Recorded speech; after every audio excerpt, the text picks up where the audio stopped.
2. Men and Boys, Manhood and Management.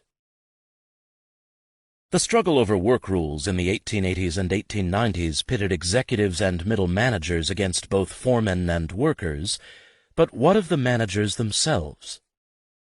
Just as Norris read the power of the locomotive onto the corporation that owned it, so there has been a tendency to read out early bureaucratic behavior and bureaucratic psychology from the organizational chart, as if hierarchical organization created a hierarchical psychology, or as if the lines on charts actually regimented behavior. Railroad managers certainly saw themselves as professionals, and they treasured organization. They formed associations, met regularly, and claimed a professional identity. But it is dubious to assume that they shared or created a set of values as orderly as the chart and aligned around the efficiency of the companies they served. If any 19th century transcontinental railroad president could have walked out of the railroad offices into the pages of Alfred Chandler's Visible Hand as an advocate of modern hierarchical management and the imposition of bureaucratic organization, it was Charles Francis Adams. Lecturing at Harvard College, he portrayed the late 19th century as a time in which the old freebooters of American capitalism were yielding to a new generation of managers and college-educated professionals.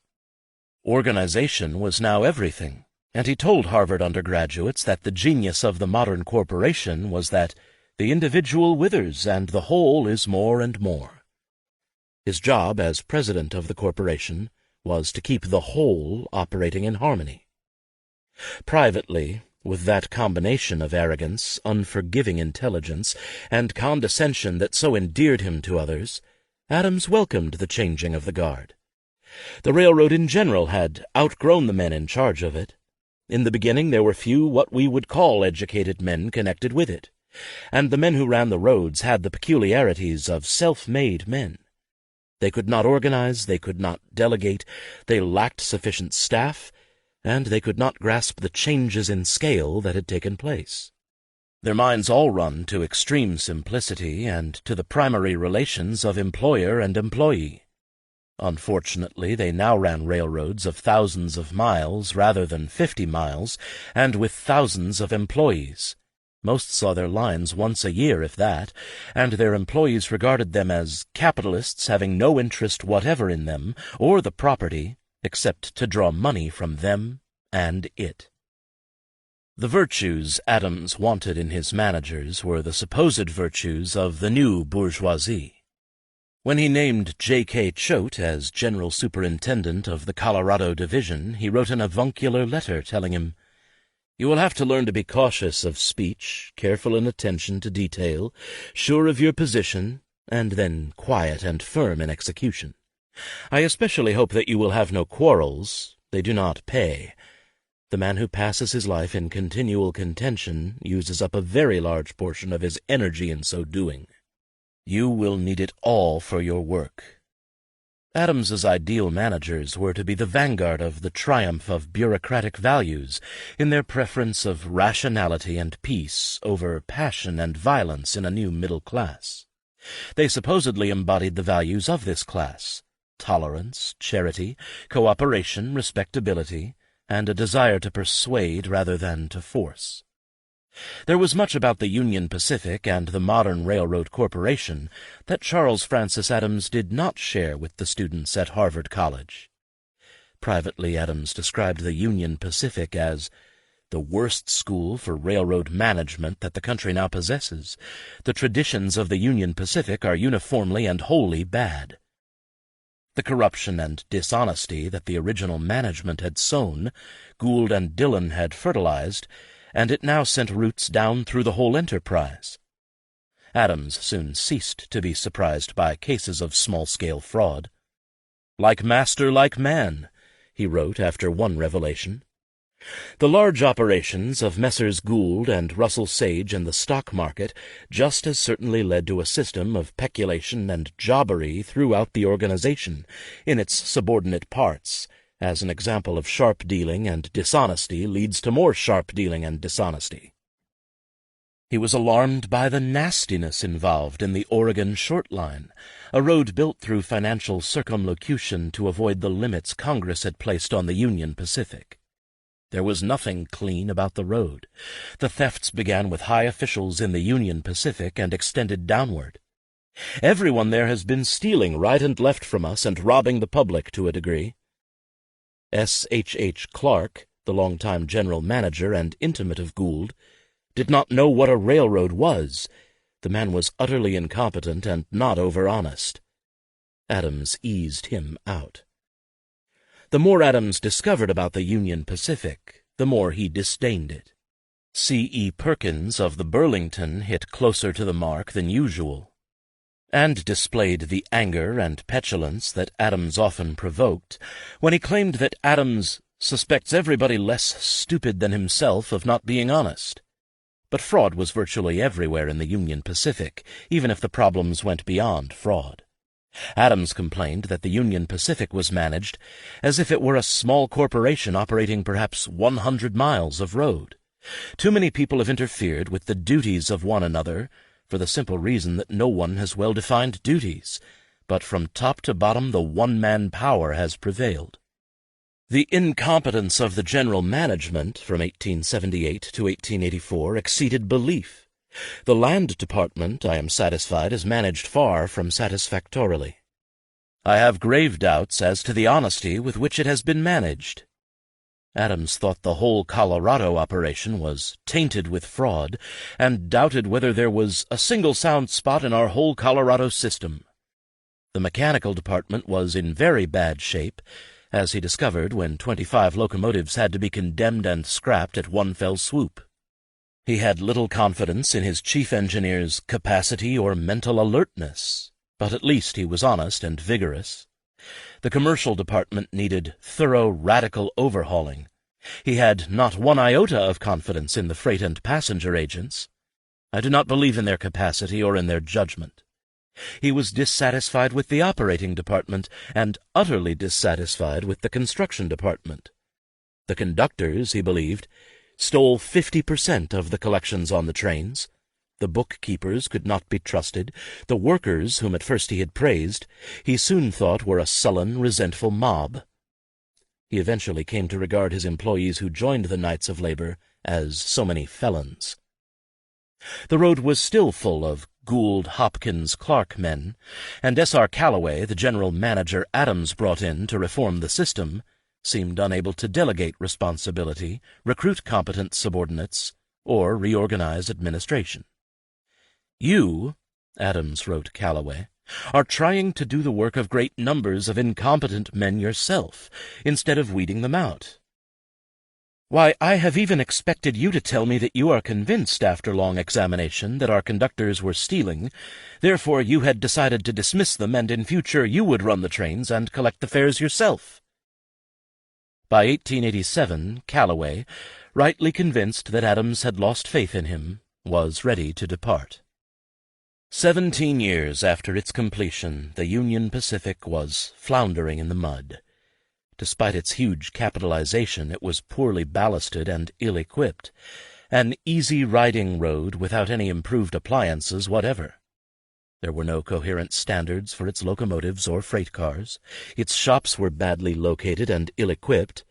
We have got no coal chutes, artesian wells, or sufficient equipment. How the Union Pacific struggles along under the vast and unending deluge of incompetency which rolls to and fro over it is a thing which has been and is a standing puzzle to me, Adams declared. Only in 1889, in a rare fit of optimism, did Adams think he saw improvement with business handled with more energy and intelligence and the good effects of character in those in control. For the first time, he saw any indications of a system in the General Traffic Manager's Department, and other departments had also improved. Clouds erased this ray of sunshine soon enough, as the incessant quarrels of subordinates caused him to lose faith in yet another general manager. A few months later, Adams was lamenting that the constant change he had brought to the Union Pacific ought to have ruined it. The losses involved in replacing the incompetent with the inexperienced were too great.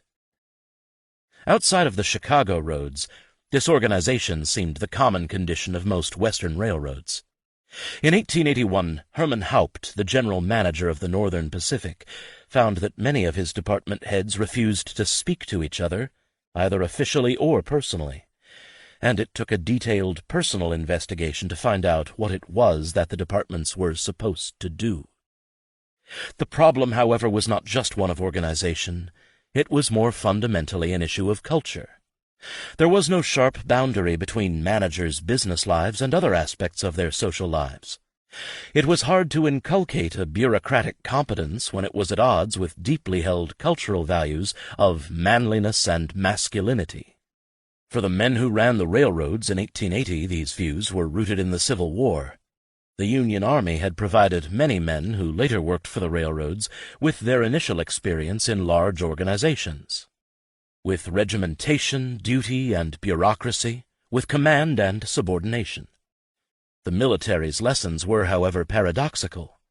The military experience bred a deep distrust of the very hierarchy that defined it, yet large organizations like the railroads seemed to demand such hierarchy, and railroad officials appealed to their military experience and used military analogies: war, attack, defense, treaties, seizure of territory, surrender.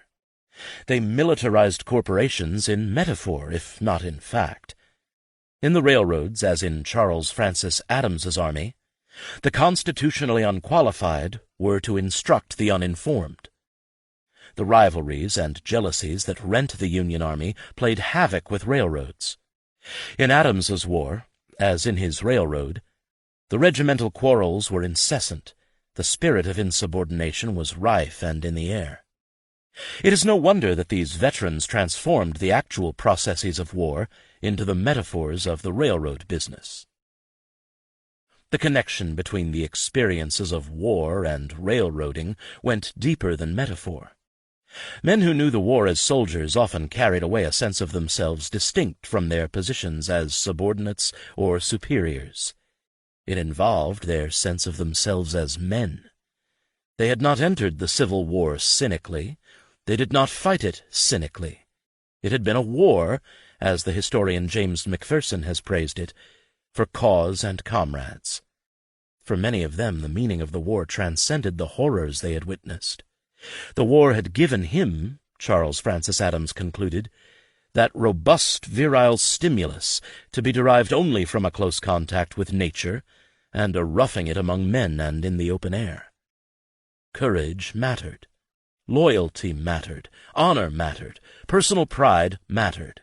Soldiers and their culture defined these as masculine values.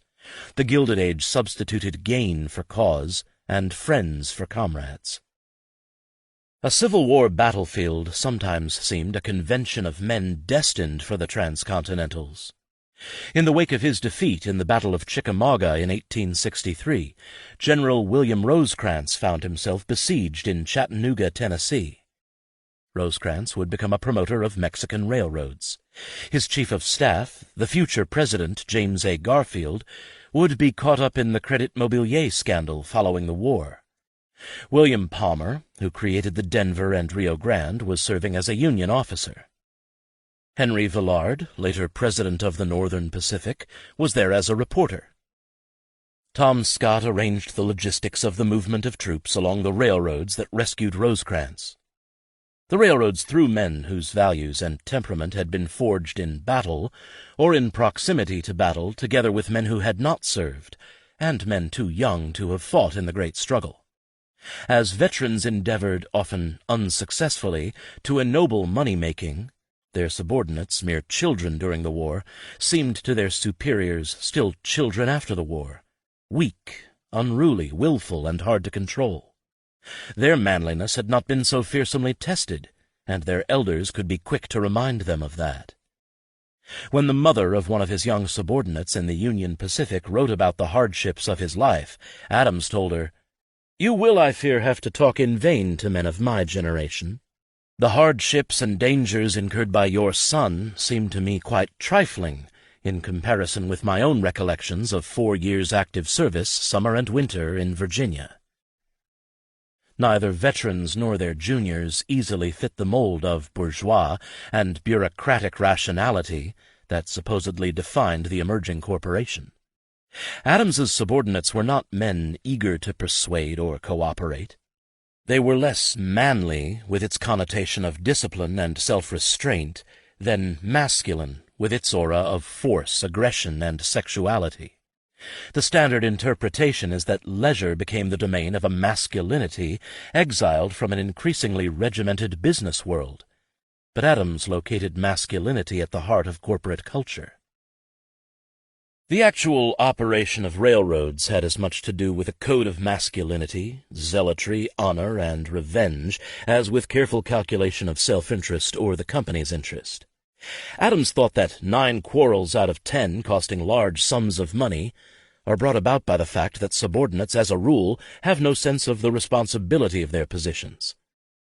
Adams wrote to Jay Gould, "The average railroad official is so jealous of what he is pleased to call the prestige or honor of the company to which he belongs, that he is always ready to involve it in complications which may cost it millions, either through competition or false competition, rather than see it bear the loss which may not amount to $10,000. About 9/10 of the railroad misfortunes of the country, so far as my experience goes, may be traced to this fruitful source.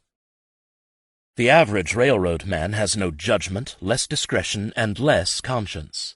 As a rule, I fancy the best way to deal with him is to club him."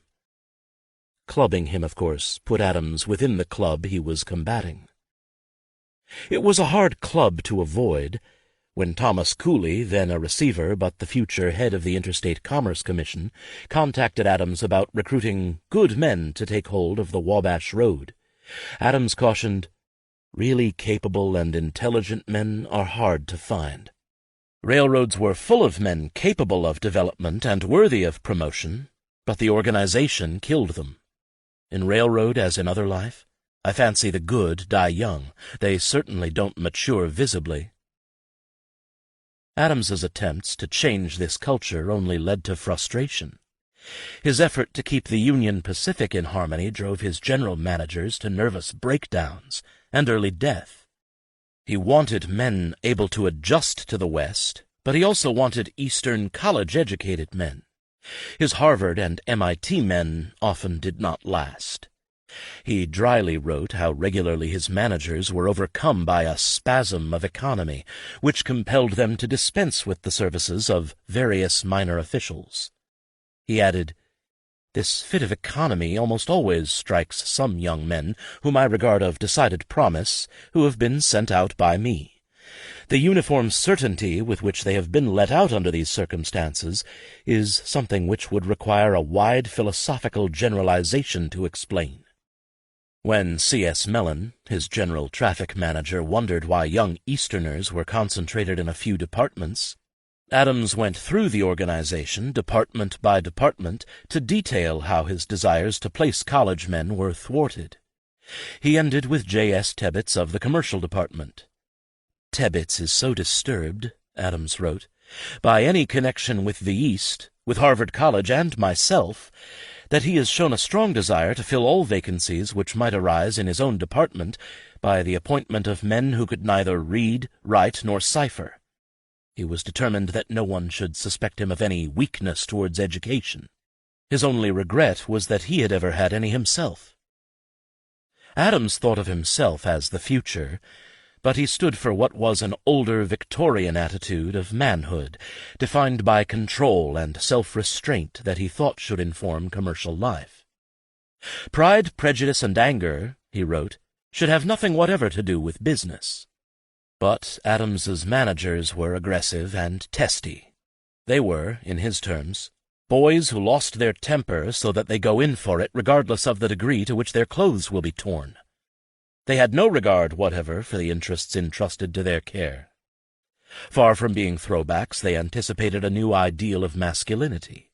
Pride, prejudice, and anger were part of their make-up, and they were proud of it. They would not be pushed around. Adams both protested this, proclaiming railroad men disposed to be altogether too smart, and vowing to jump very hard on any of our young men who resort to trickery, chicanery, smartness, or underhand dealing, and promoted it. Daniel McCool was the kind of railroad man who betrayed Adams's hopes for maturity, and revealed why railroads expanded against the best managerial judgment. In 1885, McCool, fresh from the Michigan Central, became the new general manager of the St. Joseph and Grand Island, a road recently reorganized from the bankrupt St. Joseph and Western Railroad and controlled by the Union Pacific. In southwestern Nebraska, the Grand Island and the Union Pacific were surrounded by much stronger roads, but McCool took the bait offered by the citizens of Geneva, Nebraska.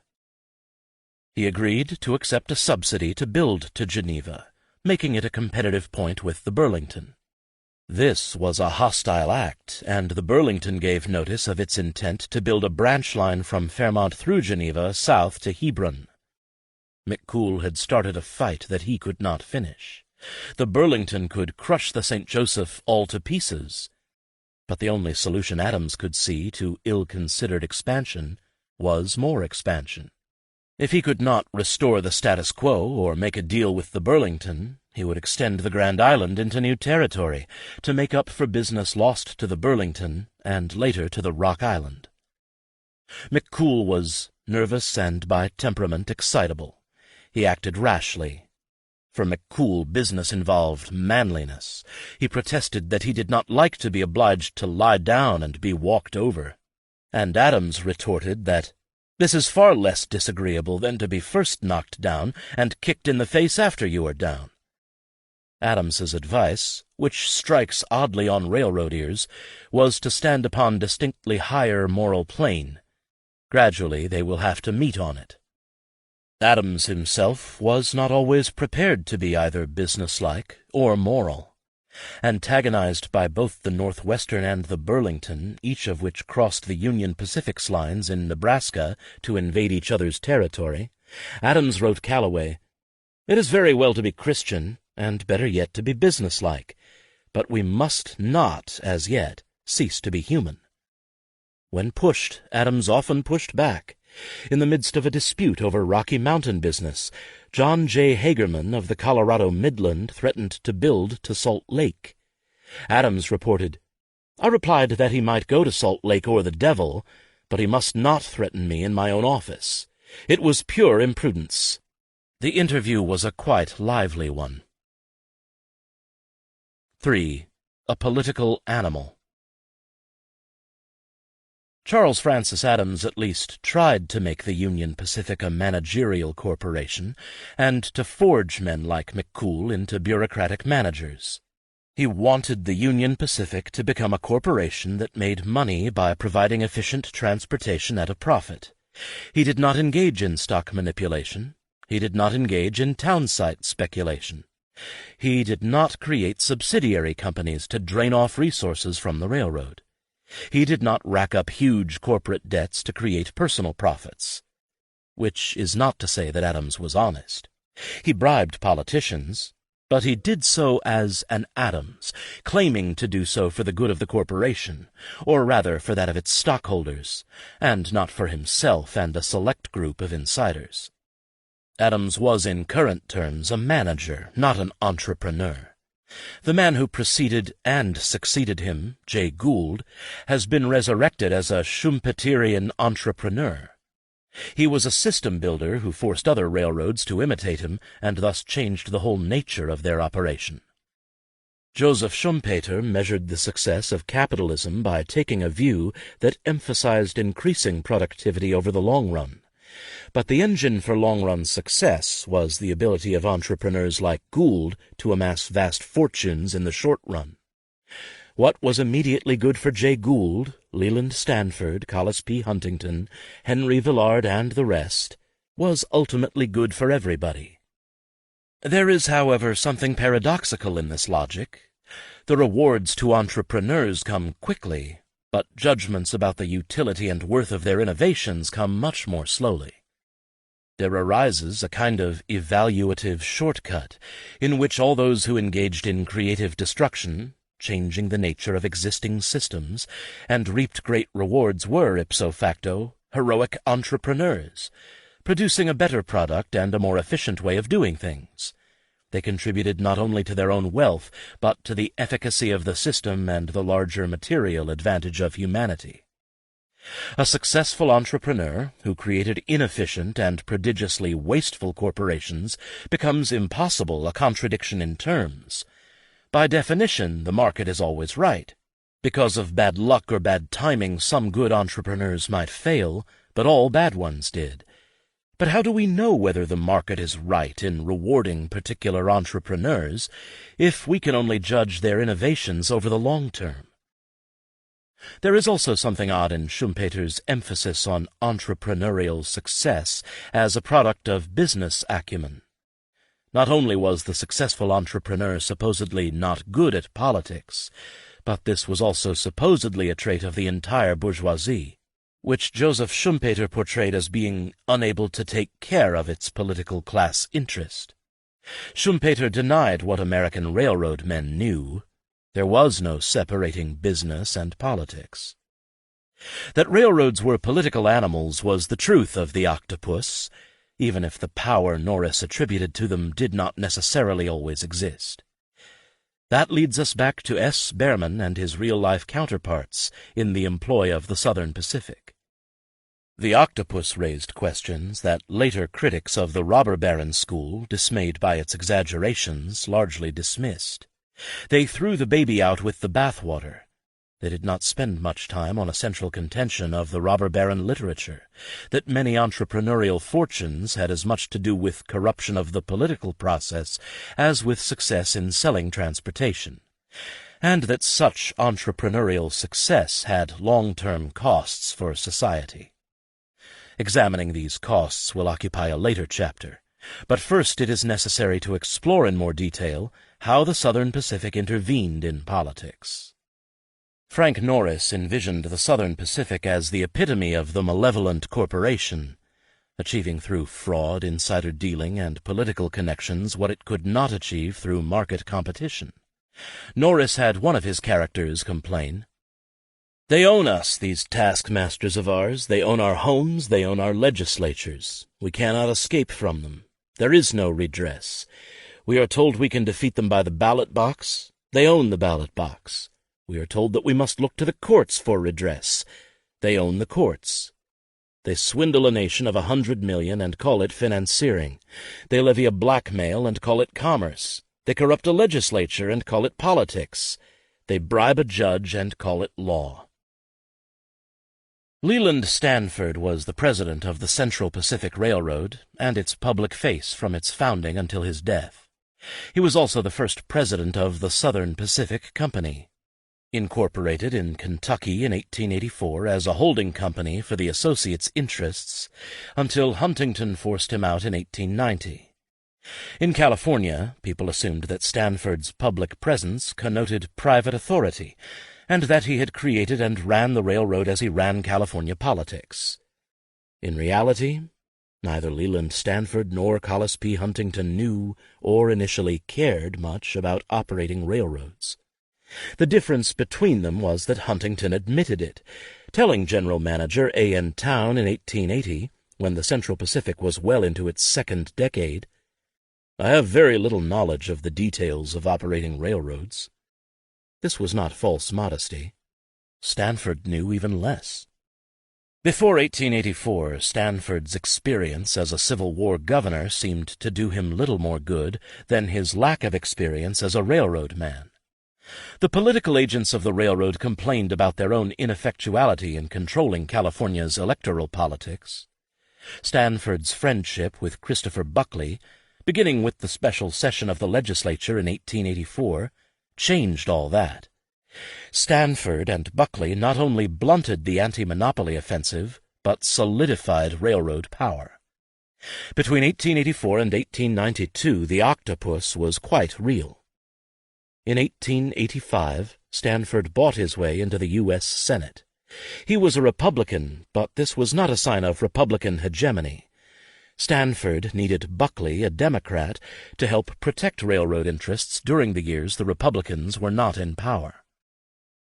Just as Buckley's Democratic loyalties did not extend much beyond the city of San Francisco, so Stanford's Republican loyalties never diluted his primary obligation to Leland Stanford and the Southern Pacific.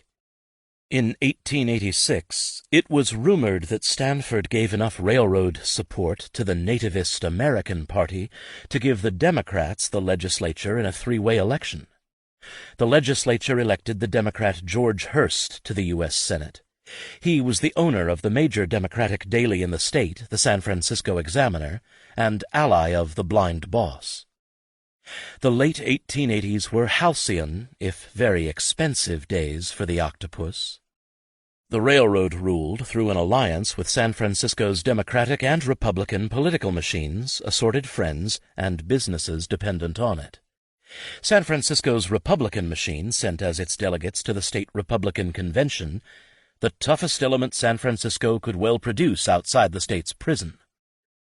The Southern Pacific and its allies gave California the 1889 Legislature of 1,000 Drinks and the 1891 Legislature of 1,000 Scandals. All of this seemed to buttress the view of the Southern Pacific as a very corrupt but coldly efficient corporation. It did not appear so, however, from the inside. For his associates, efficient was never an adjective that could appear in the same sentence with Leland Stanford. That Stanford got credit for Huntington's success in making them all incredibly rich offended Huntington's vanity, a trait that, if it existed earlier in his career, he had suppressed. Huntington's disgust with Stanford had only grown as both of them aged. "He has never made any money," Huntington wrote of him, "but has had a good deal made for him, and knows no more of its value when he gets it than he does of the way in which it was obtained." Stanford's deficiencies appeared most starkly in Southern California.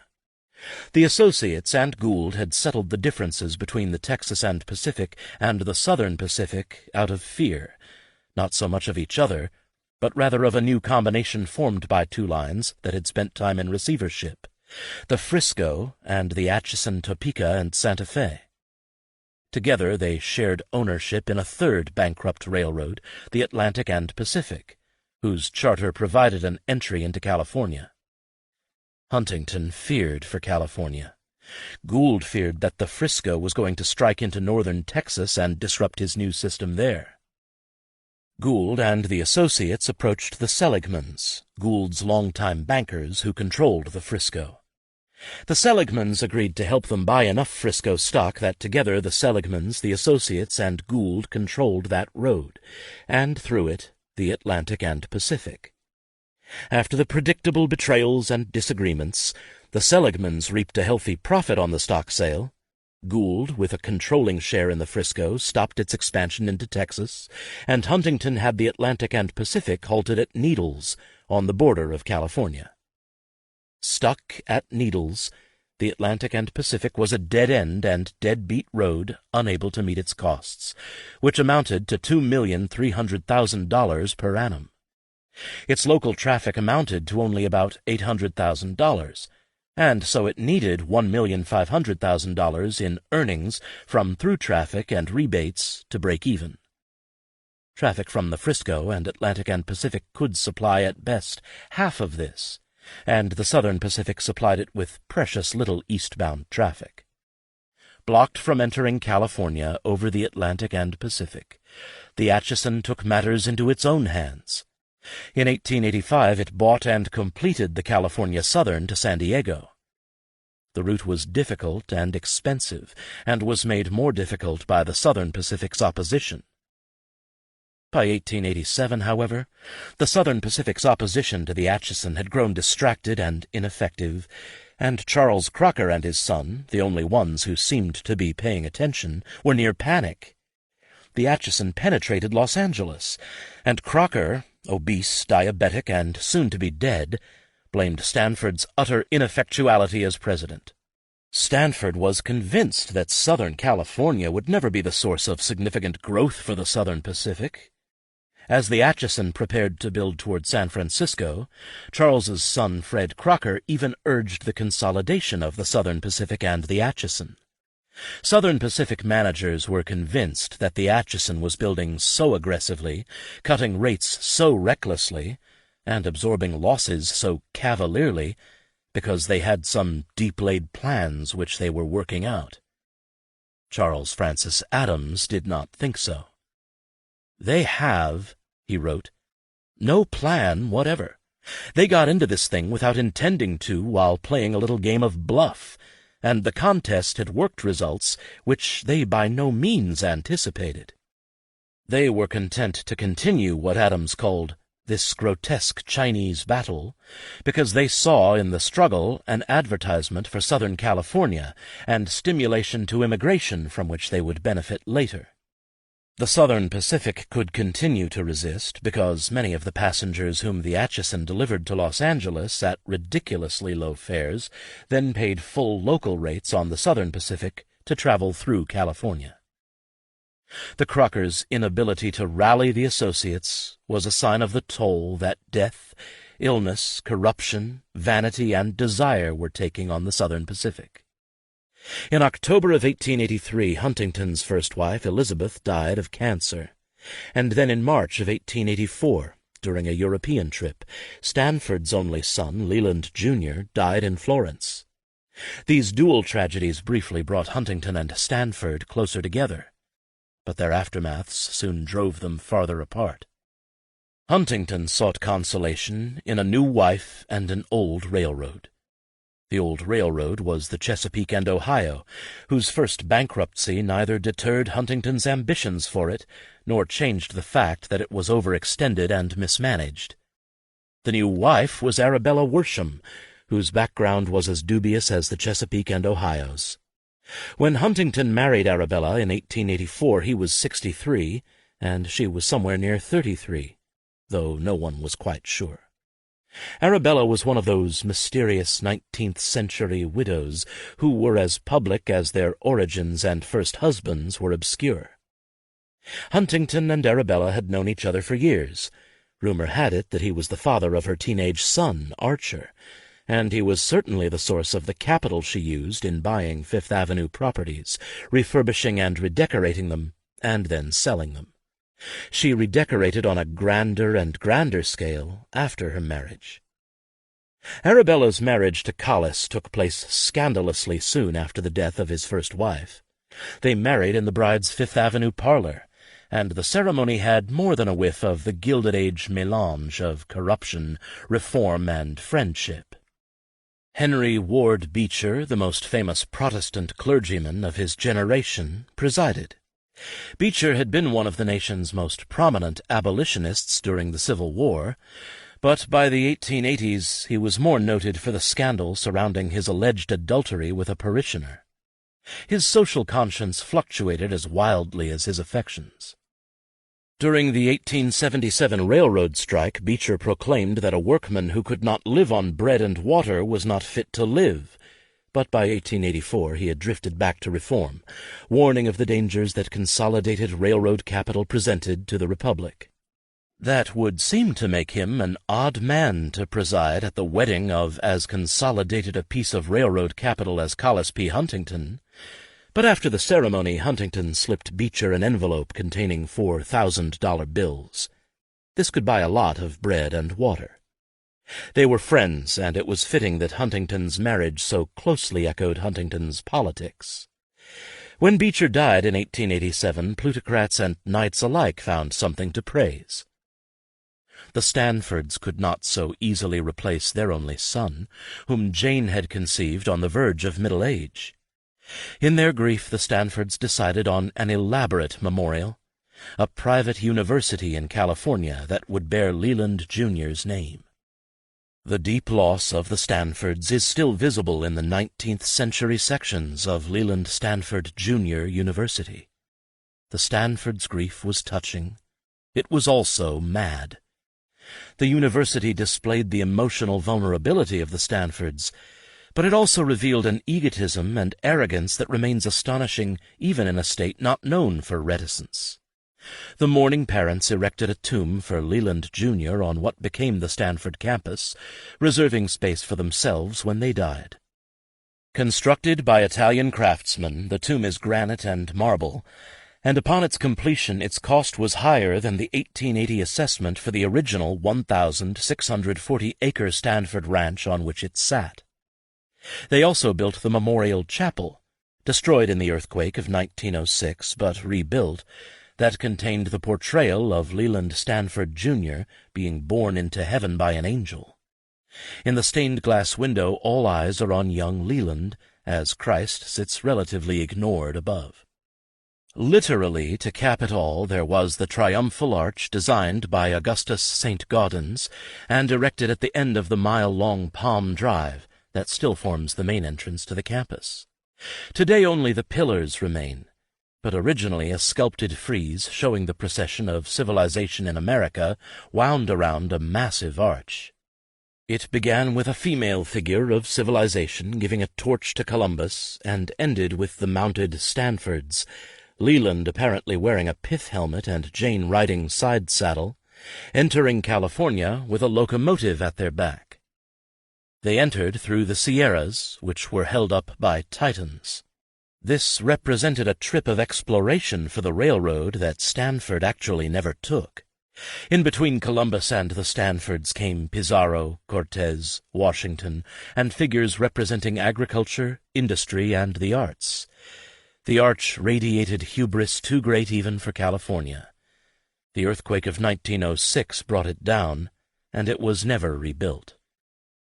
Leland Stanford's election to the Senate in 1885 was a similar expression of grief and egotism by a man who seemingly could no longer bear California with its memories of his son.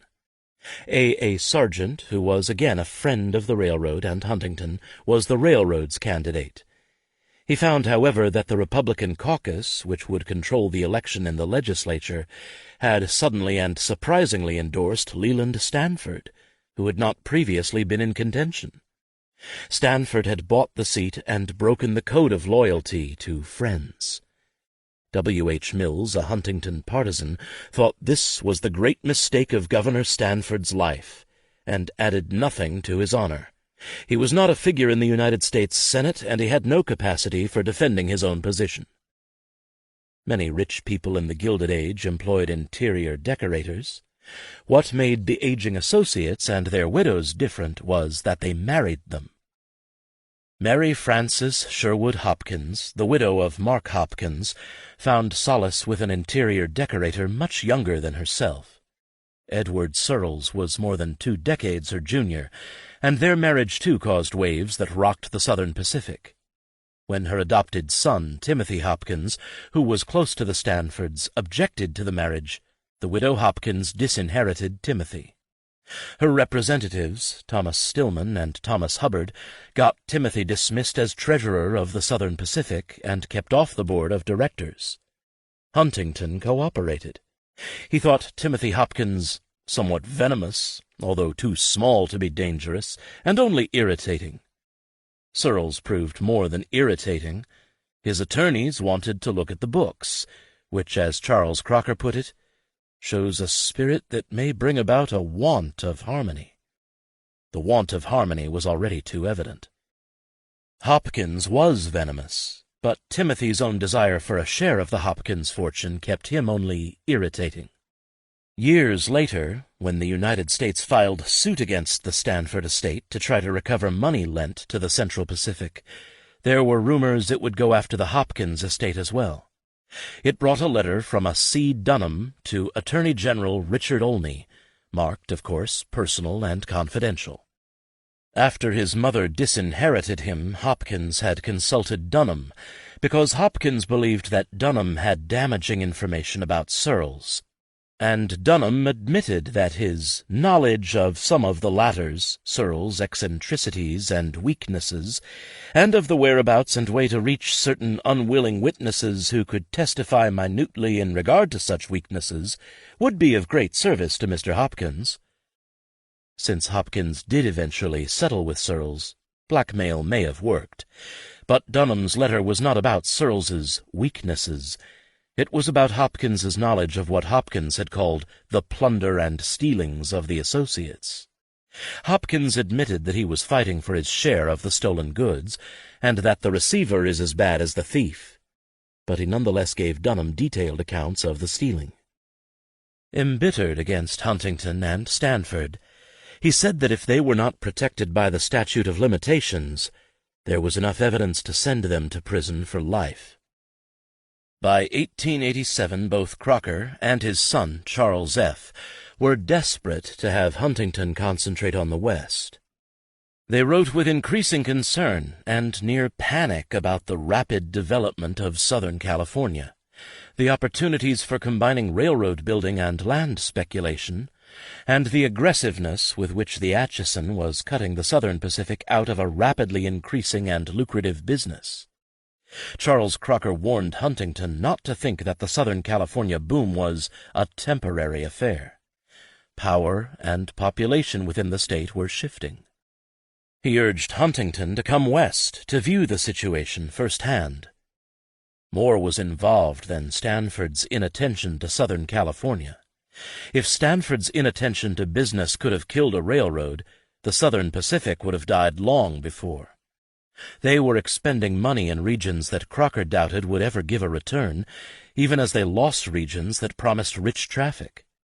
The associates were building in the San Joaquin Valley and Mexico. They needed money to prop up hopeless Texas roads that, in Crocker's words, don't seem to do much. In December of 1887, Charles Crocker drove the last spike, completing the California and Oregon. Railroads now connected Portland and San Francisco, but since overbuilding was reaching into the Pacific Northwest, that did little to raise the associates' financial standing. In the winter of 1887–88, the Southern Pacific began to pull back its construction crews, even though Crocker thought the price would be losing our grip on Southern California and possibly on Northern also. The Southern Pacific had frittered away a good deal of money without building much of any road that is going to return us good interest. Europeans were reluctant to buy bonds or to finance more of the associates' western roads. Unable to raise money from his usual sources, Huntington turned to the Drexel Morgan Company, which had previously rescued the Northern Pacific from Henry Villard. Pierpont Morgan was not interested. Huntington's financial plan for expansion, he wrote, would throw upon us a responsibility to the public in the way of management, etc., more than we feel able just now to assume. Unable to market securities issued on the new roads, Crocker vacillated between urging a cessation of all building and suggesting that the associates sell their own marketable securities and use their own money to build new roads in California. Huntington's decision to borrow on money markets when he could not sell bonds led to an accumulation of short-term notes and the postponement of paying bills that had by 1889 hurt the associates' credit. With the plunging rates of the late 1880s, traffic was increasing, but the Southern Pacific and Central Pacific were losing some of that traffic because they did not have sufficient motive power to move the cars over their tracks, and Crocker feared that when they obtained locomotives, they would not have the coal to fuel them. Thanks to competition with the Pacific Mail, the Atchison, and the Canadian Pacific, much of this traffic was already being carried at a loss. Charles Crocker died in the summer of 1888, and given that his last year was a sustained lament over the state of the Southern Pacific, it must have seemed that the railroad might not long survive him. Crocker was buried in Oakland. Huntington did not attend the funeral, but Thomas Edgar Stillman and Thomas Hubbard, representing the Searles-Hopkins interests, were among the mourners. They immediately wrote Huntington, suggesting a change of regime in the Southern Pacific. Huntington was ready.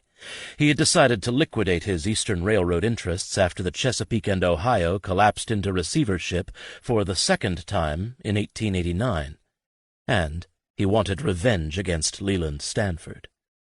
Huntington was not a man much bothered by corruption, but corruption paid for with Southern Pacific money was supposed to advance the interests of all the associates, and not simply those of Leland Stanford. Huntington had long despised Stanford for his stupidity and carelessness, his selfishness and greed, his laziness, and his immense self-regard. But he hated him for his betrayal of A. Sargent in the election of 1885.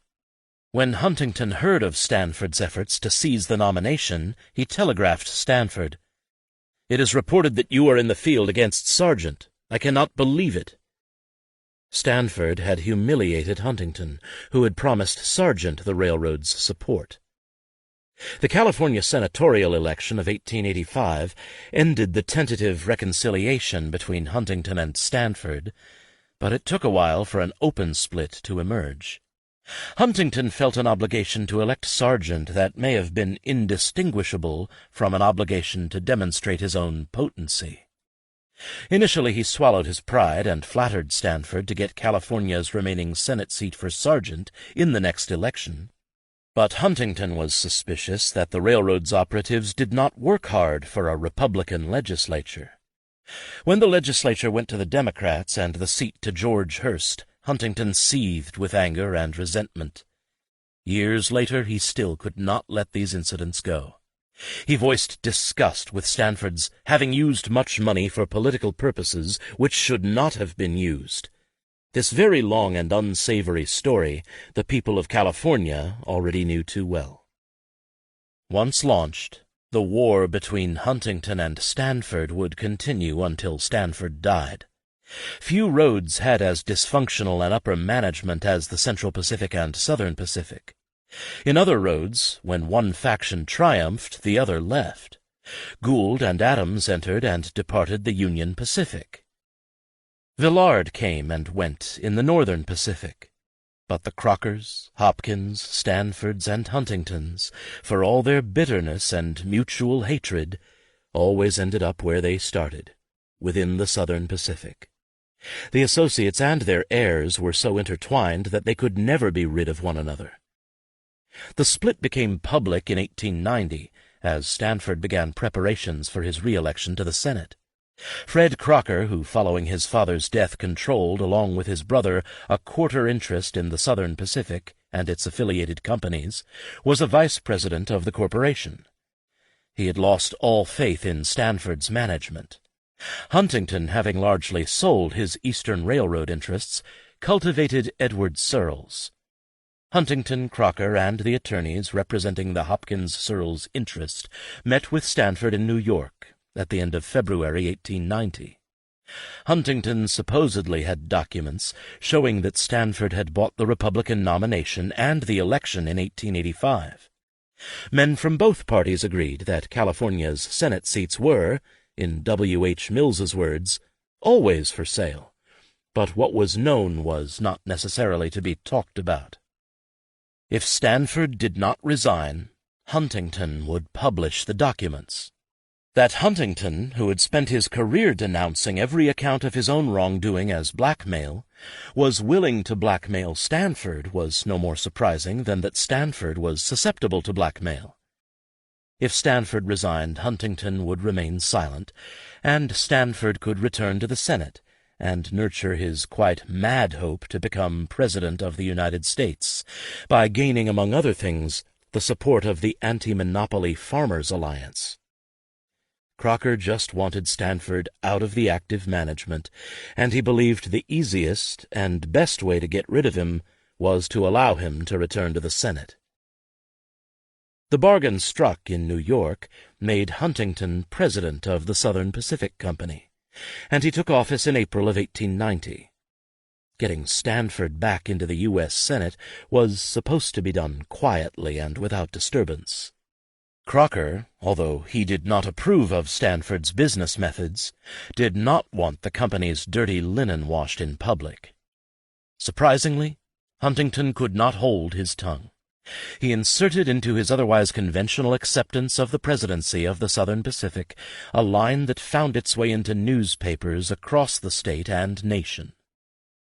"In no case will I use this great corporation to advance my personal ambition at the expense of its owners, or put my hands in its treasury to defeat the people's choice, and thereby to put myself in positions that should be filled by others." Huntington growled and sniped, but he was too unpopular in California, and national politics and railroad politics were too intertwined for him to make any serious attempt to strike at Stanford. Both he and Stanford needed a congressional bill for the Central Pacific to extend its debt to the government that would come due beginning in 1895. Stanford may have been a ridiculous and inept senator, but he was a Republican senator, and should Huntington weaken him, the Republicans could lose an important seat. The Republican leadership made it clear that if this happened, they would punish Huntington by punishing the railroad. 4. Going off the tracks. Huntington's war against Stanford might be dismissed as a quarrel between two vain and very rich men, but it was actually a symptom of the Southern Pacific's larger and deeper dysfunction. Huntington hired W. H. Woodard, a correspondent for the Los Angeles Times, as his supposedly secret political agent. Woodard described his job as watching the friends of Senator Stanford both in and out of the railway. His terminology was quite exact. Like the Union Pacific, the Southern Pacific might seem to be a corporate bureaucracy, but its management was really networks of friends attached to one faction or another of its owners. There were, Woodard wrote, Stanford men, Huntington men, Crocker men, and some railroad men. The coalition that had displaced Stanford fractured immediately. Charles F. Crocker, who liked to be called Colonel, and whom Huntington pointedly called Fred, was the first vice president and the only associate living permanently in San Francisco, and he aspired to be the Southern Pacific's president. In the view of his many enemies, Fred Crocker could not see things in combination, and so he was incapable of having a plan. "I have never yet detected in his mind," Mills wrote Huntington, "an ability to perceive that what is accomplished makes the next step absolutely necessary and inevitable. One idea could displace another, but the two could not coexist or form a connection. His policies proceed from his stomach rather than from his brain." Huntington did not know how to handle him. Sometimes he is all right, and a few hours after, without any apparent reason, he is all wrong. Distrusting Crocker, Huntington initially relied on the second vice president, A. N. Towne, who also remained the Western General Manager of the Southern Pacific. Both Crocker's and Stanford's men regarded him as Huntington's spy and detective upon all the others. The result was that rumor, innuendo, and gossip reigned in an utterly fragmented administration. Nothing could be accomplished expeditiously. The departments seemed to be independent of each other, with the head of each depending on his pull with one or more of the owners. The eastern and western segments of the company were under different management and quarreled incessantly. By March of 1893, A.C. Hutchinson of the Atlantic System was in a blood feud with Towne, infuriated by Pacific Division rates that arrived chronically late in El Paso, the connecting point between the two great divisions. Making up time forced Hutchinson to run his trains at greater speed, which meant increased expense and a great increase in chances of accidents. The energy of the executives went into eliminating their enemies. Woodard wondered rhetorically, "Can it be expected that Mr. Charles Crocker will quietly submit to the removal of his men, and confirm to the community here his inability to keep old and trusted officers in employ of the company against Mr. Towne, or, as they put it, Mr. Huntington?" The answer was obviously no. Crocker and his allies systematically stripped Towne of responsibilities, until, although general manager, he was left with only the operating department and some of its collateral branches. He had no authority over most coal purchases, and he lost control of the traffic department to J.C. Stubbs, who returned to the road at Huntington's behest and became third vice president of the Southern Pacific Corporation. Towne retaliated by undermining Stubbs at every opportunity, which left Stubbs feeling betrayed by Huntington. The infighting took its toll on both the company and Towne. In February of 1893, Town went to see Mills, broke down, and continually wept, saying in measure that he had lost your, Huntington's, confidence. And he had. Huntington blamed Town for the road's difficulties. William Mall, the ultimate Huntington loyalist, was dismayed at how Town ended up being regarded by both sides with distrust and apprehension. The quarrels spilled over into the press, where letters depicted Crocker as isolated and powerless. The more powerless Crocker felt within the administration of the corporation, the more oppositional he became. He had combined with Huntington and the Hopkins interests to oust Stanford, and now he moved to ally with Stanford to block Huntington. Huntington, in turn, denounced Crocker. He opposes everything as his father did before him, and softened toward Stanford, whom he wanted to be in perfect accord with me, Huntington, in short, not interfere with my way of doing things. What seemed a single corporation was the tool of 4 men, and eventually 4 families, who grew increasingly divided, bitter, and distrustful.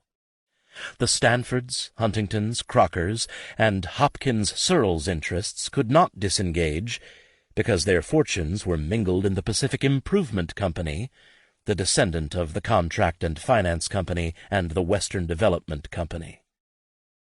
In his unpublished memoir, William Mall wrote of C.E. Bretherton's visit to Huntington sometime in the late 1880s. Bretherton was the representative of the English stockholders of the Central Pacific, who had watched their investment decline precipitously in value. Bretherton talked, and Mall listened with much interest to a point of view of our people's affairs and practices held over there, i.e. in Great Britain, and complaints about its shortcomings. The main complaint was that the affairs of the associates were arranged so that the Pacific Improvement Company, the Associates Insider Construction and Finance Company, took the cream and left only the skim milk for the railroads, also that the properties were not managed as corporations, but at the will and pleasure of individuals who filled certain positions. Bretherton cited as an example Mr. Huntington's office at Mills Building, 23 Broad Street. The names on the doors of the various offices bore only the name of the occupant, not of their corporate affiliation or position. Mall, the designer of forms, the standardizer of stationery, the skilled auditor and accountant, might have been expected to bridle at such a description. Instead, he accepted it as true, but he argued that it was all for the best. What Bretherton failed to understand, Mall insisted, was that all of the officials in the office had in mind solely the interests of Mr. Huntington as an individual and affairs in which he was concerned, and that in all our acts we always had in mind individual money, for which we had a higher sense of responsibility than could be had for de-individualized money. That is, money which did not belong to any particular individual, and towards which our sense of responsibility would be greatly diminished. This did not convince Bretherton, whose clients had good reason to think of Huntington as the Lisbon earthquake of American finance. Bretherton rightly identified the Pacific Improvement Company as the real source of the associates' wealth. Its nickname within the Southern Pacific offices was the Personal Interest Company. Even if investors placed representatives on railroad boards, they did not know about the affairs of the PIC and other corporate entities critical to the railroads. The PIC held the securities of the Southern Pacific and Central Pacific. It controlled, either directly or indirectly, the construction of their roads and facilities and their subsidiary lines. It profited from their operations, and it was the private preserve of Huntington and the other associates. Mall provided the best account of how the PIC worked. The PIC had no capital of its own. The associates had provided the company with its initial capital through the usual mechanism of depositing cash, stocks, and bonds in its treasury, receiving interest in return. The PIC hypothecated the securities they had borrowed to raise the capital to build the associates' railroads and other enterprise. Often they borrowed from the Central Pacific, which the PIC used as a bank.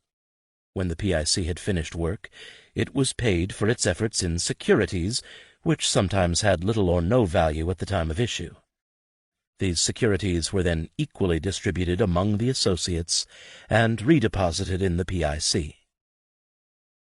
Taking low-value securities for expensive work might seem an unlikely road to wealth, but this was merely one in a series of transactions. Charles Bretherton gave an example of how PIC debt was turned into cash for the associates as they continued the kinds of maneuvers they had perfected in the 1870s.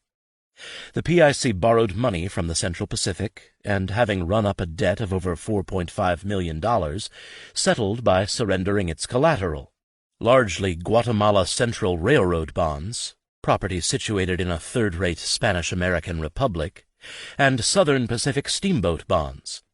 These bonds had no market value. The associates thus received par value from the Central Pacific for bonds with no market value. When the bonds came due, the General Pacific's board, still controlled by the associates, did not demand their redemption, which might have caused difficulties. They instead agreed to extend them. The PIC usually had large debts, but only limited liquid assets. Cash tended to be drained off into the associates' accounts. In 1893, Mahl estimated it owed $36 million while claiming assets, most of them not liquid, of $90 million in securities, land, streetcar lines, hotels, waterworks, mines, ships, and railroads. Because the PIC was leveraged and had so many illiquid assets, it performed something of a high-wire act that could be terrifying in times of financial crisis.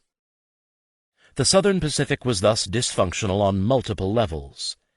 Having established an administration in which pull determined which officials succeeded and which failed, and then having multiple and dueling centers of power at the top, Huntington, Fred Crocker, and Stanford, the Southern Pacific reaped what it had sown. The increasing chaos of the Southern Pacific's political operations did not stand in contrast to its corporate governance. It was a direct reflection of it. The blind boss, Chris Buckley, had badly overstepped in the 1890 election. He had betrayed the Democrats to ensure a Republican legislature and Stanford's election. When Huntington took control of the Southern Pacific, he abandoned Buckley, and the Democrats also turned on the blind boss. Even more critically, San Francisco businessmen turned on him. Their tool was the Wallace Grand Jury, impaneled by Judge William T. Wallace. The Grand Jury was illegally constituted and packed with anti-Buckley men. Some of its members had studied under the blind boss, and they had learned well. Eventually, the California Supreme Court disbanded the Grand Jury and voided its indictments, but by then the indicted Buckley had departed San Francisco for reasons of health. He went first to Canada and then to London. He eventually returned, but he never recaptured his old power. The departure of the blind boss and the arrival of Collis P. Huntington, who announced that he was getting the Southern Pacific out of politics, did not mean that the Southern Pacific would no longer use government to protect its interests. As Huntington put it, "I am out of politics, but I am not out of doing what I can for California. And I also expect in every way possible to protect the rights of the railroad company." The true interest of California, he also made clear, was that of her great industrial interests. Collis P. Huntington thus entered California politics while insisting that he was saying goodbye. Along with Buckley's actual farewell, that ended up creating three competing Southern Pacific political operations: Stanford's, Huntington's, and Crocker's. Their collective ineptitude in the 1890s ended the reign of the octopus. Only in fiction did the octopus have a Shelgrim and a Behrman ruthlessly in charge. Norris's galloping monster, the terror of steel and steam, was real enough, but when the Southern Pacific came barreling down the track, there was often only a group of fat men in an octopus suit fighting over the controls. A Railroad Life, William Mahl. William Mall's unpublished memoir of a railroad life resides today in the University of Texas archives. Its author was one of the country's first organization men, but the memoir is incomplete and haphazardly organized. Such organization as it possesses is based less on the systems Mall worked for than on the leading men Mall knew. Mall worked for Albert Fink and Collis P. Huntington. He worked for Tom Scott. He worked for E. H. Harriman, the man who became the 20th century's paramount railway tycoon. Mall wrote his memoir as an old man, and there is an old man's air about it, the repetition, the stories tailing off so a reader turns the page only to find that there is nothing more. On the surface it is one of the blandest documents in the railroad archive. It is an accountant's memoir. It is a loyal corporate servant's memoir. A hagiographic account of the pleasures of working for Collis P. Huntington, a man, in Mall's words, whose strong personality, experience, and good judgment had impressed itself upon all of us. On closer reading, however, both Mall and his memoir become more interesting. Mall morphs into a paradox, an enigmatic, bureaucratic Candide. His reader is left unsure whether the memoir is an artful construction, a wonderful satire, or whether it is hopelessly naive. Collis P. Huntington is the axis around which the memoir spins. Mall typically told stories of Huntington's corruption, distrust, secretiveness, and vindictiveness to provide evidence of how he was wise, kind, and honorable. He described Huntington's creation of a slush fund to pay off politicians, and then cited it to defend Huntington's honesty.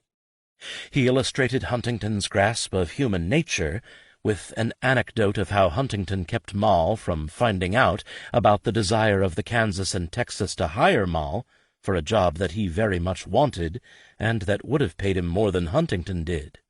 Even when Huntington, thinking that Mall had betrayed him, turned on him, Mall remained devoted to him. By his suspicious nature, Mall wrote, Huntington thought that every man had his price, and he came to think that the Crocker and Stanford faction had discovered Mall's price. But there was no occasion for Mr. Huntington to have ever doubted in the slightest degree my loyalty to him, Mall wrote. And instead of being resentful, Mall was pleased that before his death Huntington decided Mall had, after all, been loyal. Such stories dominate the manuscript and overshadow Mall's account of his career. The child of German liberals who fled the failed Revolution of 1848 and settled in Texas, he entered the shops of the Louisville and Nashville Railroad in Bowling Green, Kentucky, as an apprentice. It was 1860, the brink of the Civil War, and Mall was 17. Another German émigré, Albert Fink, was general superintendent of the road, and Mall came to his attention. Although at first disdainful of quill drivers, Mall took a course in bookkeeping at Boyd's Commercial College and rose rapidly through the railroad ranks. By the end of the war he had begun his inquiries into the cost of railway operations. His work allowed the Louisville and Nashville to begin to determine the cost of carrying passengers and freight. From the Louisville and Nashville he went to the Lexington and Frankfort, whose general superintendent sent him to Altoona and Philadelphia to study the methods of the Pennsylvania Railroad Company, in those days considered as the highest type of working organization and in accounting for its expenses. On his return he instituted Pennsylvania practices on the Lexington and Frankfort, which in 1869 merged with the Louisville and Frankfort to become the Louisville, Cincinnati, and Lexington. Mall's early career trajectory thus conformed nicely to the Chandlerian narrative of how economic rationality and efficiency came to the railroads, but only to a point. It diverged when Collis P. Huntington entered the picture. Huntington had built his career on deceiving others, manipulating railroad finances, and running overcapitalized corporations about whose day-to-day operations he knew little. He assumed that this was how all railroads were run, and when he acquired the Louisville, Cincinnati, and Lexington as part of his Chesapeake and Ohio system, he set to work to find the particular corruption that explained why that road's operating expenses were such a high proportion of its revenue. There was no corruption, only competitive local conditions from other railroads and river transportation, but Moll could never convince him of that. Moll left the road, and Huntington installed new managers who promised to get operating expenses down to 50% of revenue. And they did, by crediting themselves with revenue they did not really have, and by not paying bills that they did have.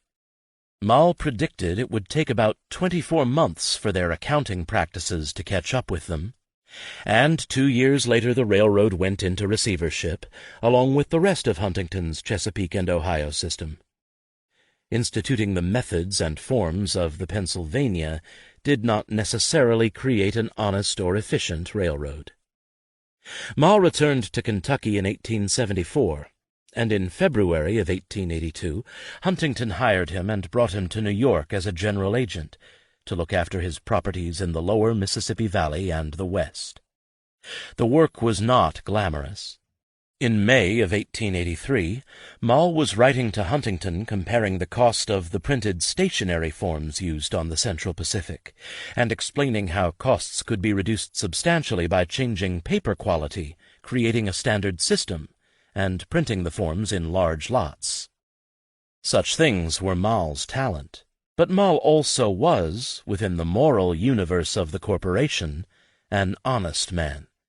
Huntington wanted an honest man precisely because Huntington was dishonest and thought most other men were like him. Huntington believed he was being cheated by the small roads he had acquired in Louisiana and Texas to finish the Southern Pacific. He had a great deal of money invested there, and everybody seemed to be getting money out of these roads but him. He sent Moll down to find out what is the matter. Moll found more than fraud. He found accounting techniques that concealed as much as they revealed, and could only confuse managers and lenders to the detriment of the road. His solution was systematization, clarity, and surveillance. Managers of subsidiary roads had to know that Huntington was watching them.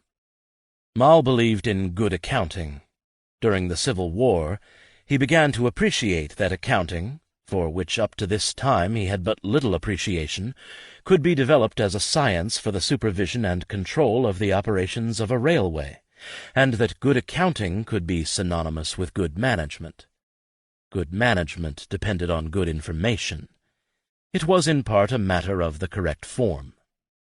In 1885 Moll issued the first annual reports for Huntington's Texas roads and for the Chesapeake and Ohio. He eventually expanded this evolving format, piece by piece, to the Southern Pacific.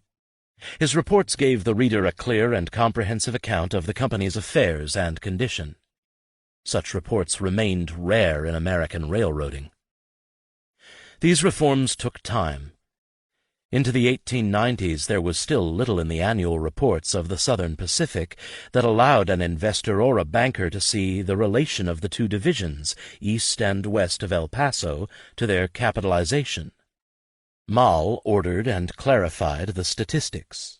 He not only tried to make finances more transparent to the public, he also gathered and organized internal data in ways that showed managers the consequences of different strategies. He prepared charts showing how much the Southern Pacific lost through decreases in rates as against how much was gained by the increase of traffic at lower rates. What he preached in the 1860s, however, he found it still necessary to preach in the 1890s when he acknowledged, "Good accounting is rapidly becoming synonymous with good management, and the successful railroad manager of today appreciates that fact that good accounting is essential to good discipline and results."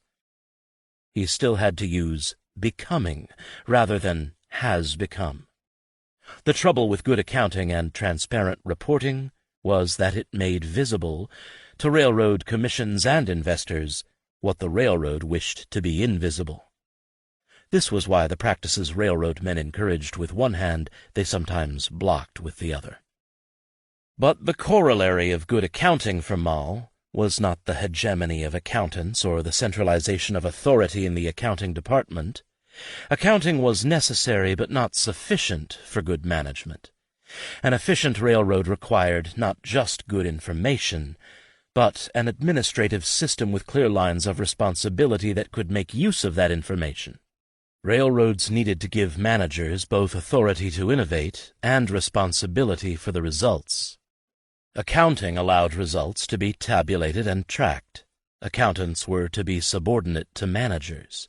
Mall wanted each department to have its own staff of accountants, with the head of the department free to collect for his information any special data in respect to cost, services, etc., which he deemed desirable and in whatever manner suited him best. The auditor coordinated the accounting of the various departments by prescribing the manner and method in which the accounts to be rendered by them to the accounting department shall be met. Mall was proud of the order that he brought to the corporate accounts and books of the Southern Pacific, but the struggle was ongoing. He was creating small islands of order in a railroad sea of disorder. In the early 20th century, he would be appalled by the books of the Union Pacific system, when, under Harriman, he was placed in charge of those accounts. All of this can seem reassuring. Professionalization, standardization, and efficiency increased with the growing scale of the economy and the corporations that dominated it. Honesty came as a necessary byproduct. Information had to be accurate and transparent if managers were to manage the system effectively. Mall was not a glamorous figure. His career was not exciting. But the end result seemed impressive and reassuring. Yet, to say that railroad professionals were displacing the old financiers was going too far. Like everything in Mall's memoir, this drive for transparency and efficiency had troubling paradoxes. Mall's larger goal was not operational efficiency, but rather financing. The operations of a railway, he admitted, interested me only insofar as I could marshal their earnings or assets as the basis of additional credit on which to borrow money to extend its enterprises. Mall was personally honest, but he was only tactically honest as a servant of Huntington and the Southern Pacific. Mall's job was not to protect the interests of investors. It was to protect the interests of Collis P. Huntington. The reports of the Southern Pacific and Central Pacific remained transparent only to a point. Investors might know the affairs of the railroads more clearly than ever before, but they did not know the affairs of other corporate entities critical to the railroads. The Pacific Improvement Company, which was so involved in the operations of the Central Pacific and Southern Pacific, which held their securities and profited from their operations, was the private preserve of Huntington and the other associates. Mall's duty was to guard well the things that were committed to him. He tried to avoid the necessity of withholding information and lying by making a point of never knowing more than he needed to know, and of never stating things too definitely. When he wrote or spoke, he learned to read and speak like Huntington. When asked to draft a circular on the jurisdiction of high officials in the Southern Pacific, he succeeded in the master's art of using flexible terms. Huntington did not like expressions or terms which were definite, except under certain circumstances and conditions, and inclined to phrases which were susceptible of modification in construction. This was actually an admirable tactic for instructing managers. It was less useful for describing financial affairs. In figures such as Mall, the complications and ambiguities of 19th century corporations appear. He was both a corporate modernizer and a man who contributed, sometimes brilliantly, to subverting the interests of the corporation while advancing that of its owners. He was no more a stage in the evolution of the corporate bureaucrat than the Southern Pacific was a stage in the evolution of the corporation. There was a second Mall in the railroad archives, and briefly in Mall's memoir. Mall's youngest son, John Thomas, also chose a railroad life. John Thomas reflected the changes that professionalization did bring to the railroads. His father had begun as a young apprentice. John Thomas graduated as a civil engineer from Columbia University. But the old networks of friendship and kinship, so apparent on the early railroads, still held. He became engineer of maintenance of way on the Southern Pacific's lines east of El Paso, and then chief engineer of construction. He named his first son after his father. The kind of tension between railroad generations, apparent in Charles Francis Adams's dealings with his younger subordinates, appeared within the Mall family, in the letters between father and son. William thought his son extravagant. John Thomas was, apparently, borrowing money from his father to invest in Mexican railroad bonds. William, the apostle of order and predictability, lectured John Thomas on the uncertainty and unpredictability of life and railroads. John Thomas's sister Alice was tubercular and fragile, and that only increased William Mall's anxiety over the dangers of life. John Thomas tried to be dutiful and obedient. He, after all, owed his position to his father. Mall's letters read like the nagging, inevitably condescending letters of a father asserting authority over a son. They are a mixture of love and admonition. But in hindsight, they became something else. The letters were premonitions of a train of disasters. John Thomas's wife died suddenly of appendicitis, leaving him with 2 young children. Her death caused John Thomas's own tuberculosis to worsen at a time when his father was bedridden with typhoid fever. John Thomas went to Phoenix for the desert air, but kept the news from his ailing father. When his parents found out, his mother went to Phoenix and found him so ill that she put him on a train to take back to New York to see specialists, but his heart failed. He died on the train in North Carolina on March 30th, 1901. He was 31 years old. His mother took his personal effects, and there is, presumably as John Thomas left it, a relic of his railroad life frozen in time in the University of Texas archives. It is a small wallet, embossed with the name J.T. Mall. William Mall preserved it with his own personal papers. The wallet became a professional life reduced to its ephemera. There was a reminder of the dangers of the work, and perhaps a gesture toward his father's cautions. A card that reads, "In case of wholly disabling or fatal accident, immediately notify Kimball C. Atwood, Secretary of the Preferred Accident Insurance Company of New York, 256 and 257 Broadway, New York." Signed, J.T. Mall, Houston, Texas. Policy number 216848. There was a pass for the year 1900 on the Houston and Texas Central for Mr. J.T. Mall, car and party. There were numerous cards granting franking privileges or free telegrams on Western Union, and then there were more railroad passes. A pass for the Houston East and West Texas expires December 31st, 1900. A pass on the St. Louis Southwestern Railway, Cotton Belt route, 1900. A pass on the Houston and Shreveport Railroad Company, 1900. A pass on the San Antonio and Gulf Railroad, the Alamo route, 1900. A pass on the San Antonio and Aransas Pass Railway, the Mission route, 1900. A pass on the Southern Pacific Sunset route. A pass for the Southern Pacific Company Pacific System. A pass on the St. Louis Southwestern Railway Company of Texas.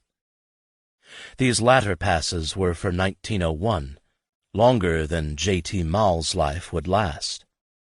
Going through them is like picking a dead man's pocket. Chapter 7. Working Men. We complain that our rulers, statesmen, and orators have not attempted to engraft Republican principles into our industrial system, and have forgotten or denied its underlying principles. George McNeill, 1877. In 1880, A. E. Tuzolin, then the general manager of the Burlington and Missouri, published an unsigned letter in The Nation. "Out West," he wrote, Where we have the Grange element to contend with, and a middle class who rise to political power through the injustice and prejudices of the Grange element, we especially need the moral support and political help of our men in all contests against corporations. We do not get this support by merely paying daily wages earned. He emphasized, "There is no business or profession where the interests of the employer and the employed should be more closely identified. There is none where this is less the case than is to be found on most of our western roads."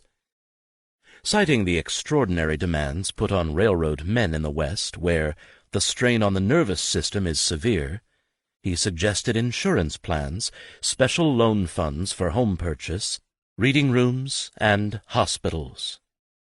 Charles Francis Adams endorsed these proposals, becoming an advocate of what would later be known as welfare capitalism. In its heyday in the early 20th century, it was a prescription for defeating unions, and in part that was Tuzalin's aim. Tuzalin thought that hospitals and insurance plans would wean workers away from their own organizations, particularly the railroad brotherhoods, one of whose great appeals was the insurance that they offered. The suggestion for reading rooms carried with it not only the whiff of uplift, but a quite specific attachment to the YMCA, which, following the great railroad strike of 1877, created its railroad department with substantial funding from the roads. The YMCA sought to undercut a working-class culture of drink, camaraderie, and a tough manliness, and replace it with a more restrained Christian culture of manhood, geared toward individual self-improvement. This vision of a working class was not all that different from the cultural goals of the Knights of Labor, but the YMCA intended its policies to undercut political radicalism, prevent strikes, and merge the workers' interests with those of the corporation. The suggestion that corporations aid their workers in buying homes went to a conviction that family men with property at risk would be more conservative, more reluctant to strike, and more willing to support the corporations than workers with less at risk. But Tuzalin's main worry, and a legitimate one, was an anti-monopoly alliance against the railroads that would include their own workers. Such an alliance became the explicit goal of both the Knights of Labor and the Farmers' Alliance. Tuzalin knew that his suggestions would not be popular among many Western railroad men. He most likely wrote anonymously because he anticipated and feared the reaction of Charles Perkins, soon to become president of the Burlington system. Perkins did suspect that Tuzalin was the author and predictably dismissed the letter as rubbish. Equally predictable, he sought to kill this seed before it sprouts. Perkins was an intellectual troglodyte who reduced everything to the laws of supply and demand. He believed in the discovery and fixing of economic truth. Although he could be surprisingly flexible in actual labor negotiations, he opposed the suggestion that the company had any obligations toward or interests in its employees beyond the wages it paid them for the work it received. Tuzalin, however, was a practical man who knew that the railroads could not afford to be indifferent to their workers' politics and social life. He knew that the railroads depended on politics, and thus on workers' votes as well as their labor. Although Perkins saw in Tuzalin's suggestions a taint of obligation, Tuzalin meant something else. The railroads did favors for political friends. They had to make friends of their workers, too. Charles Francis Adams had passed on Tuzalin's letter to the nation both because he, too, prided himself on being a practical man, and because Tuzalin's suggestions corresponded to his wider Comtean beliefs. In 1865, Adams had chanced on an essay by John Stuart Mill, the English utilitarian, on Auguste Comte, the French founder of positivism. Adams claimed, "That essay of Mill's revolutionized in a single morning my whole mental attitude." He went from the theological stage, in which he had been nurtured, and into the scientific. Mill's essay was both a sympathetic account of Comte and a critique that sought to blend Comte's positivism with a defense of the very 19th century liberalism and the 18th century revolutionary tradition that Comte hated. Mill threw out some of Comte's more cracked social theories, but retained Comte's positivism, which recognized that all phenomena without exception are governed by invariable laws, with which no volitions, either natural or supernatural, interfere. What Adams seems to have taken away was an odd, unstable mix, as much Mill as Comte. Adams's intellectual life became an ongoing series of amendments, exceptions, and additions to what he took to be a founding Comtean charter. Mill allowed Adams to remain in many ways a quintessential liberal who envisioned society as composed of autonomous subjects, each seeking advantage. When he thought workers on the Union Pacific were acting too collectively and taking the brotherhood of man too seriously, for example, he recommended countermeasures to encourage individuality among the workers. Mill, however, also allowed Adams to combine this liberalism with his sense that organizations were replacing individuals as basic social units. Progress would come from recognizing the laws of human society. Adams adjusted easily enough to the idea that cultivated minds would lead human society in recognizing these laws, never doubting that his mind was among the most cultivated. But whereas Comte dismissed laissez-faire and the so-called rights of the individual, the hallmarks of Gilded Age liberalism, as purely metaphysical, Adams, reading Comte through Mill, could hold on to them as corollaries to social laws, an inference from the laws of human nature and human affairs. He could have both his liberalism and his positivism. Social laws yielded for Adams a constrained individualism. Instead of blindly pursuing self-interest, humans in society would seek the cooperation of mankind one with another by the division of employments and interchange of commodities and services. Human society, in short, sounded a lot like a railroad corporation. Cooperation was the source of progress, and it reached its fulfillment when the true methods of positive science were applied to society. In Mill's view, the market might be a temporary practical necessity for settling workers' share of production, but it was certainly not a moral ideal, and society was striving for a moral ideal whose model was the military, since until laborers and employers perform the work of industry in the spirit in which soldiers perform that of the army, industry will never be moralized and military life will remain the chief school of moral cooperation. Adams, too, regarded the dominance of the market as but a phase of human existence, and looked elsewhere for principles of social organization. In the late 19th century, progressive liberals like Mill, as well as radical writers like Edward Bellamy, who borrowed heavily from the Knights of Labor, praised the army as a social model. This stress on cooperation and the unwillingness to see the market as a template for society distanced Adams from Perkins, but ideals of a cooperative society based on military analogies, particularly when embraced by ex-military officers, conveyed a rather constricted view of cooperation. A corporate officer commanding laborers had a more sanguine view of the army of labor than did the actual laborer. According to the military analogy, workers were soldiers and their job was to take orders. They had no control over their work, how it was done, or when it was to be performed. In selling their labor, they had passed through a filter that negated the social rules that governed the rights and duties of Republican citizenship. They became a different kind of being.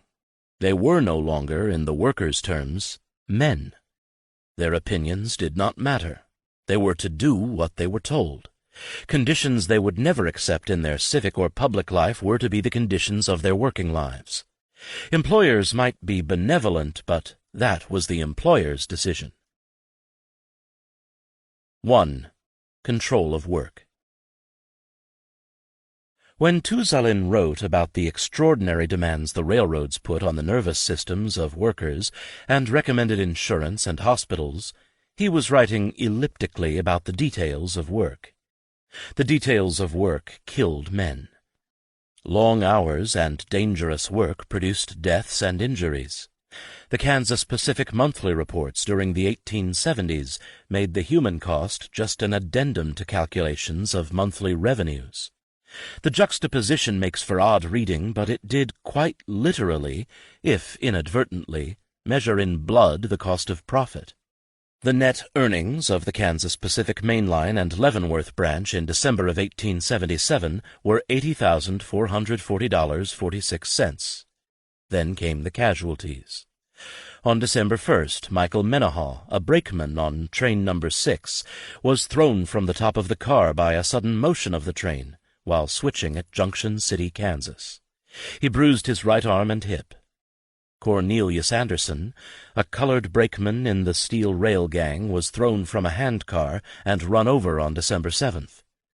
The car passed over him, seriously injuring his back and hip. On December 13th, Edward Smith, another brakeman on train number 6, had his hand mashed in making a coupling near Mirage, Kansas. The coupling was a difficult one to make on account of one of the cars being a foreign one. The brakeman had but 2 fingers on his hand and had his lantern on his arm, which doubtless contributed to the accident. It was also doubtless that Smith had already lost his other fingers in a previous accident. The absence of 1 or more fingers was a mark of a brakeman. On December 23rd, E.A. Morphy, brakeman on number 8, fell between first car and engine as train was pulling into a siding. As he attempted to step from ladder into the engine tender, he slipped, the tender being covered with frost, and fell between the car and the tender. Luckily, the engineer saw him fall and reversed engine, so that the train did not run over him. Morphy suffered severe bruises. The monthly injury lists, men falling from cars, hands mashed coupling cars, men crushed between cars or scalded by steam, became monotonous. Only the names changed. Most were injured, but some, like John Retzorf, died. A single miscalculation, a single piece of bad luck, a single piece of faulty equipment, and a world of horrors ensued.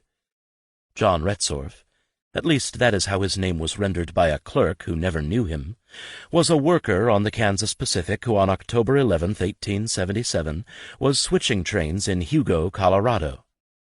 He stepped in between the second and third cars from the engine to uncouple them, and in running along between the cars his foot caught between the rails, dragging him under and between the cars, which ran over him, cutting off both feet and lower part of legs, and crushing left hand, arm, and shoulder.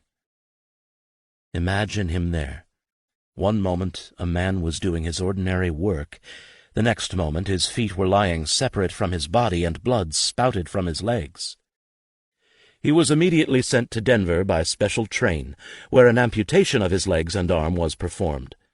He survived several days after the amputation, and hopes were entertained of his recovery, but in this we were disappointed, as he died on October 24th. Coupling cars was a detail of work, as was setting the brake on a moving train.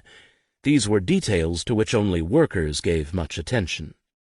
In 1890, the first year of the Interstate Commerce Commission gathered reliable statistics.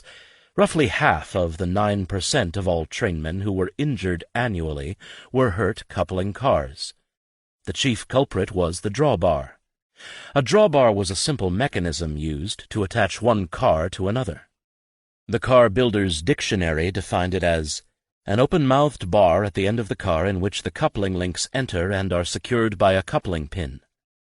Its design forced brakemen or yardmen to place their bodies between railroad cars and put their hands between couplers to insert a pin as they came together. It is astonishing how long the primitive and dangerous link and pin technology survived.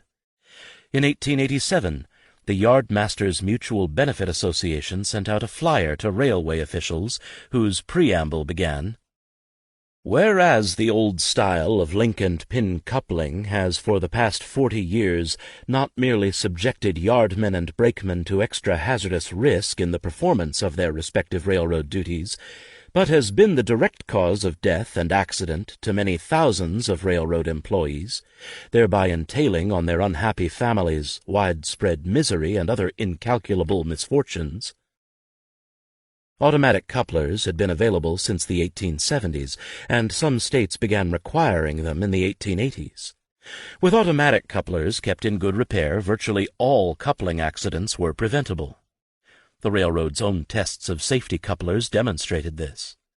The railroads, however, refused to rush adoption.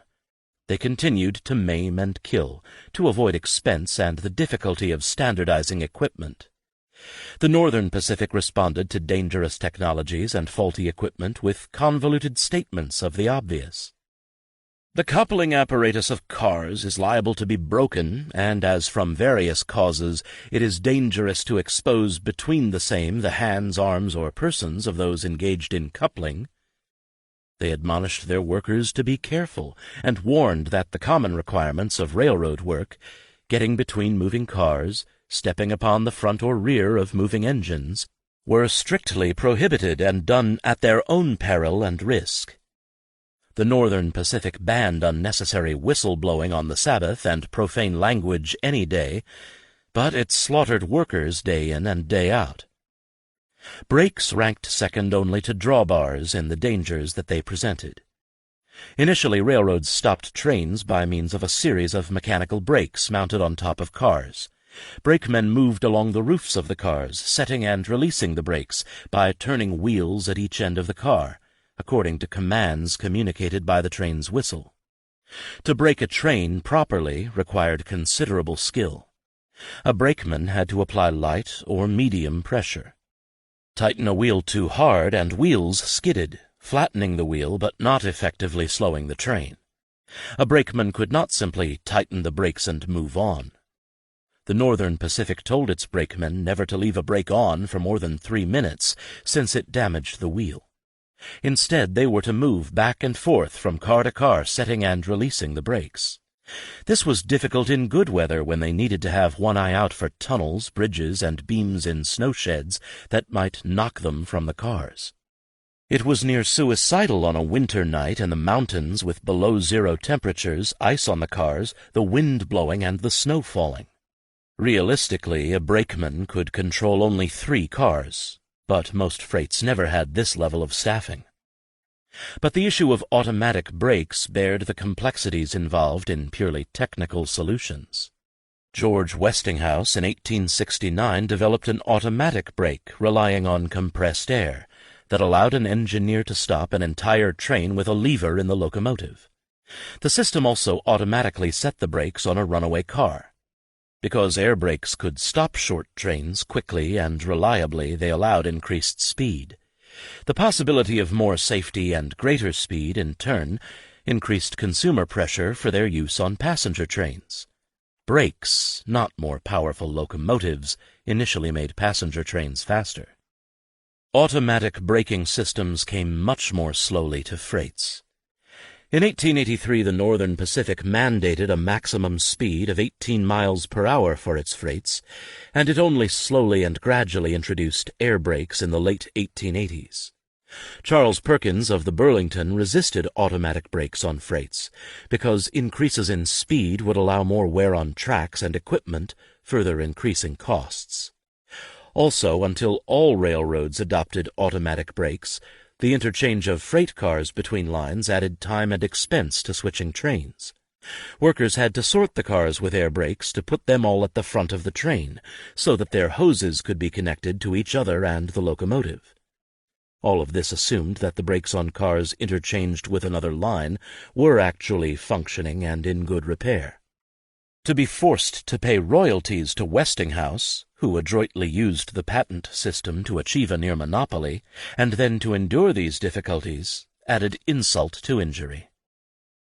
The far western railroads began to put air brakes on their freight trains in the 1880s, because much of the terrain they traversed was mountainous with relatively steep grades.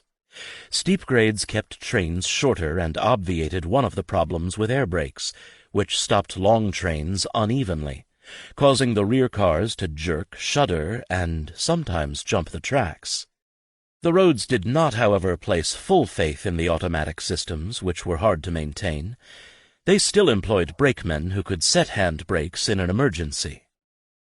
As L.S. Anderson explained after an Idaho freight's air brakes failed and it plowed into another, the fault lay with the brakeman, since air brakes were likely to fail at any time, and experienced trainmen certainly should be able to control a train with the handbrake if they are attending properly to duty.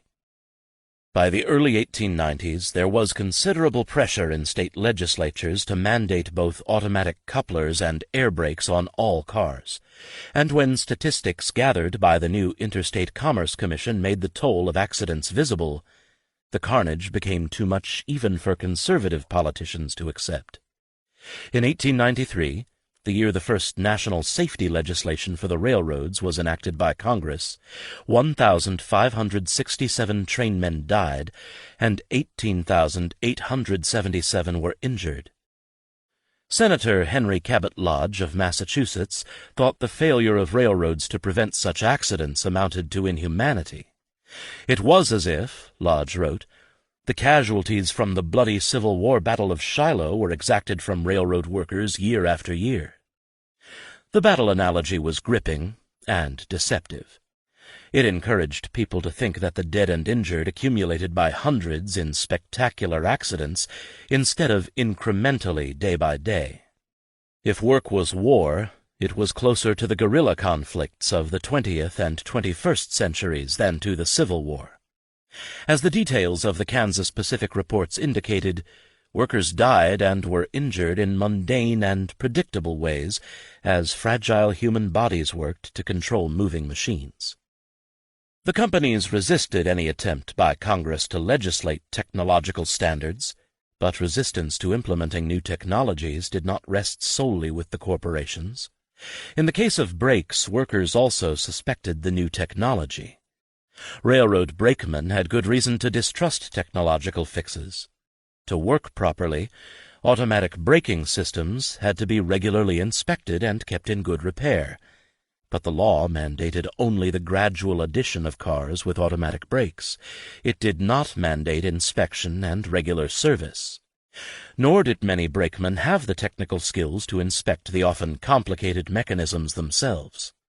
Automatic brakes therefore potentially threatened to diminish the number of brakemen's jobs without increasing safety. In response, skilled workers continued to rely on manual brakes while stressing the virtues of experience over a naive reliance on technology. For the brakemen, the technology was secondary. The real battle was over control of work. Who would decide on change, and how would it be implemented? 2. The Knights of Labor. In his belief that the current conditions of industrial capitalism were but a passing phase, Charles Francis Adams was close to a man who was his and other railroad men's nemesis, Joseph Buchanan.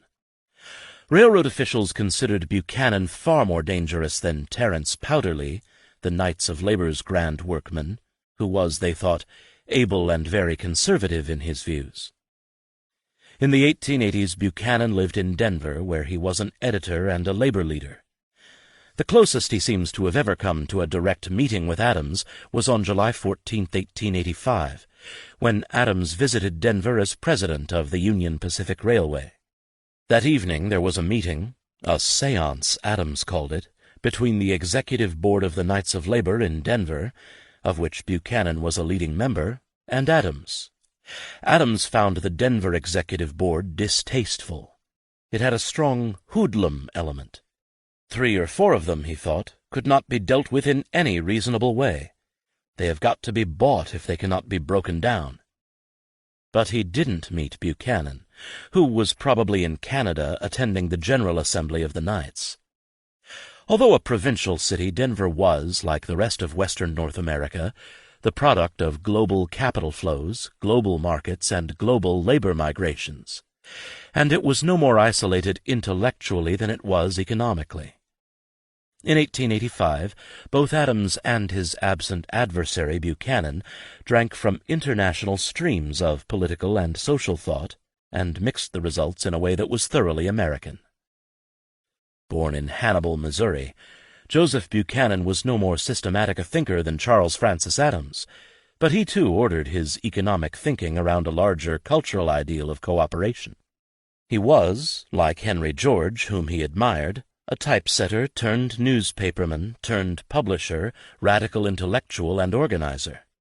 He was very much a sentimental Victorian, who wrote of having to talk to his wife by the light of an open stove door to conserve the last 2 candles so that he could set type. But such Victorian touches often came with a Western accent, as when his wife met him at the Denver railroad station with pistols in her purse to protect him from a lynch mob. Buchanan was a radical, but a rather Catholic one whose mind functioned as a kind of hotel, where any, and it sometimes seemed all, of the advanced ideas circulating among working men in the 1880s could find lodging.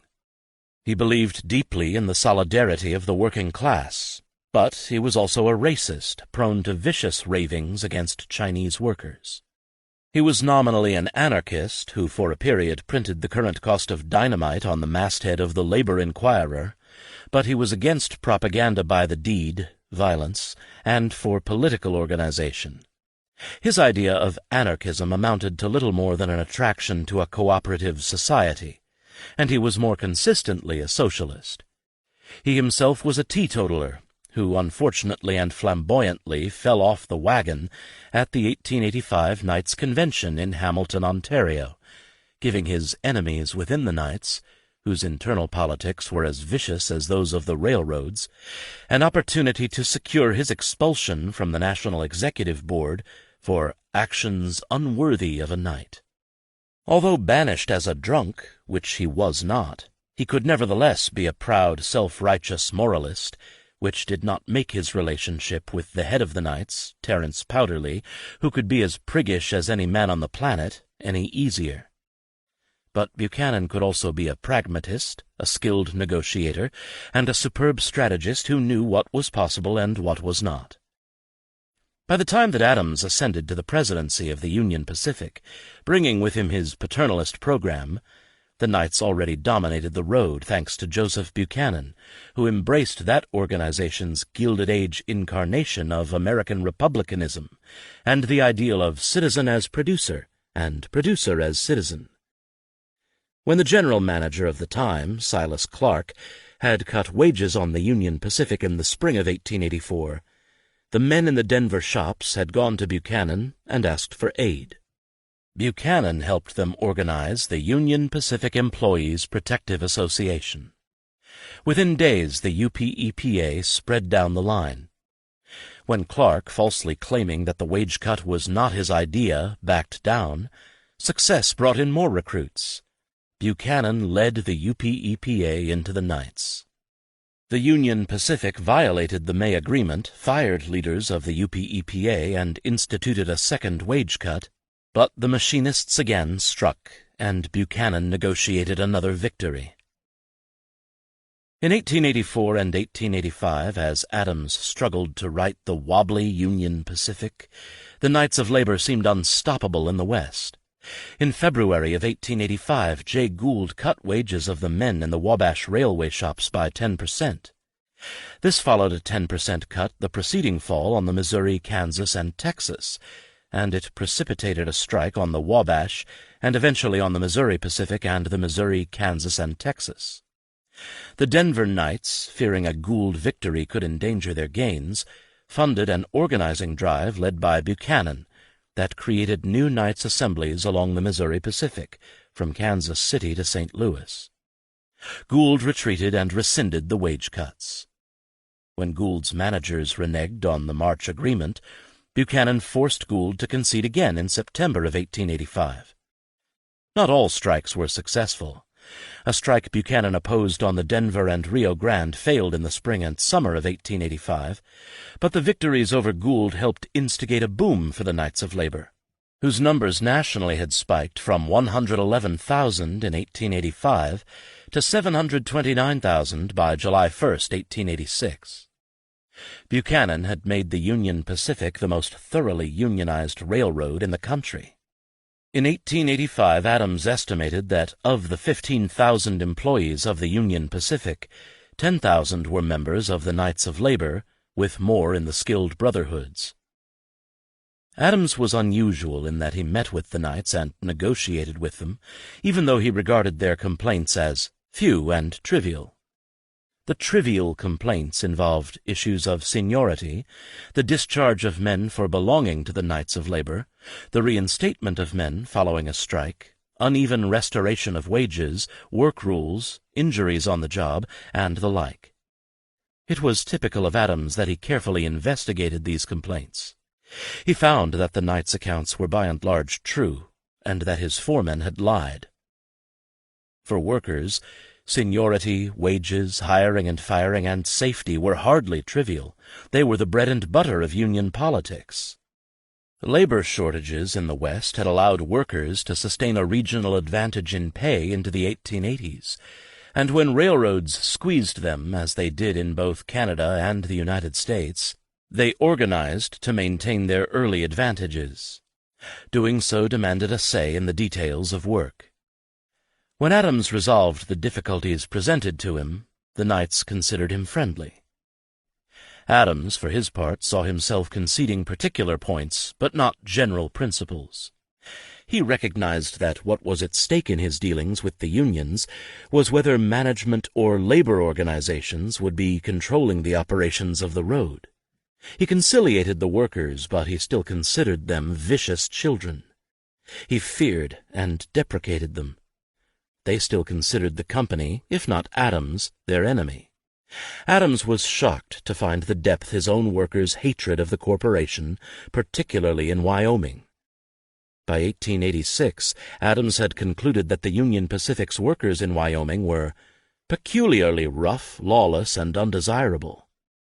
His new general manager, S.R. Callaway, who succeeded Clark in 1885, wrote Adams that at the Rawlins shops the Knights demanded the reinstatement of a man who had told the foreman to go to hell when instructed to clean up around his bench. At Carbon, Wyoming, the scene of trouble since the fall of 1884, when the company had discharged coal miners for joining the Knights of Labor, the men were still out on strike at the beginning of 1885 because, so Callaway claimed, the company would not discharge all Finlanders and Chinese. At Laramie, the foreman came to meet Callaway with his head all mashed up.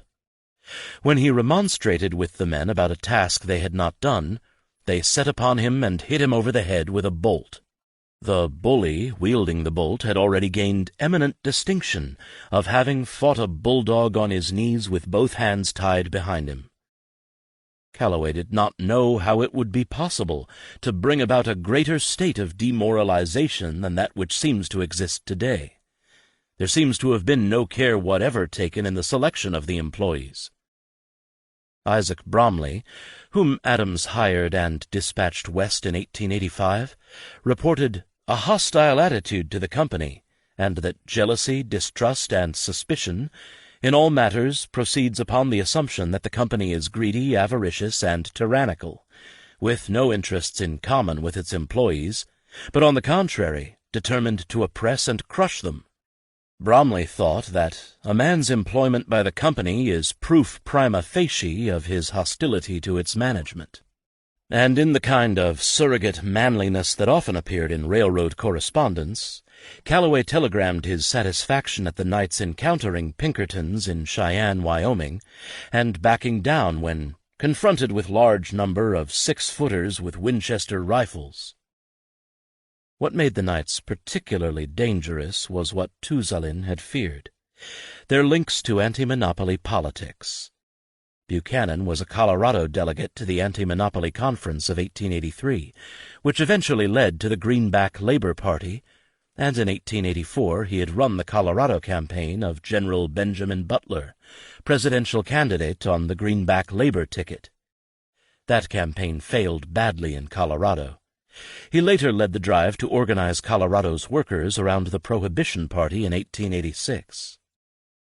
The strength of anti-monopoly sentiment in Colorado and elsewhere, however, could not be gauged by tallying third-party votes. Anti-monopolists never successfully united under a single party, but voters did back anti-monopoly candidates who were present in all the parties. A series of streams, instead of a single river, Anti-monopoly politics became ubiquitous, linked, and incredibly fluid. Adams got a better sense of anti-monopoly strength in Colorado and the depth of anti-railroad feeling when in 1885 he asked the Union Pacific's lawyers to investigate the company's legal and political options in dealing with a potential strike in Colorado. Adams wanted a military force to suppress strikes, but he learned there was too much anti-monopoly sentiment in the West to depend on state aid, and inadequate grounds for demanding federal aid. A.J. Poppleton, the Union Pacific's lead attorney in the West, outlined the issues. The Knights had enemies in Colorado. Buchanan was not paranoid in his fear of lynch mobs, but they also had considerable popular support. Theoretically, the governor of Colorado had the power to suppress a mob or a riot, and the laws seemed broad enough for Poppleton to equate a strike with a riot. But when it comes to work them out practically, there may be more difficulty experienced, because in Colorado public sympathy was with the strikers. Federal law was more promising. The federal government had the power to suppress insurrection, violence, unlawful combination, or conspiracy against the laws of the United States. Unfortunately for the Union Pacific, anti-monopoly forces in Congress had, in the wake of the Great Strike of 1877, passed an act making it unlawful to employ any part of the Army of the U.S. as a posse comitatus, except when expressly authorized by the Constitution or by an act of Congress. This created much difficulty, but Poppleton thought that the Charter of the Union Pacific, an act of Congress requiring the railroad to carry U.S. mail and other government freight, created an opening for the use of federal troops. Adams was willing to go further.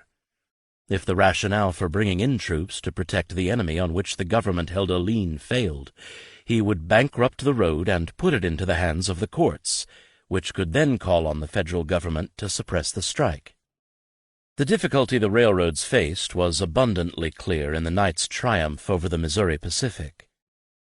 Workers had beaten Gould in 1885 not only because the brotherhoods of skilled workers, the shopmen and less skilled workers who flocked to the Knights had united, but also because they had curtailed violence and brought local and state government officials to their side. Strikes were political, and public opinion mattered. Violence cost workers sympathy, and the violence of workers could never match the violence of the state. To eschew violence was not to eschew force. Workers went beyond persuasion. Boycotts, threats, the killing of engines, and physical barricades were all tactics that approached violence but did not involve the physical attacks on scabs or Pinkertons that often brought disaster. If there was going to be a resort to violence, then the winning side would be the one whose use of force was legitimated by the state. When the Missouri Pacific Railroad demanded that local authorities at Sedalia deputize Pinkerton detectives to protect railroad property in the strike of 1885, town officials instead deputized brakemen, conductors, and other workers. Residents of the communities along Gould's lines saw the corporations as alien institutions, but they regarded the workers as neighbors and citizens who shared with them a wider anti-monopoly sentiment. Seeing no imminent threat to life and property, the governors of Missouri and Kansas refused to dispatch the militia. Workers enforced peace and order against the private violence of corporations. The Knights made common cause with other anti-monopolists, but they were not anti-monopolists pure and simple. They were a peculiar labor union, but they were above all a labor union.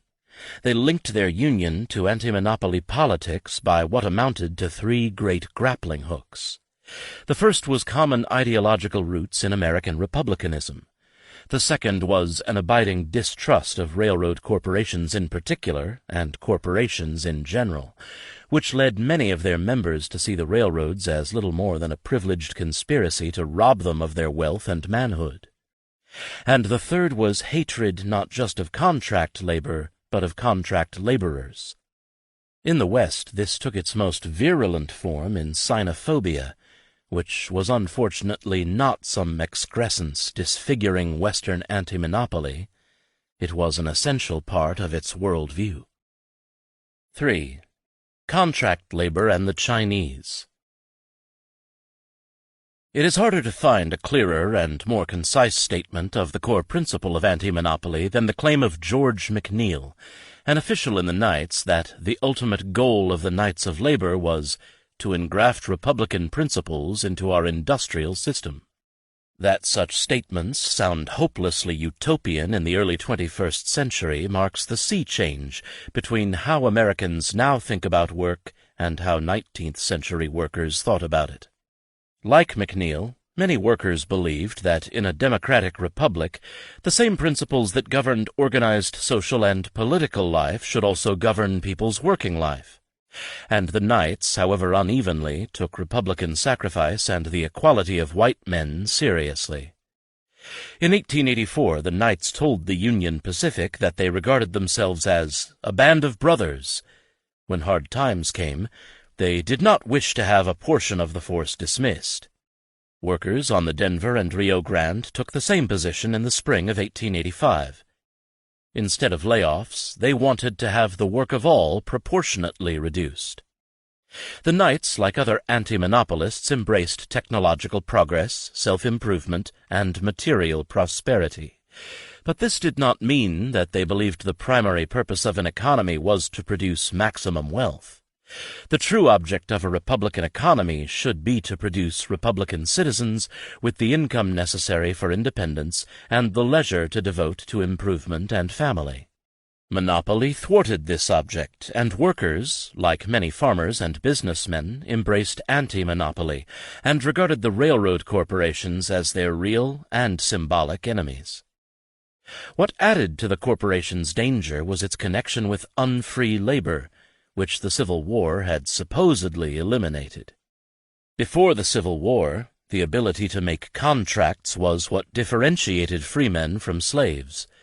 The contracts that labor contractors offered immigrant workers, Europeans, Chinese, and Mexicans, flew in the face of the free labor whose triumph of the North had supposedly secured. To the Knights, the contracts offering foreign workers a loan for passage and work on arrival amounted to a kind of debt peonage that put low-wage workers at the mercy of contractors. A.C. Beckwith supplied labor, largely Chinese, to the Union Pacific coal mines.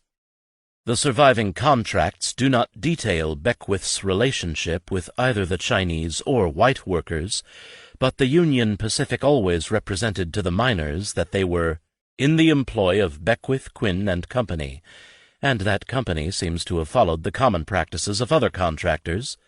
The railroad paid the wages of the Chinese workers directly to Beckwith, Quinn and Company, which deducted any necessary charges before the Chinese miners received their money. A decade later, contractors of Japanese labor, some of whom were Japanese and some white, had perfected a system that involved a kind of death by 1,000 cuts.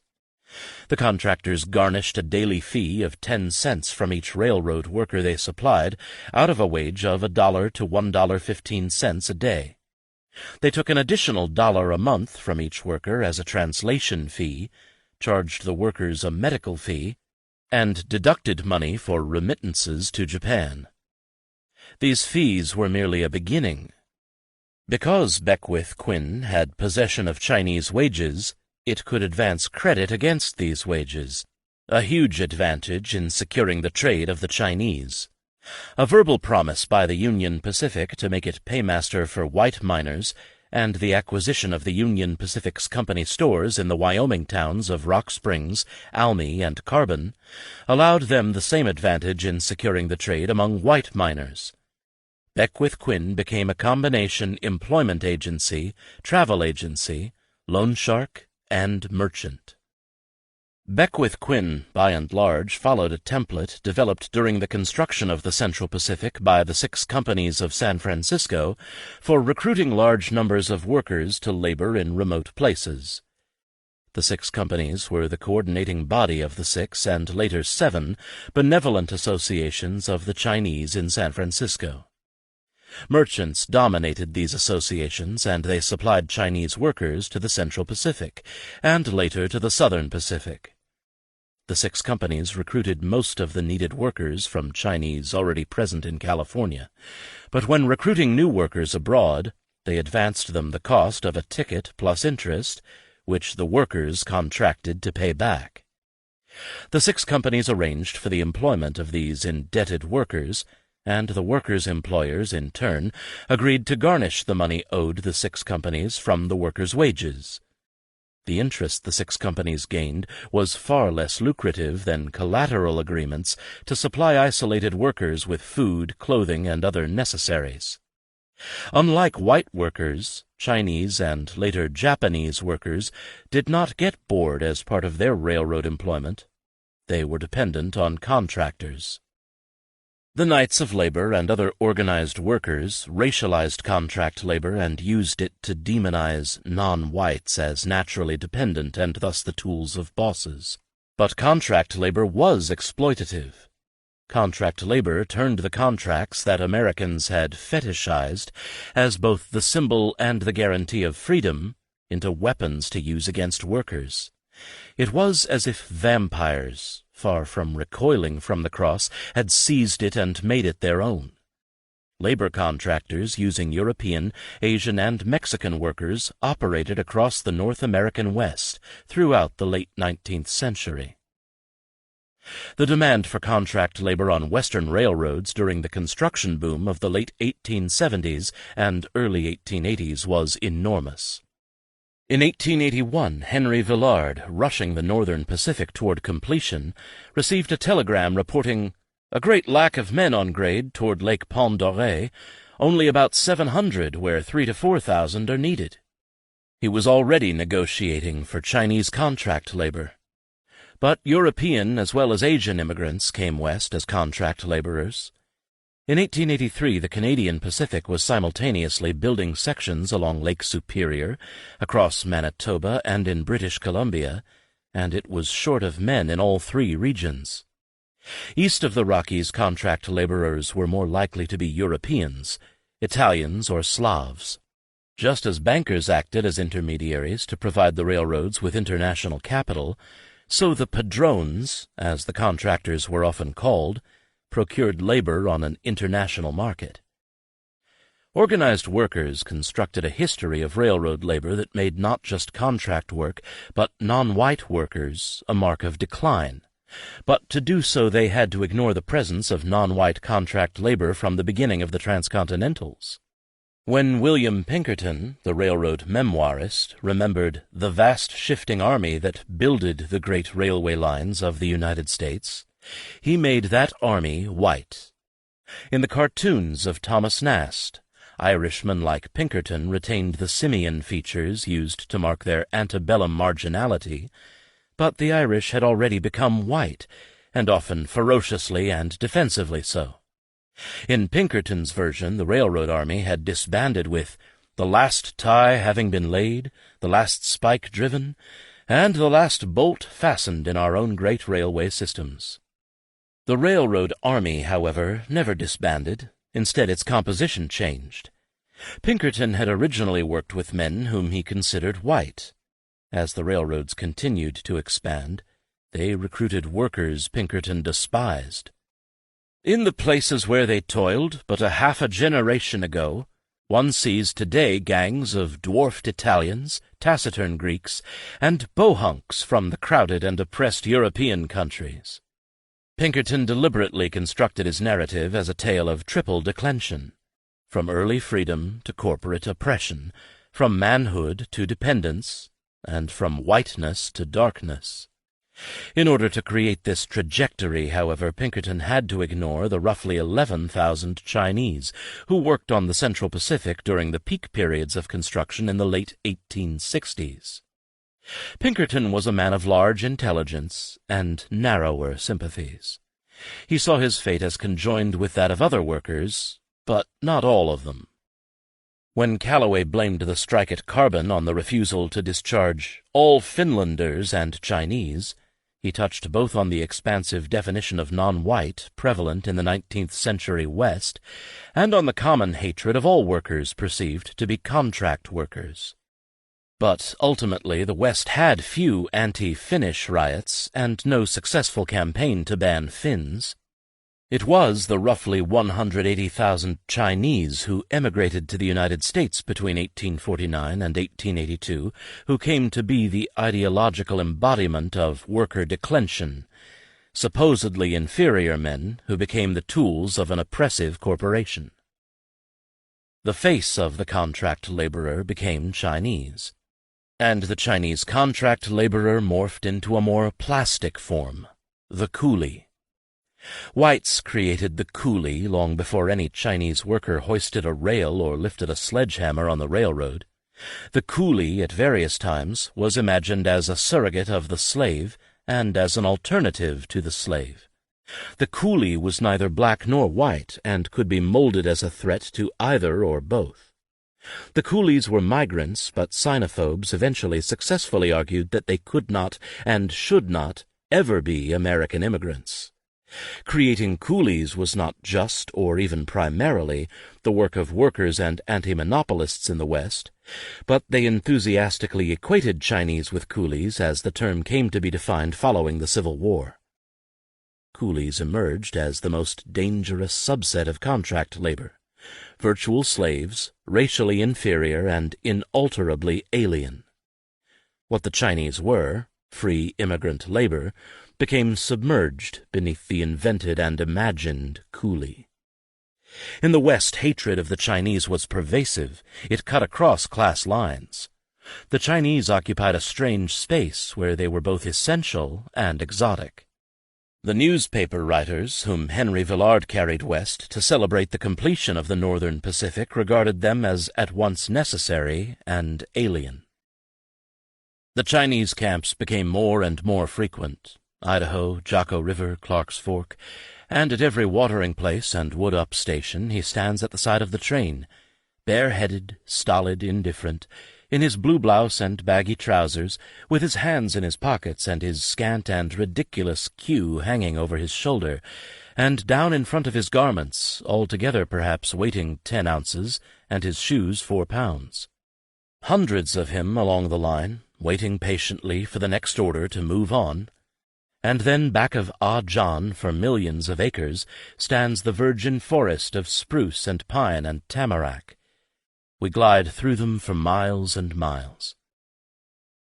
With their character so obvious that it was discernible from the window of a train, stolid, patient, ridiculous, and waiting only for orders, the Chinese had already been reduced to caricature. The orders that the Chinese awaited were to build railroads. In 1882 there were reportedly 15,000 Chinese at work on the Northern Pacific in Washington Territory, with another 6,000 working on that line in Idaho and Montana. That same year, roughly 6,000 Chinese arrived to work on the Canadian Pacific in British Columbia, and this does not include those working on the Southern Pacific system. Few white workers wanted the construction jobs the Chinese held, but most non-Chinese workers feared that once the roads were finished, they would move into other work along the lines. In March of 1886, John Cook, the secretary of the Knights of Labor Assembly in Huntington, Oregon, demanded the dismissal of all Chinese employed by the Oregon Railroad and Navigation Company. He denounced their complete monopoly of the various branches of unskilled labor on the Pacific coast, and then, echoing the kind of Republican and Lincolnian language that had presaged the Civil War, spoke of the irrepressible conflict between civilization and barbarism. The Chinese were a curse, and the Knights acted to protect our interests, our country, and our race. This easy transition from job competition to a crisis of civilization that endangered the Republic and our race was typical of the xenophobia that by 1886 dominated the Pacific coast. Working men did not invent xenophobia, and not all Knights were anti-Chinese, but xenophobia eventually sank its deepest root among Western workers, particularly among the Western Knights. In part, the anti-Chinese movement in the West grew out of actual labor competition, especially during the Depression of the 1870s. But this was hardly the whole explanation. Sinophobia took root in places where there were very few Chinese. Charles Francis Adams could be loose with figures, but he claimed that of the 20,000 Union Pacific employees, only 300 to 400 were Asiatics. Yet by 1885 workers had taken to calling the Union Pacific the Great Chinese Company. This was a function of contract labor. Adams could deny that men employed by the Oregon Railroad and Navigation Company were Union Pacific employees, just as he could deny that workers provided by A.C. Beckwith were Union Pacific employees. The linkage of corporations and Chinese was, however, by 1886 so powerful that it would not be broken apart by arguments about numbers. The welding of anti-corporate and anti-Chinese politics first flowered in San Francisco, which produced the seeds that spread out along the coast into Canada and inland along the railroad lines. In the 20th century, even Sonora would sprout its own indigenous anti-Chino League. The anti-Chinese movement did not depend on the actual presence of Chinese in any numbers, because the Chinese were less fellow human beings than a powerful ideological construct. Their degradation represented the fate of all workers, should the corporate coolie partnership be allowed to persist. Degradation gained them hatred rather than sympathy. In the late 1870s, Dennis Kearney, a San Francisco drayman and petty entrepreneur, demonstrated the political possibilities of anti-Chinese politics by using it to promote an insurgency within the Democratic Party. He captured the Democratic ward clubs and incorporated them into the new Working Men's Party, whose slogan was, "The Chinese must go." The working men were both anti-monopolist and racist. The two were often synonymous. They placed clauses in the new 1879 California Constitution denying Chinese the vote and prohibiting their employment on public works. By then, anti-Chinese politics were so pervasive that they faced little opposition in doing so. Focusing only on Kearney and the working men can make California's anti-Chinese politics seem little more than a response to Chinese labor competition during the Depression of the 1870s.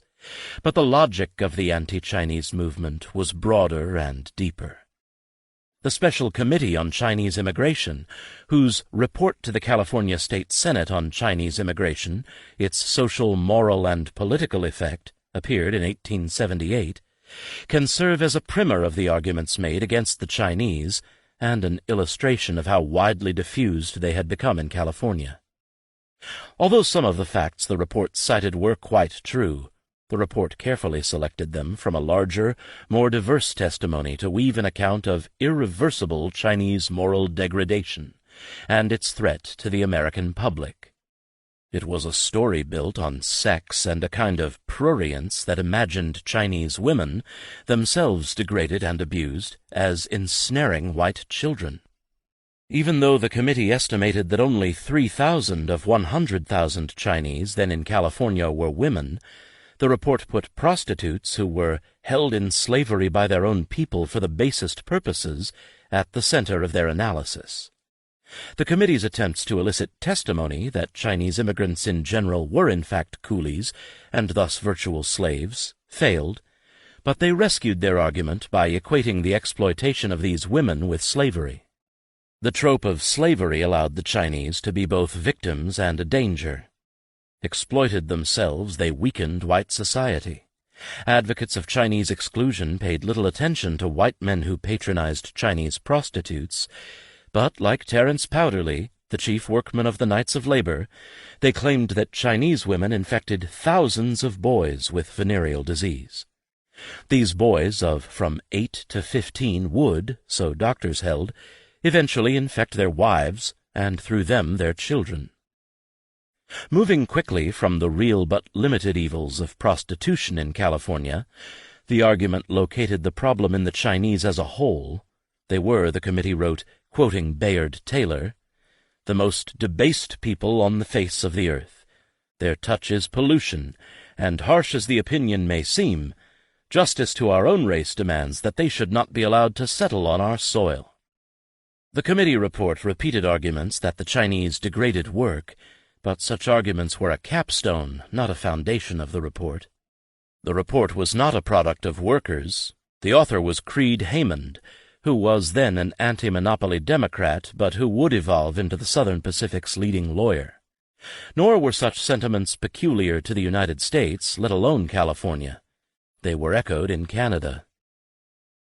Constructing the Chinese as a debased race made xenophobia one of the flavors in the stew of American racism, but xenophobes added a distinctive aspect to the hatred of the Chinese.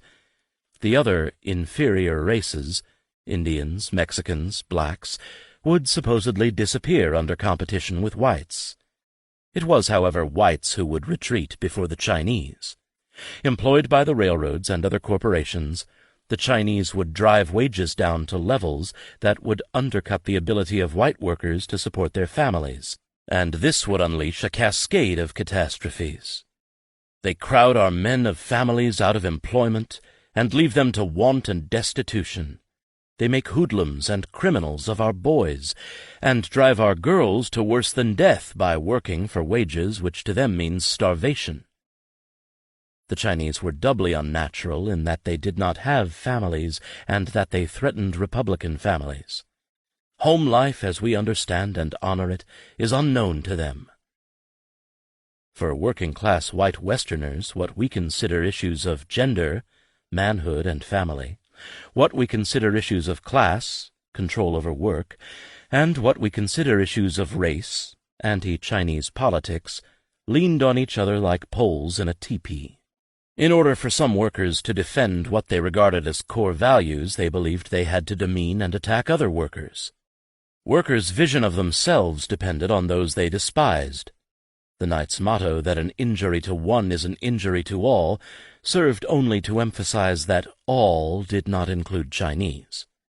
Joseph Buchanan would make this quite explicit when, to exclude the Chinese, he altered his belief from the Brotherhood of Man to the Brotherhood of Man, Limited. The Knights, with good reason, have been praised in other contexts as a beacon of racial enlightenment on a dark sea, so why were they so viciously racist toward the Chinese? It was not because of any deficiency in the Chinese as workers. The Knights admitted that the Chinese were good workers. His only virtue is his industry. But being industrious was not enough. Their hard work made them, as the California Knights declared, a menace to free labor and free men. There was an element of self-loathing in the contempt of the Chinese. The Knights were hardly reconciled to the place of wage labor in a republican economy, and when they attacked the Chinese they often repeated slurs previously directed at wage workers in general. The Chinese were ignorant, conscienceless, corrupt, crafty, criminal, depraved. Too timid to be men themselves, they threatened American manhood, the virtue of American families, and the nation itself. These were precisely the charges often leveled against wage workers in the American Republic. In the denunciation of Chinese workers as workers, there is more than a casual resonance with Jefferson's famous denunciation of urban workers.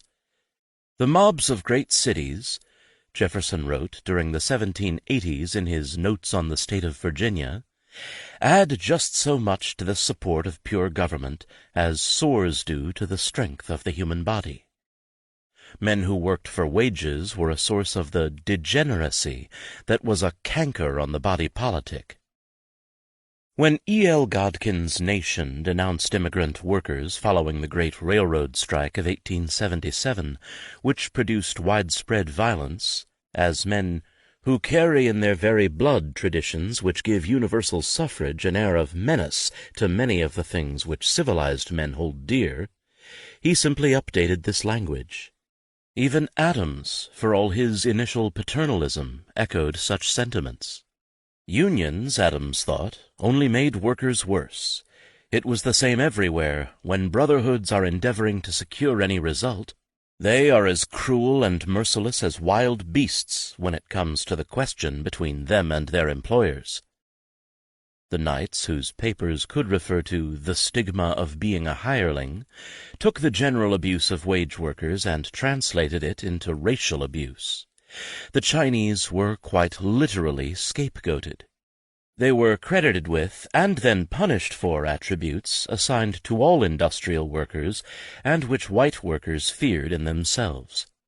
There was a sense among workers in the West that certain work under the conditions enforced by railroad corporations was inherently degrading, and these were the jobs the Chinese occupied.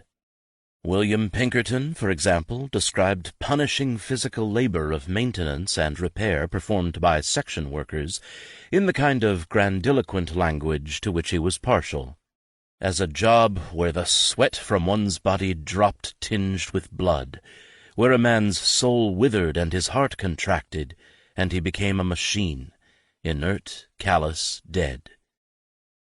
White workers transformed themselves from being a threat, an ignorant and vicious working class, to being victims. They marked certain kinds of work as inherently degrading and other workers as inherently degraded. Degraded workers hardly counted as men. They were tools of bosses. Having racialized the danger they faced, white workers then racialized resistance. Resistance was the marker of whiteness and manhood. The mark of non-whites was dependence, long the great danger to the Republic. The supposed consent of the Chinese to their own oppression made them both inferior and dangerous. The Chinese would first deprive workers of their manhood, then weaken the families that were the fruits of that manhood, and finally undermine the Republic that depended on their manhood. As in so many other things, gendered constructions lay behind racialized constructions of dangers to society. Americans deeply believed in uplift, but once the Protestants largely abandoned their efforts at conversion, the Chinese ceased to be targets for uplift. They didn't qualify. They could not be reformed, because they were inassimilable. Separate, distinct from, and antagonistic to our people in thinking, mode of life, in tastes and principles. In 1870, Western Republican congressmen had taken the lead in making sure that Asians could not become naturalized citizens. This made Asian immigrants, by definition, unable to participate in the rituals and duties of the Republic. The next step was to halt immigration almost entirely. Friends of the railroads in Congress and the provisions of the Burlingame Treaty with China had been enough to stop the passage of bills restricting Chinese immigration in the 1870s. The renegotiation of the Burlingame Treaty with China allowed proponents of Chinese exclusion to press forward, but Collis P. Huntington, who very much favored Chinese immigration and Chinese labor, remained confident that his friends in Congress could defeat immigration restrictions on the Chinese. He underestimated the strength of the anti-Chinese forces, not only in the West but nationally. Only a veto by Chester A. Arthur stopped the first version of the Chinese Exclusion Bill in 1881, but Arthur accepted a second version in 1882 with a 10-year rather than a 20-year moratorium on immigration and a ban on Chinese citizenship. Collis P. Huntington denounced the outrageous act against that peaceable and industrious people, and then moved characteristically from high principle to immediate self-interest. He worried that the act gave the Canadian Pacific an advantage in securing the steamer trade from China. Neither anti-monopolists in general, nor the Knights of Labor in particular, were satisfied with the Chinese Exclusion Act. They launched a wider political attack on contract labor. And here, too, they were politically victorious. In the United States, the Foreign Act of 1885 banned and rendered null and void all contracts to import alien workers for labor and service. Parliament eventually passed a similar Canadian act, the Alien Labor Act of 1897. Practically, however, the Foreign Act proved hard to enforce. Contract labor did not vanish. Chinese exclusion forced contractors to find new sources of supply, and the Foreign Act caused them to develop new subterfuges. Contractors and the railroads piously promised to observe the act. As importation of contract labor is strictly forbidden by law, an 1898 agreement between the Japanese labor contractors Tsukane and Ichira Hirota and the Great Northern Railroad read, We will never attempt to hire Japanese residents outside of the United States. But between 1891 and 1900, over 27,000 Japanese workers, virtually all of them unskilled, entered the United States, and others entered Canada. They worked as far east as Minnesota. Labor contractors simply taught the men they recruited to lie on entry. The Oregon Short Line, the Union Pacific, the Southern Pacific, the Great Northern, the Northern Pacific, and the Canadian Pacific all competed for Japanese labor, and a variety of labor contractors competed to supply them. Contractors solicited workers from outside the continental United States and battled on the docks to keep rivals from stealing them away. As C.T. Takahashi of the Oriental Trading Company began an account of subterfuge and thuggery by one of his competitors, "When we brought a shipload of Japanese laborers over from Hawaii last spring, Remington sent about 60 men of the most desperate character." The Foreign Act did not end contract labor, but it did weaken it. The railroads never completely trusted the contractors, and they could not legally hold the workers to their contracts. The railroads suspected that the contractors shifted workers from one line to another to drive up wages. Contract labor worked best in isolated places where workers had few options. Elsewhere, workers could still quit a job whenever they chose. They could not be forced to work for the length of a contract.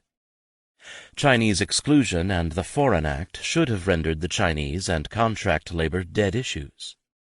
Legislative success, however, only exacerbated anti-Chinese sentiment. There was far more violence against the Chinese in the West following the passage of the Chinese Exclusion Act in 1882 and the Foreign Act in 1885 than before it. The Exclusion Act had created a new category of illegal alien that thrust the Chinese into a netherworld. They were subjects barred from citizenship and without rights, and until they proved otherwise, every Chinese could be regarded as illegal. There was a quite real, if relatively small, movement of the Chinese into the United States from Mexico, where the Chinese were actively recruited for railroad work in Sonora. Far more Chinese came across the border from Canada as the Canadian Pacific neared completion. Once they had entered the country, it was impossible to tell new and illegal Chinese residents from old and legal Chinese residents. All were vulnerable because Chinese exclusion criminalized what had been normal movements of labor. Yet outside of U.S. ports, there was little state capacity to enforce the law. Sinophobes regarded ineffective enforcement as proof that the Chinese and corporations were conspiring to flout the law and mock the will of the people. All over the West, the new laws only increased the potential for violence. 4. Rock Springs. Corporations were, in fact, happy to subvert laws excluding the Chinese and to recruit Chinese workers, but their capacity to do so was limited. The Union Pacific recruited Chinese from Oregon for their Wyoming coal mines, only to find that they came in insufficient numbers to keep the desired ratio of 3 Chinese for every white miner at Rock Springs. In 1885, there were 331 Chinese miners and 150 whites at the Rock Springs mines, because during the preceding 2 years the company had not been able to get Chinese enough to keep up the proportion. As the Union Pacific complained about the inability to recruit sufficient Chinese, the San Francisco Trades Assembly raised the stakes from exclusion to abatement. In 1882, the Assembly established the League of Deliverance, whose goal was through threats and actual violence to drive the Chinese from the West. The League quickly degenerated into a confidence scheme in which local organizers pocketed contributions. But it succeeded in moving anti-Chinese rhetoric up another notch. In 1884 and 1885, talk of abatement and violence was very much in the air. Western Knights wanted abatement for its own sake and as a way to attract membership. Wyoming Territory, which had comparatively few Chinese, was an unlikely place for anti-Chinese violence to erupt, but Rock Springs contained all the necessary elements. It had some Chinese workers in a territory with strong antimonopoly sentiments and a history of corporate corruption. It had the Knights of Labor and the determination of the Union Pacific Railroad to demonstrate to its workers that, while it was willing to practice corporate paternalism, managers, not workers, controlled the terms and conditions of work. The Chinese presence at Rock Springs was a legacy of Jay Gould's control of the Union Pacific. In 1875, coal miners in Rock Springs had struck the Union Pacific. It was a small strike in a distant place. Butch Cassidy and his hole-in-the-wall gang, second-rate desperados but desperados still, operated nearby. Rock Springs was still a collection of dugouts, tents, and cheap buildings gathered near the railroad tracks of the Union Pacific along Bitter Creek on the high desert. Rock Springs existed because of the convergence of coal and the railroad. Despite the town's name, its water came in by tank cars. It was dreary and dirty beyond the normal dreariness and dirtiness of any coal mining town. But Rock Springs also offered testimony to the power of the railroad to create new industries on the edges of the world economy, in places where even state authority remained tenuous. The strike of 1875 was a seed that spawned a much bloodier aftermath. What fertilized and watered that seed came from far beyond Rock Springs. In creating the town, along with its sister coal mining towns of Almy and Carbon, the Union Pacific marked them with its signature blend of mismanagement and corruption. The Union Pacific began in 1868 by subcontracting mining on its coal lands to the Wyoming Coal and Mining Company, whose board contained the Union Pacific president, Oliver Ames, and 5 of his fellow Union Pacific board members.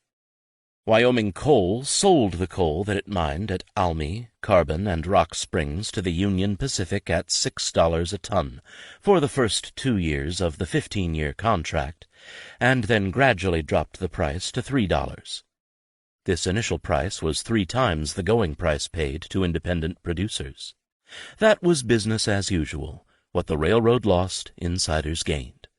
To ensure that the firm did not face significant competition in other markets along its lines, the railroad gave the company a 25% discount on the price it charged for hauling coal, thus allowing it to undercut competitors at the point of final sale. To mine the coal, the company brought in experienced miners born a quarter of a world away. Many of them were Irish, and more were British, Welsh, Cornish, and Scots, who had previously mined in Missouri, Kansas, Pennsylvania, or Iowa. The leadership of the Wyoming Coal and Mining Company, however, proved no more capable of running a coal company than a railroad. They could not adequately supply the Union Pacific, which had to buy additional coal from outside operators. The ineptitude of the Wyoming Coal and Mining Company, and the way its greed got in the way of his far more efficient avarice, was one of the many things that appalled Jay Gould about the Union Pacific after he gained control of the road in 1874. Gould wanted to boost Union Pacific stock, and to do so he needed to pay dividends. He canceled the coal contract and moved to create a direct Union Pacific monopoly over coal. He also refused to haul coal from independent Wyoming mines along the railroad's route. He even sought to cut both the Rocky Mountain Coal and Iron Company, which the associates of the Central Pacific owned, and the Weber mines in Utah out of local markets by restricting their access to coal cars at key times. The miners were not, strictly speaking, wage workers. They were contractors paid by the ton. In 1875, Gould cut the price paid to miners to $1 a ton. Gould contracted with A.C. Beckwith to provide Chinese workers to replace recalcitrant whites, and miners struck, seeking a restoration to $1.25. Gould brought in more Chinese. Beckwith provided Chinese labor both to work in the mines and to serve as section hands on the railroad. The Chinese went to work at the reduced payments the whites had refused, and payments continued to fall thereafter. The price for coal at Rock Springs in 1885 varied according to the difficulty of working the seam, but the standard price had fallen to 74 cents. The Chinese worked hard, learned quickly, and cost the company about $32.50 a month, compared with $52 for white miners, who still dominated supervisory positions. Rock Springs sprouted a Chinatown, and the Chinese came to outnumber the whites. During the first 10 years that the Chinese worked at Rock Springs, there was little overt conflict, but beyond Rock Springs the meaning of being Chinese was changing, and the political potential of anti-Chinese agitation was growing. The Chinese question, as Isaac Bromley of the Union Pacific reported to Charles Francis Adams in 1885, was the most prominent topic west of the Missouri River. Adams did not want trouble with the Knights of Labor in 1885, and he regretted that the Union Pacific even had coal mines. He thought the company had no more business mining coal than it had raising wheat, noting, "If we could get rid of those mines by giving them away, it would, in my opinion, probably result in the companies making enormous amounts of money every year as a carrier of commercial coal." Getting rid of the mines would also shed the vexatious issue of strikes in the coal mines and the antagonism the company endured for using Chinese miners at Rock Springs. Adams did move to divest himself of the Colorado mines, including the mine at Louisville, which were still involved in the lingering Colorado strike, but he held on to the Wyoming mines. Like seemingly every labor issue along the Rocky Mountains and the Great Plains in 1885, the Colorado coal strike led back to Joseph Buchanan. When Buchanan organized the Union Pacific Employees Association in 1884, it became Knights District Assembly 82 under the leadership of Thomas Neesham, an English immigrant, while Buchanan became head of District Assembly 89, which contained virtually all the other Knights of labor locals in Colorado, including the coal miners. In 1884, Buchanan led the miners in Knights District Assembly 89 in a strike that stretched across Colorado and into New Mexico. The miners quickly reached agreement with the small mine operators, but not with the Union Pacific Railway, the Atchison, Topeka, and Santa Fe, and the Colorado Coal and Iron Company, which had once been part of the Denver and Rio Grande and was still its major supplier. The agreement with the small mine owners was yet another sign of the tightening connections between the Knights of Labor and the wider antimonopoly movement in Colorado. District Assembly 89 of the Knights of Labor and the owners of smaller mines created a conciliation board that they intended to function much like a railroad pool, raising coal prices and keeping them stable in Denver and other urban centers. This agreement benefited both the miners and the small mine owners. It was based on a mutual antipathy toward the Union Pacific and other railroad corporations, which could, by virtue of their ownership of the railroads and coal mines, set prices that would drive independent operators out of business, depress wages, and allow the railroad mines or favored companies to monopolize the market and control access to it. Corporate domination did not necessarily lower prices for the consumer. Whereas the Union Pacific controlled the coal market, wholesalers could not sell coal without whacking up, that is, paying the Union Pacific, or as Adams suspected, a corrupt agent of the company, for the privilege. Middlemen who whacked up in turn charged their customers more, and their customers then retrenched, cutting the market for coal. In 1885, the miners at the Union Pacific mines in Carbon, Wyoming, demanded that the Conciliation Board mediate disputes between them and the Union Pacific, and S.R. Calloway reported that the Knights have got all the storekeepers and many outsiders into their organization and apparently intend running the Union Pacific Railway. Adams blocked this move by recognizing the miners at Carbon as members of the Union Pacific Employees Association, which made them part of District Assembly 82, headed by Thomas Neesham. It was separate from Buchanan's District Assembly 89, the Denver Executive Board of the Knights, and the Colorado Conciliation Board. Adams was uncharacteristically optimistic on September 1, 1885, when he wrote to F.P. Alexander, one of the Union Pacific directors. "I fancy the labor trouble, for the present at least, is quiescent. This is a great point gained. I can turn attention to getting our finances in shape and carrying out the work of reorganization. Settling things at Carbon certainly seemed more important than quieting the issues at the Rock Springs mines, where the majority of miners were Chinese and the Knights were weak. The premise of the anti-Chinese movement was that the Chinese shared nothing with whites, but this was not the truth of a coal mine. At Rock Springs, whites and Chinese shared the dangers and details of the work itself, and what sparked the immediate conflict between them was the mutual recognition that there were many ways to die in a coal mine, by explosions, runaway mine cars, asphyxiation, cave-ins, and more, and that some places were safer than others. Knowing those places was a matter of skill and experience. Good miners knew that the best places for supports to prevent cave-ins varied with rock strata, depth of the mine, and the size of the coal seam. Workers believed that they were the best judges of safety. They knew where the air was good or bad. They knew that to stint on mine timbers or place them badly was to save costs and increase production at the risk of miners' lives. It was a safety issue, a work rule, that set in motion the conflict at Rock Springs in September of 1885. Isaiah Whitehouse had been working in entry number 7 at the Rock Springs mine, but he left to go to entry number 5 because the air was bad. The rooms were not fit for a man to work in. They would kill a man if he had to stay in them. I could not maintain my family and have my health. Whitehouse could have improved the air by digging a crosscut or breakthrough to ventilate the room, but only if the company offered him customary compensation for digging the airway. The company refused. Foreman told miners that if they would not dig an airway for free, the room would go to the Chinese. The Knights accused the company of using the Chinese to upset time-honored usages and to introduce insidious innovations.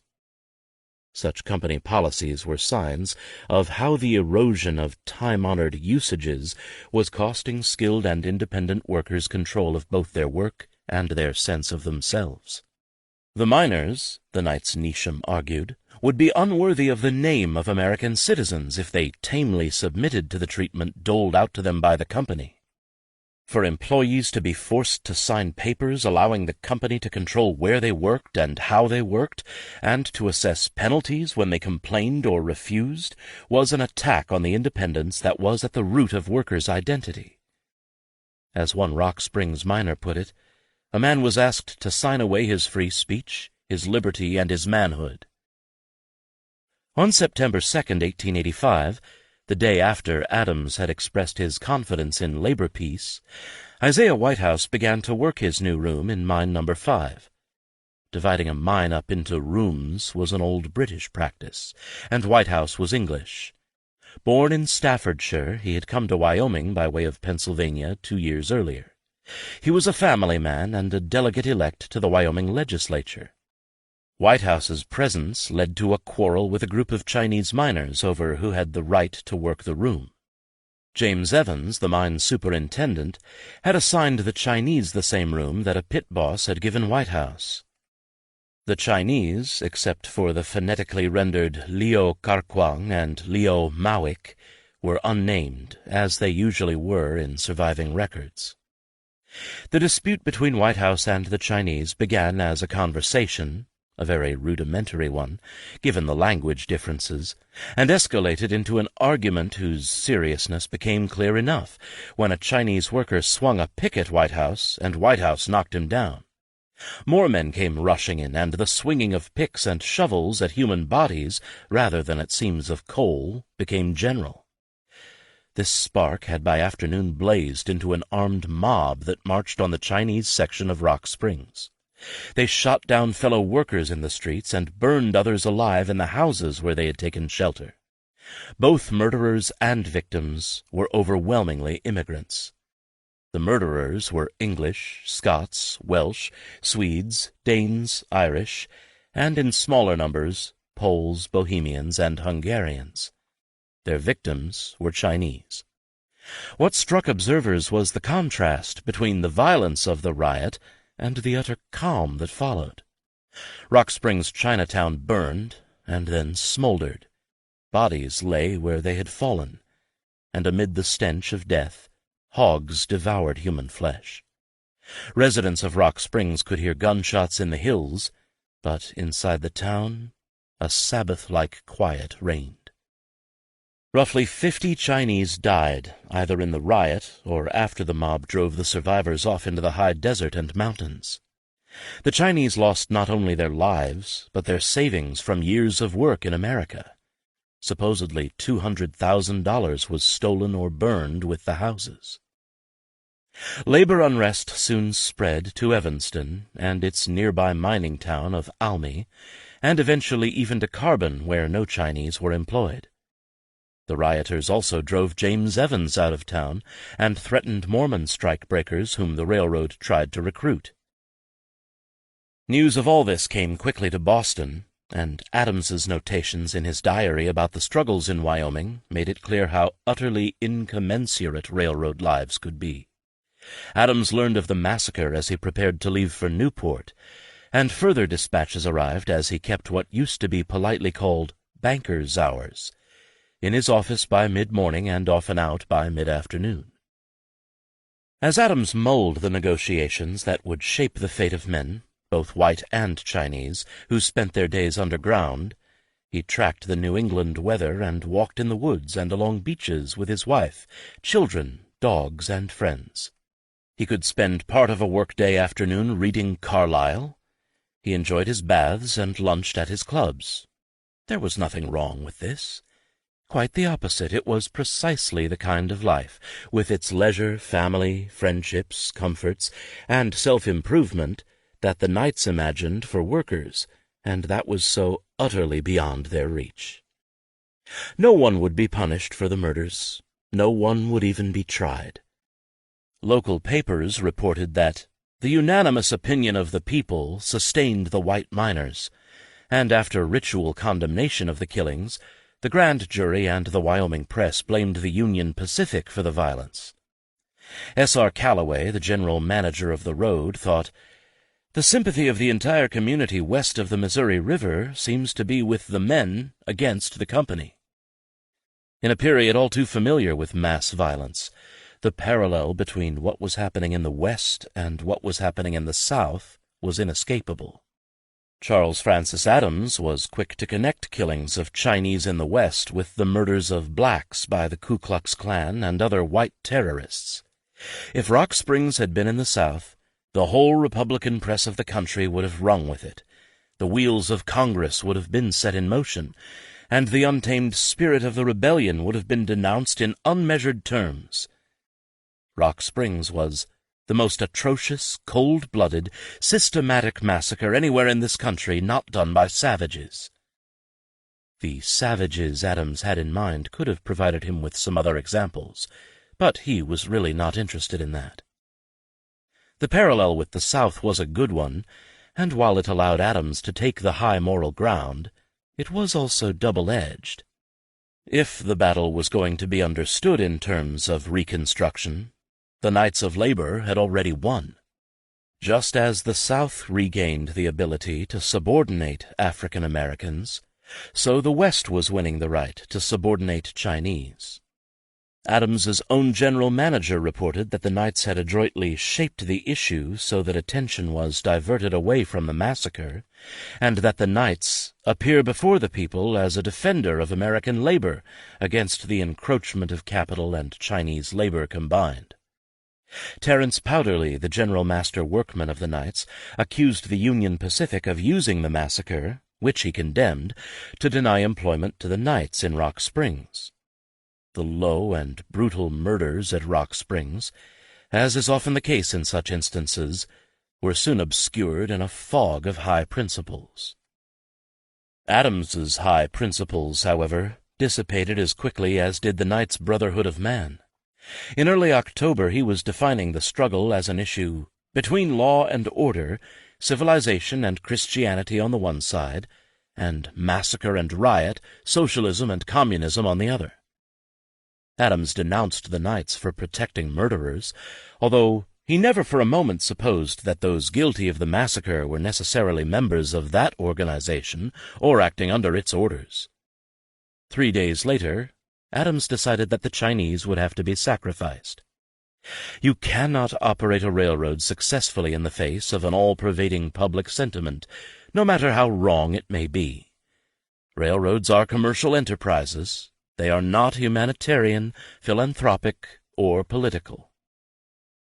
A railroad was not in the business of propagating ideals, although, and here he retreated to the old clichés, it would spread them gradually in the natural course of events. Meanwhile, it was essentially and always a business and not education or missionary machine. It was also, he admitted, a company held in odium, and that imposed a heavy burden in Wyoming. Instead of a general conflagration with civilization at stake, the murders spawned a series of local strikes, negotiations, boycotts, and federal interventions that sputtered and flared without ever igniting the general conflict that Adams thought, and often hoped, would erupt. Because the murderers went free and the Chinese returned to Rock Springs under the protection of troops, the murders settled little. Coal production quickly recovered. The Knights' intervention at Rock Springs only bared their own divisions. When Thomas Neesham visited the Rock Springs mines following the murders, he quickly found himself at cross-purposes with the miners. Neesham, who like Terence Powderly did not believe in strikes except as a desperate last resort, claimed that he urged the miners, who wanted the Knights to shut the Union Pacific down, to return to work. The miners retorted that it was Neesham who had earlier urged them not to return to work unless the Chinese were banned from the mines, and there had been a thorough investigation of the white miners' grievances. The company rejected this demand, and the miners threatened that any Chinese who entered the mines would not come out alive. In the interim, the Knights agreed to provide aid to the miners, and Adams moved toward mines operated by Chinese and machinery. Adams's ultimate goal was to replace the miners and slide them right out of Wyoming, but he did not attack the Knights in general. He cautioned Calloway that the Knights were a formidable labor organization in the ranks of our employees. They needed to be recognized and dealt with. They were also politically potent.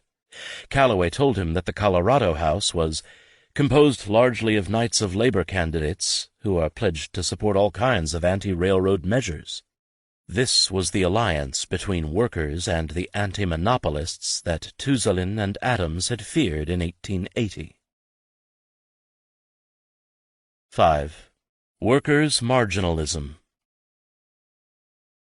Confrontations between labor and capital gripped the attention of the nation in the 1880s, but relatively little attention went to an intellectual revolution that was gripping the young discipline of economics. Charles Francis Adams may have known something of it, but probably not until much later.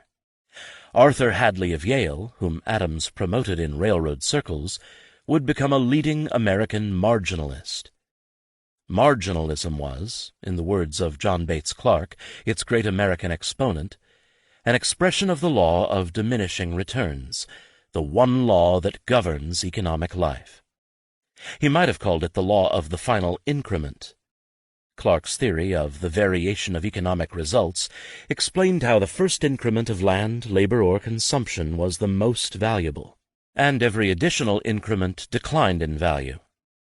Bread given to a man in a succession of slices, Clark wrote, nourishes, pleases, and ultimately gluts him. If he must eat it, the nth slice is worth nothing to him, and the following ones less than nothing. This seemingly technical doctrine had broad social and practical implications. Marginalism discarded the labor theory of value on which classical economists, Marxists, and working-class radicals based their reforms and their social logic. When union leaders like Eugene Debs, then of the Brotherhood of Locomotive Firemen, demanded an honest distribution of wealth according to the contributions of labor, he presumed that the value of the labor in any particular product could be calculated. The marginalists agreed with Debs that workers' wages should be based on the contributions of their labor, nor did they quarrel with Debs, or with Marxists for that matter, on whether labor was social. Clark recognized labor as a distinctly social element. The marginalists, however, asserted that labor fell under their universal law. It had no fixed value. What mattered was what an employer would pay an additional worker to procure a new increment of production. The marginalists argued that the market determined the worth of that increment. Wages thus depended on that marginal productivity, and would be determined precisely by the laborer's value to the highest bidder. There was no appealing this. It was an economic law. The value of labor would be much closer to the price paid for the last laborer hired than for the first. There is no evidence that the working men read the marginalists, but in the late 1880s, some moved to what might be called a working men's marginalism. There was, among the American working class at the end of the 19th century, a strong vernacular intellectual tradition apparent in the pages of labor newspapers. Some writers for the Union Pacific Employees magazine grasped the essence of marginalism, even if they would not have recognized the term. They accurately identified it as a doctrine that assured class conflict. One columnist wrote, as a hypothetical worker out of employment seeking a job from an employer, who would grant a job, "If I can produce for you a tithe more than you will pay me in wages. No, if I produce a tithe less." Employers would hire additional workers only if it was to their gain. With the deflationary tendency of the late 19th century economy and a surplus of workers, the price of labor and the wages of workers would continually fall. The wage paid the last worker hired would become the governing wage. In bold language that workers could easily understand, the writer spelled out the consequences for workers. So long as they, i.e. the workers, recognize the right of a man to hire them, they must recognize his right to refuse. He will rarely refuse when it is to his gain. The amount he will pay is regulated in a measure by that and the number seeking his service. Consequently, by recognizing this right to hire, they indirectly recognize his right to fix the pay, for it can never be above what he demands as gain, no matter how wasteful his management may be, on which the hired service might improve. The servant is helpless before the recognized right of the employer. This was American marginalism as it appeared to workers. What American marginalists saw as inevitable and a matter of law, workers saw as a matter of class privilege, power, and choice. The employer's logic was true, but only within the economy as currently organized. And if workers accepted it, and if the ownership of the earth centralizes as rapidly for another generation as for the past decade, they must teach their posterity to be prepared to get off the earth at any time the owners of it demand, or accept any terms for the privilege of remaining that may be offered, for certainly they will teach their children to be law observers, if they do fail to teach them to be lawmakers.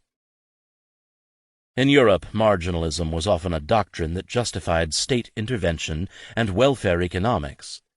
If, as the marginalists argued, the first increment of social utility for any given person was the greatest in value in terms of both need and satisfaction, then to many British marginalists it logically followed that the greatest social welfare would be achieved by redistributing wealth downward. Since the rich got less social utility and satisfaction from each increment than the poor, redistributing wealth to the poor was thus the best way to maximize social utility. American marginalists rarely accepted this logic. Such a redistribution of wealth was in American terms agrarianism, a label for all plans to redistribute wealth downward. Both the railroad workers and the antimonopolists were, in this sense, agrarians. As long as they were, it was hard to see how the railroad corporations and their workers would make common cause, no matter how much managers like Tuzolin might wish for such an alliance. A Railroad Life. William Pinkerton. William Pinkerton was a vernacular intellectual, shrewd, thoughtful, and grounded in a quite particular knowledge and experience, who wrote the best of the 19th century railroad memoirs. An Irish immigrant, he went to work on the Choctaw extension of the St. Louis and San Francisco Railroad, the Frisco, in the late 1870s, taking a subcontract on culvert work with a man named Murphy, who was a typical old-time grader. Like many of the men who built the railroads, Pinkerton was young and mobile. He and Murphy earned their money and then blew it all on a spree in Fort Smith. They returned to the Frisco to earn the fare to Canada, where Murphy had heard that great money was to be made on the Canadian Pacific. There was, however, no work for them on the Frisco, and they parted ways. It was the beginning of a railroad life, and, as Pinkerton wrote, his first experience with that vast shifting army which builded the great railway lines of the United States. That army was, however, ill-disciplined and increasingly rebellious and resentful. For picaresque and sentimental as Pinkerton's memoirs were, their purpose was to make plain the abuses practiced by the great railway corporations of the United States against their employees. He suffused his personal record, taking the title with purposeful irony from the personnel record used to blacklist railroad workers, with a celebration of working men's skills and an abiding hatred of railroad corporations. Pinkerton recorded these abuses with a fine eye and prose that might now be called cinematic, for he and other writers like him recorded motion as essence of railroad work and a railroad life. In this, his memoir differs from the extensive collections of photographs of 19th-century railroads. Photographs, seemingly so fully of a moment, necessarily reify and thus distort the work and lives that they seem to capture. Each is but a single frame, and everything in them is frozen and stationary. When the camera's eye focused on the turntable, which allowed workers to turn cars and engines, the tracks radiated out from the turntable like petals on a mechanical flower. Yet in such a picture nothing moved. The turntable did not turn. The train and the yardmen stood motionless. Similarly, the camera stilled all motion in a picture of the shops at Laramie. It is, like virtually all railroad pictures of shops and workers, a still life. All was quiet.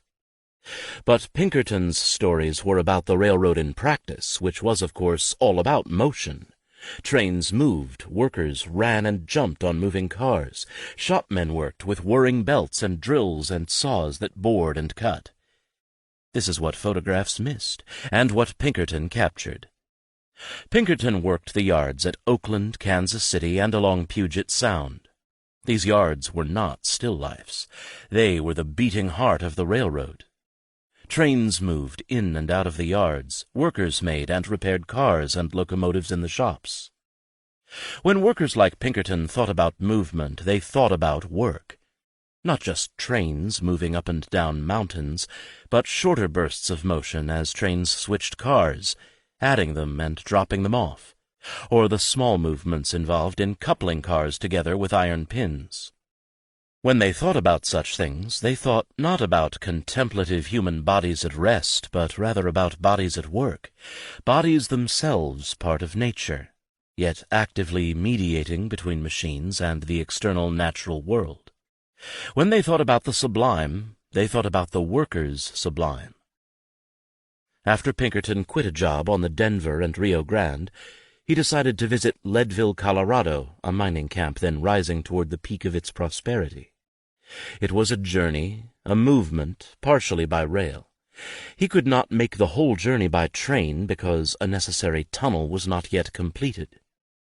Where the tracks stopped, he and a companion had to step out onto a trail that included rope ladders and planks that quite literally hung off the sheer face of a cliff above the Grand River. At the end of this trail, Pinkerton joined a large group of men waiting for the construction train to Leadville. Their numbers were so great as to effectually awe the train crew, and no attempt was made to levy the usual contribution. The final grade into Leadville was steep, and the train had to be split in two. When those in the rear cars realized they would be left behind, they rushed forward. One man, I had talked with him a few minutes before and learned that he was a blacksmith, stepped between the drawbars in attempting to climb on the cut attached to the engine. The engineer received the signal to go at the same instant and slacked back, catching the man between the bars.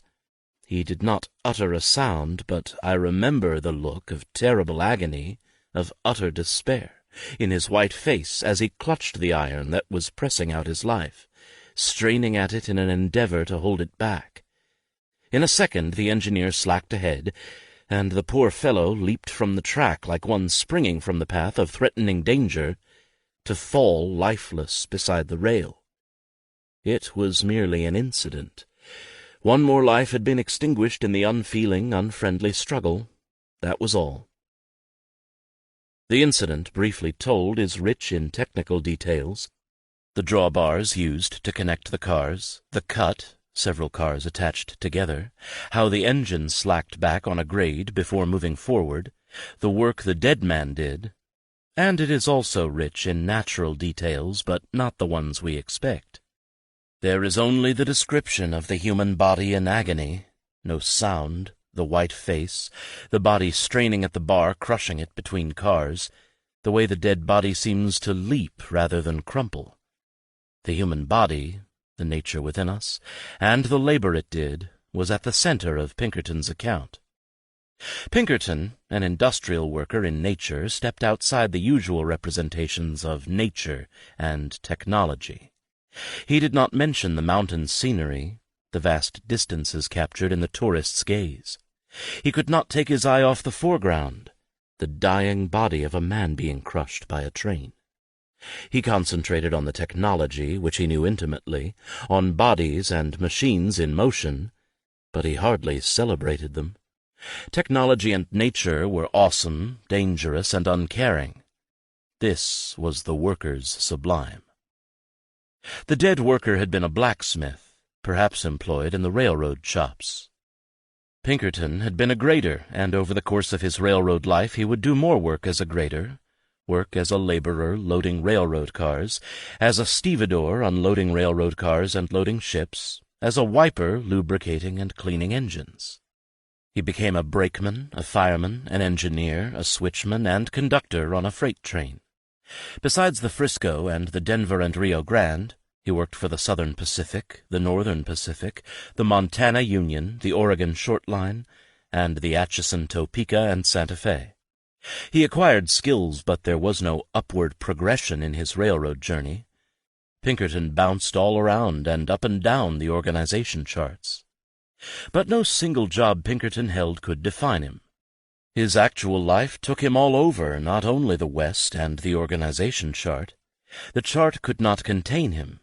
He could be, depending on the moment and the opportunity, a brakeman, a fireman, an engineer, or a conductor or a switchman. Pinkerton and the thousands like him posed the problem the brotherhoods faced when they tried to believe that there was a monopoly of skill within the bounds of a union of specialized workers. This was a fiction. The great expansion of the railroad networks in the 1880s created opportunities for Pinkerton and thousands like him.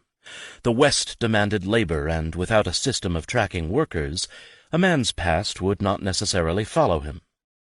Pinkerton's railroad youth was so peripatetic because in the 1880s young men could obtain railroad work in the West relatively easily. Pinkerton changed jobs because he was fired and because he quit. He lost rank because he was blacklisted and because he was hurt. In moving from road to road and in and out of the skilled trades, he was not atypical. But as Pinkerton aged and married, the labor market tightened, and the personal record, the catalog the companies compiled of a worker's history, became more ubiquitous.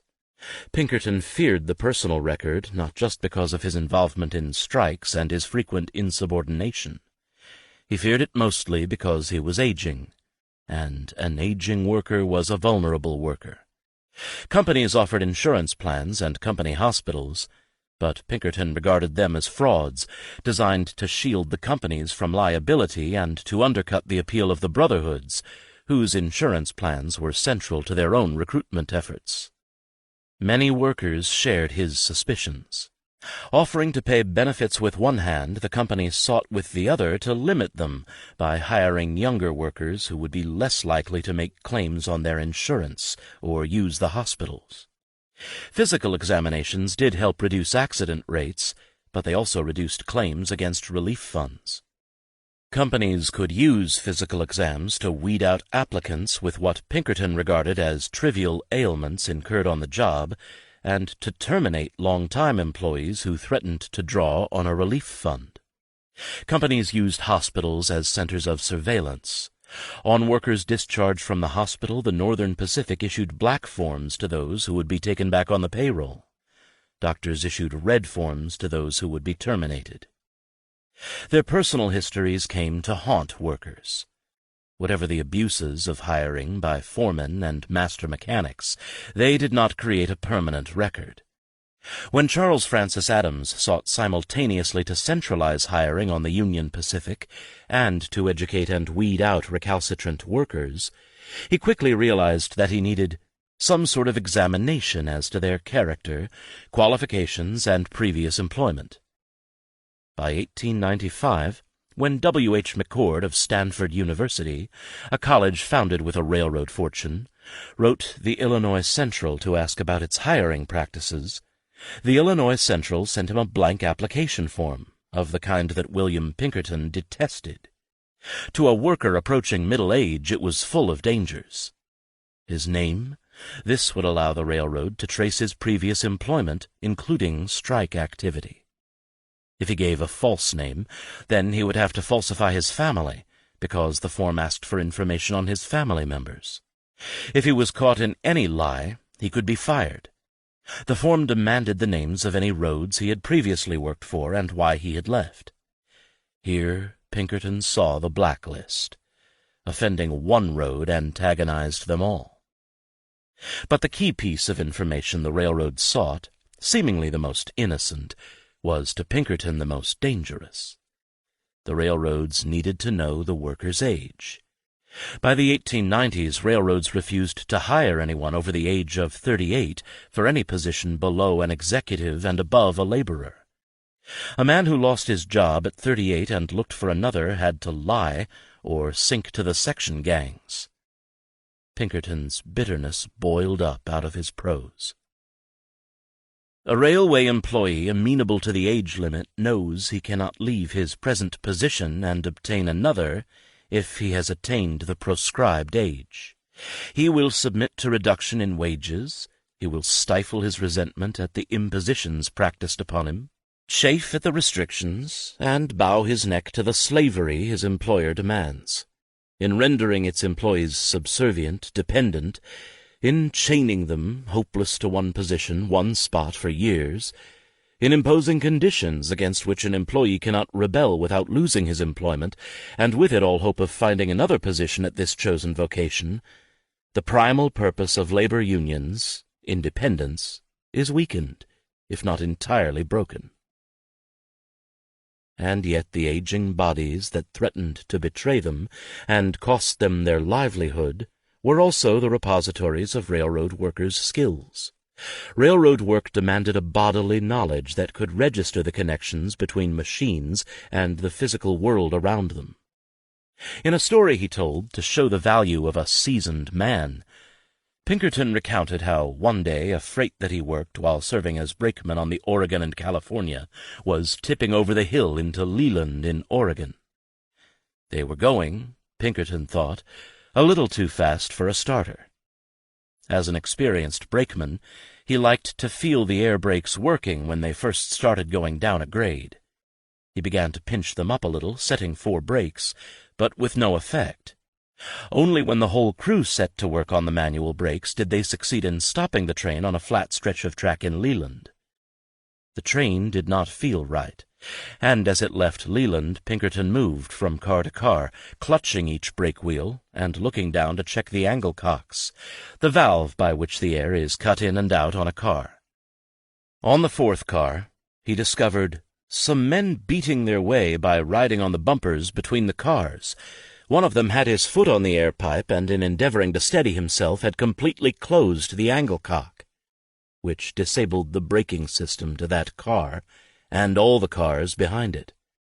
When the train stopped, Pinkerton opened the valve and restored the braking system to the rest of the train.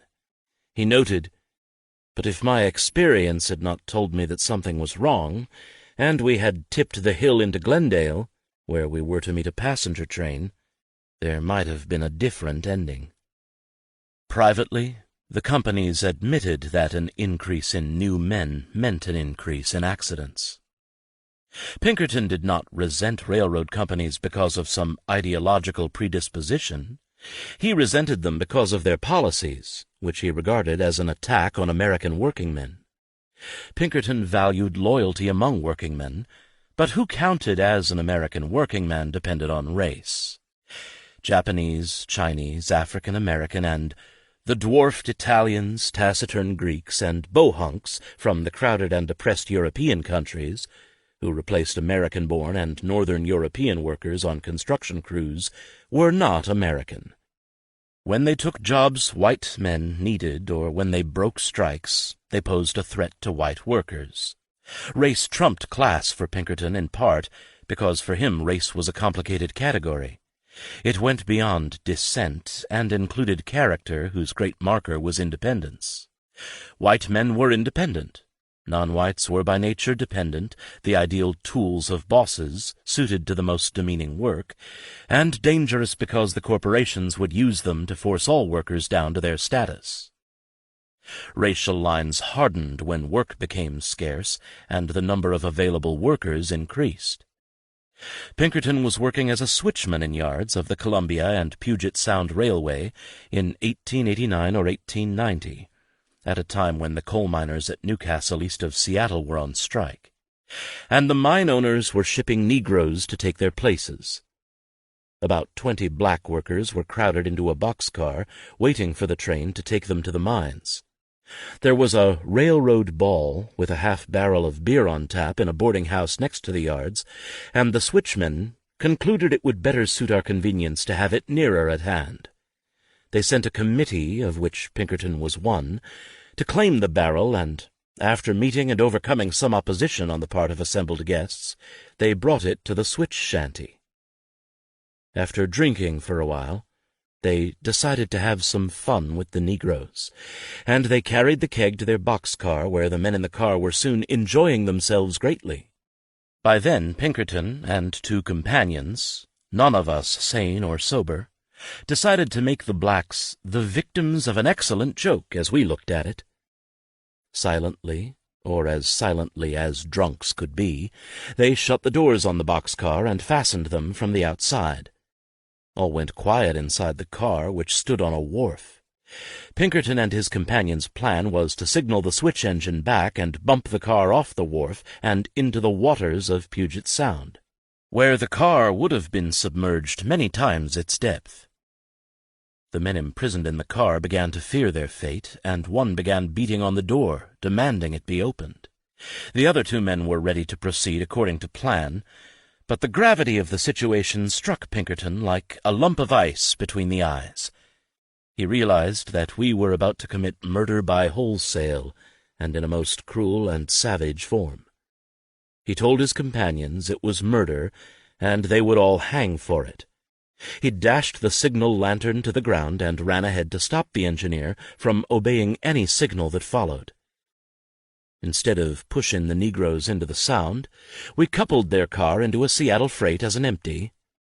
Next morning they found themselves far from their destination. They deserted the car at the first daylight stop and scattered over the country. In 1892, Pinkerton, blacklisted and broke, found himself out of work in Pocatello, Idaho, that mecca of blacklisted and outlawed railroad men. But it was changing. It had been a place where work was easily available, but now it was not to be had. The best he could get was a contract for shoveling coal at Fossil, Wyoming. While Pinkerton was working at Fossil, the Oregon Short Line, part of the Union Pacific, discharged white section men and replaced them with Japanese. Prominent in the discussion of this new menace to the American citizen working man was Buck Bryan, a gentleman of leisure, a collector of fossils, who had some unpleasant notoriety, owing to a certain quickness of trigger and freedom with which he removed objectionable characters from his plan of being. Pinkerton was not able personally to attest to the badness of Buck, but he had the name of being as bad as they are made. Buck Bryan held court in Fossil's saloon, and it was into this saloon that the Japanese came. Their reception was cool. The people of Fossil thought the Japanese mere accessories in the commission of the outrage against American labor, knowing full well that the mere fact of their willingness to be employed by the railroad company was not in itself a crime. The crime was at the hands of those who sought cheap labor.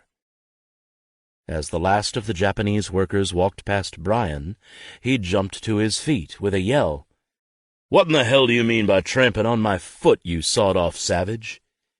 He lit into the Japanese with a large rolled-up hanging map, the kind with poles at the top and bottom. More startled than in immediate danger, the Japanese fled. It was a common thing to chase Chinese laborers out of a community in the West in those days, Pinkerton wrote, and the difference between them, with their rabbit-like disposition, and the Japanese was not understood. The workers took the incident as a joke and laughed, but a discharged white section man ran into the saloon saying the Japs, reinforced by their comrades, were coming to attack them. The workers doused the lights in the saloon, looked to their weapons, and filed outside to meet them. The approach to the saloon was over a long plank extending across the ditch beside the railroad tracks. Bryan stood on the plank. "Give me the first shot," he said. "I'll make good citizens of them, damn them." Bryan shot at them as they came, and the Japanese broke and ran. A volley from the railroad workers followed, but it was aimed over their heads. The workers returned to the saloon, where a committee was appointed to wait on the Japs the next morning and deliver to them the ultimatum of the citizens of Fossil. That ultimatum was that they must board the first train that stopped, rice bags and baggage, and never return. Chapter 8. Looking Backward. The epoch of trusts had ended in the Great Trust. In a word, the people of the United States concluded to assume the conduct of their own business, just as 100-odd years before they had assumed the conduct of their own government, organizing now for industrial purposes on precisely the same grounds that they had organized for political purposes. Edward Bellamy, Looking Backward. In 1888, Edward Bellamy, surely one of the worst novelists of the 19th century, wrote, as bad novelists often do, a bestseller. The premise of Looking Backward was that society had become one big corporation and all productive property had fallen under collective management. The United States had reorganized as a giant industrial army. Class conflict had vanished and the 8-hour day had been achieved. People worked less, possessed more, and had the leisure to cultivate their talents. The son of a Baptist minister and himself an editorialist and a short story writer, Bellamy began his book in the wake of the Haymarket riot. He wrote at a moment when virtually all the ideas that he incorporated in his novel were in the air. Although people now read the novel as vaguely totalitarian and as an omen of European communism, it was really very American. It was about the democratization of work. Bellamy plucked ideas not just from the Knights of Labor, but from corporate leaders, agrarians, and a small subset of otherwise quite conservative economists who had embraced a theory of natural monopoly. Even the ideas with European antecedents had been thoroughly Americanized. They envisioned a cure to ruinous conflict and competition in an increase in the scale of organizations. Many of Bellamy's most enthusiastic readers were anti-monopolists. Bellamy caught them during a sea change in the movement. 2 years before the publication of Looking Backward, a journalist, James Hudson, published Railways and the Republic, which summarized much of the conventional anti-monopoly thinking of the 1870s and early 1880s. As fully as any laissez-faire economist, Hudson believed in competition, but the import of the word was changing. For old-fashioned liberal anti-monopolists like Hudson, competition remained a moral value, rooted in a sense of equity, individualism, and freedom, and in a hatred of special privileges bestowed by government. A tax on special privilege in the form of railroad land grants and unfair railroad rates targeted distortions of competition.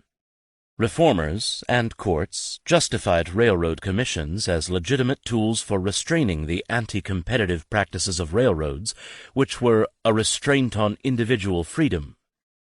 When the Supreme Court upheld these commissions in the so-called Granger cases of 1877, it marked the railroads as a specific class of property clothed with a public interest and holding monopoly power, in the sense that the public had no choice but to make use of their services. The court countenanced regulation of railroad rates because the railroads threatened competition, and by threatening competition, limited individual liberties. Discrimination provided the critical link between competition and the threat to freedom. The idea of discrimination entered most powerfully into American political discourse in the late 19th century, not in regard to race or gender, but rather in regard to the prices railroads charged their customers. That overall railroad rates were falling was not the issue. When the Senate Select Committee on Interstate Commerce reported its investigations in 1886, it concluded that the essence of the complaints against railroads was the practice of discrimination in one form or another. The great desideratum is to secure equality.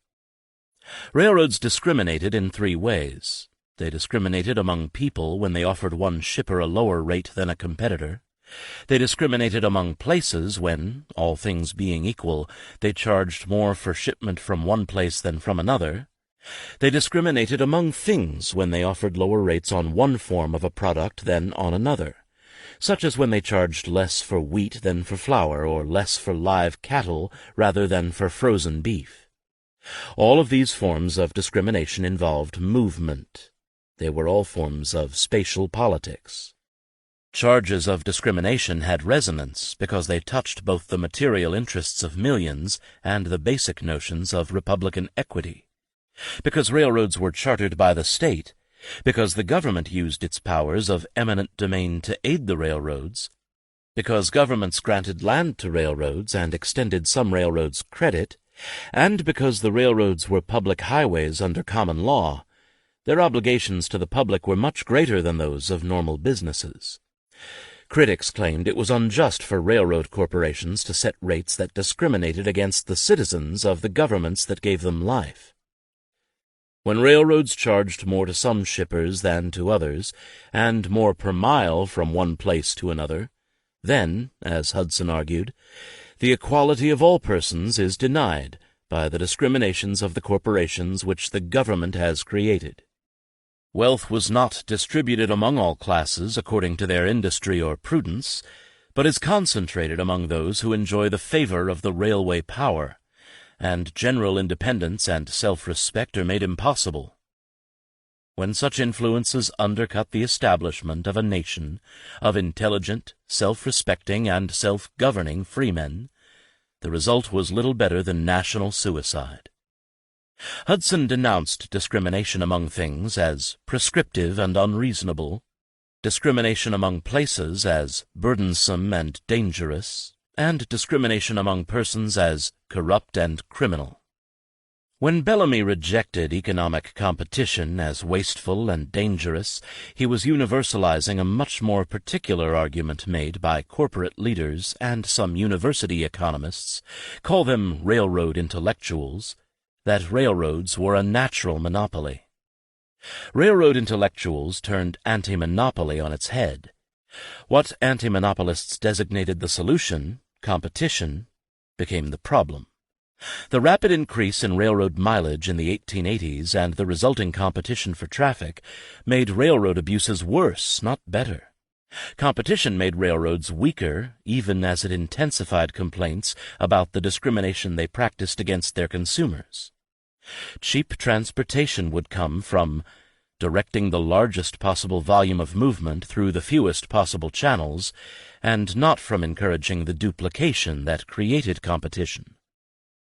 The moral and political core of anti-monopolism was the assault on special privilege and discrimination. Anti-monopolists argued that all of the bulwarks of individual freedom were under assault from corporations that were, by their very nature, monopolies. Hudson had conflated the moral meaning of competition as a sign of liberty and antidote for discrimination with a newer sense of competition as simply a tool for restraining prices.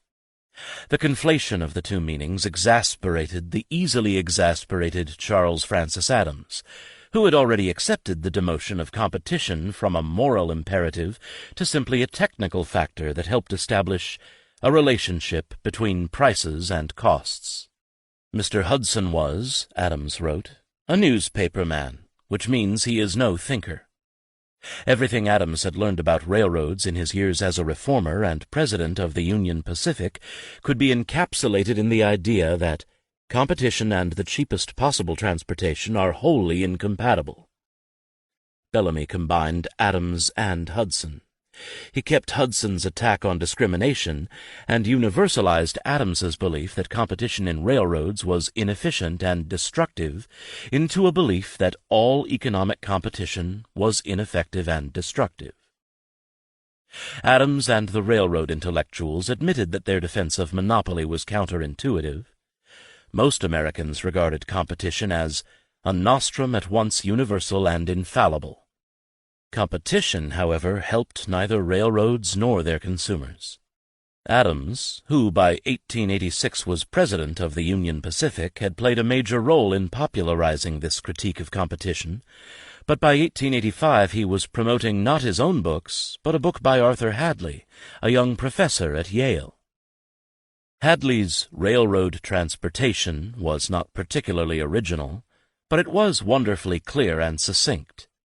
Adams believed that even congressmen could understand it, and he liked to send them copies. Hadley became a marginalist and had the marginalists' faith in competition, but unlike many of his colleagues, he made an exception for railroads and telegraph companies. All our education and habit of mind, Hadley wrote, make us believe in competition. Competition in a free market theoretically made the price of goods proportional to their cost of production. When the price fell below the cost of production, producers would cease to produce, and prices would rise to a point that stimulated renewed production. When any endeavor proved profitable, new producers would arise, and the competition among them would lower or stabilize prices. But, Hadley argued, competition among railroads did not work this way. A railroad was a natural monopoly because competition made it less rather than more efficient. When prices fell, railroads continued to solicit traffic, even when they had to carry it at a loss, because their high fixed costs meant they lost even more if their equipment lay idle. Business at any price, rather than no business at all, was their motto. Eventually, of course, some would fail.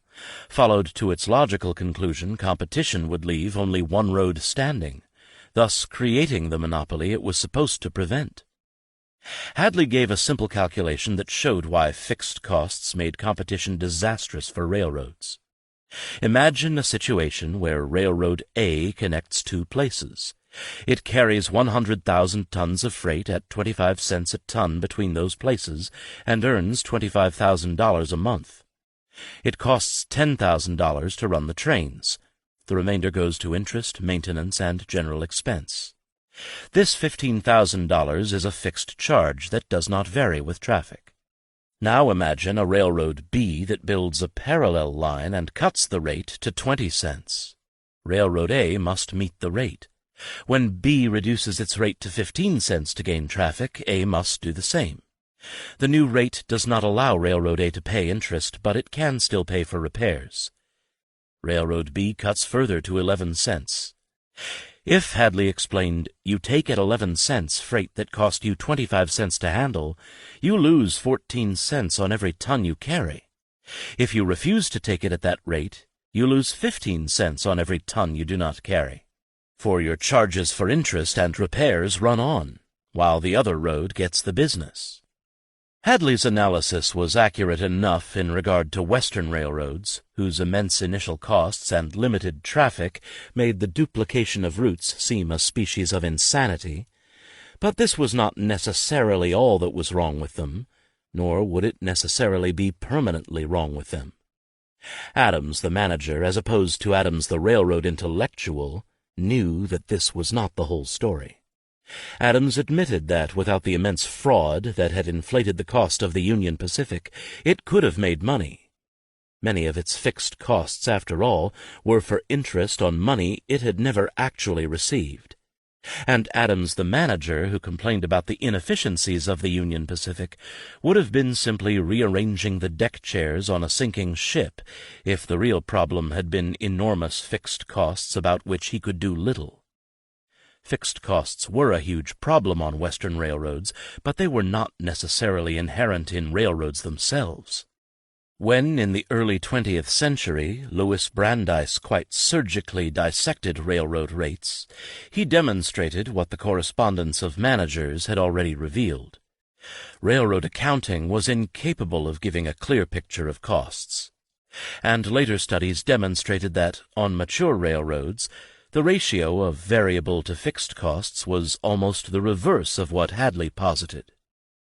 Bellamy could sound like Charles Francis Adams in his denunciation of competition, but he appealed to a vanguard of anti-monopolists who were ready for nationalization of natural monopolies such as the railroads and telegraph. In 1888, Joseph Buchanan, Charles Francis Adams's old nemesis in Colorado, had moved from Denver to Chicago to edit a labor newspaper, the Chicago Daily Star. He proposed a union of all reformers on the basis of the one thing that all the elements endorse, government ownership and operation of the railroads and telegraph. In the Canadian prairies, anti-railroad politics, and calls for state ownership, thrived, and their target was the literal monopoly of the Canadian Pacific. In Mexico, the científicos of the Mexican bureaucracy demanded federal oversight of the railroads that Mexico would eventually nationalize. Nationalization became a part of the Omaha platform of the Populist Party in 1891, but it tended, like the Populist Party, to thrive in states where the railroads had managed to block or hamstring regulatory reform. In states with strong or dominant anti-monopoly wings in existing parties, anti-monopolists remained Democrats and Republicans and were satisfied with regulating railroads. Where anti-monopolists had failed to control one of the existing parties and commissions remained weak or corrupt, many, but not all, anti-monopolists tended to become populists or endorse nationalization. Unlike Mexico or Canada, the United States never permanently nationalized any of its railroads, but that the three countries would take different tacks with their railroads was not at all clear or certain in the late 19th century. To corporate managers and anti-monopolists alike, railroad corporations and railroad competition seemed destructive and dangerously out of control. But paradoxically, only the expansion and replication of the corporate form seemed a solution to corporate abuses. 1. Benevolent trusts. The vanguard organizations of anti-monopoly in the 1880s, the Farmers' Alliance and the Knights of Labor, saw the imitation of corporations as the first step toward eliminating corporate abuse and power. The Farmers' Alliance organized farmers from the business standpoint. When Texas farmers created cooperatives to market cotton and other commodities, and when California farmers created fruit exchanges, they imitated the scale and structures of corporations. Charles McCune, the leading figure in the Texas Farmers' Alliance, made the alliance the equivalent of a corporation. Farmers would organize for the same reason that our enemies do, for individual benefits through combined effort. Once organized, farmers would act pragmatically, as anti-monopolists did in Congress, opposing some corporations and allying with others. In California, Marion Cannon, a banker and bean farmer in Ventura County and the head of the California Farmers Alliance, was a leading opponent of the Southern Pacific, which controlled bean warehousing, marketing, and shipping across the region. He eventually became a populist congressman, and he was also an ally of the future Democratic senator and anti-monopolist Stephen White. But if cannon and bean farmers opposed the Southern Pacific, citrus growers embraced the railroad when it encouraged their cooperatives. Similarly, the Farmers' Alliance and the National Cordage Company would, in the 1890s, form the ill-fated National Union Company to monopolize the jute bagging industry and secure guaranteed low prices to alliance members.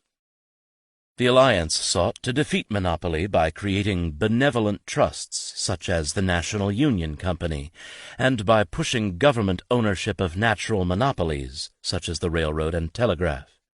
Their model for government ownership was the post office when, and this may be impossible for modern Americans to imagine, the post office was a model of efficiency, expertise, and dependable service.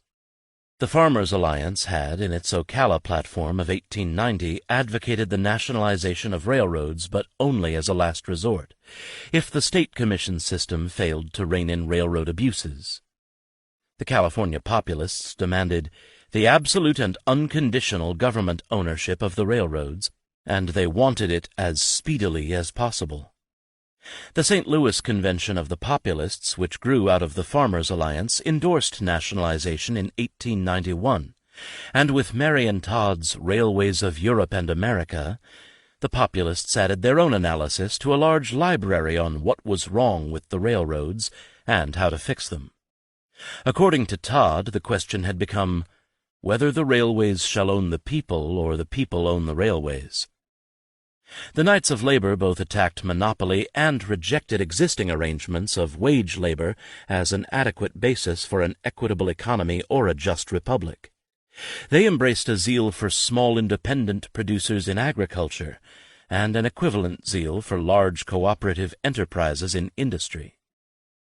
Like Henry George, Terence Powderly of the Knights attacked the railroads because they, as the first large corporations, and as the largest private landholders in the United States, embodied monopoly, and monopoly was the enemy of working people and the Republic. George convinced Powderly that the land question was a battlefield on which monopoly must be defeated. Today, both Powderly and George, if they are remembered at all, suffer under the immense condescension we bring to those who backed now unfashionable losing causes. Powderly seems the faintly ridiculous head of a labor organization that did not confine membership to laborers and was tainted with men's club silliness. The Knights of Labor, with its grand social pronouncements, secular theology, rituals, odd officers, master workman, worthy foreman, unknown knight, statistician of the assembly, looks like a left-wing Elks Club at once grandiose and ineffectual. But both Powderly and George were as imbued with the romance of progress as the railroad men they opposed. Neither wanted to go back to the past or thought he could go there. It was the future that was at stake. Powderly was never an ideologue. He was remarkably, even tediously, empirical. He believed the Knights always had to ascertain the full facts before acting. Powderly argued that since the government had enriched railroads in the name of the public good, it should now act on behalf of the working poor, providing them not only with land they could claim under the Homestead Act, but with the means to set up farms. The government should also limit the size of farms to what an owner could cultivate with his and his family's labor. Powderly embraced the Homestead Act and small producers, not because he wanted to return the entire economy to a world of independent producers, but because he adopted Henry George's view that wages would be no higher than the highest returns a laborer could obtain on the worst land available for cultivation. Unless workers had access to land, excess labor would drive down wages. Powderly in the early 1880s proclaimed the land question as the one great question of the hour. Workers, as he admitted, never really warmed to his analysis, but for him it was the first step toward the larger goal of allowing workers to transform industry into a democratic enterprise. The Knights' effort to create a more democratic and cooperative society was the dream that Bellamy drew upon. 2. Waiting for natural monopoly. Railroad men also embraced centralization, Charles Francis Adams, Charles Crocker, Charles Perkins, Jay Gould, and Collis P. Huntington all thought that the future lay in railroads coalescing into a few massive regional systems, or even one system. Whether this would happen through a process of elimination, through consolidation, or through legalized pools, with railroads determining rates under government supervision, seemed the only matter of dispute. The question they faced was what they were to do until that day arrived. The only immediate solution either executives or railroad intellectuals could offer for the railroad's problems was pooling, but railroad pools had already proved to be failures. Bitterly competitive, the railroads fought one another while seeking parties, the government or bankers or both, that could restrain their own most destructive tendencies. Vanguard monopolists also turned toward politics for the solution to their problems. They needed the state, but they had not yet completely abandoned liberalism. They, too, had in their ranks people still devoted to competition as the cure for all economic and social woes. The anti-monopolist James Hudson and the Burlington's president, Charles Perkins, had opposite opinions of the railroads, but both of them believed that competition was the universal panacea. Even they, however, let the state in through the back door. The market would make everything right only if the state would force corporations to compete fairly in the market. Competition and fairness were not the natural condition of the market. They had to be imposed from the outside. During the 1880s, anti-monopolism had secured more regulatory success through politics than the corporations had, and anti-monopolists would continue to advance in the early 1890s on both the state and the federal levels. The election in Texas of the Democratic anti-monopolist governor, James Hogg, who served from 1891 to 1895, and the creation of the Texas Railroad Commission, probably the most effective in the West, were both anti-monopolist triumphs. The Southern Pacific and Gould's Texas Pacific considered Texas the most effectively organized anti-railroad state along their routes. Similarly, in Iowa, the strength of anti-monopoly in both the Democratic and the Republican parties had yielded a successful railroad commission. In Congress, the anti-monopolists also had success. The 1880s are not usually associated with reform, but the Foran Act, with its prohibition of contract labor, was an anti-monopoly and labor reform as, for all its racism, was Chinese immigration restriction. The Thurman Act, which forced the original Transcontinentals to create a sinking fund for paying back their government loans, was an anti-monopoly reform bitterly opposed by the Union Pacific and the Central Pacific, although supported by their corporate rivals. The rescission of railroad land grants and the successful attacks on illegal corporate control of the public domain all pointed to the political potency of anti-monopoly coalition, even if the coalition was fractious and unstable. And in the 1880s, the long battle over the Reagan bill to regulate interstate commerce and provide federal regulation of the railroads, and the fight for the 8-hour day, had strong political support that seemed destined to overwhelm corporate opposition. These were straws on the wind that Bellamy detected. 3. Labor's defeats. In the late 1880s, it was certainly possible to talk about the clash between the forces of capital and those of anti-monopoly, but doing so involved a bird's-eye view. On the ground in the West, the forces of monopoly and anti-monopoly milled rather than massed. From a distance, both sides looked formidable. Closer up, they appeared divided, jealous, and ill-disciplined.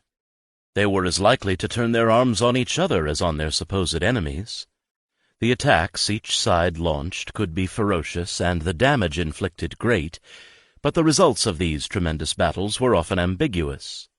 Large battles, such as the Knights' second strike against Gould's Southwest system, and the great upheaval that enveloped it, and the Burlington strike, rightly capture most historical attention. Beside them, events such as the investigations of the Pacific Railway Commission seem mere skirmishes. But skirmishes can reveal much about the complexity of anti-monopoly and the lay of the land. For all his ideological fervor, Joseph Buchanan remained a pragmatist. The first question he asked about any strike was whether the strikers could win. When workers on Gould's southwestern system went out on strike for a second time in March of 1886, the odds were heavily against them. Martin Irons, who led the strike and was vilified for it, warned the Knights that they were walking into a trap laid by Jay Gould. The Knights struck in 1886 because the managers of the Gould system, which included more than 4,100 miles of track and stretched over 5 states as well as Indian Territory, refused to honor the agreement of 1885. They kept their promises to the most powerful workers, the trainmen, but they refused to restore the pay cuts made to the most marginal railroad workers, the section hands and yardmen. After agreeing to a meeting to hear the Knights' grievances, General Manager Herbert M. Hoxie of the Missouri Pacific disappeared when the Knights' delegation arrived in St. Louis. What changed between the success of the Knights in 1885 and their renewed struggle with Gould in 1886 was the legal status of one of Gould's major roads, the Texas and Pacific. The Texas and Pacific went into receivership in December of 1885 for failure to pay interest on bonds owned by another of Gould's roads, the Missouri Pacific. By throwing the road into receivership, Gould turned its employees into federal employees. The court could deputize the railroad's officials, making interference with the work of the deputies interference with the laws of the United States, and any action might be declared to be in contempt of court. Railroads in receivership claimed the right to abrogate existing labor agreements, and they appealed to the courts to mobilize the armed force of the state to combat strikes. The Knights thought the Texas and Pacific receivership was part of a systematic method for the purpose of breaking up of the Knights of Labor, on the part of contemptible and blood-sucking corporations and their governmental allies. Strip away the rhetoric, and there was the recognition that Gould had maneuvered so that he would have the government on his side. The strike could not be won in Texas. If workers on the Gould system outside of Texas walked out in sympathy, they would sacrifice themselves in a hopeless cause. The paradoxical result of the bad management, financial plundering, corporate manipulations of the courts, and descent of railroads into receivership was their growing strength vis-à-vis their workers. It allowed Gould to tell Powderly, "The contest is not between your order and me, but between your order and the laws of the land." The situation of the Knights demanded discretion, but they chose valor. Gould's managers precipitated the strike by firing the local assembly leader of the Knights in Marshall, Texas, C.A. Hall, after he left work with his foreman's permission to attend a district meeting of the Knights. The Knights demanded his reinstatement and struck. Outsiders had trouble seeing the connection between the proximate cause, the firing of one worker, whether justly or unjustly, because of his absence from work, and the consequences that flowed from it, the eventual economic paralysis of an entire section of the country. Gould and his managers made the firing of Hall seem the sole reason for the strike, and the Knights never gave the public an adequate explanation of their actions. Hoxie contended that the Missouri Pacific was an innocent victim of an obscure dispute on a line that, since it was in receivership, was not even part of the Gould system. The Knights' larger list of grievances and Hoxie's refusal to hear them vanished. As a public relations tactic, Hoxie's claims were clever, but both management and the workers knew better. The small incident that detonated the strike and the very large bomb that it triggered were intimately connected. For the workers, the issue was their right to organize in order to control their own labor by shaping work rules and having these rules observed by management. For management, the principle, as enunciated privately by Hoxie, was simply who was going to control the railroad, Gould or his workers. As so often happened, the issues were personalized and framed in terms of manhood. After the strike was lost, a story circulated among the Knights of a brakeman coming to Hoxie's office with a request for a pass.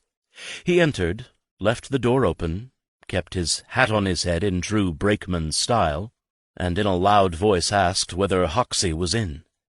General Manager Hoxie looked up from his desk and replied, "Yes, sir, Mr. Hoxie is in." The brakeman took the written request for his pass from his pocket and spun it across the desk. Hoxie looked up in amazement and said, "Now, young man, would it not look better for you, when coming into a gentleman's office, and especially so when asking a favor, to remove your hat, wipe your feet, and inquire in a quiet voice, 'Is Mr. Hoxie in?'" The brakeman considered this, took back the letter, went out, and closed the door. He then came in again, wiped his feet, took off his hat, and inquired politely and softly whether Mr. Hoxie was in. "I am Mr. Hoxie," replied the general manager. "What can I do for you?" "You can go to hell, you round-shouldered son of a bitch," retorted the brakeman. "I don't want none of your favors. I'm from Texas." The Knights' decision to strike for the defense of principle, and the weakest among them, was as precipitate and disastrous as it was admirable. The Knights were badly divided, and Powderly learned of the strike only by reading the papers. His own subsequent actions were so vacillating, careless, and indecisive that Gould was able to cast the strike as a struggle between Powderly and irons. Gould let workers take the initiative, and roughly 14,000 of them walked out or were subsequently laid off along the Gould system. As the strike dragged on from February into March and April of 1886, with the Brotherhood of Locomotive Engineers refusing to support it, and farmers and businessmen growing alarmed by their inability to ship or receive goods, workers found their support increasingly shaky. Although in many towns the civil authorities remained sympathetic to the Knights, or were even Knights themselves, the courts opposed them. The Texas courts became their most formidable enemies, but the Missouri and Kansas courts were also free with injunctions, and they deputized Pinkertons and other detectives hired by the railroads. The railroads had achieved a near monopoly on legitimate violence, and when workers and their supporters countered with violence of their own, the situation only grew worse. As pitched battles erupted in Fort Worth and East St. Louis, opponents portrayed the strikers as dangerous mobs. The failure of arbitration by the governors of Kansas and Missouri, and their subsequent condemnation of the strike, cost the Knights more support. Affairs had arrived at precisely the point Joseph Buchanan had foreseen, when, in 1885, he opposed sympathy strikes and recognized the dangers of fighting railroads in receivership. He had made 3 points. The first 2 were obvious. The Knights could shut down every shop along the Gould system, but they were scarcely organized outside of the shops, and it would take time, too much time, for this to affect operations if the engineers refused to strike.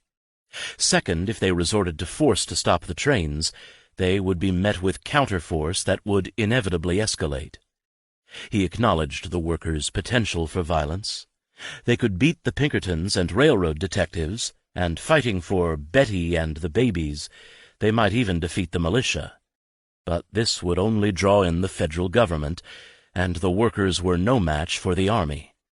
Third, and most critically, with each escalation of violence, the strike would become less and less a contest with the corporations, and more a battle with the state. The violence would be revolutionary, and Buchanan knew that workers unwilling to vote for revolution were unlikely to be willing to fight for one. Public sympathy in swinging away from the strikers did not swing toward Gould. Something more complicated happened. In Texas, the strike retained the support of organized farmers, and the workers still drew considerable sympathy in the railroad towns, but important elements of antimonopoly businessmen who found themselves cut off from necessary merchandise split with the strikers. In Missouri, the most detailed study of the strike in a railroad community, Sedalia, found less a decline of antimonopoly sympathy than a fissuring. Hatred for Gould and the railroad was pervasive, but the growing economic toll of the strike brought resentment against the Knights, whose leader, Martin Irons, was cast as Gould's equivalent, an outsider seeking to dictate to the community and deny local people opportunity. This was the double-edged sword of antimonopoly. It could also be turned against organized workers. When businessmen created a law and order league to protect property, they were not, in their minds, coming to the aid of corporations, although they were pledged to protect railroad property, but instead trying to steer anti-monopoly back onto a more conservative track. They tried to persuade workers to join them in attracting other railroads to Sedalia to break the Missouri Pacific's and Gould's hold on the town. For them, competition remained the cure. In the subsequent election, both the Democrats and the Republicans in Kansas struck anti-monopoly themes. In early May, the Executive Board of the Knights abandoned the strike. The defeat of the Great Southwest Strike dealt a body blow to the Knights, but it did not make other railroads feel secure. Frustrated by his own dealings with the Knights, Charles Francis Adams wanted a climactic struggle brought on by his workers where he thought he could get public opinion on his side. Adams had already threatened the Knights, telling them that he would drive his road into bankruptcy in order to get the court orders for federal force that he needed. But Adams never got his climactic strike. Although Union Pacific workers offered some aid to the men striking against Gould, they did not strike themselves. The Union Pacific remained a thoroughly organized road, with strong chapters of Knights up and down its line who G.M. Dodge felt dictated to the chiefs. The Union Pacific's spies within the Knights found they remained organized and ready to strike if necessary. The Chicago, Burlington, and Quincy, fearing the strength of the Knights, quietly gathered the names of Knights on its lines and moved to break the order. The only question among its executives was how to do it. In the fall of 1888, Adams reported Denver to be a seething center of labor discontent. Similarly, in 1887, Charles Crocker had described the workers on the Southern Pacific in Texas as a bad lot encouraged to insubordination and unreasonable demands by the drift of public opinion and the enactment of anti-corporation laws by the legislatures. It seems to be in the air. By the time the General Executive Board of the Knights called an end to the Great Southwest Strike against Gould on May 4, 1886, it had already been eclipsed by a second, greater catastrophe. The strike had helped spark what became known as the Great Upheaval, a tsunami of 1,400 strikes against 11,562 businesses in 1886, and many of these strikes, in turn, merged with a national campaign for an 8-hour day. The Union Pacific Employees magazine argued that an 8-hour day would increase the number of employed and create great well-being among workers. Any reduction in pay would be temporary, since pay would soon be forced up to former levels and beyond. The walkout became another sign of the fatal ambivalence of Terence Powderly toward a movement he led. Powderly, not unreasonably, saw labor's great assets as the ballot and its willingness to imagine a cooperative society as an alternative to competition. Strikes were a desperate last resort, and he condemned the general strike that his members pushed so enthusiastically. He feared class conflict. As often happened, Powderly went unheeded by large numbers of the men he ostensibly directed. 350,000 workers had walked out on May 1st.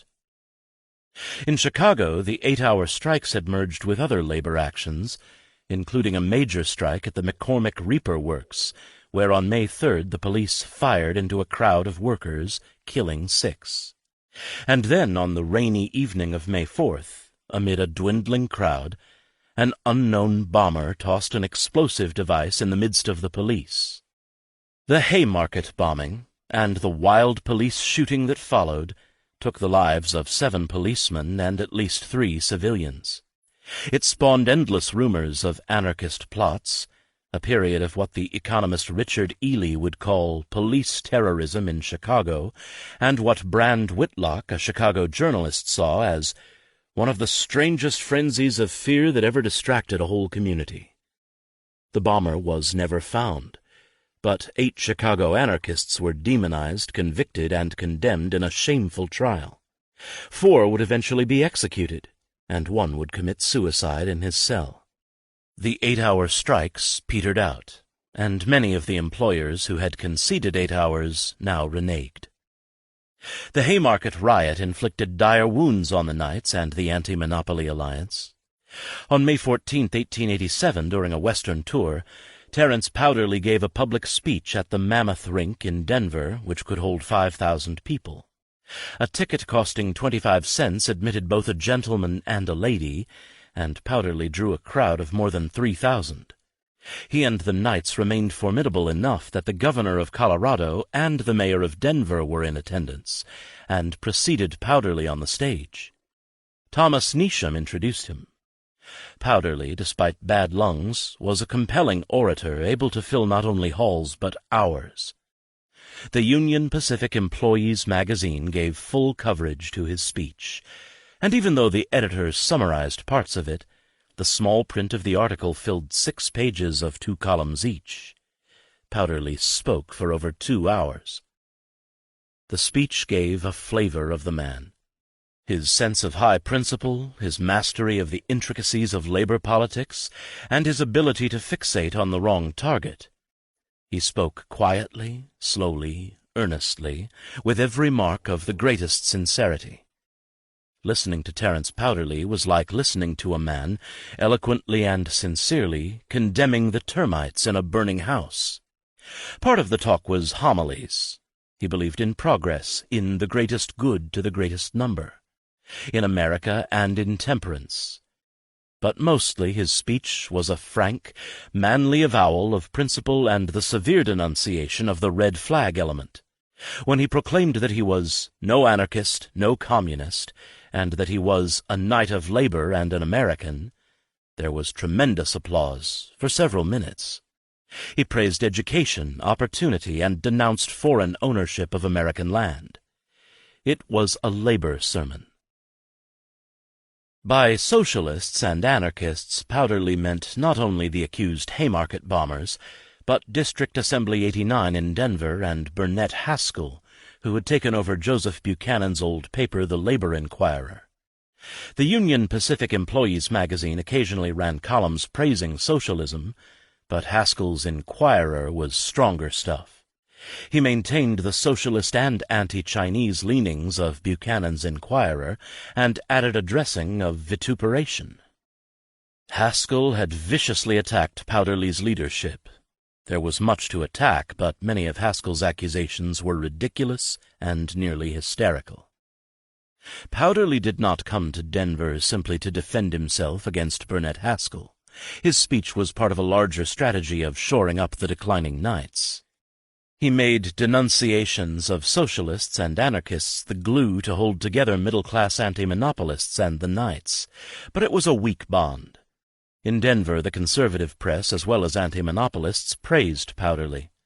Denouncing anarchists and praising Americanism was political pabulum. It was not food for a strong coalition. Powderly's speech only exacerbated labor divisions in the city. The Labor Inquirer gladly responded and was in turn denounced in a flurry of resolutions of Knights locals. The hatred of anarchists, the enemy within, sometimes seemed to exceed the hatred of corporations. By September, the magazine claimed to prefer the executives of the Union Pacific not only to Haskell but to Joseph Buchanan. The Western middle class and working class alliance against corporations hung tenuously together in the late 1880s, but fear of anarchists and socialists, and the two were often hopelessly conflated, divided anti-monopolists among themselves and diverted their focus. If the Knights' decline had not been so noisy, tumultuous, and violent, it might have seemed that their brief period of power was a mirage, a worker's dream without real substance. But the wreckage of the fall was everywhere. Haymarket, the loss in the great Southwest strike, and the failure of the 8-hour day movement were bad enough. But Powderly's abandonment of striking stockyard workers and his failure to mediate quarrels with trade unionists within the Knights made things worse. The Knights, who numbered a minimum of 729,000 in 1885, had shrunk to only 260,000 members by 1888. and the number was still dropping fast. The defeat of the Knights left their current and former members bitter not merely at Gould and the railroads, but also at the Brotherhoods, which had refused to support them. The Brotherhoods had become a kind of castle keep, a bastion of labor devoted to protecting only the privileged few. The Brotherhood of Locomotive Engineers refused to honor the strike against Gould. Its leader, P.M. Arthur, said that he did not consider his brotherhood a labor union at all, and that it would not cooperate with the unions of other workers. Arthur had recruited engineers to replace those Gould system engineers who refused to man their trains, and in the wake of the great Southwest strike he and his engineers were widely despised. And then, in February of 1888, the Brotherhood of Locomotive Engineers struck the Burlington. The great Burlington strike of 1888 pitted perhaps the best-managed Western railroad against engineers whose skills, so Arthur claimed, were superior to that of any other body of men on the continent. In the down-the-rabbit-hole world of 19th-century railroad labor struggles, the strengths of both sides became their weaknesses. Unlike the Texas and Pacific, the Burlington was a profitable road, and because it was not in receivership, its workers were less vulnerable to injunction. Best of all, from the workers' standpoint, the Burlington was widely hated by its rivals for its aggressiveness and success. And because it competed with numerous roads coming out of Chicago, farmers and merchants could still ship and receive goods, even with the Burlington largely shut down by the strike. The Burlington, for its part, was challenging a powerful, stable union, but one whose members overestimated their monopoly on skill, and whose conservatism alienated them from other workers. The strike came because the Burlington was only comparatively the best-run road in the West. It still shared the common dysfunctions of its rivals. When its general manager determined policy, his decision did not necessarily influence lower ranks of management. Although the engineers had demanded uniform pay rates and an end to lower pay for new engineers, the Burlington had negotiated a compromise agreement around work rules in 1886 that governed the pay its workers were to receive for various runs. Henry B. Stone, talented, bluff, stubborn, arrogant, and quite deaf, both literally and figuratively, was the Chicago, Burlington, and Quincy's general manager in 1888. He was unable or unwilling to make his subordinates abide by the work rules and pay schedules agreed to for various runs. Agreements were meaningless if managers ignored them. Compensation at uniform rates by mileage would, engineers thought, solve the problem of officers unable or unwilling to monitor more complex agreements. Many of the roads running out of Chicago already paid by the mile. This was the rough equivalent of pro rata, but neither workers nor managers on the Burlington thought all railroad miles were equal. The Brotherhood of Locomotive Engineers negotiating committee was candid about one reason that the engineers wanted the mileage basis. It would allow older engineers, whose aging bodies had sustained the physical toll of years of railroad work, to move off the more arduous runs on the main line and take easier runs on the branch lines without suffering a cut in pay. These engineers still had growing families to support. They could not otherwise afford to give up the more lucrative runs that seniority and experience had gained them. C. E. Perkins, always more flexible in practice than in principle, and G. W. Holdridge, the general manager of the Burlington and Missouri, were willing to concede a mileage basis, but Stone resisted. He claimed that the mileage system would create new inequities and increase the cost of wages. He also did not want to appear to be weak by yielding to the workers and admitting his own failure to enforce existing agreements. Neither the workers nor management had very precise ideas about the cost of switching from a trip to a mileage basis at the time that the negotiations took place. By the time the Burlington management crunched the numbers, it found it would actually be paying the engineers less than they currently earned if it switched to a mileage basis. The engineers asked for 3.5 cents per mile for passenger engineers and 4 cents per mile for freight engineers. On the main line of the Chicago, Burlington, and Quincy, they were already making 3.44 cents, and freight engineers averaged 4.23. On the branches, wages were lower. On the Burlington and Missouri, the situation was actually reversed. Engineers on branch lines earned more than mainline engineers. But even here, passenger engineers would get only a small raise, and many freight engineers would get a cut. By the company's own calculations, the full-rate engineers would have received less under the new system. The demands of the firemen and engineers did not make much sense if the issue was wages. The deeper issue was control over work. This was clearest in a second demand that the engineers regarded as non-negotiable: that the Burlington cease its policy of paying firemen recently promoted to engineers lower wages than regular engineers during their first 2 years of service.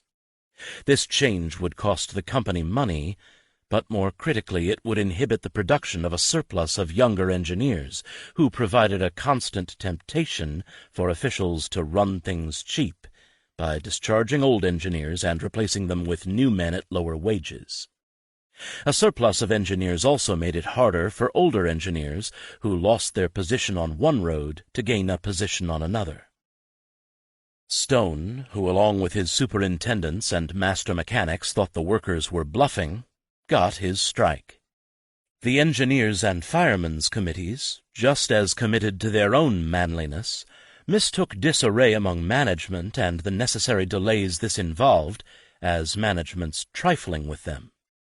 Both sides dug in, and disaster, as so often happened in the railroad business, followed.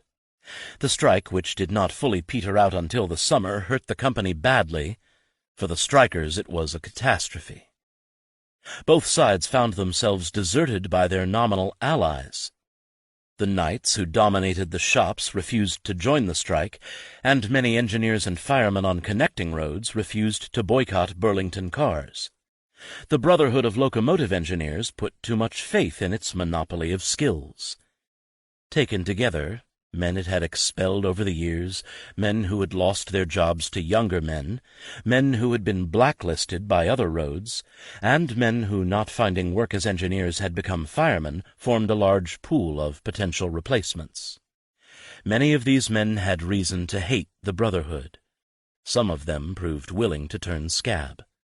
The Burlington, for its part, found that the General Managers Association of Chicago, which had done much to bring solidarity to the struggle against the Knights and had acted effectively in earlier Chicago strikes, refused to support them. Competing roads agreed to boycott Burlington cars, and were stopped only by the Burlingtons getting an injunction against the Wabash and the Union Pacific. Other roads actively sought to take business from the Burlington. Only after a bitter struggle, and with much traffic loss to rivals, did the Burlington break the Union. The strike, as a director later said, was about the rights of property. The directors had refused to delegate to the unions the power to run the road without owning a share in it or having any right to interfere in its management. To prevent the Brotherhood of Locomotive Engineers' return, the Burlington instituted many of the social welfare proposals that A.E. Tuzalin had proposed, and Charles Perkins condemned at the beginning of the decade. The great Burlington strike proved a costly victory, and bared, for any who needed more evidence, the deep divisions among the western roads. The willingness of the other roads to act as scavengers and treat the Burlington as so much carrion was a sign of the bitter railroad competition that continued to rage in the West and the lack of corporate unity. The Burlington ran at a substantial loss and had to cut dividends. Stone eventually left the railroad, after having risen to a vice-presidency, and, in an odd career for a deaf man, ran the Chicago Telephone Company. In 1897, displaying the same determination and obtuseness that he had shown in the strike, he died, on the 4th of July, examining a bomb, as the newspapers called fireworks, that he thought had failed to explode. It exploded, killing him instantly. 4. Bears. The Burlington's victory hardly seemed a victory for railroads in general. To regain traffic, the Burlington cut rates, and this only contributed, using the phrase of the times, to the general demoralization of rates. Interspersed in the same railroad correspondence that traced the labor difficulties of the great upheaval of 1886 and the Burlington strike of 1888 were letters detailing the dismay and panic of Western railroad men as renewed rate wars and competitive building caused Western railroad stocks to plummet. In some ways, the greatest power that anti-monopolists possessed lay in the most unlikely place, capital markets. Anti-monopolists might not be able to kill or even control the corporations, but they could weaken and hurt them. Wall Street bears, corrupt politicians, and worried investors became their odd bedfellows. This strange alliance appeared most clearly in the genesis of the Pacific Railway Corporation. Among the many problems facing the Union Pacific and the Central Pacific was the large debt that these roads owed the U.S. government. The debt, which would begin to come due in 1895, hurt the ability of both the Union Pacific and the Associates to borrow. The Thurman Act had supposedly taken care of the repayment of these debts. By 1886, the Union Pacific was annually paying 25% of its net earnings, about $7 million, into a sinking fund invested in U.S. bonds. But a combination of deflation, the success of the United States in retiring its debt, which lowered the interest on U.S. bonds, and the government's tardiness in crediting the company's accounts, meant that the U.S. bonds in the sinking fund brought in only about 2%. Instead of the anticipated 6%. The debt had not appreciably diminished. The Union Pacific and the Central Pacific, sometimes separately and sometimes in tandem, attempted to renegotiate this debt. These efforts did not go as well as they might. At the close of 1886, Charles Francis Adams wrote to General J.H. Wilson, a member of the Union Pacific's board, "I sit helplessly by and observe the progress of disaster."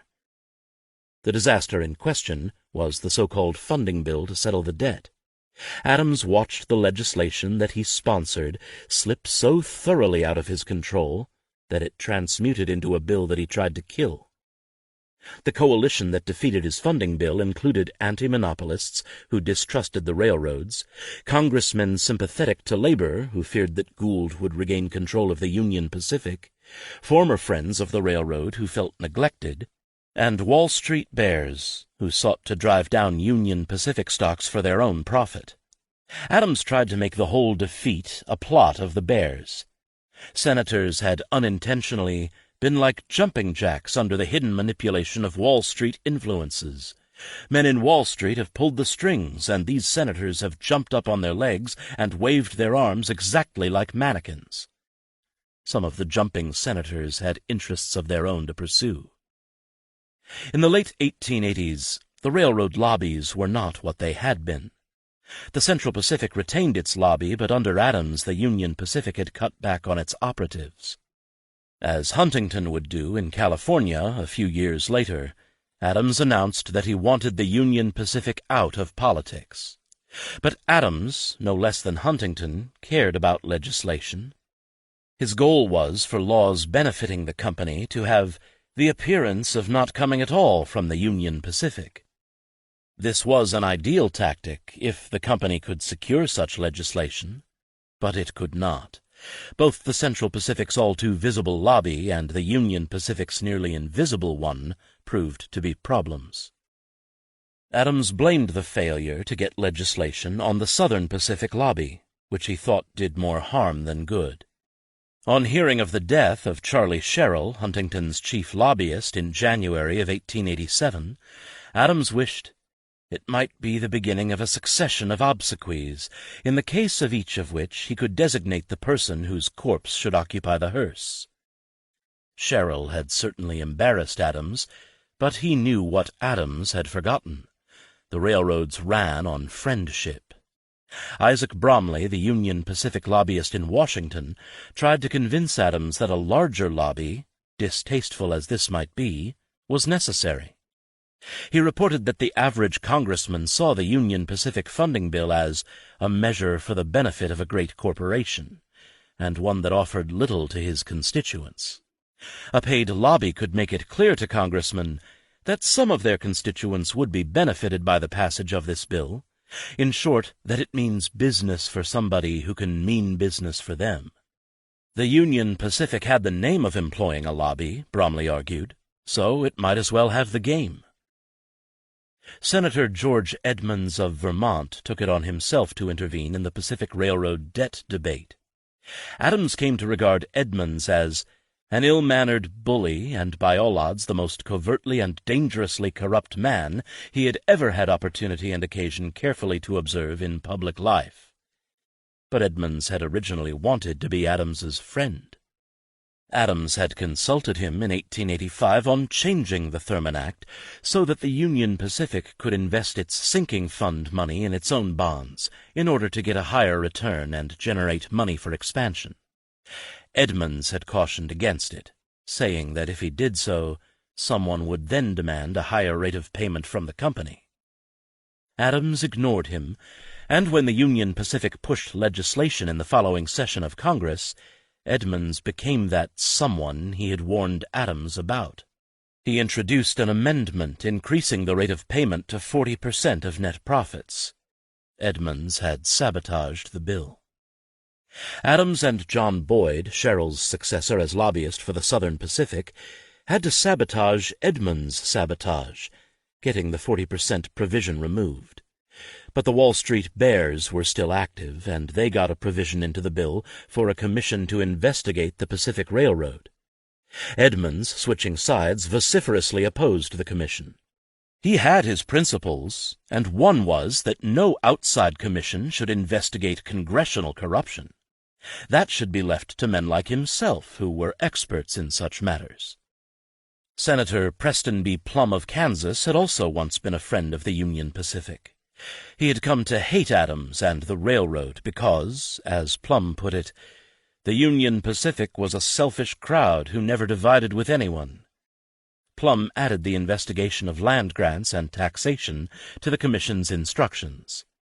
An alliance of Wall Street Bears, corrupt senators, and anti-monopolists had not only blocked the desired funding bill, it secured the Pacific Railway Commission to investigate corruption in the original Pacific Railroad. The debt the Union Pacific and the Central Pacific owed the government, and the validity of parts of their land grant, became matters of public discussion. Having failed to stop the Commission, the Union Pacific and the Southern Pacific, which now leased the Central Pacific, tried to control it. Adams wanted to meet with President Cleveland personally. He sought confirmation of the appointment with the President in code, knowing from experience that the wires are not reliable. Adams failed to control the composition of the commission, which pretty much ensured that the resulting testimony would be embarrassing. The corporations could endure embarrassment. They enlisted their lawyers to make sure that the results did not become dangerous. The associates recruited Alfred Cohen to sit by their side as the commission heard testimony in 1887. When Charles Crocker began to reveal too much, Cohen intervened to tell the commission that Crocker was a little confused and had mixed up his dates and his facts. After that, Crocker got sick and avoided further testimony. The heavy lifting came with Leland Stanford, who at first failed to appear, and then asserted that the government actually owed the Central Pacific money, presenting the commission with what amounted to a bill. Why the government should pay any of the items Stanford submitted, which were not part of the original legislation aiding the railroad, was a basic source of wonderment, but some of the calculations were themselves as revealing as they were amazing. Included was $17 million the government supposedly owed the Central Pacific for loss of business to competing lines that had also received aid from the United States. And Stanford added almost $20 million, the loss to the railroad from having sold its government bonds at below par. Submitting the bill was a mistake. Having made his claims, Stanford had to defend them, and putting Stanford on a public platform meant things were nearly certain to go from bad to worse. The commission kept Stanford testifying for days. At first the answers of the befuddled Stanford were just embarrassing, but Cohen soon realized they were becoming dangerous. Stanford had no coherent answer when Commissioner E. Ellery Anderson, a railroad lawyer and a Reform Democrat, ignoring the question of why the government should refund any shortfall on the sale of bonds, pointed out that the Central Pacific had in fact paid the contract and finance company for its work by giving them the bonds at par value. So any loss on subsequent sales fell to the contract and finance company and not on the Central Pacific. This led to embarrassing questions about the disappearance of the contract and finance books, and then Stanford refused to produce other books.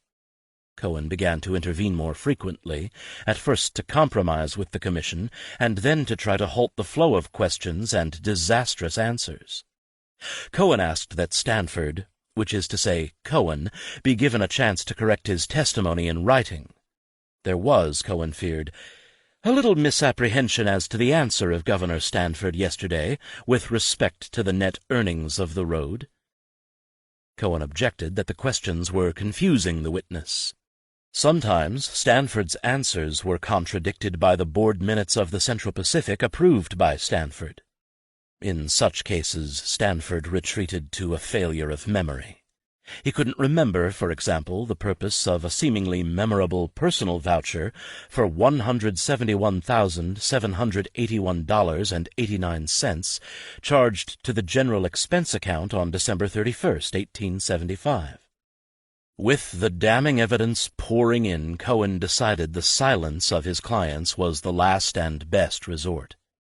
Cohen had Stanford and Charles Crocker, Jr. refuse to answer any of the questions about payments to legislators and officials or about other mysterious vouchers. Cohen would take the issue to court. The legal issue was whether Stanford and his associates had to testify on the $4 million in vouchers with only vague receipts that the commission rightly suspected had gone to friends of the railroad. Hearing the case during the commission's hearings was Justice Stephen Field, a Californian, one of the nation's most distinguished jurists and a long-time friend of the railroad. He ruled that Stanford did not have to testify. Whatever the merits of Field's decision, it protected, among others, Stephen Field. Field kept further details from emerging, but more damage was done by the commission's reading the Huntington-Colton letters into the record, bringing the old politics of friendship once more into public view. When the commission grilled Huntington, Cohen could not persuade him to shut up. His performance was fiercer, but no more convincing than Stanford's. The report the commission issued late in 1887 was worse than Charles Crocker expected. Huntington now took over efforts to limit the damage the report could do. He agreed to finance a New York newspaper, the New York Star, for the ex-lieutenant governor of New York, in exchange for his getting President Cleveland to reject the report. But this too failed. The president endorsed the report with its charges of malfeasance, breach of trust, and fraud. Huntington had succeeded only in adding a failing New York newspaper to his investments. The railroads kept trying to get their funding bill. In 1888, Huntington turned to the Republicans, promoting a scheme in which the land-grant railroads would give the Republican Party $300,000 to $400,000 to carry New York in the 1888 presidential election, and they in return would get to name the Secretary of the Interior and other officials who had much to say about land titles, taxation, and whether the railroads had met the terms of the grants. Adams wanted nothing to do with it. In December of 1888, following the election, which the Republicans won, Adams had a conversation with Huntington that left him with a bad taste. Huntington was even more cynical, coarser-fibered, and openly canting in his talk than ever before, but Adams was not sure what the old scoundrel was driving at. It was clear only that it would cost the Union Pacific a contribution of $50,000 for Huntington to get the funding bill passed. By then Huntington and Adams were not in this fight together. Adams found his efforts to pass the Outhwaite Bill, which would have amended the Thurman Act and created new terms for the payment of the Union Pacific debt, blocked by, among many others, Collis P. Huntington, as well as the Burlington and the Northern Pacific. For different reasons, each subverted the clean bill Adams wanted. With few friends, Adams turned to bribery. He regarded this as his duty to his stockholders. He took cynical satisfaction when the bribes failed to achieve their ends. The $20,000 he gave to the Democratic and the Republican National Campaign Committees as a down payment of $50,000 each for moving his legislation forward proved fruitless. And then in 1889 Senator Plum of Kansas and Senator Edmunds of Vermont once again stood in the way of legislation that the Union Pacific wanted. Their opposition was not the only reason why legislation stalled in Congress, but the two men were formidable obstacles. Plum, in particular, was very adroit and effective at this sort of obstructive policy. He wanted something, but none of Adams's attempts to fulfill his requests for railroad lines and stations in Kansas turned out to be what he really wanted. Adams finally turned to a Kansas intermediary, Morrison Mumford of the Kansas City Times, to contact Plum. Plum was very plain with Mumford. He wanted money. Big money. It was expensive to live in Washington, he said, too expensive for a senatorial salary. This kind of exchange was probably not what Plum's colleague, Senator Jonathan P. Dolliver of Iowa, meant when he eulogized Plum as strong, rugged, honest, caring little for personal appearance, and having in mind the accomplishment of his purposes. But it might have been. Plum was certainly honest in voicing his desires. Adams delegated John Thurston, the company's general attorney in Omaha, to handle negotiations with Plum, but no direct negotiations between Plum and Thurston took place. Instead, Plum enlisted Senator J. Ingalls of Kansas as his intermediary. Each state in the Union is entitled to place in the National Statuary Hall, adjacent to the rotunda of the Capitol building in Washington, D.C., 2 statues of people notable in their history. There are statues of Samuel Adams and Ethan Allen. There are statues of Henry Clay and Andrew Jackson. And there are some more surprising statues. There is a statue of the traitor Jefferson Davis, and there is one of John James Ingalls from Kansas. J. Ingalls was a Republican senator, serving from 1876 to 1890. His official political legacy is a collection of his writings, essays, addresses, and orations. They are now mostly laughable, in the way 21st-century op-ed pieces will probably be laughable a century hence.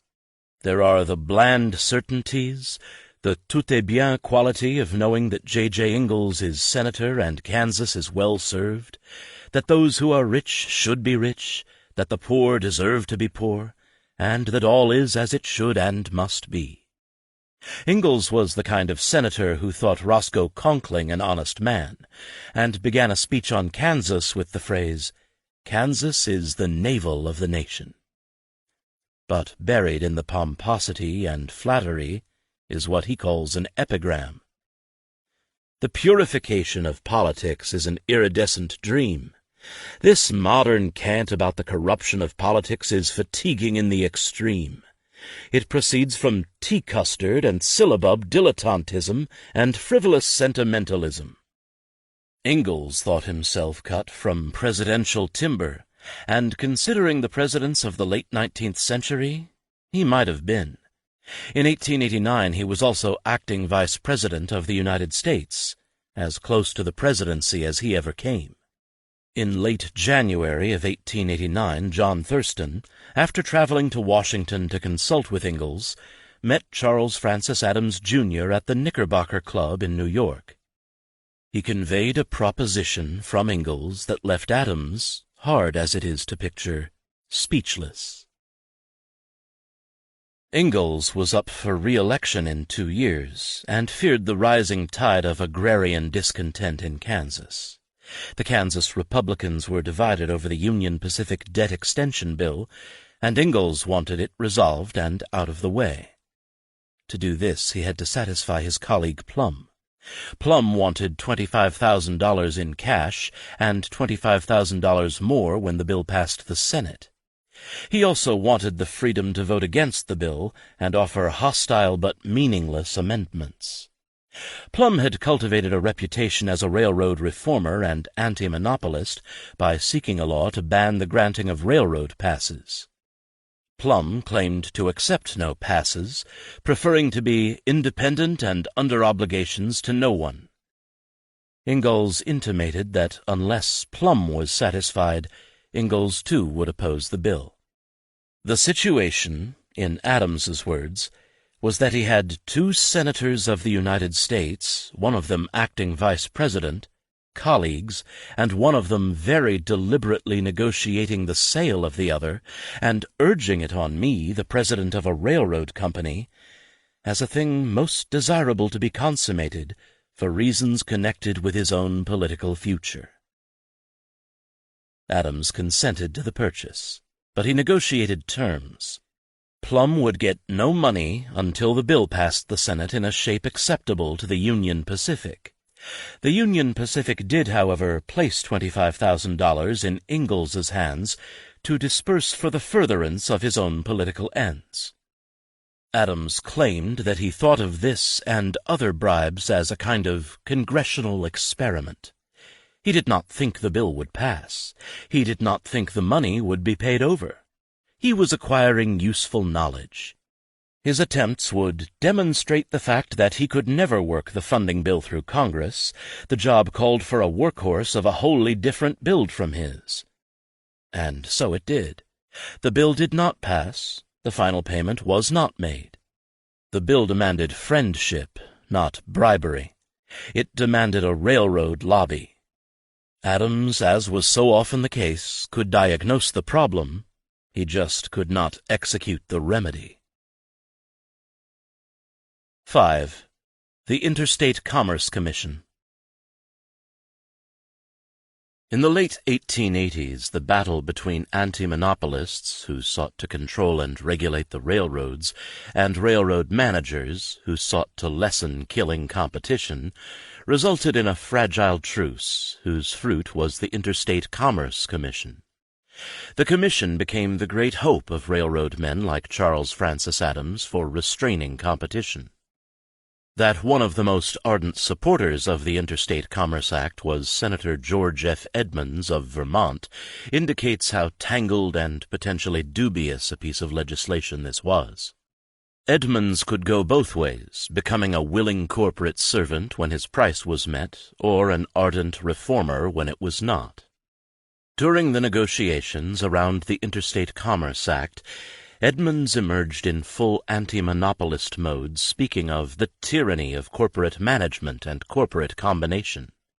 It is no wonder that as the bill took shape it was never entirely clear whether it was an anti-monopoly measure or a way to weaken the thrust of anti-monopoly, whether it was a railroad measure or a blow at the railroads. Neither the anti-monopolists nor the railroad men could completely agree on this. Congress passed the Interstate Commerce Act in 1887. It marked the culmination of the long anti-monopoly crusade of John H. Reagan of Texas, who had worked to attract railroads to his district in the early 1870s, and who, in 1878, as a member of the House of Representatives, had introduced a bill to regulate interstate commerce. Reagan, the ex-Postmaster General of the Confederacy, never repented of his treason, and was as thoroughgoing a racist as other white men of his time and place.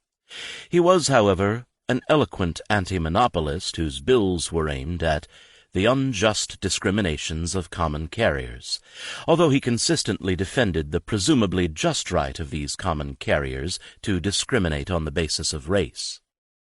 Virtually all railroad men opposed the Reagan bill, but many of them came to see some sort of regulation as inevitable, and a few saw it as desirable.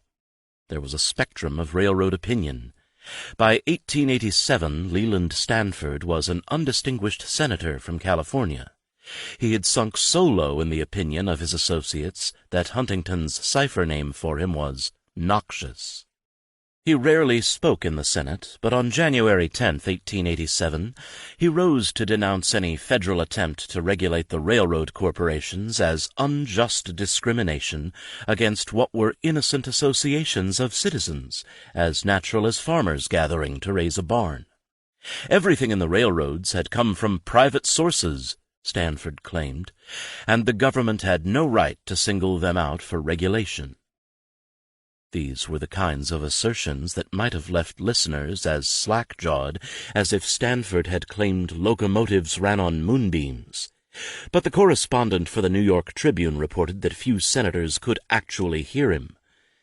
His voice is scarcely audible 10 feet away. His manner betrays embarrassment. His enunciation shows he lacks practice in public speaking, and he seems to lack confidence in himself. But the speech was money talking. As the reporter put it, Stanford was worth listening to. The possessor of 50 millions always is.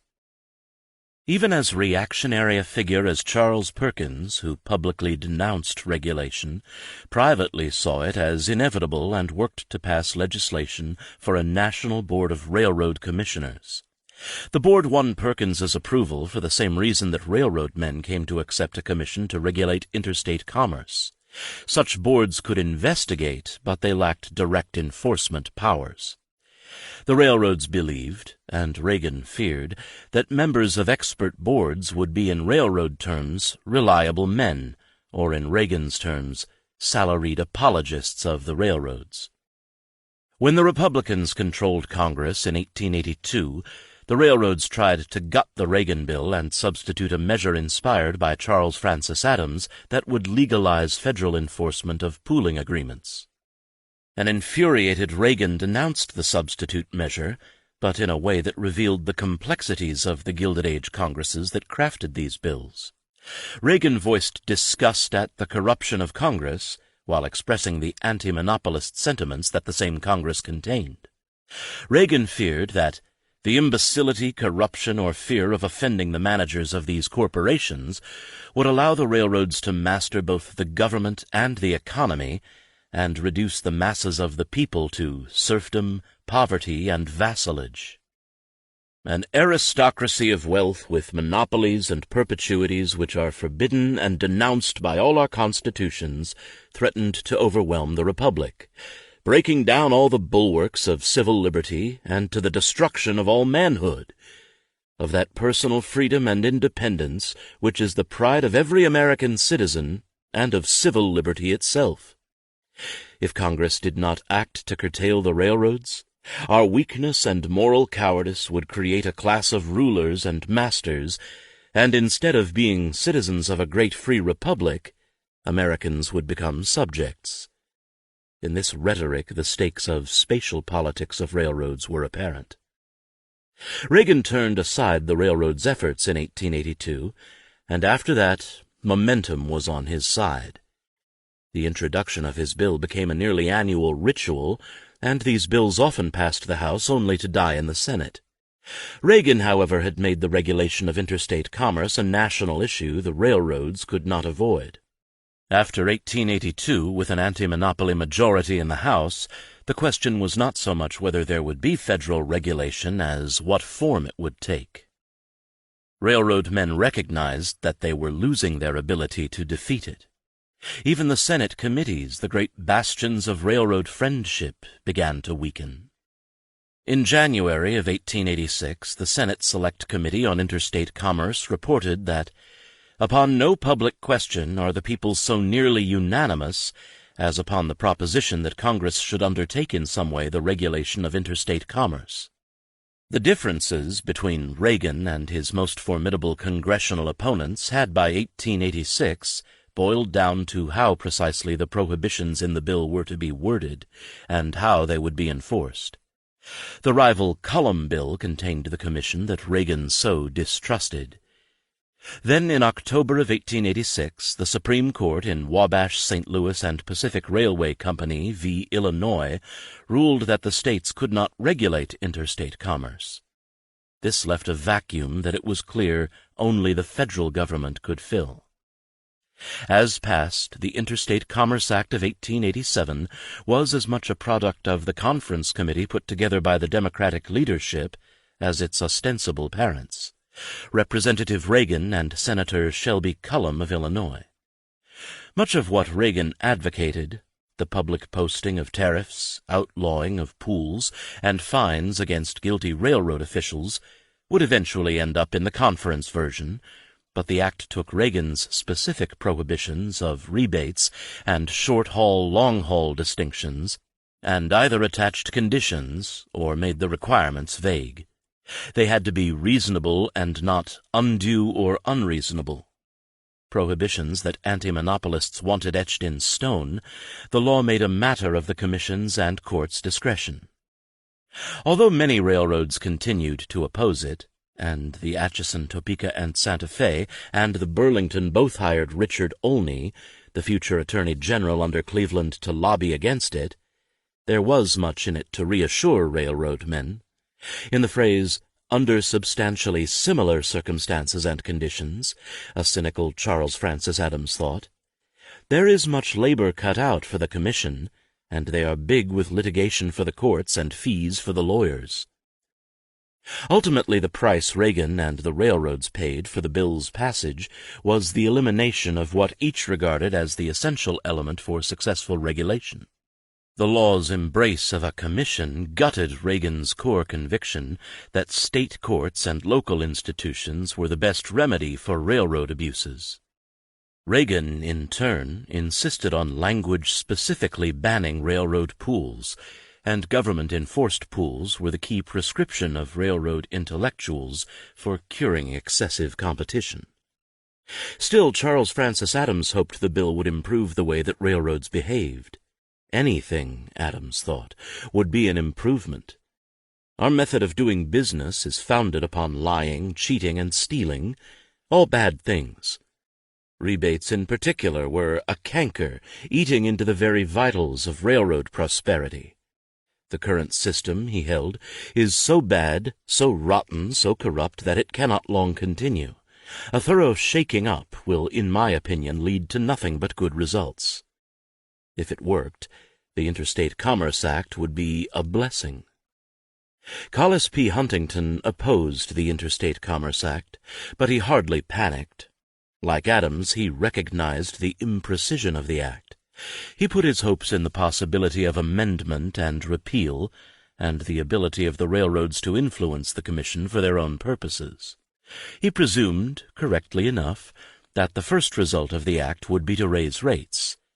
Until the Commission made the law's meaning clear, every company must construe it for itself. Huntington conceded that pools could no longer be called pools, but there is, I suppose, a way of dividing up the traffic that is just as good as a pool. 6. The Interstate Commerce Railway Association. For the Interstate Commerce Commission to work to the advantage of railroads, it could not stand alone. It had to be a stepping stone to greater railroad cooperation and consolidation. The new commission needed to cooperate with the railroads. Worried this would not happen, Charles Francis Adams set about to make it a reality. At the end of the 1880s, it still was not clear how powerful the ICC would be. In 1888, two of the United States' most prominent railroad intellectuals, Arthur Hadley and Adams, provided bookend evaluations of the commission. Hadley, the Yale professor, wrote in January in the Quarterly Journal of Economics. In December, Adams gave a widely reported speech at the Commercial Club in Boston. Hadley was enthusiastic. Never, perhaps, has an important body of new law been so rapidly created and so generally obeyed. In his estimation, thus far, the career of the Commission has been a brilliant success. Instead of nullifying the law, they have made it enforceable. The Commission's particular success had been its attack on the chicanery, low dealing, and discrimination that had brought such public censure upon the railroads. The Commission struck at some of the worst abuses in American railroad management. But to read Adams in December was seemingly to encounter a different law and a different commission. He doubted whether the law was, in all respects, well considered or beneficent.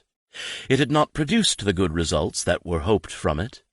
He did not think the Commission had been able to touch the double-dealing, cheating, and subterfuge that Hadley had praised it for attacking. The ICC could not touch the covetousness, want of good faith, and low moral tone of those in whose hands the management of the railroad system now is. In a word, in the absence among them of any high standard of commercial honor. Freight agents and railroad managers were too clever for the ICC, and they found dishonest methods of rate-cutting, secret systems of rebates, indirect and hidden payments made to influence the course of traffic, unprecedented in the whole bad record of the past. Especially in the lines west of Chicago, there was an utter disregard of those fundamental ideas of truth, fair play, and fair dealing, which lie at the foundation not only of the Christian faith, but of civilization itself. The short-haul, long-haul cause that Hadley thought the ICC had handled so adroitly was, for Adams, a disaster. Under the operation of the Act, the smaller local railroads through the country are being ground out of existence. The result was that, contrary to every design of those who framed the Act, its provisions have lent a new impetus to just those forces which it was intended to check. Adams feared that with the ICC failing so spectacularly, the physician should conclude that they had fallen into the vulgar error of not giving enough of his sure-cure remedy, and so proceed to double the dose. What the ICC needed to do was cooperate with the railroads in forming a railroad clearinghouse that would establish a set of reasonable and firm rates that the ICC itself would enforce. Adams and Hadley had not drifted as far apart as it might seem. Much of Hadley's praise for the ICC was actually praise for how close the commissioners were to Arthur Hadley in recognizing that the railroads were natural monopolies. Praising the ICC served as a kind of teaspoon of sugar to allow it to swallow his subsequent suggestion that the Commission modify the Act's explicit prohibition on pooling. The ICC had implicitly adopted the railroad's theory of pricing, what the traffic could bear, and was wisely making sure it was impartially and equitably applied. The difficulty Hadley foresaw was maintaining the railroad peace in the East and Midwest that followed the passage of the Act in 1887. Rate wars would inevitably begin again, since powerful rings of shippers like meat packers or corporations like Standard Oil would force concessions. With rate wars, regulation would become more difficult, and all the gains Hadley praised could be lost. Hadley urged the Commission not to prohibit practices which are popularly complained of and whose cessation would involve great loss to the railroads, but which really do little harm to anyone. By this he meant pooling or its equivalent. Adams ultimately made the same point. His criticism of the ICC was a criticism of those anti-monopolists who naively hoped to stop centralization, even as the operation of the Commission accelerated it. Privately, Adams expressed surprise at how quickly the ICC had matured and potentially how powerful it had become. And at least in his own account, he persuaded Jay Gould that the ICC could be the compelling power needed to discipline the railroads. Adams, characteristically, did with criticism what Hadley did with praise.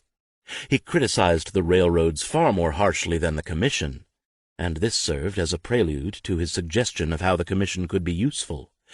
By relaxing the prohibitions on pooling, it could allow the railroads to collaborate while eliminating the cheating and bad practices that had always defeated pools in the past.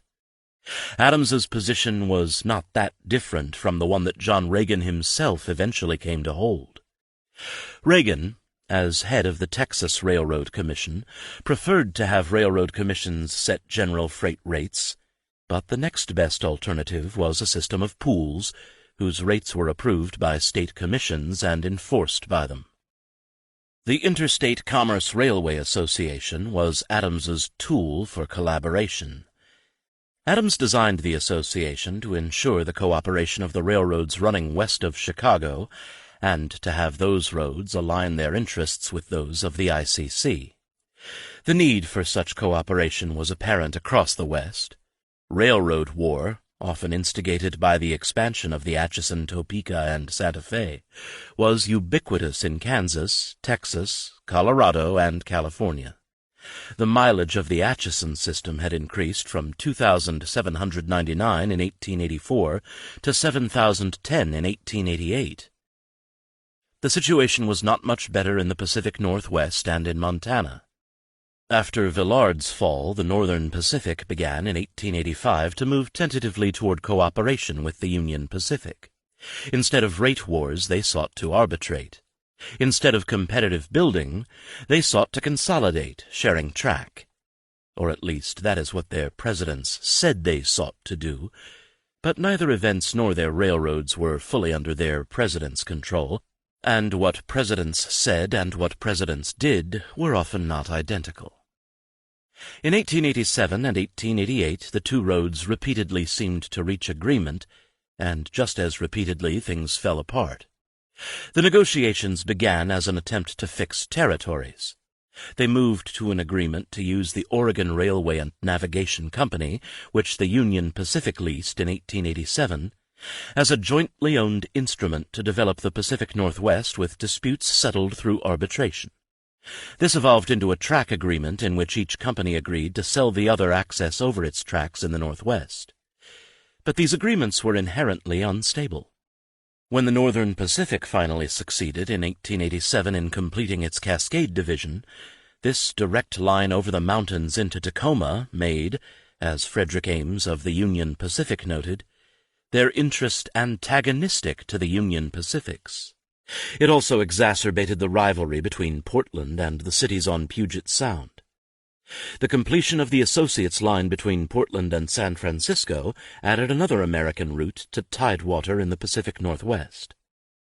The negotiations between the Union Pacific and Northern Pacific proved so lengthy and inconclusive that Villard had returned as chairman of the board of the Northern Pacific while they continued. Virtually everyone involved carried on the negotiations with a maximum of personal animus. Adams regarded Elijah Smith of the Oregon Railway and Navigation Company, whom he called the Prophet, with a strong sense of antipathy, anger, and contempt. He claimed not to have the same feeling of contempt, not unmixed with loathing, toward Villard that he had toward Smith, but seeing this in his letters demands an eye for distinctions in scorn beyond most readers. Villard sent Adams a letter that Adams thought best to stop reading after 3 pages, because if he kept going, it would be impossible that either business or personal relations could hereafter exist between us. Returning the letter didn't do the trick. Animosity continued to grow, although Adams had moments of lucidity, as when he wrote, "The position which Mr. Villard and I are holding towards each other seems to me unmitigatingly absurd. I cannot for myself see how there is any divergence in interest between us, and yet we are continually acting as if the widest possible divergence existed."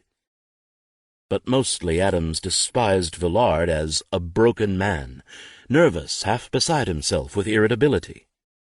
Villard thought that Brayton Ives, once Villard's ally and now his adversary with the Oregon and Transcontinental, was worrying Villard into his grave, and the spectacle is an edifying one.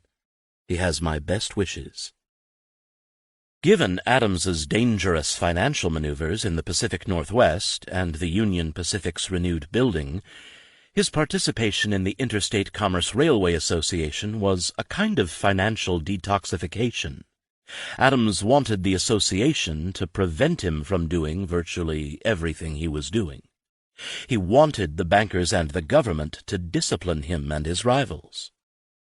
The Interstate Commerce Railway Association took shape in meetings in the library of J.P. Morgan's mansion in New York in January of 1889, following an initial meeting of railroad presidents in Chicago to create an organization to serve as the clearinghouse for rates. It would unite the railroads west of Chicago in one large organization. This initial meeting had drawn the ire of antimonopolists, who cast the presidents as a pack of conspirators. It was this anti-monopoly criticism that strengthened Adams's resolve to cooperate with the ICC. The railroad men interpreted the Interstate Commerce Act as prohibiting only the paying of money by one railroad to another to maintain prices. It did not prohibit agreements to set prices per se. Adams, as chair of a committee to draft the bylaws of the organization, arranged a separate evening meeting with the members of the ICC in a hot, stuffy, and inconvenient parlor of their hotel after they refused his invitation to dinner at the Union League Club. The commissioners, although suspicious, gave their approval to the association. The Interstate Commerce Railway Association would act like a pool in setting standard rates and giving each company its due share of the competitive traffic, but it would inform the ICC of its activities and use the ICC as its enforcement arm. The association would mediate disputes, but should mediation fail and an offense against the association involve the violation, real or apparent, of the provisions of the Interstate Commerce Act, the Executive Board would notify the ICC and provide evidence of the violation. In presenting this plan, Adams framed the choice as between anarchy and organization. Opponents of the railroads saw in the meetings at Morgan's mansion the arrogance of monopoly, but both the proceedings of the conference between railroad presidents and bankers and Charles Francis Adams's account in his diary radiated the querulousness, desperation, and divisions of the railroad presidents. Tensions between railroad financiers and railroad managers bubbled over. When Adams said that final arbitration of disputes would be by 3 experienced men from the Executive Board, Ransom R. Cable asked whether it was to be men experienced in the sale of bonds or the operation of a railroad. When he expressed his own preference for managers, A.B. Stickney, the founder of the Chicago Great Western, snapped, "I think that is what we do not want." But the very fact that they were quarreling over how to arbitrate and not whether to arbitrate confirmed the necessity for an authority larger than their corporations. The association required the arbitration of disputes, the same demand the railroads were resisting from their own workers, and this seemed, in the words of Marvin Hewitt of the Chicago and Northwestern, to give over entirely the management of the properties to arbitration. Arbitration would not work without outside compulsion, particularly since powerful roads, among them the Southern Pacific, did not take part in the conference, and since the organization, as Hewitt had observed, could never work without them. Adams, who chaired the meeting, agreed. The new organization needed a railroad Bismarck. There were, however, no Bismarcks immediately available. Adams was elated at the ICC's approval of the new association, but he dismissed Thomas Cooley, the ICC's chairman, as a second-rate judge somewhat past the period of usefulness and long since wholly past the period of growth. The ICC's approval gave the organization some protection, but Cooley's views amounted to no more than respectable rubbish. The presidents sought their Bismarck among the bankers. Although it would be impolitic to say so publicly, it was the bankers who could stop the suicidal overbuilding and creation of parallel lines by refusing to provide financing. J.P. Morgan pledged on their behalf to do everything in their power to prevent the negotiation of any securities for the construction of parallel lines or the extension of lines not unanimously approved by the Executive Committee. The Interstate Commerce Railway Association imagined that together the government and bankers could save the railroads from themselves. They would run as smoothly and rationally as industry did in Bellamy's Looking Backward. That notion was as fanciful as the novel. Mise en scène. The death of Johanna Grogan. When the unnamed blacksmith died, crushed between cars before William Pinkerton's eyes, Pinkerton regarded the death as otherwise unnoted, But sometimes the men who ran the railroads remembered the dead. Not much haunted Collis P. Huntington, but the death of Johanna Grogan disturbed him. His workers died by their dozens and hundreds. The dead and injured men's families descended into poverty and desperation without notice in his letters.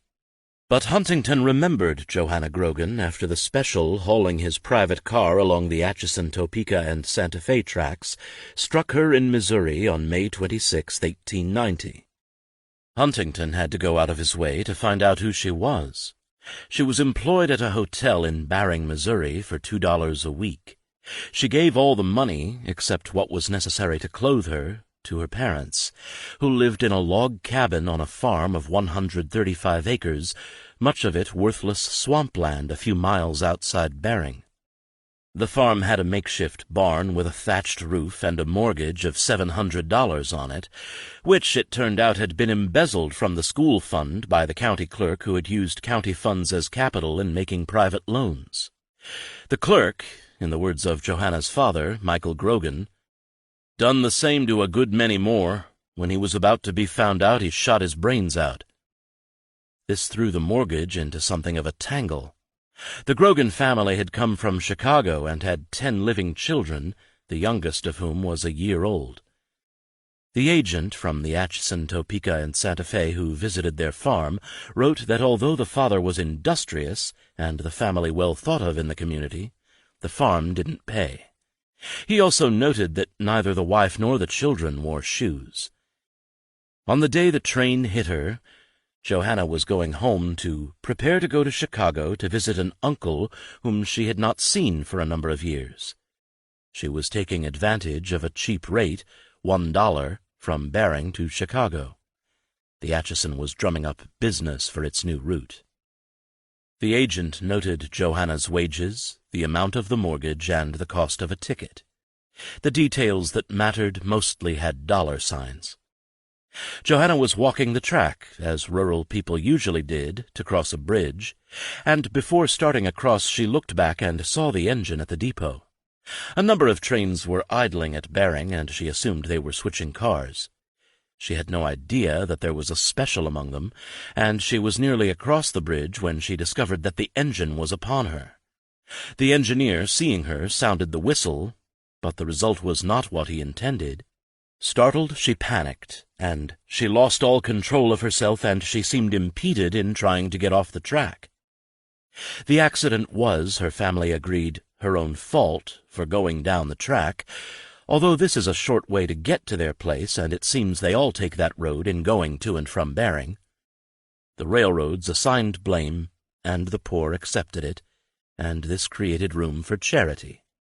But to be fair to Huntington, he had offered to pay for Johanna's treatment as soon as he had seen the poor girl with her right leg cut off and mashed above the knee. The train took her back to the station, and a Dr. J.G. Welch was called. He proved an unfortunate choice, because after examining her for 15 minutes, he asked the conductor if she was badly hurt. It was evident from his excited manner and his actions generally that more competent service was necessary. They took Johanna to a hotel in Baring, called in other doctors, and more of her leg was amputated. If any in Huntington's party held themselves responsible, they did not say so, but as the trip continued, they did complain of Dr. Welch's incompetence. Over the course of the next week or so, Dr. Brown made 13 visits. Dr. Welch was in nearly constant attendance, and Dr. Philpott, the local surgeon for the Atchison, Topeka, and Santa Fe, made 3 visits. Despite their efforts, infection set in, and Johanna Grogan died. All the physicians submitted bills, as did Mr. Gibbons, who kept the hotel, and the undertaker, Mr. Froggs. Huntington had offered to pay for her care, but when the bills came in, he balked. Poor Johanna Grogan, worth so little in life, became a source of profit in death. The doctor's bills came to $486, the hotel bill for $76, and the $60 to bury her brought the total to $622. These were piddling amounts by railroad standards. Huntington would not have looked twice if these had been the costs of lobbying. Still, Johanna Grogan would have had to work for nearly 6 years to earn what her week's dying had cost her. And Huntington thought the bills outrageous. The bills were a sign of small-town men's disposition to impose on his good nature in the Grogan matter. The bleeding, grievously injured girl who had excited Huntington's sympathy was now less a person than a precedent. That his train had killed her did not matter. He owed her nothing.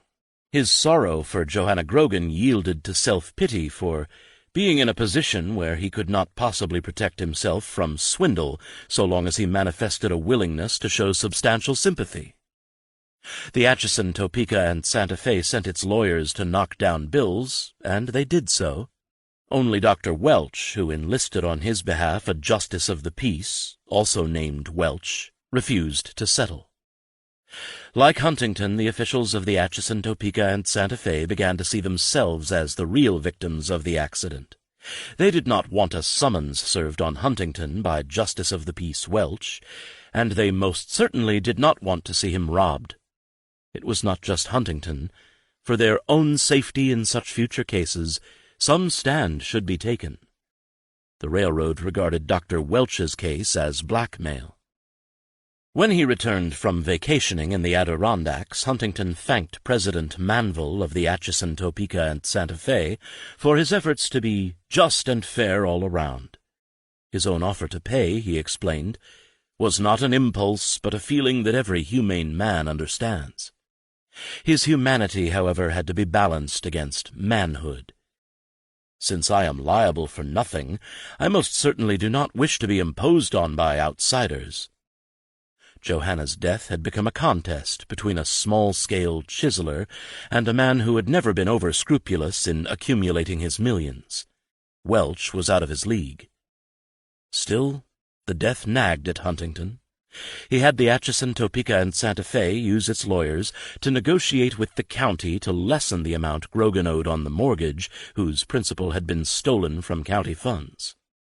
Eventually, he gave Grogan the money to settle the mortgage. Grogan, who did not want to traffic on my poor girl's death to make money, had denied the solicitations by almost every lawyer within 10 miles of him to give them the case for a percentage of what they would collect. A man who spent so much of his life dealing in large frauds found that the dead girl had enmeshed him in the petty frauds of a Gilded Age county. He saw neither justice nor irony in this. Chapter 9. Collapse. Assuredly, this is a complex world. Charles Francis Adams. By the end of the 19th century, there were many people who wanted to murder Western railroad corporations, but suicide seemed their more likely fate. Nationalization amounted to a death penalty for the railroads, but even those who wished to spare them wanted them neutered so that they would trot tamely under the guidance of state commissions. The railroads, for their part, continued their own rush toward receivership, and here they had no one to blame but themselves and the perverse conditions of their industry. They had already known that they could wreck both their own financial house and that of the nation. Railroad managers seeking shelter found few safe stations between 1890 and 1896. In Kansas, where antimonopoly had been relatively weak, a new People's Party scored a tremendous victory in 1890, denying J.J. Ingalls his re-election. Senator Preston B. Plum died the next year. Ingles's fears had come to pass. The People's Party marked the beginnings of populism, which quickly became a regional presence in the South and the West. Rooted in the anti-monopolism of the Farmers' Alliance and the Knights of Labor, the populists threatened both established parties and the railroads. In 1890, the railroads could not predict that the populists in Kansas and elsewhere would not achieve effective railroad regulation. Populism had a powerful but limited appeal. With the exception of elections in which populists fused with Democrats, they never attracted a majority of the working-class vote outside of the Mountain West, in large part because of their support of prohibition and women's suffrage. In 1896, the Populists fused with the Democrats to nominate William Jennings Bryan, an anti-monopolist but not a populist, for president. His defeat marked the practical end of the party. In the early 1890s, there was overwhelming political hostility to the railroads all over the West, but the ability of the Populists and the larger anti-monopoly movement to turn that hostility into meaningful law and regulation was decidedly mixed. Sometimes, as in Kansas, they could sweep elections and still not achieve effective railroad regulation. In 1890, Nebraska produced a People's Party when the Knights of Labor and Farmers Alliance joined to counter railroad control of politics, and the Republicans and the Democrats alike maintained significant, if usually minority, anti-monopoly wings. Anti-monopoly Democrats and Populists combined to elect a Populist senator in 1893 to replace the Republican Algernon Paddock, a friend of the Union Pacific and recipient of its loans. Anti-monopolists had a clear majority in the legislature and elected the governor, but party rivalry and mismanagement prevented them from accomplishing much. In 1894, despite the success of Populists and anti-monopoly Democrats in electing a governor, the Republicans carried the legislature, electing John M. Thurston, a Union Pacific attorney, as senator. On the Pacific Coast, California and Oregon, like Texas and the Midwest, had strong anti-monopoly traditions within existing parties, and this dampened the growth of the Populists. In California, in 1892, the Southern Pacific confronted a resurgent anti-monopolism with its core vote in the Democratic Party. Oregon had a strong anti-monopoly tradition in both parties.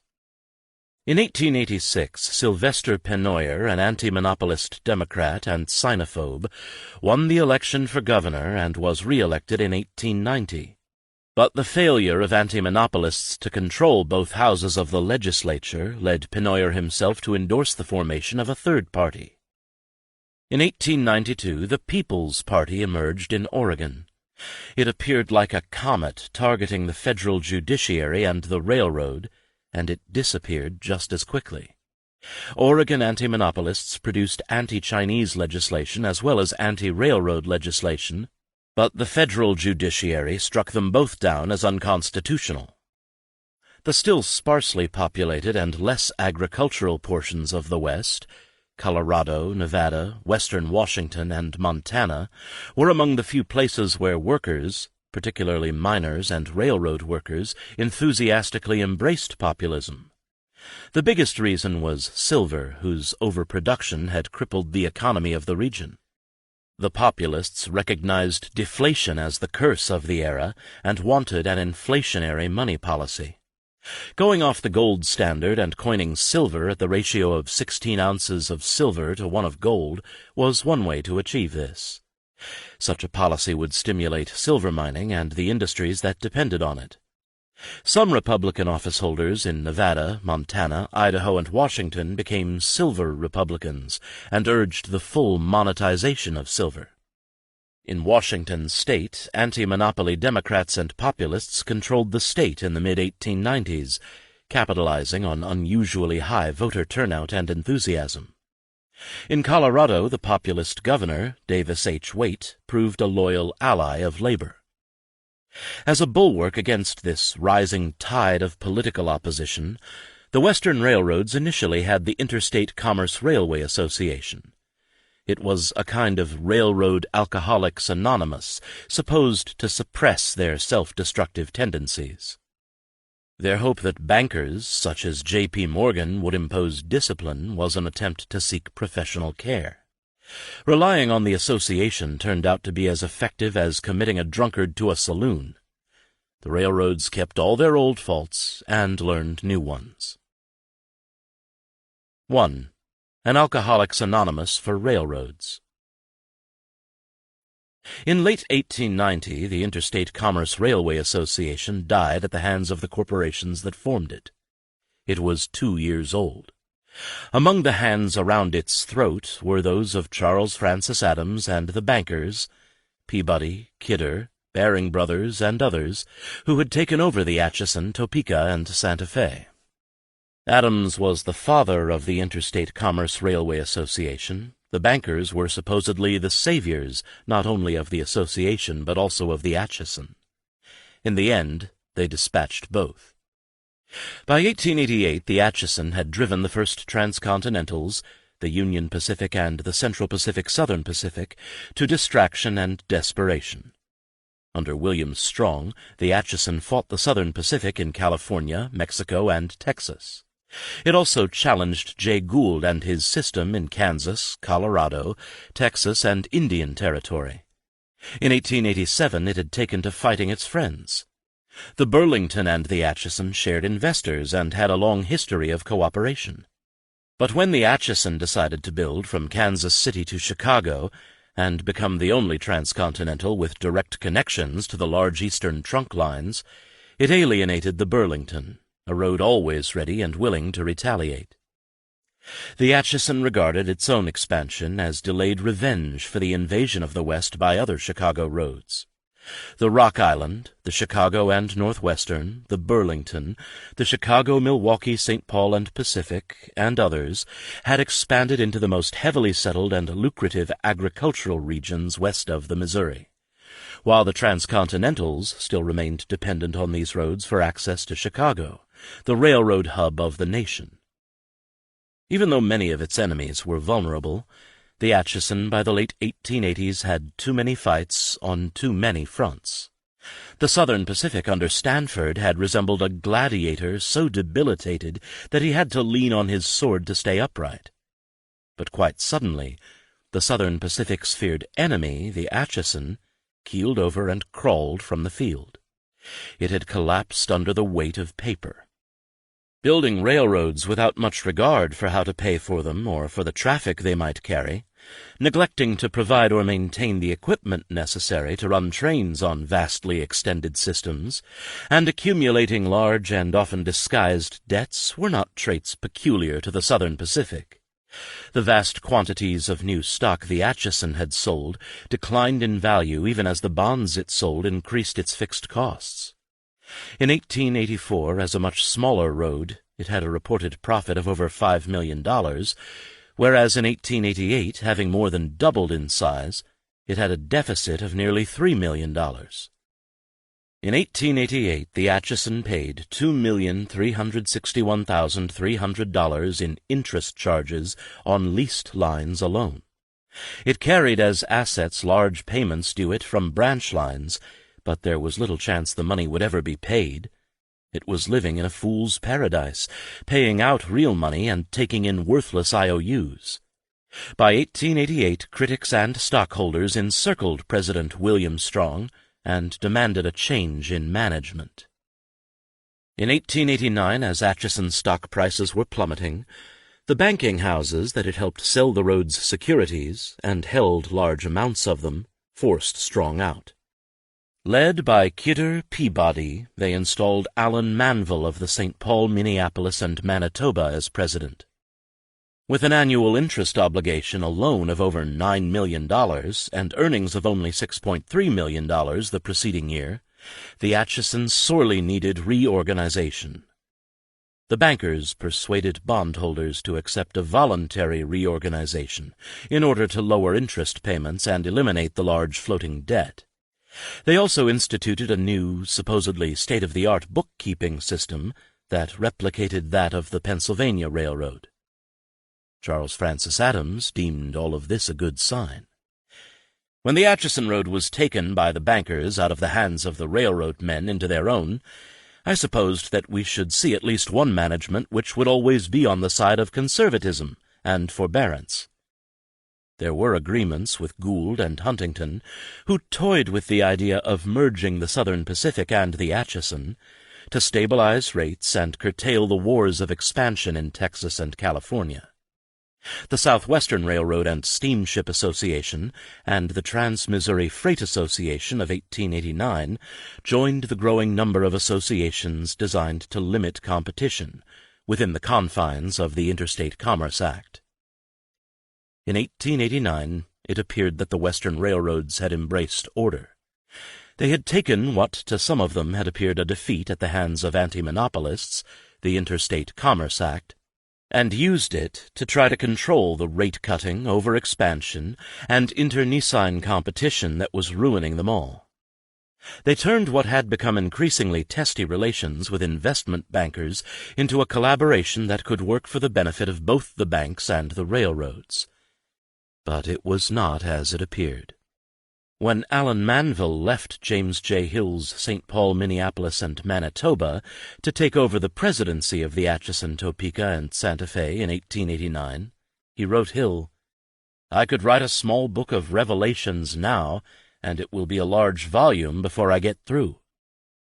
It became an enormous volume. Manville was a railroad man. He knew it was about the books. The books were where railroads hid the bottle. It turned out to be where bankers hid the bottle, too. In the case of the Atchison, the bankers, supposedly the great advocates of transparency and accountability, were complicit in the fraud. The consortium of bankers who had reorganized the Atchison in 1889 sang a song of fiscal responsibility, and its refrain was sweet and simple: the Pennsylvania system.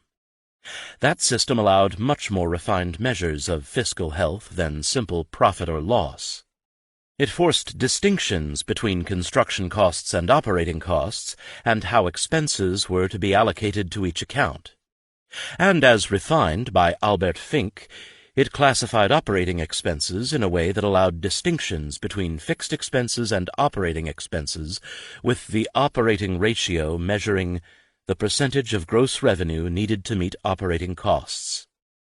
It made cost per ton-mile the major measure of railroad efficiency.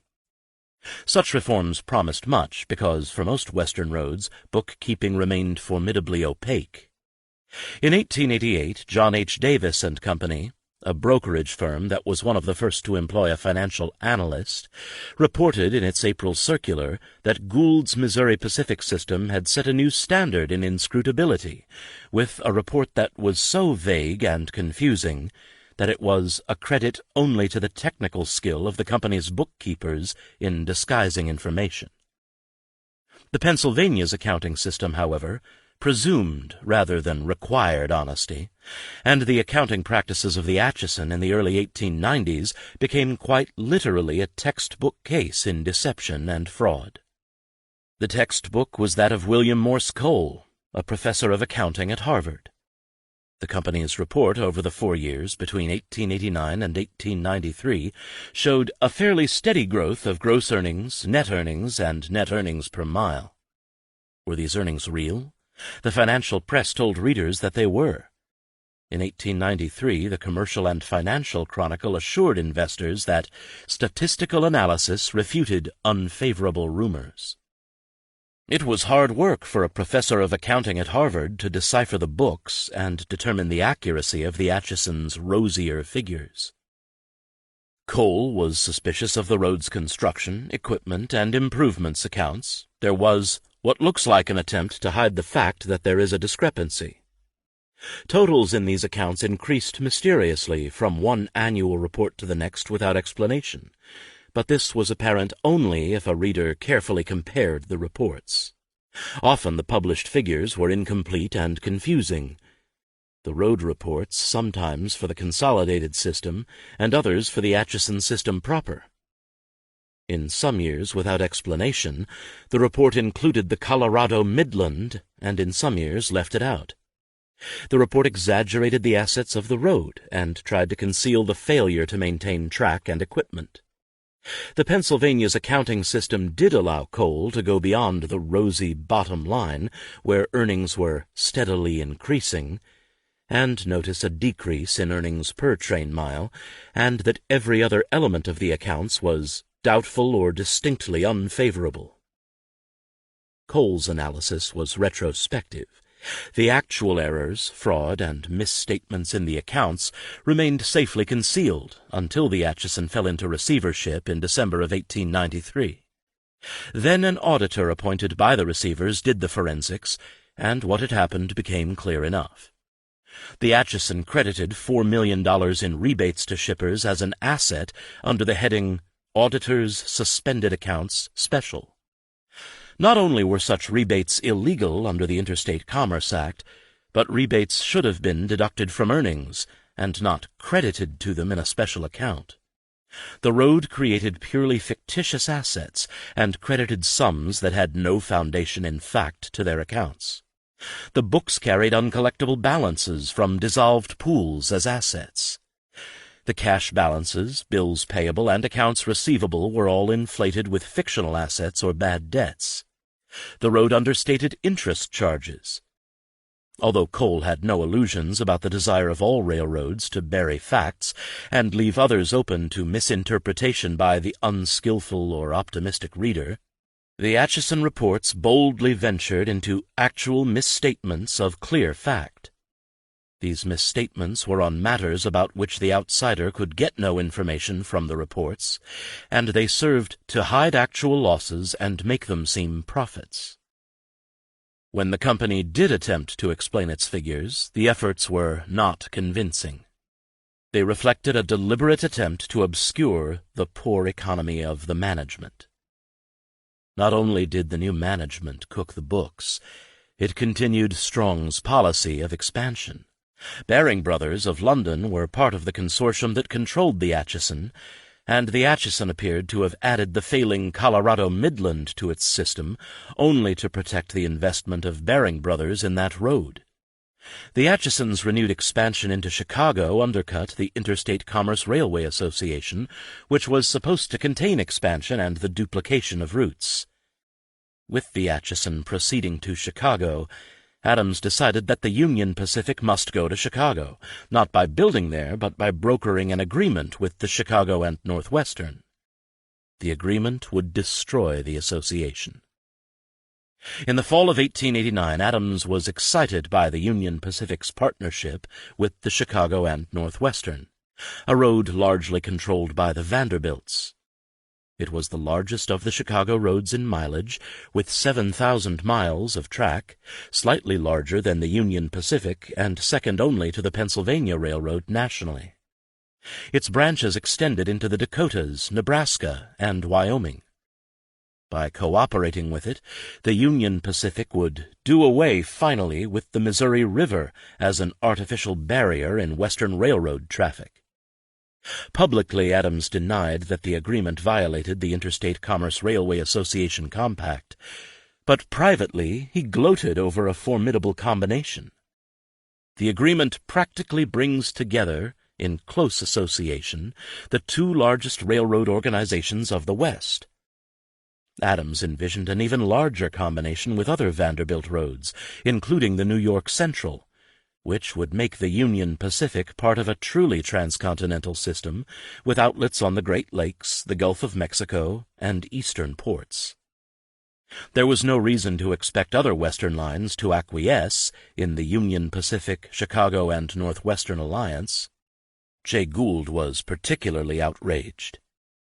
When rival roads demanded action by the Interstate Commerce Railway Association, the association found the Union Pacific and Chicago and Northwestern in violation of the association's bylaws. The Union Pacific and the Chicago and Northwestern thereupon withdrew from the Interstate Commerce Railway Association. Although the association lingered, it was clearly on its deathbed. When it continued to call meetings, Jay Gould wondered whether the Missouri Pacific should be present, or should simply send flowers for the corpse. 2. Bankers. Investment bankers had long been complicit in the bad practices and corruption of the Western railroads. That bankers did not like to be deceived did not mean that they opposed deception. During the great boom of the 1880s, they had vouched for, and thus given value to, paper that investors would otherwise not have touched, and they had sought to bolster this dubious paper with even more dubious reports. Among the most important banking houses for the railroads, particularly for the associates of the Southern Pacific, were the interlocking firms of the Speyer family. Speyer Ellison of Frankfurt, Speyer and Company in New York, and Speyer Brothers in London. Speyer and Company had, in the early 1880s, encouraged arranging the Central Pacific's books to make as good a showing as possible to facilitate the negotiation of bonds. The associates had done so thorough a job that they had deceived even themselves. "In some way or other, I do not remember just how it came about," Huntington prefaced one explanation to Charles Crocker of the mixing and reallocation of the earnings of subsidiary roads. Neither the Spires nor the associates knew the true allocation, and as long as the bonds sold and the railroads paid interest, no one really cared. After the severe downturn of 1883 to 84, it became apparent that the bankers were no longer so willing to go along and get along. The immediate cause of a souring of relations between the Southern Pacific and the Spires was, unsurprisingly, Leland Stanford.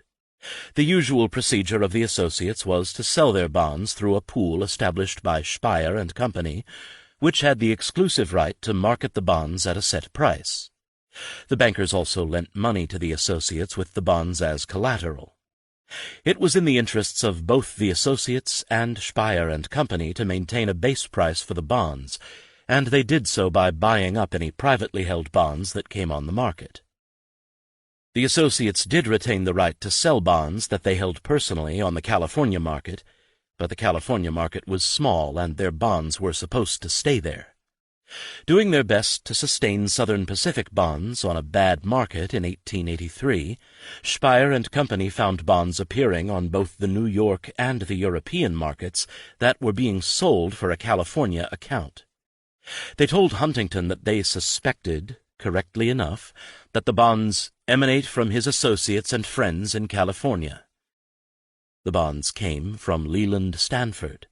He was, in effect, forcing his bankers and associates to buy his bonds to maintain market prices. Huntington could not remember when he had been so much annoyed, which, given his relationship to Stanford, meant he must have been ready to chew on the furniture. By December, Spire and Company was ready to break ties with the associates. That in the 1880s the accounting and financial affairs of the Central and Southern Pacific were opaque in court, opaque before the Pacific Railway Commission, and opaque to the California Railroad Commissioners, was less surprising than that they were a mystery to the corporation's own bankers. When Spire and Company asked for details on expenditures on sundry expenses of over $1 million, William Miller, the Central Pacific accountant, explains about a small increase in taxes. When they asked about $3.5 million spent on equipment and construction materials, Miller kindly gives us details of $159,500 and ignores all the rest. We must confess that we cannot consider these any answers to our questions. The Spires recognized that investors were growing weary of the practices of American railroads and their bankers. In the fall of 1883, Spire and Company had informed the associates that it was most difficult to put the figures for the Southern Pacific in a favorable light for the bondholders. The Spires knew that information published by Poor's Manual and provided by the railroad was quite wrong. They knew, too, that the bonds of the Southern Pacific could never have been issued on their own merits, and would have been worth less than 20% of their present price, if it had not been for CP support, and even more having Spire's name on the prospectus. The Spires insisted that henceforth the books and general arrangements be properly kept. There is here now a great outcry by the public against American railroad accounts and information being withheld, and we believe the companies that will meet the views of the British public in this matter will profit by it. The whole office arrangements in San Francisco are wretched. British investors had found the reports for previous years utterly misleading, and from the information available to them, Spire and Company found the accounting rife with mistakes and deceptions. It thought that the administration of the sinking fund established to repay the government debt was corrupt, and that trustees had to be appointed with their first loyalty to the bondholders and not to the associates. All of this was perfectly true, but it condemned the Spires nearly as thoroughly as the associates. Bankers and railway promoters had their hands so deeply and lucratively in each other's pockets that it was hard to disengage. The bankers made large profits off the sales of securities that also enriched promoters, and the promoters borrowed heavily from the bankers. The collateral for these loans was often the same securities that the bankers sold or securities they would sell in the future. A break in the price of securities would be disastrous for everyone. How, given fraudulent and incomplete information and their complicity in selling securities worth a fraction of their asking price, did the bankers maintain the trust of European and Eastern investors? Their greatest asset was the so-called Long Depression of the late 19th century. Falling returns on investments in Europe and low interest rates in the 1870s and 1880s drove European capital to seek higher returns in developing countries such as the United States, where investors encountered lies, deception, fraud, and large and repeated defaults. Bankers had led many investors into this hazard, but this made the bankers all the more necessary. Bankers, as the German banks did through Henry Villard in the case of the Kansas Pacific, began to exert considerable leverage on railroads in receivership in order to protect the interests of bondholders. To sell securities in the late 1880s, bankers became far more solicitous and rigorous in trying to pry detailed and accurate information from the railroads. They might still deceive investors, but they did not want to be deceived themselves. These new demands had annoyed Charles Crocker no end. Crocker wrote that he knew that Huntington liked Speyer and Company as much as I dislike them, for I assure you I do not like them. They always make such conditions and ask so many questions, and demand this and that thing to be done, which is very annoying to me, though it may not be to you. By 1885, Speyer and Company was examining the Southern Pacific's and Central Pacific's bond issues closely, and it grew more and more insistent on explanations for the figures the associates submitted. American railroad promoters knew that bankers connected them with European capital, and they knew that others besides Americans sought European capital. What they did not know, until 1890, were the ramifications of this. In 1890 they learned. The name of the lesson was Argentina. The Argentinian pampa, with its rapidly expanding grain and livestock production, its frenzied and subsidized railroad building, its private and public corruption, its dispossession of native peoples, and its heavy foreign immigration, was a virtual doppelganger of the North American West in the 1880s. Buenos Aires and Chicago emerged as parallel places. Each depended on an immense, flat, grassy interior.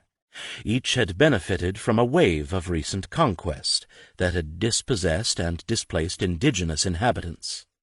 Each depended on heavy infusions of outside capital. Both were ports, both were railroad centers. Railroads carried wheat and cattle for distribution and slaughter. In 1890 it turned out that these parallel places were connected. Capital connected the Pampa and the Great Plains.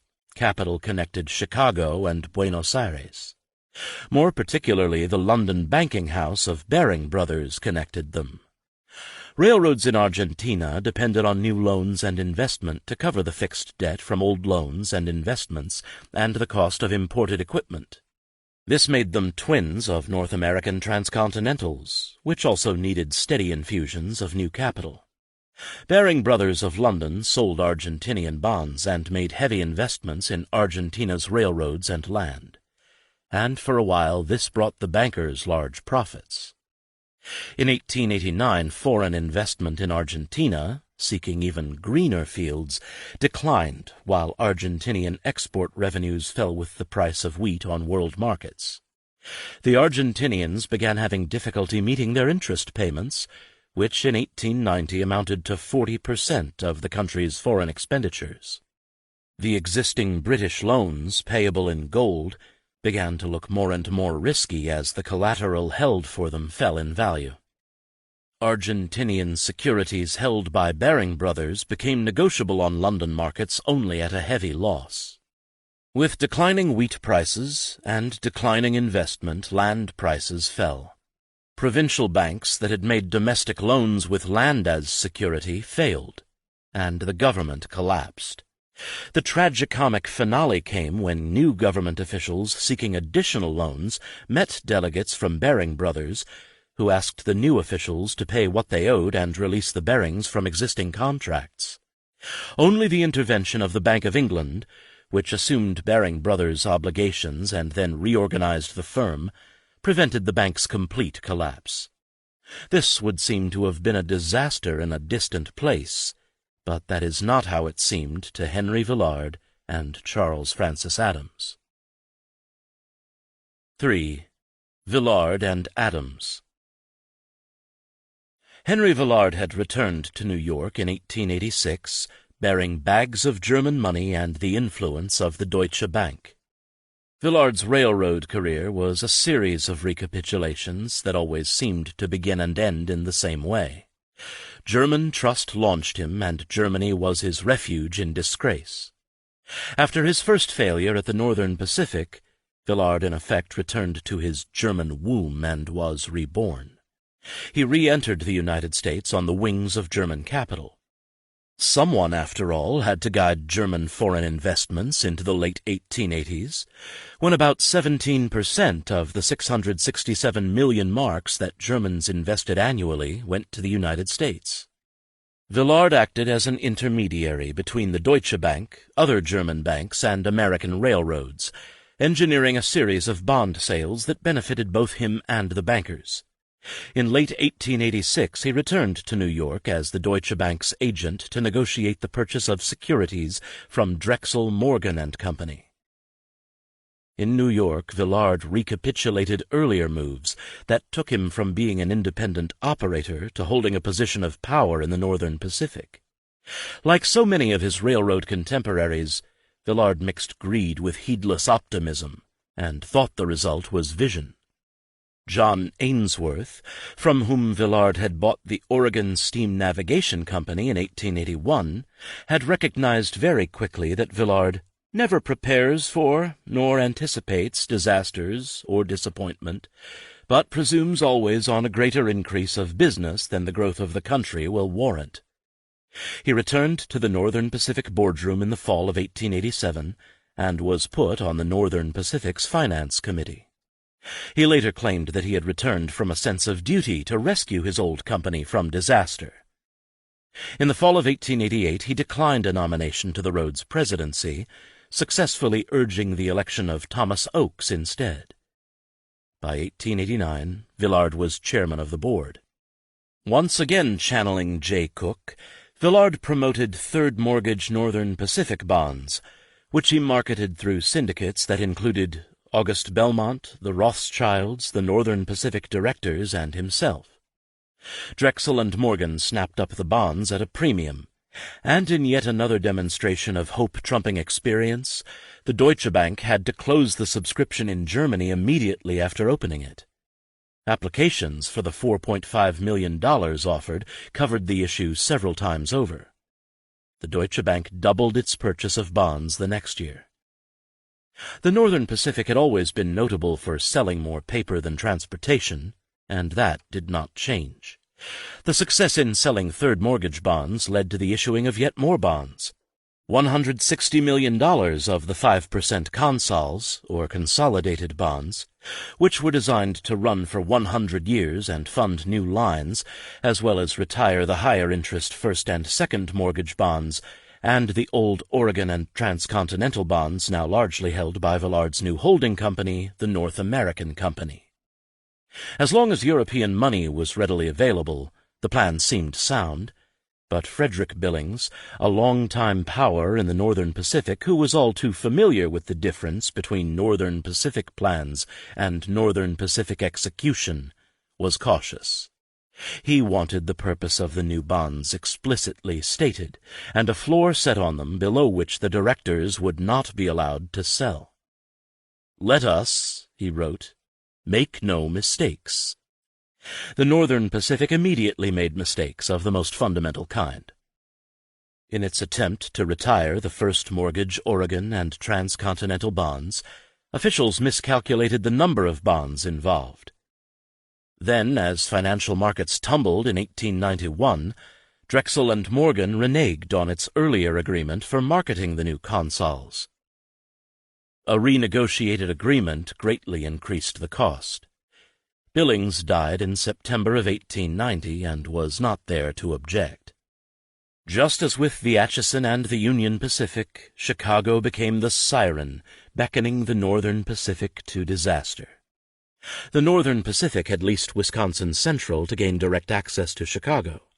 It built an expensive new terminal and then created a new company, the Chicago and Northern Pacific, to manage its interests east of the Mississippi and south of Duluth. To do this, it took on new fixed costs. It did all these things, never thinking of Argentina. John Sherman and the U.S. Congress also gave little thought to Argentina. Sherman was a senator from Ohio, the less famous brother of the Civil War hero General William Tecumseh Sherman. He had succeeded Salmon P. Chase when Chase became Lincoln's Secretary of the Treasury. Sherman would also become Secretary of the Treasury as well as Secretary of State under Rutherford B. Hayes, but he spent most of his career in the Senate, where he was often a friend of the railroads.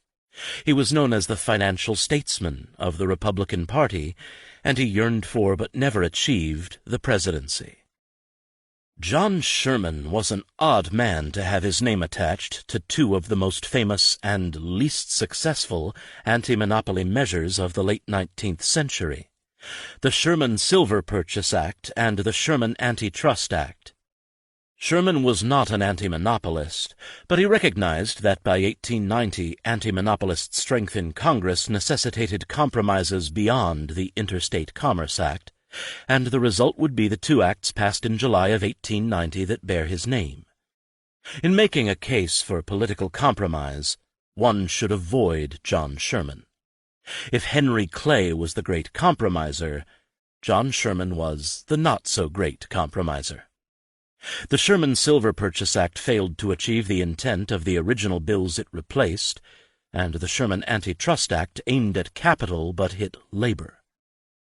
The Sherman Antitrust Act, for all its failings, was a radical piece of legislation. It forbade, until the Supreme Court reconsidered and decided otherwise 20 years later, all combinations in restraint of trade and attempts to monopolize all or part of interstate trade. From one vantage point, it was a revolutionary attack on price-fixing. It paradoxically rejected laissez-faire in the name of restoring competition. The market was supposed to prevent monopolies, but when monopolies arose in the market, the government had to intervene to reproduce the very market that had produced monopoly. To vanguard anti-monopolists, and the railroad presidents who believed in natural monopolies, however, the Sherman Antitrust Act threatened the ability to set prices created by the ICC. The Harrison administration quickly used the law against the Trans-Missouri Freight Association, and the railroads defended themselves by saying that their regulation was preempted by the ICC. Two lower courts upheld their position. The arrival of the new Cleveland administration in 1893 seemed to further decrease the danger. Richard Olney, the Burlington Railroad attorney who became Attorney General, refused to enforce a law that he believed to be no good. Olney, however, could not stop the government's appeal of the Trans-Missouri Freight Association case from proceeding. It wound its way through the courts, and the Supreme Court finally heard it in 1897. The court ruled that the defunct association had illegally acted in restraint of trade, and that the railroads were subject to the Sherman Antitrust Act. Their price-fixing was illegal. The second piece of legislation to bear Sherman's name was the Sherman Silver Purchase Act. In the 1870s and 1880s, greenbackers and silver Republicans regarded Sherman as a foe, but he was central to the compromise, opposed by advocates of free and unlimited coinage of silver, that produced the Act of 1890. The debate on the bill did not directly concern railroads, but the bill would have a more immediate impact on the railroads than the Antitrust Act, because it would quickly affect their attempts to raise capital. Congress passed the Sherman Silver Purchase Act just as the Argentinian crisis reached its apex. The events had no logical connection. The timing was quite contingent. In history, contingency matters. Argentina panicked investors. The Sherman Silver Purchase Act added to their panic. The railroads did not see any of this coming. Despite the breakup of the Interstate Commerce Railway Association, Charles Francis Adams had been uncharacteristically sanguine at the beginning of 1890. Unlike virtually all other railroad men, Adams wore his pessimism like a badge of honor. His journal entry for January 1st, 1890, which reads like a travel brochure, was unusual, even remarkable. The Union Pacific now had 8,000 miles of road and a whole fleet of steamers. It covered the continent from the Missouri to the Pacific and from the lakes to the Gulf. Adams thought that if his current confoundedly dusty and prosaic work was successful, the future of the road would be very different from the past. Although he took no pleasure in his job, he thought success was at hand.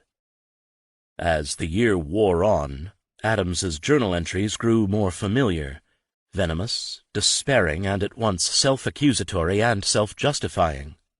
They were accounts of a corporation that had lost its grip by a man who was losing his grip. All Adams believed he had accomplished was a delusion. He thought he had perfected a good local organization. He had eliminated the floating debt, and he thought he had brought expenses under control. But, he wrote, I had been just shouting before I was out of the woods, and today these woods lie about me thicker and more tangled than ever before. The story he poured out in his journal was a contemptible tale of intrigue, incompetency, lying, stealing, and betraying. The essence of the story was simple. After Thomas Potter's death, Adams had appointed a weak and indecisive man, W.H. Holcomb, or Old Flabby Guts, as Adams came to call him, vice president and executive head of the company. Holcomb was immediately beset with a conspiracy led by Charles Mellon, no relation to William Mellon of the Northern Pacific, a more able man who felt himself passed over. Omaha had become a hotbed of intrigue and corruption. Adams, who thought that the constant administrative changes and reforms during his tenure had demoralized the company, decided he had to support Holcomb. But poor Holcomb floundered, demonstrating a flabby incapacity and indecision in the presence of the conspirators. While its executives intrigued against each other, the road deteriorated. A railroad Adams had thought on the verge of a new era was instead the same old Union Pacific. He discovered in June that Sidney Dillon's nephew had secured a no-bid contract that would milk the road for $8,000 a mile above the proper cost of the new line from Seattle to Portland. He quashed the contract, but it was yet another sign of the continuing rot within. The road was so poorly managed that during the winter it had barely escaped a complete collapse. Locomotives unfit for service could hardly get the train over a track. There was hardly a pretense at regular train service. Initially Adams raved more than he acted. His subordinates were as sorry a pack of knaves and incapables as he wanted to see. Mellon was a shallow fool, but Adams could not spare him. He is a tool that cuts, and of such I have had few. Chambers H. McKibben, one of the educated young men Adams had sent west, was a liar, libertine, ingrate, drunkard, and thief. But above all there was Holcomb, whose gross, inexcusable, and still inexplicable incompetency had ruined all of Adams's plans. Adams saw himself as a Frederick the Great, or Marlborough, or Napoleon, whose brilliant plans had come to naught through the failure of some wretched lieutenant. Adams was ready to resign. His long journal entries dripped with self-pity and self-loathing. But in the dreary little parlor of that dismal Millard House in Omaha, Frederick Ames and Edwin Atkins, both members of the board, persuaded him that he must stay on. And so, in July, Adams wrote, I wearily bowed my back and took up my heavy burden. The burden was a dysfunctional railroad with a large floating debt that was unable to pay its fixed costs. Adams would have to sell securities to save it. That was a challenge in the best of times, and 1890 was not the best of times. There was a manic-depressive quality to Adams's account of the last 6 months of 1890. He was manic when he traveled west and saw the line. The Pacific Northwest fired his imagination, and the young men he met there gave him hope. He felt what a great thing the Union Pacific system was.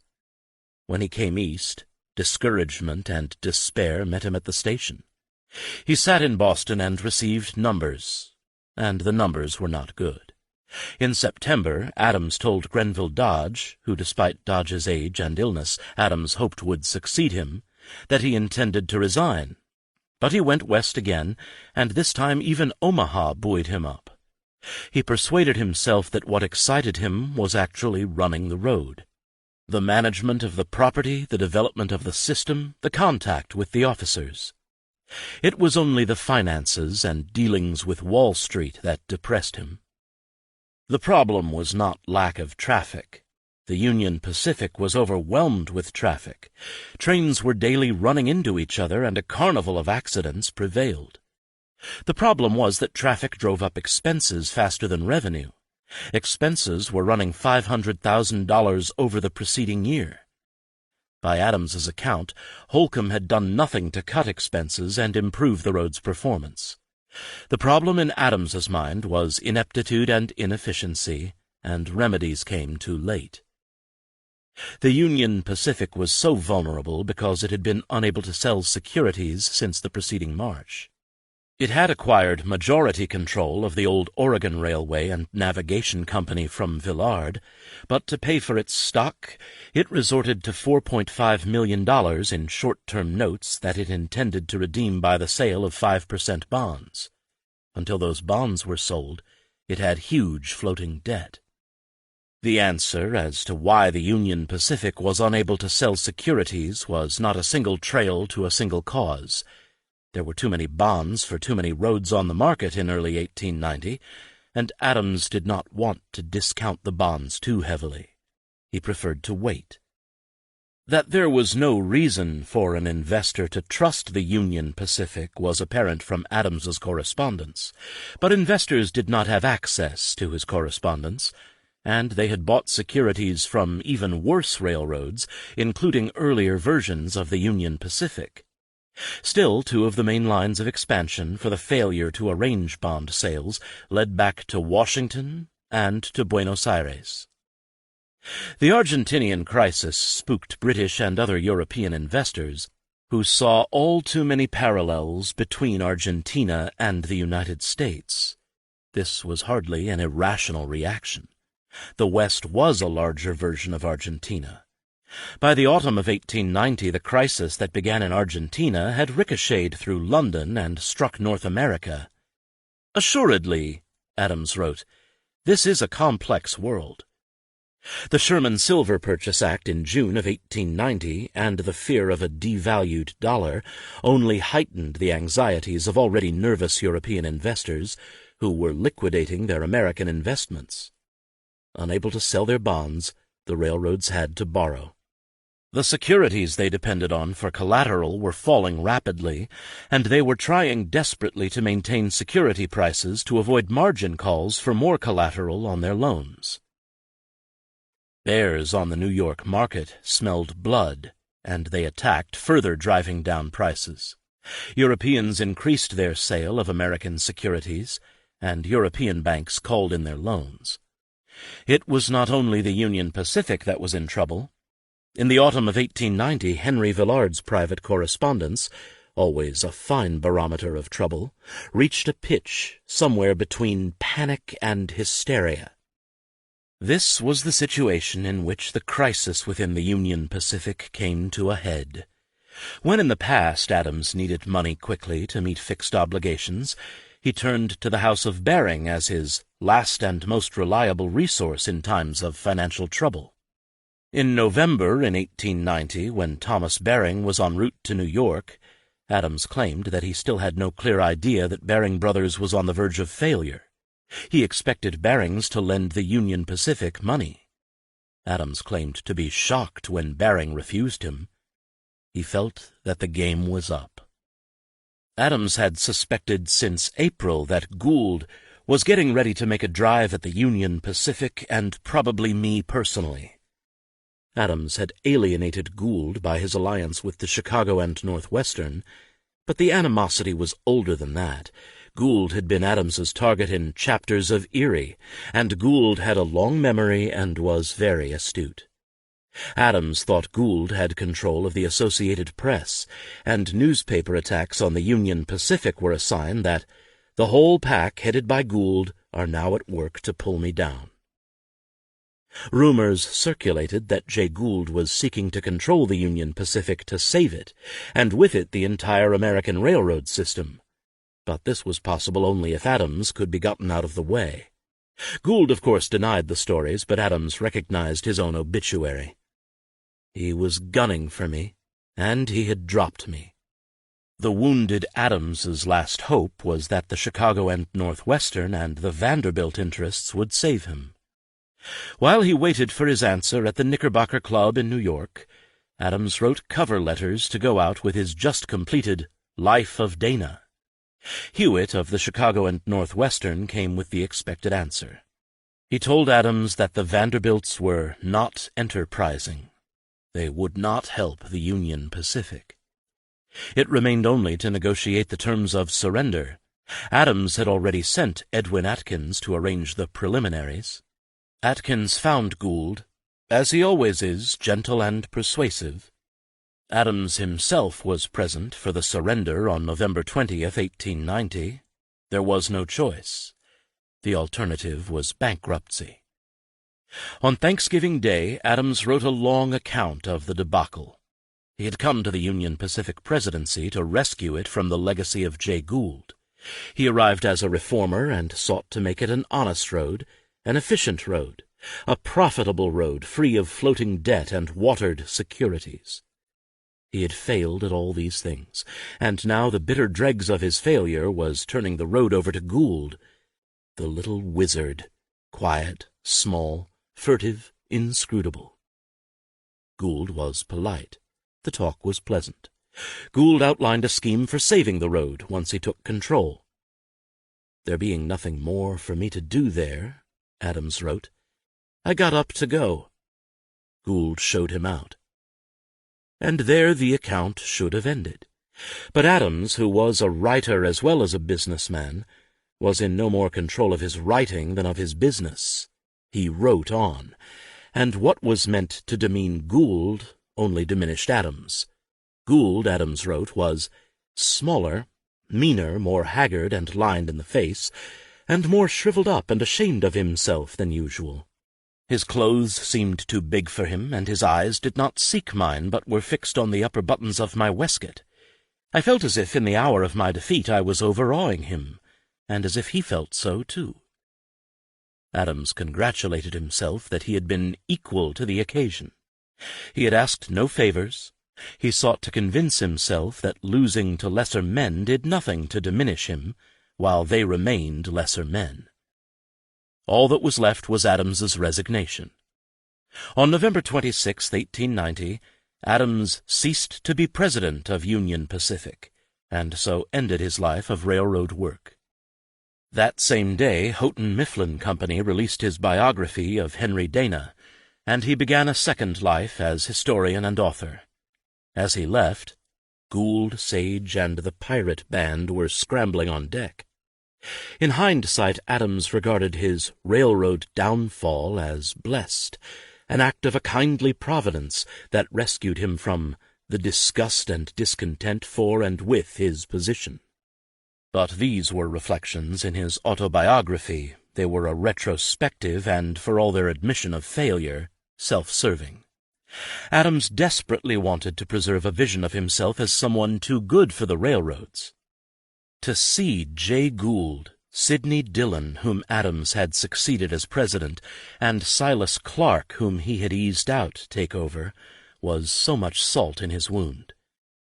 Adams received the usual thanks from the board, but it was hard to imagine a more thorough repudiation of his tenure. As for the Union Pacific, its underlying problems remained.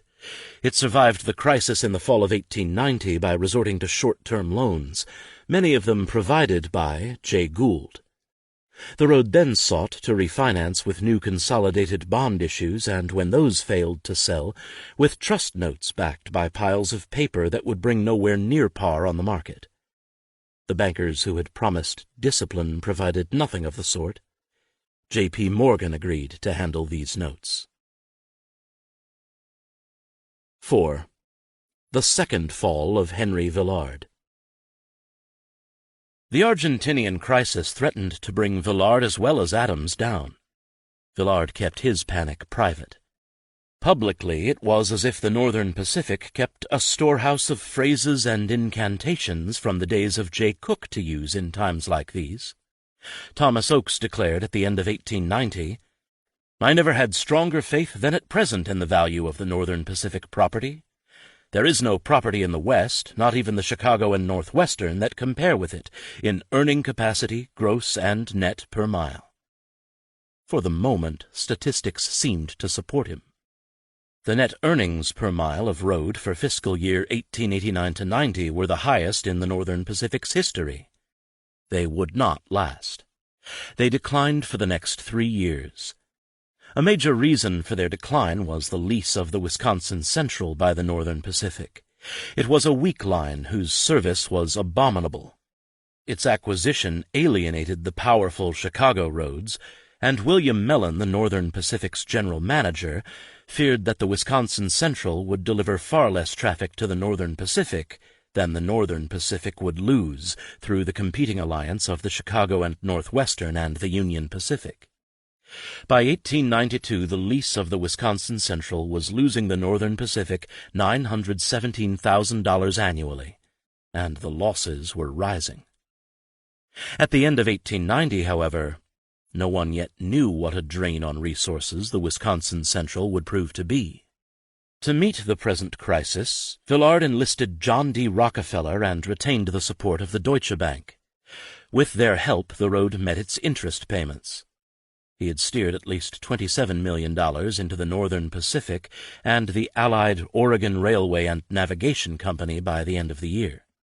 He had weathered the storm that sank Charles Francis Adams. Villard spent that new money and more. By 1891, the Northern Pacific was constructing new lines or extending old ones in Washington, Idaho, and Montana, and undertaking expensive repairs to the Stampede Tunnel through the Cascades. It did so despite early reports that new lines were not earning their keep, that the system's earnings per mile were falling, and that the Northern Pacific's increasing expenses were due not to labor costs or material, but to the heavy cost and light revenue of the new railroads. As the road's fixed costs grew and its floating debt followed, prices for both old and new bonds fell. Improvements, too, continued to drain the road. The Northern Pacific had pledged that there would be no expenditure of over $50,000 without the consent of the board, and none under $50,000 without the consent of the president.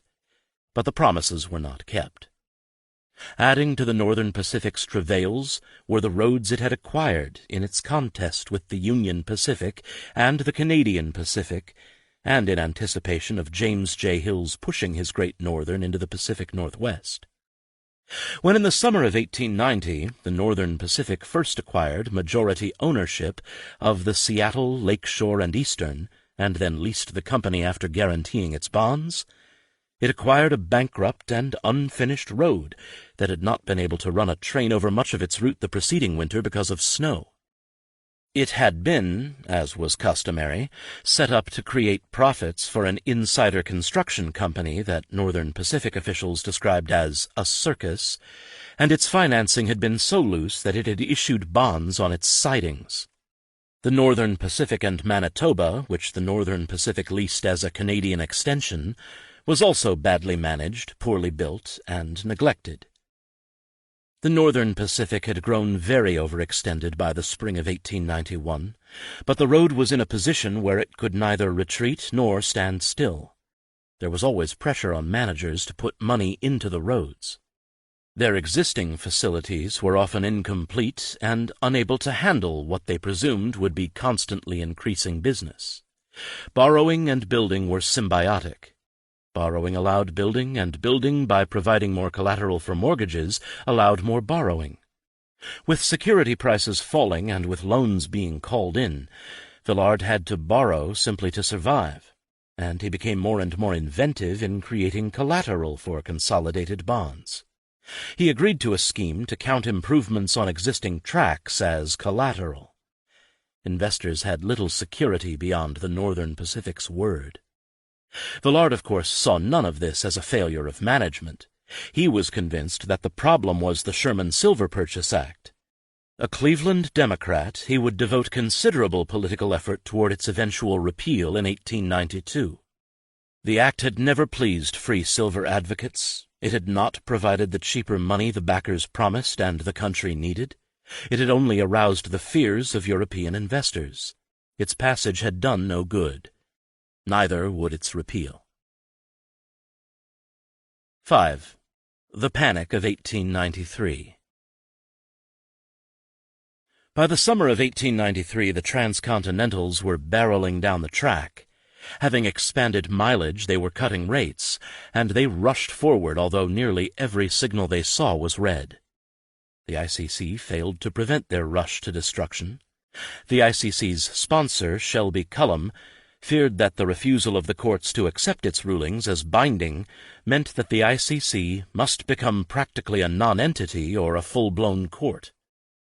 The Interstate Commerce Railway Association had failed, and the organizations Jay Gould helped create to succeed it never proved effective. The railroads charged full speed into the panic of 1893.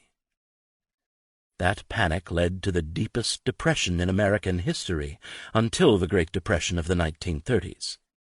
The depression affected the entire economy, but the railroads precipitated it. As Joseph Schumpeter later wrote, it was primarily a crisis of the roads themselves, roughly 1/4 of which, measured by capital, went into the receiver's hands. Among them were most of the Transcontinentals.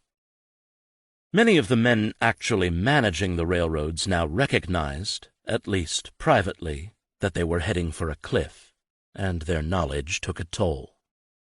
In the early summer of 1893, William Mellon of the Northern Pacific knew how bad the situation was, and he was sick. Railroad men routinely took to their beds in times of trouble, but after treatment by a doctor in New York, Mellon declared himself entirely restored and ready for a trip of inspection to the Pacific Northwest in July. On that trip, Mellon fell ill again, in a way that oddly echoed the troubles of the railroad that employed him.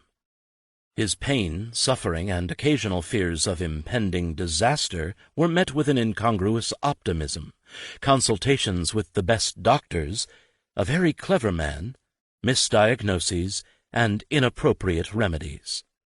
Mellon, like the railroad, grew sick in style, traveling from Spokane to Tacoma and to Victoria, British Columbia, on private cars and then a steamer.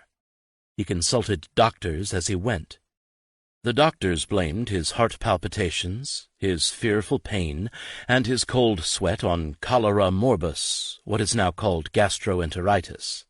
The original attack they blamed on watermelon. His flatulence in Tacoma seemed to confirm the diagnosis. He took morphine and purged himself. His last conversations at night and his first in the morning concerned the daily reports that showed the Northern Pacific's revenues running from $25,000 to $30,000 a day behind those of the preceding year. Traffic was dropping precipitously. He said he had grown to love the Northern Pacific and could not bear to think of it being overwhelmed by misfortune. A day touring Victoria seemed to refresh him, but by evening he was sick again, which led to a warm bath, compresses, mustard plasters, stimulants, and more morphine. J.W. Kendrick, the chief engineer traveling with him, was much startled when Mellon's Canadian doctor disagreed with the earlier diagnoses by American doctors and told him that the difficulty was with the heart rather than with the stomach. Still, at 11 p.m. on July 26th, the doctor was convinced that he was recovering nicely. By 12 o'clock he was dead. His last words were, "Goodbye, oh my poor little family." Mellon died as the Northern Pacific was negotiating to halt the rate wars that were crippling it. The Great Northern, the new Transcontinental that grew out of James Hill's St. Paul, Minneapolis, and Manitoba, had, with stunning bad timing, built through a vast section of the country with virtually no traffic. With the collapse of silver mining in the West, some of the most lucrative freight in Idaho and Montana vanished. If it wanted to carry anything at all on its new tracks, the Great Northern had to capture the relatively meager through traffic to Spokane and Seattle. To do so, it cut rates. The Canadian Pacific, too, had plenty of incentive to capture transcontinental traffic in the United States because it had virtually nothing to haul over most of its route in Western Canada. A traveler on the Canadian Pacific in the summer of 1890, M.V.B. Stanley, reported to Thomas Oakes that this was a route that commenced nowhere and ended nowhere. The pamphlets touting the benefits of the Canadian Pacific were full of misrepresentations and lies from beginning to end. Except for the region around Winnipeg, nearly the whole distance between North Bay and Vancouver, there are grasses or wild bushes on either side of the road. With the exception of some grand scenery in the mountains, it is a dull, gloomy, dismal route, and tiresome for want of habitations. The grades of the road are heavy, the curves are numerous, and it is a very dangerous road for travelers. The bridges are too light and frail for the purposes they are supposed to serve. Northern Pacific engineers, who kept a close tab on the progress of the Great Northern, admitted that it was a better engineered road with lower grades over much of its route. But they were confident that the Northern Pacific ran through richer country, and that improvements on it could erase the Great Northern's advantage when and if the Northern Pacific mustered the funds to make those improvements. The Northern Pacific was, by and large, pleased with its ability to hold off the Great Northern. "There has never been," Oakes gloated in June of 1893, "such an example in failure to obtain business upon the completion of a new line as presented by the Great Northern Company." Business, however, was never just business in the late 19th century.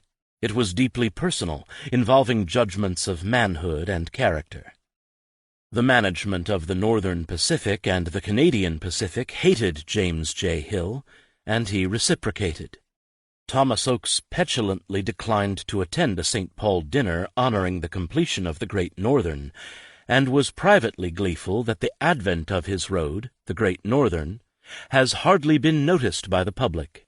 This is a very bitter pill for Mr. Hill to swallow. Hill's rivals blamed the railroad problems in the Pacific Northwest on Hill's personal failings and a vindictiveness and envy that amounted to madness.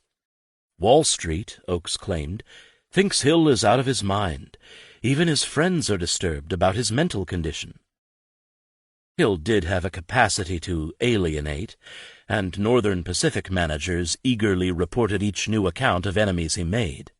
William Mellon had reported that Hill's failure to keep his promises to merchants in Spokane had led him to be routinely referred to as Mr. Ananias Hill, after the biblical figure who was struck dead for lying. The president of the Canadian Pacific, William Van Horn, had long known Hill and considered him full of spite against both the Canadian Pacific and the Northern Pacific companies, and towards the officers of both these companies. Van Horn thought Hill arrogant and prone to bluff. He believed Hill was raising on deuces in the rate war. He wanted to call him. Hill's faults did not make the Northern Pacific any stronger.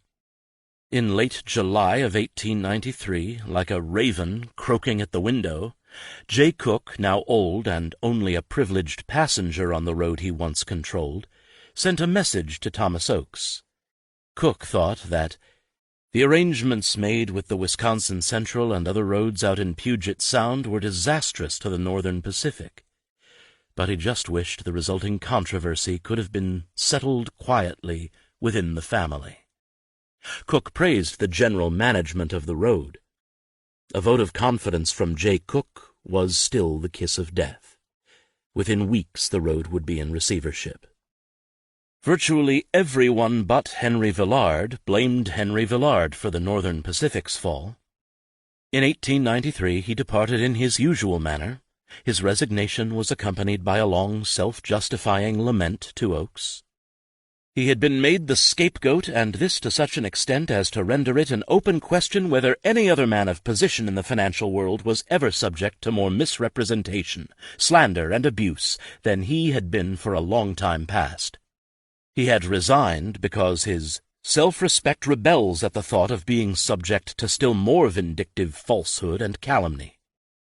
Villard blamed the demand for the monetization of silver to increase the money supply for panicking European investors who feared a devalued dollar and who ceased to supply the steady flow of funds that Villard needed.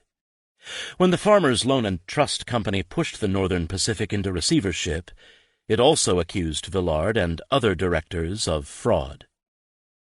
Never satisfied with just leaving the company, Villard also left the country in November.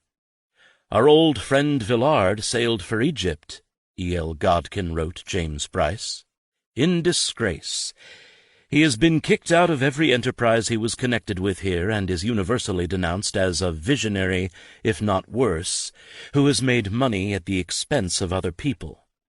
I am told the Germans are now as furious with him as the Americans. The unfortunate truth is that of 6 companies of which he was forefront, every one has either gone to smash or depreciated enormously in value. And the losers naturally ask, how is it that he has so much? How vain is human greatness?" By the time Villard left the Union Pacific, Allen Manville of the Atchison, Topeka, and Santa Fe was dead. Worn out by the strain of refinancing the Atchison, he died in February of 1893.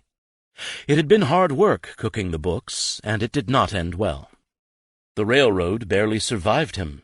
Amid the usual lies and reassurances about its financial health and bright prospects, it grew shakier and shakier. In December of 1893 it gave way, sliding into receivership. In between the bankruptcy of the Northern Pacific in the summer and the Atchison's failure in December, the Union Pacific went into receivership in the fall of 1893. After Adams surrendered to Gould, the Union Pacific's corporate life was dominated by the old and sick. The road went through a series of financial crises averted at the last minute by new infusions of cash, until by 1893 declining revenues, falling securities prices, and the flight of European capital doomed it.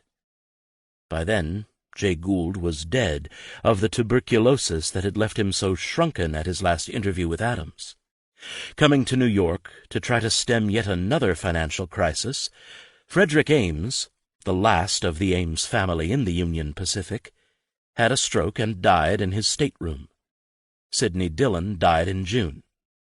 Silas Clark, as skittish as a dove, panicked and resigned as president of the Union Pacific, until George Gould, Jay Gould's son, coaxed him into returning. In the autumn, the bloated and mismanaged road sank down into receivership. The Gould interests maintained control through the receivers, in a way that even Richard Olney thought looked bad. 6. The Struggles of the Octopus. No one would have predicted that the Southern Pacific would be one of the roads to survive the Panic of 1893. It had the same faults as the other transcontinentals and was no better managed. In essence, the Southern Pacific got lucky. It had more guns at its head than any other transcontinental, but ultimately no one pulled the trigger. Admittedly, there was skill involved in this, but it was not managerial skill. It was the ability to bluff, deceive, wheedle, and even steal. These were Collis P. Huntington's skills. Following a transcontinental that survived is as revealing as following those that failed. The stories are not that different. Collis P. Huntington had great abilities within a narrow compass. He had become a man of New York and Washington, D.C. He was a New York financier who became a railroad manager when he displaced Stanford as president of the Southern Pacific in 1890. That Stanford ran the railroad badly did not mean that Huntington would run it well. His coup against Stanford made him captain of a mutinous and ill-rigged ship that faced the same financial storms as the other transcontinentals. The Southern Pacific survived the financial squalls of 1890 and sailed into the unsettled weather that followed. Huntington, like Villard at the Northern Pacific, proceeded to make a bad situation worse, expanding in Texas, Mexico, and California. Everywhere he misjudged the future. Until late 1892 he was confident that Mexican bonds would become the Southern Pacific's strongest securities, and he sought subsidies and land grants in Mexico. He argued that the Southern Pacific had to continue to expand in Southern California to compete against the Atchison. He pushed the long-delayed coastal route to serve counties still not linked to the railroad.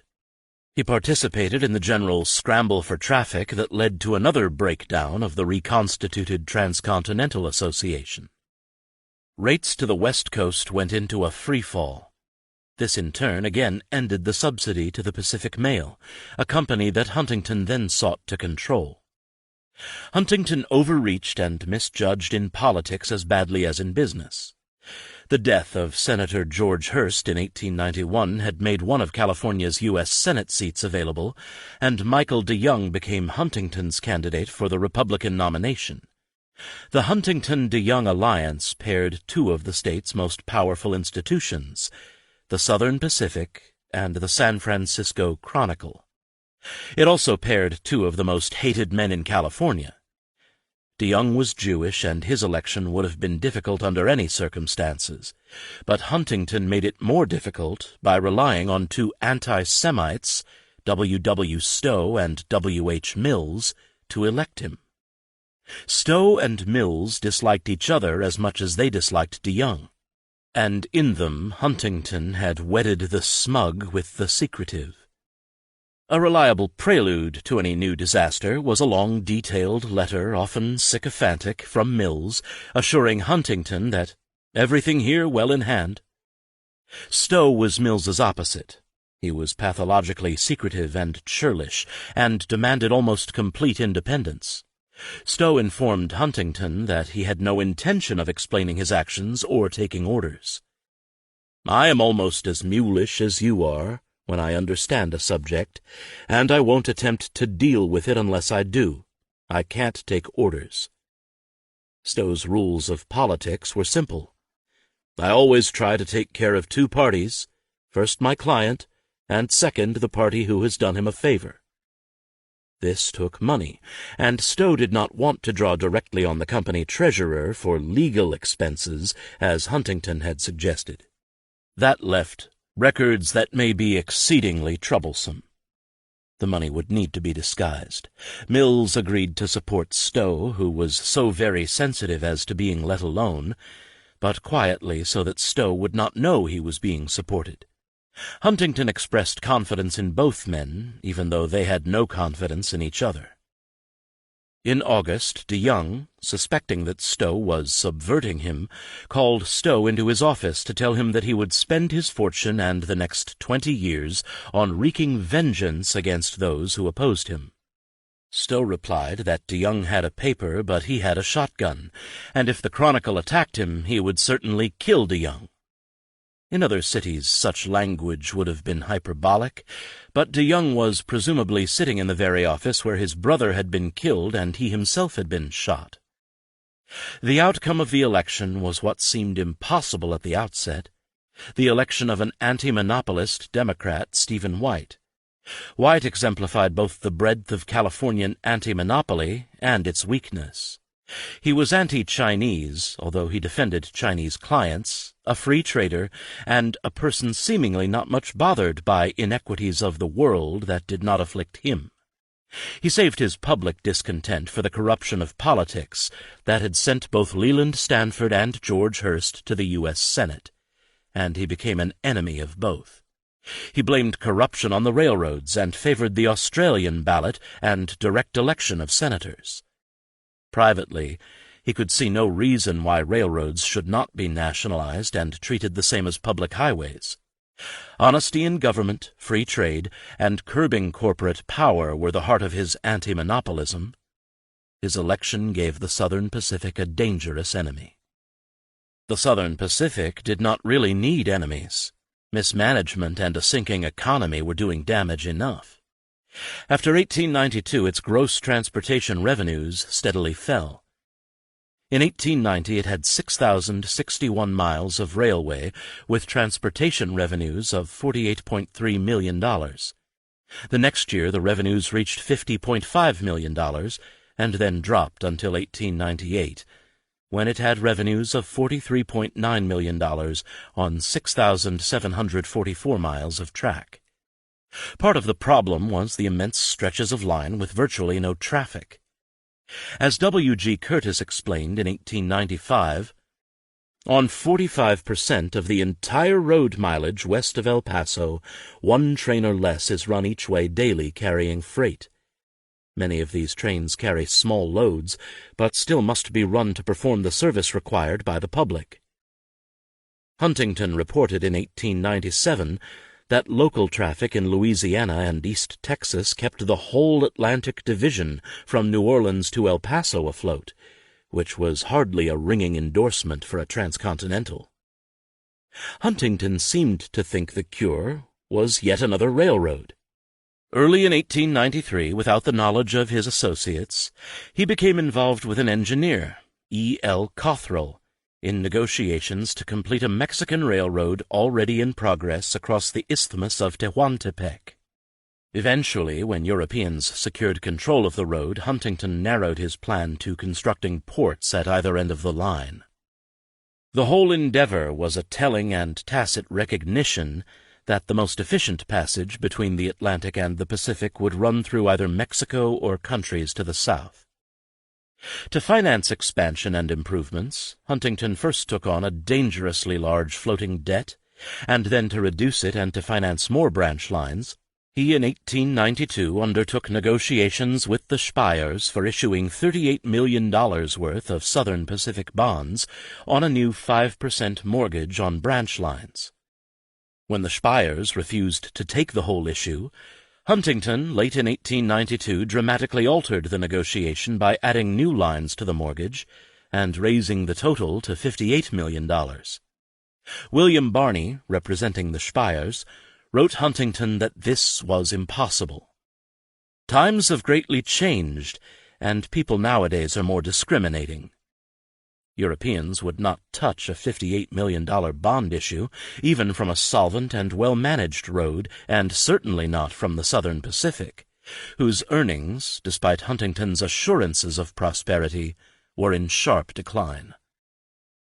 Huntington could not have picked a worse time to haggle over the terms of a bond sale. In the spring of 1893 he had to eat crow and negotiate a much worse deal.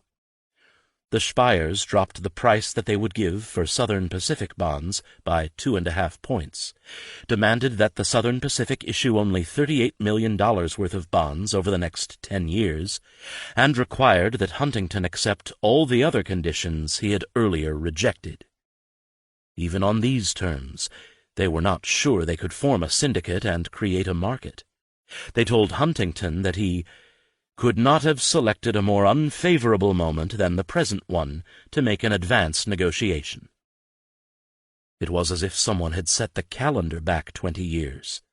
On June 17, 1893, N.T. Smith, the treasurer of the Southern Pacific, wrote Huntington to report the worst week he had ever seen in San Francisco. As depositors withdrew their money, the banks frantically called in loans and refused to make new ones. The Southern Pacific paid some loans and extended others at an increased rate of interest. They delayed paying all the bills they could and tried desperately to get the pay car out. When it went out late, angry workers prevented it from moving to the next division until they were sure they had received all their pay. The Pacific Improvement Company, PIC, with its heavy floating debt, was particularly vulnerable. The Spires saved the PIC with a loan of $3 million in June, but this still left uncovered the interest payments that the Southern Pacific owed for July 1st. Unable to sell his new bonds, Huntington borrowed from the Spires, offering to mortgage everything from the Mexican International to his Newport News shipyards as collateral. On June 21st, he delivered a proposal for yet another loan to the Spires. His timing, once again, was impeccably bad. It was the day that Leland Stanford died. A man whose presence had been such a problem for his associates managed to make his absence an even greater problem. He died before he could sign the papers securing another PIC loan. What was worse, he died owing large amounts of money and having left most of his estate in trust for Stanford University. Huntington asked Jane Stanford to sign the papers and help save the PIC. Her lawyers listed a formidable set of reasons why she could not and should not help Huntington. They were not certain that the estate was even solvent, and they argued that Mrs. Stanford's personal share of the estate was too small to help Huntington, even if she, as Huntington suggested, threw it into a vortex from which no return could be expected. She had a survivorship trust, but it was property intended for the university, and she had no power to divert it from the purposes specified. As executrix, she could not favor one set of creditors, those Huntington was trying to hold off, over other creditors on Stanford's estate. Finally, executors were forbidden by law to sign promissory notes. Mrs. Stanford could sign as an individual, but her lawyers advised against this. Mrs. Stanford's shortage of cash and inability to draw on the PIC inevitably attracted public notice. Some creditors panicked, threatening suit, and Crocker could not reason with them because, at such times, people do not reason. He regarded Huntington's suggestion that they borrow money on real estate as laughable. There was no market for real estate. San Francisco banks were failing, and Crocker feared a general run that would end with all the banks closing their doors. As Huntington demanded money and Crocker worried about financial collapse in California, it was as if their letters were written in two mutually incomprehensible languages. The daily receipts of the Southern Pacific did not even meet the road's daily liabilities. "We are in a position of having suspended payment here, and nothing but personal consideration for and faith in us individually has so far prevented a number of parties from bringing suits." Crocker halted all construction and improvement and announced that he would supply no more support to the PIC. And with this, the game should have been up for the associates. The shrinking value of the associates' securities led to demands from lenders for more collateral on the PIC's loans. Without more collateral, the PIC would go under. If it went under, the railroads, whose bonds it held, would go under. So too would the associates, who, as the economy declined, had both to provide collaterals and to endorse personally the PIC notes, thus taking responsibility for their payment. The end of the PIC would be the end of all of them, for, as Huntington explained to Fred Crocker, "Default, of course, you understand, will reach our personal property outside of the property of the company." The dead Leland and the mournful Jane Stanford loomed over Huntington. To pay Stanford's debts and to satisfy his bequests, the Stanford estate needed money. Jane Stanford announced her plans to withdraw from the railroad business and liquidate her assets. Huntington responded that she could not withdraw. The estate was committed to large contracts that had to be fulfilled. He retreated to the ground where the old associates had rallied despite all their differences and enmities. "If we all stand together, I think we shall get through. If not, we shall all be harmed alike." He coupled such alarms with forecasts of calm water ahead. "We all feel sure the bottom is about reached and that a few more collaterals will take us outside the breakers." It was no wonder that Crocker thought him delusional. Over Huntington's objections, Crocker began negotiations to turn the PIC over to its creditors, since it was useless to attempt to keep up this business without resources to meet obligations. A great deal of the PIC's indebtedness was in the form of time loans, but as these came due, they were either not being renewed or turned into call loans that had to be paid on demand, and as Crocker wrote, "It would be a miracle if some one of them were not in the hands of parties inimical to our interests, who could bring them down by bringing suit." In the best of times, Huntington had few scruples. In a crisis, he had virtually none. If Crocker was going to scuttle the PIC, Huntington was going to make sure that there was nothing of value on board. He suggested stripping that company of its most valuable assets, real estate, railroad materials, steamships, and anything else useful to the railroads, by selling them to the Southern Pacific in exchange for 10-year notes paying 5%. While seeking to shortchange his creditors, he stole from his partners. When Crocker weakened and gave Huntington stock to use as collateral to meet the demands of lenders, Huntington, in need of cash, sold it. Crocker was outraged. "I am not willing," he wrote, "to continue making myself personally responsible for your acts and the debts you incur without our knowledge or consent." Undeterred, Huntington also sold stock belonging to the Stanford estate. Jane Stanford could sink the railroad and the PIC by withdrawing her quarter share. To stop her, Huntington mortgaged virtually everything the PIC owned. When, in March of 1894, Mrs. Stanford's lawyers demanded all the securities in the estate's name held by the PIC, there were virtually no unhypothecated securities. Jane had other troubles. Although he acted unwillingly and under pressure, Richard Olney, the Attorney General of the United States, prepared a suit against the Stanford estate to recover the loans to the Central Pacific that had never been repaid. Because California incorporation law made individual stockholders responsible for corporate debts, Jane and her new university were now vulnerable, and so too were the Southern Pacific and the PIC. In a panic, cash was everything, and to obtain it Huntington borrowed all that he could. In the brief windows when money loosened, he and Crocker secured new loans and extended old ones. In November of 1893, the associates borrowed $2 million from the New York Mutual Insurance Company for the PIC, but they had to put up personal notes as well as collateral. Trust was in short supply. At the beginning of April 1894, the PIC was in debt for over $16 million, but it had cash in the bank that it had received from its loans. This it would, in turn, lend the Southern Pacific for coupon payments to keep the railroad out of receivership. Paying interest with borrowed money and hypothecating every negotiable asset could not go on forever. In living from day to day, Huntington averted immediate disaster, but sowed the seeds of future trouble. Ultimately, the fate of the Southern Pacific and the PIC rested with the Speyers, who remained the associates' major lenders and agents for their bonds. They were very unhappy bankers. They had made loans to meet interest payments and avoid default. In exchange for these loans, they insisted on pushing to the front of the very long line of Southern Pacific and PIC creditors. They demanded that all earnings beyond payment of workers and necessary supplies be sent directly to them from California to pay overdue loans. They, however, reloaned these payments nearly as fast as they were made. For every grace the Speyers granted, Huntington paid a price.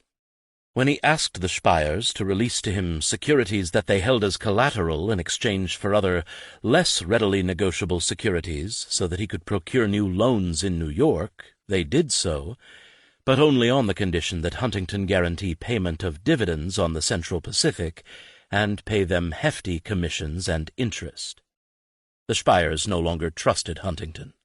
By the end of 1893, his failure to maintain daily payments on the advance granted him by the Speyers' London house had enormously shaken their confidence.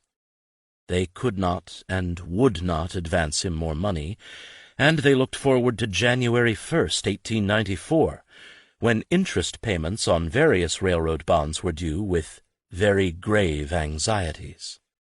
If Huntington could not keep such solemn engagements as he had already made, they were afraid to place confidence in other arrangements he may make as regards issue of Southern Pacific Fives, the new 5% bonds of the Southern Pacific. They demanded to know the extent of both his corporate and his personal debts. The line between confidence men and financiers was always blurry in the 19th century. That border provided Herman Melville and Anthony Trollope with some of their best material. And by late 1893 and early 1894 the associates were, more than ever, creatures of the borderland. Desperate for cash and eager to cut expenses, they hatched a new scheme at the expense of British investors. In early November of 1893 they renegotiated the lease of the Central Pacific, which was costing the Southern Pacific, or so Fred Crocker claimed, $700,000 a year, and which made the Southern Pacific responsible for Central Pacific dividends. This move violated the terms of the loans that Huntington had negotiated from the Spires, which mandated payment of Central Pacific dividends, and it enraged the British stockholders of the Central Pacific. It was also illegal, since the boards of the Central Pacific and the Southern Pacific had common members.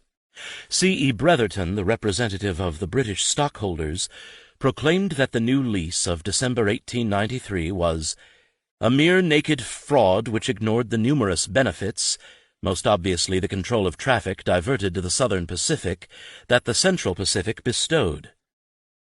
Huntington moved quickly to reorganize both boards to eliminate duplication. He had to issue several new members a share of Central Pacific stock in order to make them eligible. The board members, including the Central Pacific's new president, Isaac Requa, were in the great tradition of the associates boards, utterly ignorant of the affairs of the company. They quickly reaffirmed the new lease. Bretherton, although a member of the Central Pacific's board, did not learn about the terms of the lease until he read them in the newspaper. He regarded this as almost a slap in the face, and it cost him what was left of his standing with the British shareholders. Bretherton still, however, had standing with the Spires, and Huntington's new lease had also betrayed the Spires. News of the lease had led to a fall in the Southern Pacific securities, the very securities that Spire had been supporting in the market, and that the firm held as collateral. The bankers' letters to Huntington retained only their surface cordiality. William Bond thought Huntington's age made him incapable of protecting his and their interests, and told him so. It was time for the 70-year-old Huntington to transfer the financial management to younger shoulders. Huntington had grown not only reckless but careless. In critical times, a very much smaller amount than the one you must have borrowed could break even the biggest concern, and it cannot prove of financial foresight if anyone exposes himself to such risk. European and American bankers shared information, and the New York banks were alarmed and gave a very gloomy report about Huntington and his associates. All of this made it difficult for the Spires to persuade German investors not to dump their securities. Far from being reassured by Huntington's optimism, they were dismayed by it. They stressed that they were in no position to market any more of Huntington's securities. They demanded transparency. They wanted a plan which they would help forge, whereby books and earnings are kept so that the public clamor for it would be satisfied. They wanted a consolidation of his loans under their supervision. In London the Spires laid their cards on the table. "We are afraid," they wrote Huntington, "that their letter will not prove very pleasant reading to you." They would not defend the Central Pacific lease. They reminded him of how much they knew but had not divulged, the way in which C.P. sinking funds have been invested or allowed to be used for purposes contrary to the spirit and the conditions laid down in the mortgages, and the transfer of leases from the Central Pacific to the Southern Pacific. If Huntington did not revise the lease, they would publicly side with Bretherton, and even if Huntington revised the Central Pacific lease, It will be very hard work to sell any of his bonds here for some time to come. Huntington was both defensive and conciliatory. On March 19th, 1894, he wrote the Speyers at unusual length, which with Huntington usually meant obfuscation. He was sure things could be worked out. He did not indicate precisely how. Bretherton, at the urging of the Speyers, came to New York. He would not be reconciled unless the lease was revised, and he approved the terms. When Bretherton saw the annual report of the Central Pacific, it made his anger flare again. The report was a disgrace to the president who signed it. Bretherton wrote a 19-page letter to President Requa. Less a letter than a bearing of claws, it was meant more for Huntington than for Requa, whom he knew to be a mere pawn.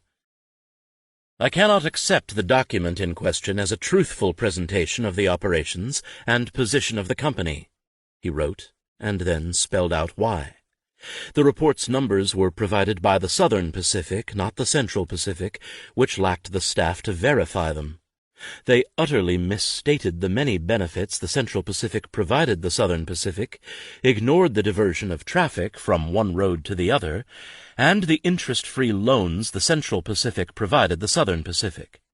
Even taken at face value, the numbers made no sense. The Southern Pacific used a claimed loss of $250,000 a year to reduce an annual rental of $1,360,000 to zero. A lease without a rental was a gift, one the associates made to themselves at the expense of the stockholders. They maintained their old pattern of acting as directors of both companies, or, in other words, contracting with themselves. There was much more. The report falsified the income account to disguise the looting of the Central Pacific for the benefit of the Southern Pacific. It concealed the money borrowed to pay dividends. Unable to hide the floating debt, the authors had simply eliminated it from the report. Bretherton detailed the looting of the sinking fund in transactions that were a thin disguise for what amounted to a loan to the associates settled by the Central Pacific's keeping nearly worthless collateral. All the pillars of the associates' enterprises seemed to be giving way. Huntington had lost the trust of his bankers. In Sacramento and Washington, D.C., he was losing his influence. Only Mexico's dictator still loved him, and that was because Mexico was even more desperate than Huntington. Diaz was still willing to give Huntington the contract to construct the Tehuantepec ports, but even Huntington was unwilling to take this risk. He asked for more time. Diaz, who was proving to be a most accommodating dictator, gave it to him. But the deal was doomed. In June 1894, Huntington received a letter that described the nearly completed Tehuantepec Railroad that would connect his ports as a disaster. Sharp curves, steep grades, shoddy construction, rotten bridges, and embankments below high water. In short, like so many North American railroads, it would be both expensive and unsafe to operate. Beset on all sides, the old bull stumbled on, borrowing from Peter to pay Paul, and then delaying repayment to Peter. He was dunned even by the bank headed by the ostensible president of the Central Pacific, Isaac Requa. Crocker panicked and vacillated. One day he refused to sign notes, the next he relented. In April of 1894, Huntington and the successors of the estates of his old associates convened and reached an accommodation. It had, Huntington reported, taken only a few minutes. Recognizing they had to act together, they agreed to do what everybody knew before would have to be done. As Huntington put it, "The mountain labored and brought forth a mouse." The mouse soon died. By early May, Jane Stanford was once more refusing to sign notes. Huntington remained inventive. He took out $2.5 million in a personal loan from E.H. Harriman, who would later form his own railroad empire out of the wrecks of the 1890s. Huntington sought private loans to keep out of the money market as much as possible. He used private loans to pay down bank loans, and his seeming solvency made New York bankers willing not only to renew some old loans, but to extend new ones. He sold some bonds, disposing of $4 million worth to an Illinois Central syndicate. His debts mounted. The Southern Pacific swayed over the pit of receivership that had already swallowed the other early transcontinentals. But it did not tumble. Salvation came in August of 1896, although at the time it was hard to say whether this was salvation or perdition. In an extraordinary set of transactions, the Speyers once again rescued the Southern Pacific and the Pacific Improvement Company by making both a large loan and pushing forward Southern Pacific bond issues. They, however, retained no trust in Huntington and his associates. They took literally everything, private and corporate, as security. Huntington had to give them a mortgage on his New York mansion. The associates also had to allow the Speyers to deduct and keep for payment 5 years' worth of interest payments for the sale of the bonds. Independent accountants would monitor the Southern Pacific's books. By the end of 1897, Jane Stanford and the Crockers, discouraged and exhausted, were ready to sell out. But Huntington did not have the funds to buy. Collectively, the associates would be saved by an improving economy after 1897 and by rapid economic growth in California, particularly in agriculture, which everyone had awaited for so long. For probably the first time, more than 3 decades after the Central Pacific began construction, it became possible at least to imagine the Southern Pacific as a viable transcontinental, and not merely as an overbuilt regional railroad in California. Mise en scène: reading the newspapers. When in 1891 his enemies in the Democratic Party and San Francisco businessmen turned on the blind boss, Chris Buckley, the resulting battle involved the press and the railroad. Everything in San Francisco seemed to involve the press and the railroad. Denunciation of the bosses morphed easily into denunciations of the Buckley's old ally, Senator Leland Stanford, which did not displease Collis P. Huntington, who by then had replaced Stanford as head of the Southern Pacific. San Francisco's editors and publishers despised each other even more than the associates despised each other, and as Buckley fell, the newspapers attacked their rivals by attaching them to bosses and boodle. The Bulletin and the Call were particularly eager to attack the Chronicle, the city's most powerful paper, and its publisher, Michael DeYoung, as a tool of the boodlers. DeYoung retaliated by attacking the Bulletin and the Call as tools of the railroad. This particularly offended the Bulletin and the Call, because they were tools of the railroad. The easiest way for them to demonstrate their independence was to attack the railroad and Stanford, which they did. All this was business as usual, but Fred Crocker did not understand business as usual. Crocker did not like seeing himself and his railroad denounced in papers that he subsidized, so he cut the subsidies.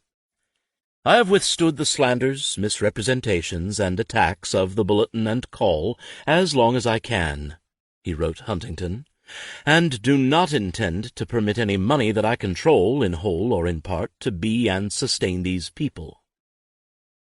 W. H. Mills, an ex-newspaperman and the railroad's liaison to the press, tried to explain to Crocker that the Bulletin's and Call's attacks on the Southern Pacific were mere protective coloration.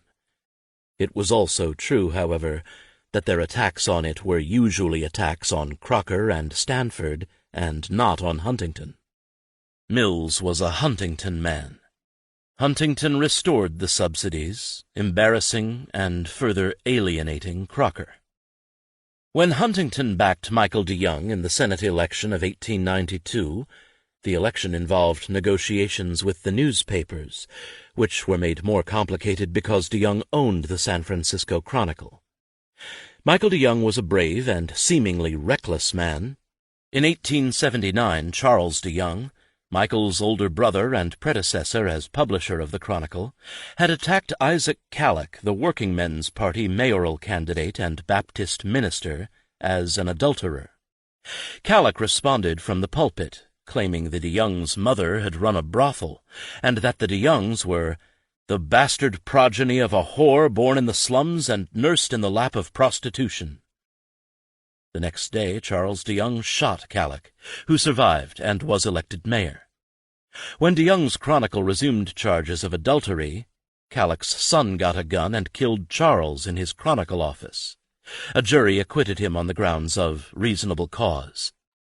The aggrieved son taking vengeance on supposedly slanderous publishers proved an enduring trope.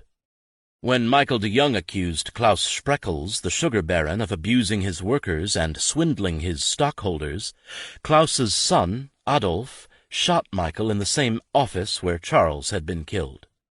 DeYoung survived, but Spreckels too was acquitted for reasonable cause. San Francisco seemed to have an open season on DeYoungs. Huntington admired DeYoung, who, like Huntington, had risen from small beginnings and amassed a fortune. He was even willing to forgive DeYoung the role he had played in helping defeat A. Sargent and elect Leland Stanford, because he thought, among other things, DeYoung would be more effective than Stanford in the U.S. Senate. So, although the Southern Pacific was subsidizing the Bulletin and the Call, which were attacking DeYoung, and although Fred Crocker hated DeYoung, and although Huntington's own operatives disliked the overbearing DeYoung, Huntington came to support DeYoung. He thought that once in the Senate, DeYoung could get the funding bill passed, which was something Stanford could not do. The Huntington-DeYoung alliance paired two of the most powerful institutions, the Southern Pacific and the San Francisco Chronicle, and railroad support brought much of the country press, which depended on Southern Pacific favors and advertisements, into the DeYoung camp. Mills also hoped to secure new friends. He needed a Republican legislature to elect DeYoung, and in exchange for $1,000 a month for 30 months, he negotiated a treaty of amity and comity between the company and the most powerful Democratic paper in the state, the San Francisco Examiner, published by George Hearst's son, William Randolph Hearst. George Hearst was the dead senator whose seat DeYoung desired, and Hearst was hardly ready to support him, but he was ready not to go after him as hard as he might. The Examiner would cease all criticism of the Southern Pacific on important issues, but would continue to criticize it on minor issues to the extent necessary to retain the sympathy of the public. It would not, however, encourage any sentiment that would result in hostile action. It would rather keep within hailing distance of any sentiment that may exist, so as to acquire a leadership in public opinion. Huntington waffled. Fearing that other papers would learn of the arrangement and use it against the railroad, he vetoed the compact. Mills, as was his fashion, apologized for having proposed it, only to have Huntington eventually approve it in modified form.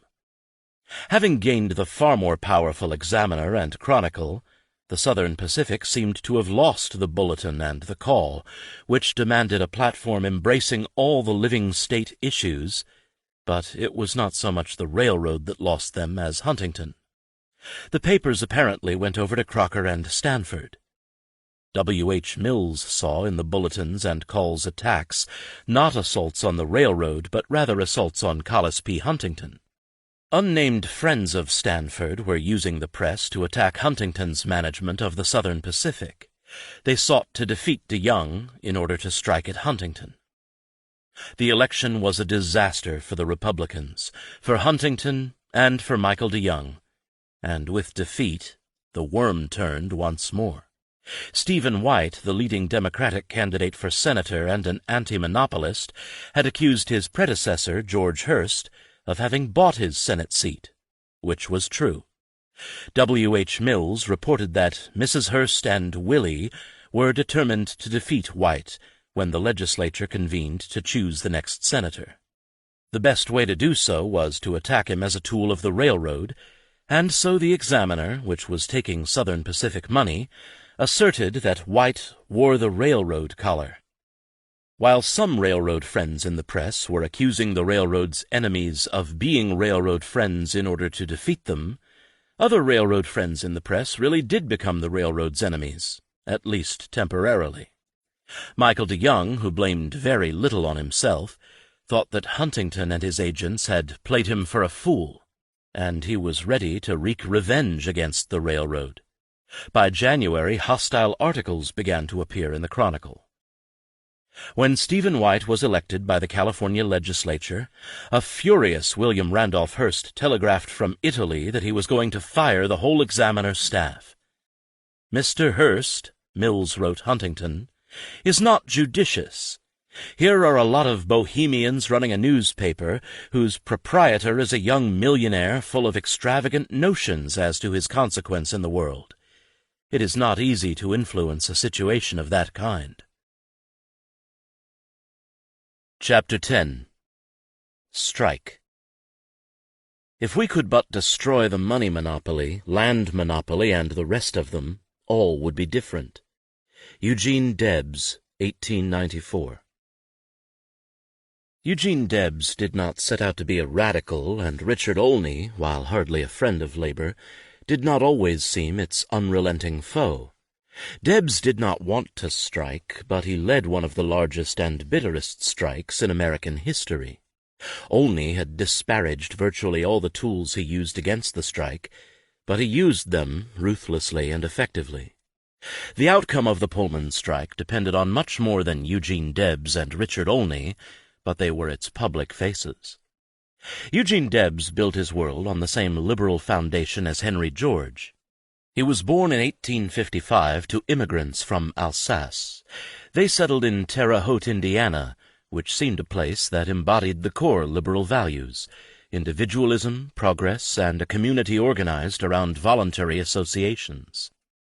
He left school early for the railroad, becoming a fireman, but the railroad did not fully hold him until 1875, when he joined the new Brotherhood of Locomotive Firemen.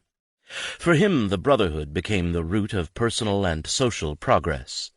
Debs constantly modified his political house, but the Jeffersonian foundation remained intact. Since for Debs, the government will rest upon the intelligence and virtue of the people, a Republican economy had, above all, to produce Republican citizens. He embraced a nation where a worker owns himself, is a man, a citizen, and independent. This was quintessential 19th-century liberalism, society as a collection of autonomous individuals, each with a moral right to control his own labor. His whole career was an attempt to reconcile liberal ideals of a society constructed through freely negotiated contracts with the world of large corporations and dependent workers. Debs's anti-monopolism assumed that economic combinations that acted against the public interest had to be curtailed. Any special privilege bestowed by the government was anathema, and for Debs, like other anti-monopolists in the 1890s, the words special privilege, monopoly, and corporation were virtually synonymous.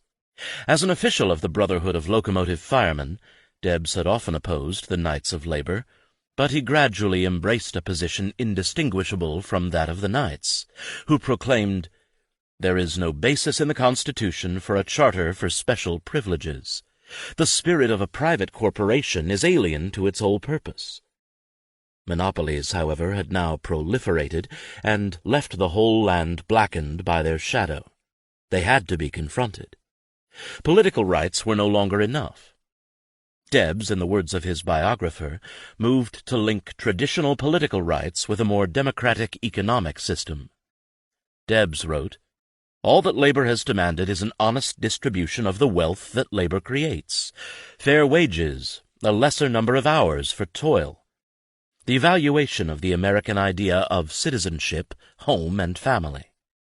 Then the wielding of the ballot, just laws, honest officials, a pure judiciary, the annihilation of trusts and monopolies.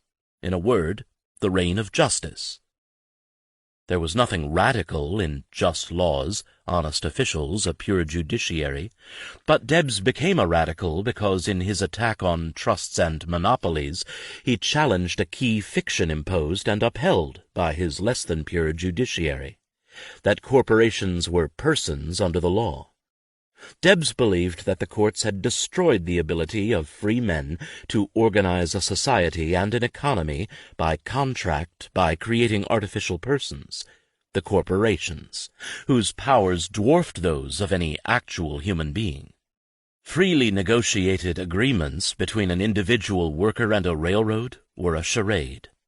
That was not a negotiation between equals. Only when workers combined into equivalent organizations could they secure their interests. By 1888, Debs considered the railroad brotherhoods a failure, but at first he desired merely a federation of railroad brotherhoods with strong central control.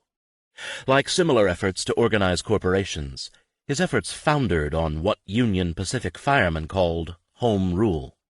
Some workers feared that centralization would take power away from the rank and file and create a broad opening for bribery and treachery. Why should officers of a national federation prove any more immune to favors from the railroads than many railroad commissioners or politicians? Faced with opposition, Debs took a hard line. In Chicago in 1889, he helped found a new organization uniting the firemen, switchmen, and brakemen, but leaving out the conservative Brotherhood of Locomotive Engineers. The new federation centralized power in a Supreme Council. He became less and less sympathetic to rank-and-file control, even as he also alienated conservative Unionists by attacking P.M. Arthur, the accommodationist leader of the Brotherhood of Locomotive Engineers, and tried to lure away its members. He was remaking the brotherhoods in the image of corporations, or at least imagined corporations, hierarchical, centralized, and unified. Debs desired the kind of overarching combination among railroad workers that Charles Francis Adams's Interstate Commerce Railway Association had sought to achieve among railroads and the Farmers' Alliance among farmers. He wanted to make workers too strong to be abused. Debs crossed his Rubicon in 1893. Having resigned his office in the Brotherhood of Locomotive Firemen, he organized the American Railway Union, ARU, and attempted to bring all railroad workers, skilled and unskilled, into a single union. It would be, as his vice president put it, like unto a tree with each class of men representing a branch of the tree. In all technical matters the branches were separate, but in all matters of general concern the whole organization operated as one. The Union would avoid all but necessary contests with the railroads. Its dues would not be burdensome and thus drive men out. It would nonetheless have an employment department, an insurance department, a department of education. It would also lobby legislatures and Congress for laws promoting the health, safety, and well-being of workers. The ARU resonated with the antimonopoly language of improvement, manhood, equity, honor, and citizenship. It marked all of these qualities as the attributes of white men. It did not accept African American members. In seeking hierarchical leadership and the aggregated labor power of its members, the ARU had left the world of contract freedom. Debs sought, in Nick Salvatore's words, to transform the face of industrial America. In his labor millennium, the Union would meet strength with strength, ensuring mutual respect and accommodation and rendering strikes unnecessary and obsolete. Except for organizing labor, however, he did not advocate changing the economic organization of the country. Debs would tame monopoly by imitating it. The railroads were changing, consolidating, and growing in size, and the workers must change to counter and constrain them. Debs found an enthusiastic audience for this message in the West. Richard Olney's career thrived as a servant of the railroads. He was a New Englander born in Massachusetts in 1835. He went to Brown University and then Harvard Law School, and was by 1859 a clerk in the office of Benjamin Thomas, an ex-justice of the Supreme Court. Olney married Thomas's daughter and became his associate. He did not serve in the Civil War. He was a Boston lawyer who approached the law much the way he played tennis. His style was often exasperating. He was aggressive rather than defensive. He appeared awkward and easy to ridicule, but somehow always returned it where you weren't. Intellectually he was not subtle. He was often erratic, but he was always practical and always bold. Personally, Olney was a tyrant. He quite literally hated infants and small animals. He hated big animals, too, for that matter, except horses. He once had a cow shot for trampling his tennis court. Although his daughter married a man he liked, and had her wedding in her father's house, Olney, in a fit of jealous resentment, told her that she should never return to a home she had chosen to leave. Her offense was going to the funeral of her father-in-law in Germany.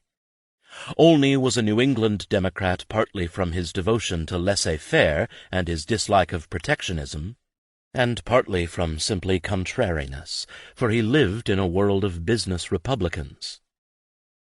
In 1889, Olney became general counsel of the Chicago, Burlington, and Quincy, a western road that was also a creature of Boston capital. Much of Olney's work was protecting it from anti-monopolists on state commissions, in legislatures, and in Congress. He would have preferred to abolish the ICC, but he would settle for taming it. It satisfies the popular clamor for a government supervision of railroads, at the same time as that supervision is almost entirely nominal. He argued that the part of wisdom is not to destroy the commission, but to utilize it. When Olney became Attorney General of the United States in 1893, protecting the interests of Charles Perkins of the Burlington was not part of the job description, but it didn't have to be, because Attorney General was only Olney's day job. He remained on the payroll of the Burlington, and he also seems to have been paid by the Atchison, Topeka, and Santa Fe. Given the number of anti-monopolist Democrats, Olney could not appoint only friends of the railroad as U.S. Marshals, who formed the enforcement arm of the federal courts, and federal attorneys, but he followed railroad suggestions closely in his appointments. In San Francisco, Olney, who was supposedly influenced by Stephen Field, the U.S. Supreme Court Justice and old friend of the Associates, opposed Barry Baldwin's appointment as U.S. Marshal, but the California delegation pushed him through. Baldwin was a head of the anti-Southern Pacific San Francisco Traffic Association. Olney joined a cabinet full of men with close ties to corporations, particularly railroad corporations, and with a common hostility to anti-monopoly. While Debs was organizing railroad workers, and while the populists and other anti-monopolists were organizing western states, the railroads were organizing the cabinet and the federal bureaucracy. 1. The courts. For many American workers, the hypothetical results of marginalism, the inexorable reduction of wages to the level that the most desperate worker was willing to take, became real in Pullman, the industrial suburb of Chicago, in 1894. George Pullman had created a company town to manufacture railroad cars, but he also set out to manufacture railroad workers, the men who produced his Pullman parlor cars and sleepers. His model town was intended to produce sober and clean workers who would be loyal to their employer and conservative in their thinking. Pullman moved the battle over control of work into the worker's home. For many workers it was a nightmare, an assault on Republican manhood even when wages were relatively high. When Pullman, in response to the Depression of 1893, cut his workers' wages and hours by an average of 25%, to such a low level that some could not even pay the rent for his company housing, the workers exploded in fury. Their strike in May of 1894 hit a responsive chord among working people across the country. In the 1890s, the judiciary had not yet settled on the legitimacy of unions and the right of workers to strike. In November of 1893, the Union Pacific Employees magazine warned its readers against panicking either over the expansive powers that judges were giving to courts of equity or decisions striking at boycotts and sympathy strikes. The intervention of courts was not, it reasoned, a bad thing. To bring a union into court was implicitly to accept the validity of the union, and if the contractual rights of management deserved protection in a court, so too did the rights of workers. To contest these issues in a court of justice was preferable to a strike, as long as the courts were fair and just. There were decisions, such as those by Judges Taft and Ricks in the so-called Ann Arbor cases of 1893, that went against workers, not only prohibiting secondary boycotts but limiting workers' rights to suspend work against corporations charged by the law with certain great trusts and duties to the public. Even quitting their jobs might open them to legal liability. But there was also the decision of Judge Spear in Georgia that forced receivers there to negotiate with the Brotherhood of Locomotive Engineers and honor existing contracts. There was as yet no judicial coup executed by a united cohort of conservative judges. Judges, too, were struggling with adjusting an older Republican culture of contract freedoms to a new industrial order. Antimonopoly workers hoped that unions and corporations would be treated the same under the law, but the standing of corporations as artificial persons fatally tilted the scales.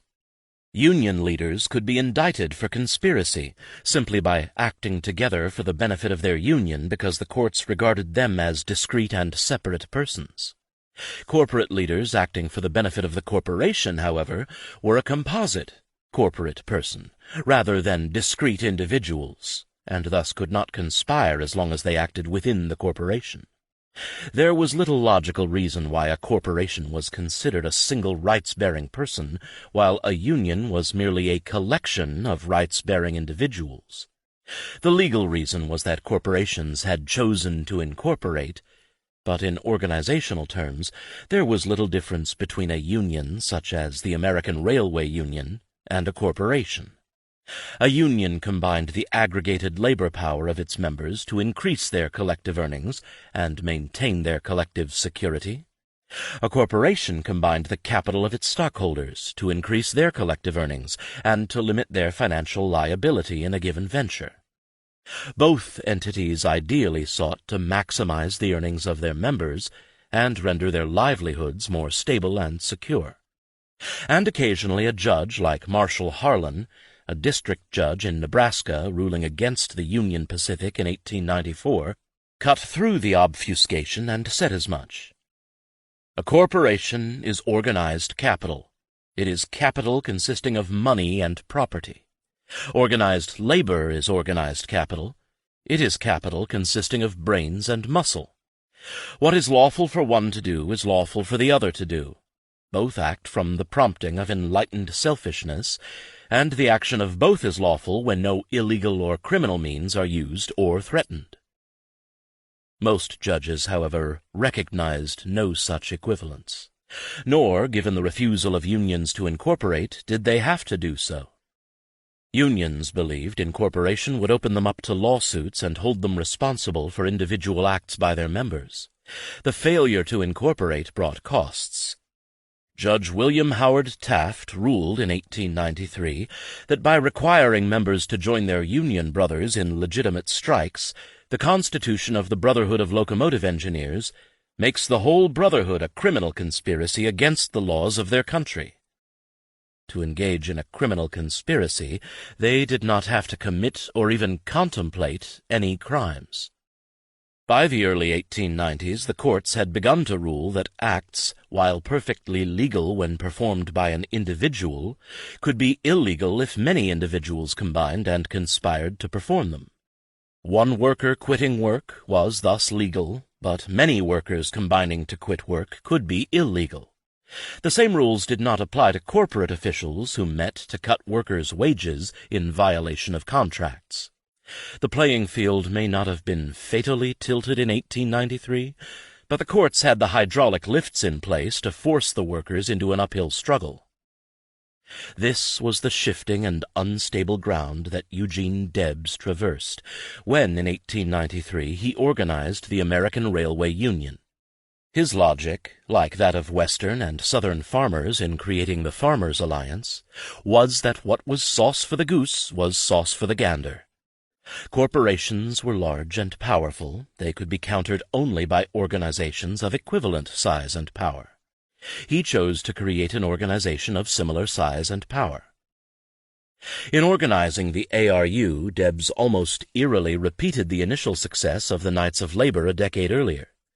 The Knights had lost many of their locals along the Northern Pacific and Union Pacific by 1893, but they still retained a presence. The overwhelming majority of ARU locals sprang up in places where the Knights Railroad or mixed locals had disappeared or never been. The railroads were the veins through which ARU organizers flowed. The new locals began to spring up along the Union Pacific in September of 1893, and then spread line by line along the Atchison, the Central Pacific, the Katy, and other Texas roads. By January of 1894, there were locals along the Great Northern, the Northern Pacific, and the Canadian Pacific. With the ARU's victory over the Great Northern in the strike of April 1894, locals blossomed virtually everywhere, particularly in California, Canada, and the Midwest. By June of 1894, the ARU claimed 150,000 members in the United States and Canada.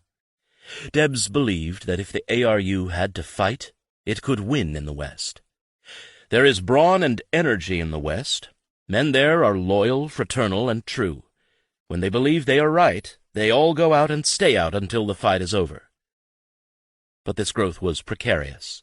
The locals that sprang up across the West were signs of worker anger and militancy, but not organization. Many of the locals did not have even a post office box, let alone a union hall. The locals were a number and the name, often changing, of a secretary. The only locals that listed a street address were in large cities or towns such as Sacramento, Omaha, Oakland, Salt Lake City, and Los Angeles. Their address seems to have been the home addresses of the secretaries. It was hard to see how Debs could coordinate anything when the vast majority of his locals were represented by only a secretary whose identity might shift monthly. 2. Union Pacific and Great Northern. In the summer of 1893, Western Railroad workers saw signs of the Depression all around them. The collapse in silver production had thrown tens of thousands of men out of work, idled much of the railroad system, filled the railroad yards with tramps, and brought many to the brink of destitution. The Union Pacific, the Great Northern, and the Northern Pacific collectively moved to cut wages. And in Chicago, the General Managers Association consulted with Frank Sargent, head of the Brotherhood of Locomotive Firemen, and P.M. Arthur, head of the Brotherhood of Locomotive Engineers. Both their organizations were separate from the ARU, and both agreed in principle to the necessity for wage reductions. They predicted little resistance. Arthur and Sargent were neither fools nor traitors. In return for the cuts, the General Managers Association offered the unions recognition and a comprehensive wage scale that the association would impose on member roads. The opposition to the plan within the railroads came from self-confessed old fogies who vowed never to negotiate with a labor organization, and men like James J. Hill of the Great Northern, who would not care to be a member of an organization which could order his company to do thus or so. The real sticking point for workers was less wages per se than the Chicago general manager's move to modify work rules so as to afford greater latitude to the railroad companies in the management of their affairs. The primary struggle continued to be over the control of work. In cutting wages, the Northern Transcontinentals treated the brotherhoods gingerly, even as they recognized that, like those of the Northern Pacific, existing schedules and work rules had objectionable features as to overtime, privileges, etc., that placed the company in a position subordinate to the men. When the Northern Pacific fell into receivership in August of 1893, the receivers ordered a 10 to 20% reduction in employee salaries over $1,200 a year, but deferred action on the mass of employees while undertaking an examination of pay schedules and work rules negotiated by the brotherhoods since 1885. When faced with resistance to wage cuts, Oliver Mink, the Union Pacific controller and eventually one of its receivers, backed down. He settled for reducing hours in the shops to 35 per week. A 10 to 15% wage reduction followed in September, but only for workers outside the brotherhoods.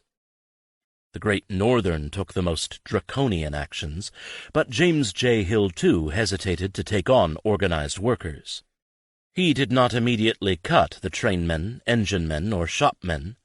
The cuts thus hit the poorest workers, and they resurrected the old language of wage slavery by asking how men working 16 hours a day could support their families on $35 to $40 a month, paying $11 per ton for coal and $16 to $30 a month for rent.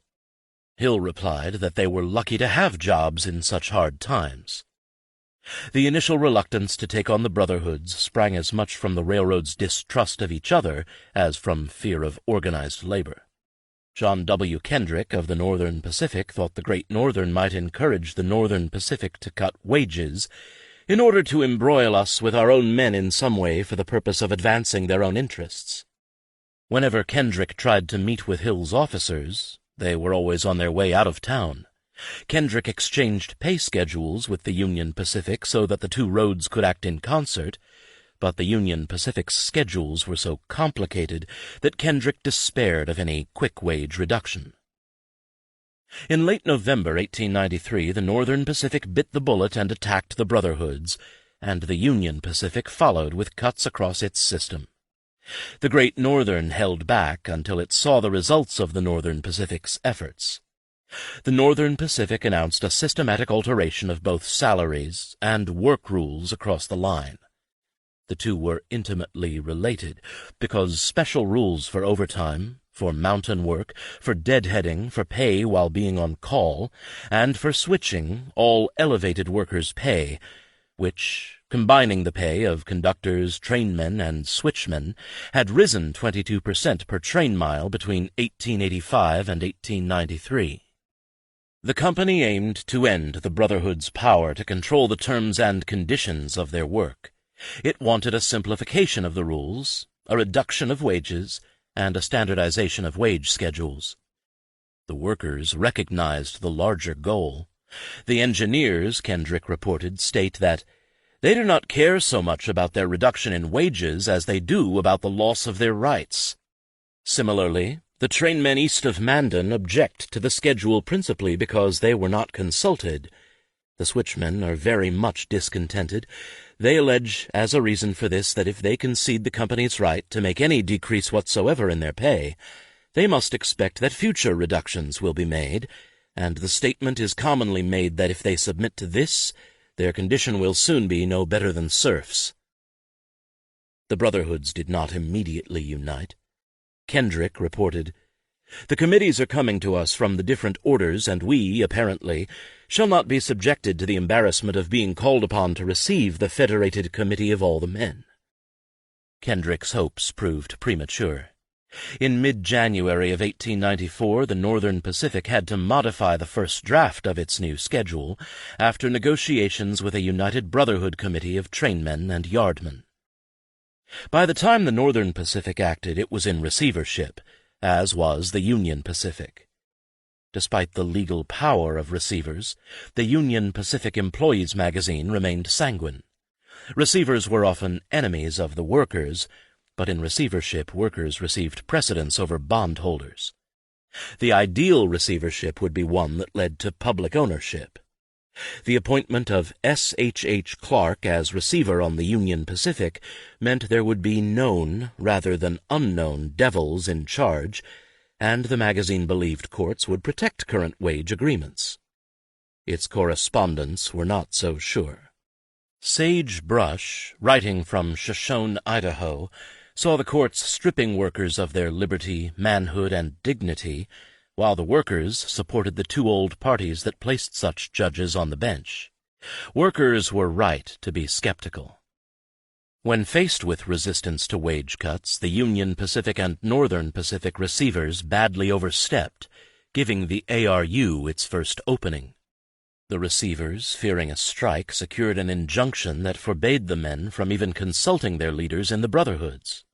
The Brotherhoods succeeded in modifying the injunctions, but the lengths to which the sympathetic judges would go in supporting corporations were on display.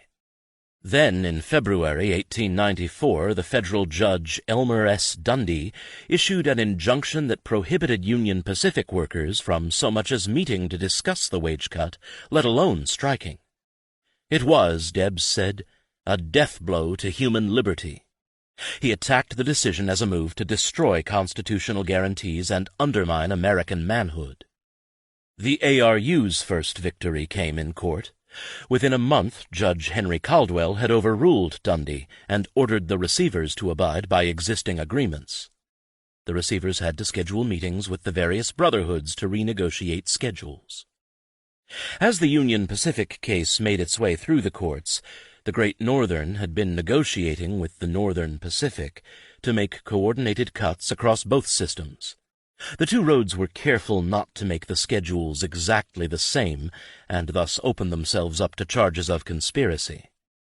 Hill considered his only significant obstacle to be the engineers. He continued to reduce the wages of his most vulnerable employees, with the railway carmen taking a second wage cut on March 1st that made their total reduction between 20 and 36%. His attempt to negotiate a reduction with the engineers broke down in February, when the men rejected both the proposed pay schedule and rules. There was no reason for James J. Hill to cut wages so dramatically. The Great Northern was a vulnerable line with precious little to carry once it left the wheat fields of the Dakotas, but its eastern traffic sustained its profitability. Hill could have cut dividends and left his workers alone. But there was something obsessive and mean about Hill. His memoranda books and diaries record the cost of groceries and coal and the size of fish he caught. Small amounts mattered to Hill. His own obsession with economizing became a conviction that men with far less should economize. When the engineers and firemen on the Great Northern failed in their attempt to make Hill's cuts temporary and protect the work rules, they agreed to arbitration. The arbitrators, however, only reduced a 10% cut to 9%. The national brotherhoods opposed a strike. Emboldened by Hill's success, the Northern Pacific renewed its attempt to cut wages. In March, workers on the Great Northern, including many members of the brotherhoods, requested the assistance of the ARU, and the ARU dispatched James Hogan. Hill refused to accept the ARU as a negotiating agent for his workers. On April 13th, the Union claimed it had intercepted a telegram ordering the firing of ARU men, and the Great Northern went out on strike. Debs proposed to go over the Great Northern in person, hold popular mass meetings at every point, appeal to the whole people to stand by us in this unholy massacre of our rights. He invoked the language of manhood and proposed tapping antimonopoly sentiment all along the line. If the workers stood up and were men, they would not want for the support of courageous, manly men. The sympathy was there. The mayors of Great Falls, Havre, Butte, and Helena warned the Great Northern against attempts to use scabs to take the places of strikers. Their citizens would oppose it. In Great Falls, a mass meeting came out in support of the strike and urged the railroad to make a speedy settlement. Members of the ARU requested authorities to deputize them as special police to guard railway property and had already begun patrolling yards and sidetrack at Great Falls. In Crookston, North Dakota, a mass meeting produced a resolution of support, arguing that dividends should be reduced before wages. Marcus Daly, one of the Butte Copper Kings, reported that there was intense bitterness against the railroad, particularly for cutting the wages of men who made only $2 a day. Hill's refusal to negotiate had a legal basis. The Great Northern had existing agreements with a large number of its men, and the leadership of the brotherhoods had denounced the strike. Hill, claiming the workers had been misled and misrepresented, told them to return to work. Once the ARU and the brotherhoods had settled their own differences, he would negotiate. He blamed the present troubles on the acts of men who are not employed by the company. He said he was always ready to meet with his workers, but only with representatives of men in the actual employ of its company. That Hill had fired ARU leaders made this claim somewhat slippery. Hill denied rumors that he had already hired other workers to replace his employees, but he simultaneously reminded the ARU that men willing to scab had overwhelmed the company with applications. The ARU brushed aside Hill's assertions. The Great Northern had unilaterally altered the existing agreements. They were now beside the point. Debs insisted that a large majority of the employees on the Great Northern system, representing all classes of your employees, had fully authorized and empowered the ARU to act for them in all things touching their differences with the Great Northern Railway Company. On April 23rd, Debs notified Hill that there was a 33-member committee of Hill's workers, with a 5-member subcommittee to do the negotiating, ready to meet him. On April 24th, Debs asked Hill to set a time to meet. Hill sought to delay and seek federal intervention to break the strike in the name of protecting the males. He wrote to Senator Cushman Davis of Minnesota that the whole thing would be over in 12 hours if these men knew they are offending against the laws of the country. On April 28th, he wrote directly to President Cleveland, complaining that turbulent mobs in North Dakota and Montana were interfering with the courts. He did not claim interference with the males, but interference with steps taken to prevent interference with the males. The authority of law and its officers are openly defied and ridiculed. He gave no examples. Either acting independently or at the solicitation of the railroads, the General Superintendent of the Railway Mail Service asked the opinion of the Attorney General on a seemingly technical question. What constituted a mail train? If a mail train was any train with a mail car attached, as the railroads contended, then the railroads could secure federal intervention by attaching a mail car to any train they chose. If a mail train was a specific scheduled train designated by the government to carry mail, then strikers could allow that train to pass and avoid federal intervention. The superintendent, James E. White, did not meet with Olney, who was absent, but the acting Attorney General, Lawrence Maxwell, wrote an opinion on the spot. Maxwell was, among his other associations with the railroads, a director of the Cincinnati, New Orleans, and Texas Pacific, and he felt no need to do research or consult precedent. His opinion was everything that White, himself a friend of the railroads and an enemy of the unions, could want. It was all wool and much more than a yard wide. Maxwell claimed it was a federal offense to obstruct or retard the passage of any train carrying mail. It did not matter if strikers were willing to let the mail car pass. The whole train had to be allowed to proceed, or those stopping it were subject to heavy penalties prescribed for those interfering with the United States mail. Maxwell's decision provided a powerful weapon to the railroads, but one Hill proved unable to use. The peculiar configuration of the Great Northern was the first problem. In 1893 it ran through miles and miles of territory lacking literate inhabitants and U.S. post offices. There was not enough mail to warrant attaching mail cars to more than one passenger train a day. These the strikers could let through without having much of a discernible effect on the strike. The second problem was that Olney was close to Charles Perkins, and he seems to have shared Perkins's dislike of Hill. He actually warned Cleveland against using troops in a dispute between employer and employees, particularly in one in which the employees may possibly be right. Olney was more worried about Coxey's army, unemployed marchers on Washington who were seizing trains, than about the ARU. In the spring of 1894 it was still not entirely clear how fully Olney would oppose the ARU, or what weapons he was willing to use. He had refused to use the Sherman Antitrust Act against striking lumber workers in New York, because the provisions of the statute in question were aimed at public mischief of a wholly different character. To use the act in a civil controversy involving a dispute between employees and employers wears an appearance of unfairness. In June of 1894, in a commencement speech at Brown University, Olney recognized that the stimulus to movements of working men against the whole organized order of things was a conviction that they do not have fair play. that society, by its very constitution, necessarily works in justice and inequality. Stymied at getting federal intervention and frustrated at the support that the engineers and conductors were giving the strike, Hill on April 25th agreed to meet with Debs and the ARU's delegation without conceding the ARU's right to represent his workers.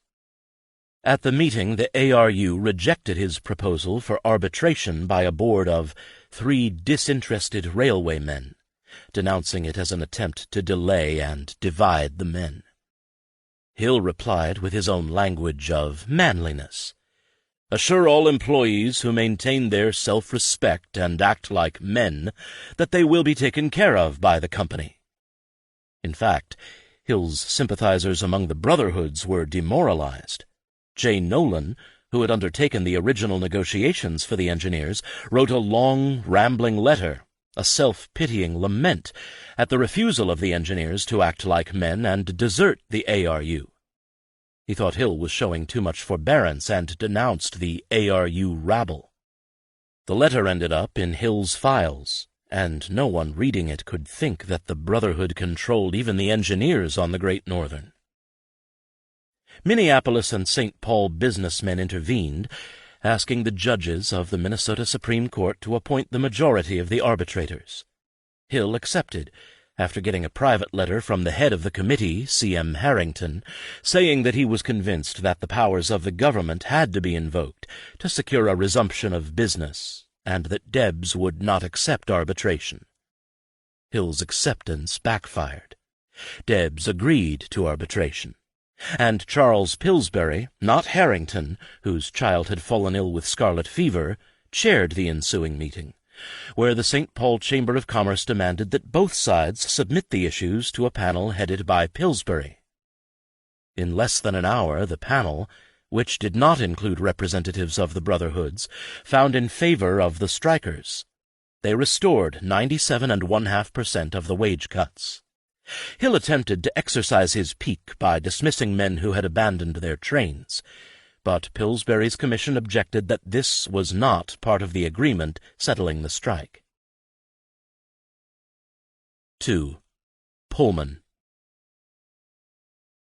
In the space of 3 months, the ARU had defeated the Union Pacific in court and the Great Northern with a strike and arbitration. In the midst of the worst depression yet to affect the United States, this was a remarkable achievement. The ARU had conducted a well-disciplined strike with clearly specified ends that were within the power of the strike's object, James J. Hill, to grant. It had succeeded because there was support along the line among anti-monopolist workers, farmers, and small businessmen.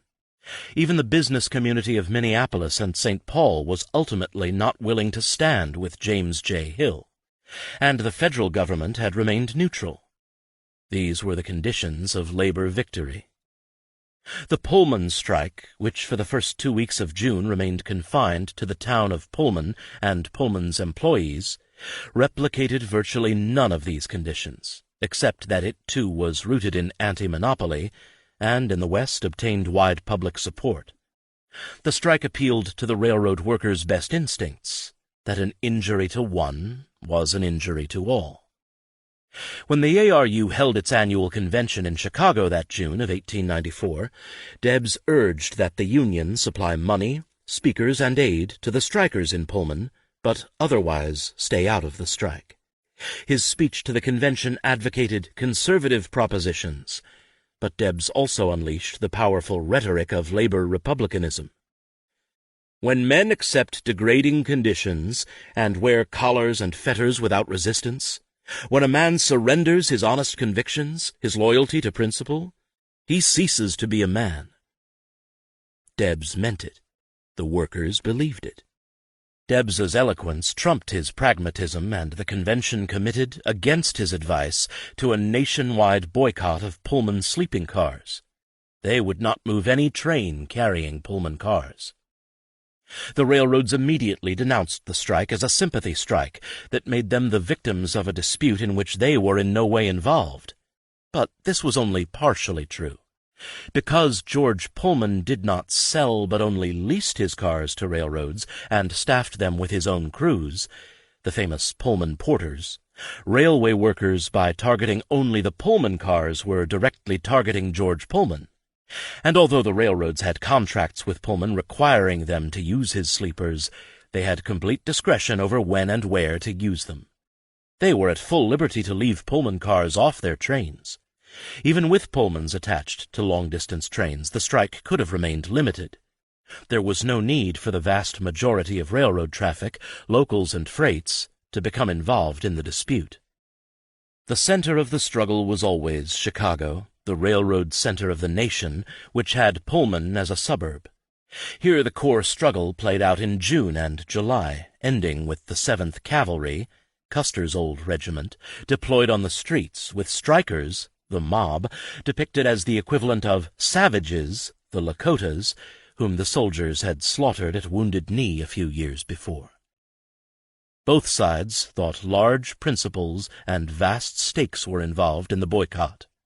For John W. Kendrick, the general manager of the Northern Pacific, the issue resolved itself into the question of whether the roads shall be absolutely controlled by the labor element or by the managers and owners. Leaving out the word absolutely, and acknowledging that the Northern Pacific, in fact, was no longer controlled by its owners, but rather by the federal courts, whose servant Kendrick ostensibly was, this was a reasonable account of the boycott and ensuing strike.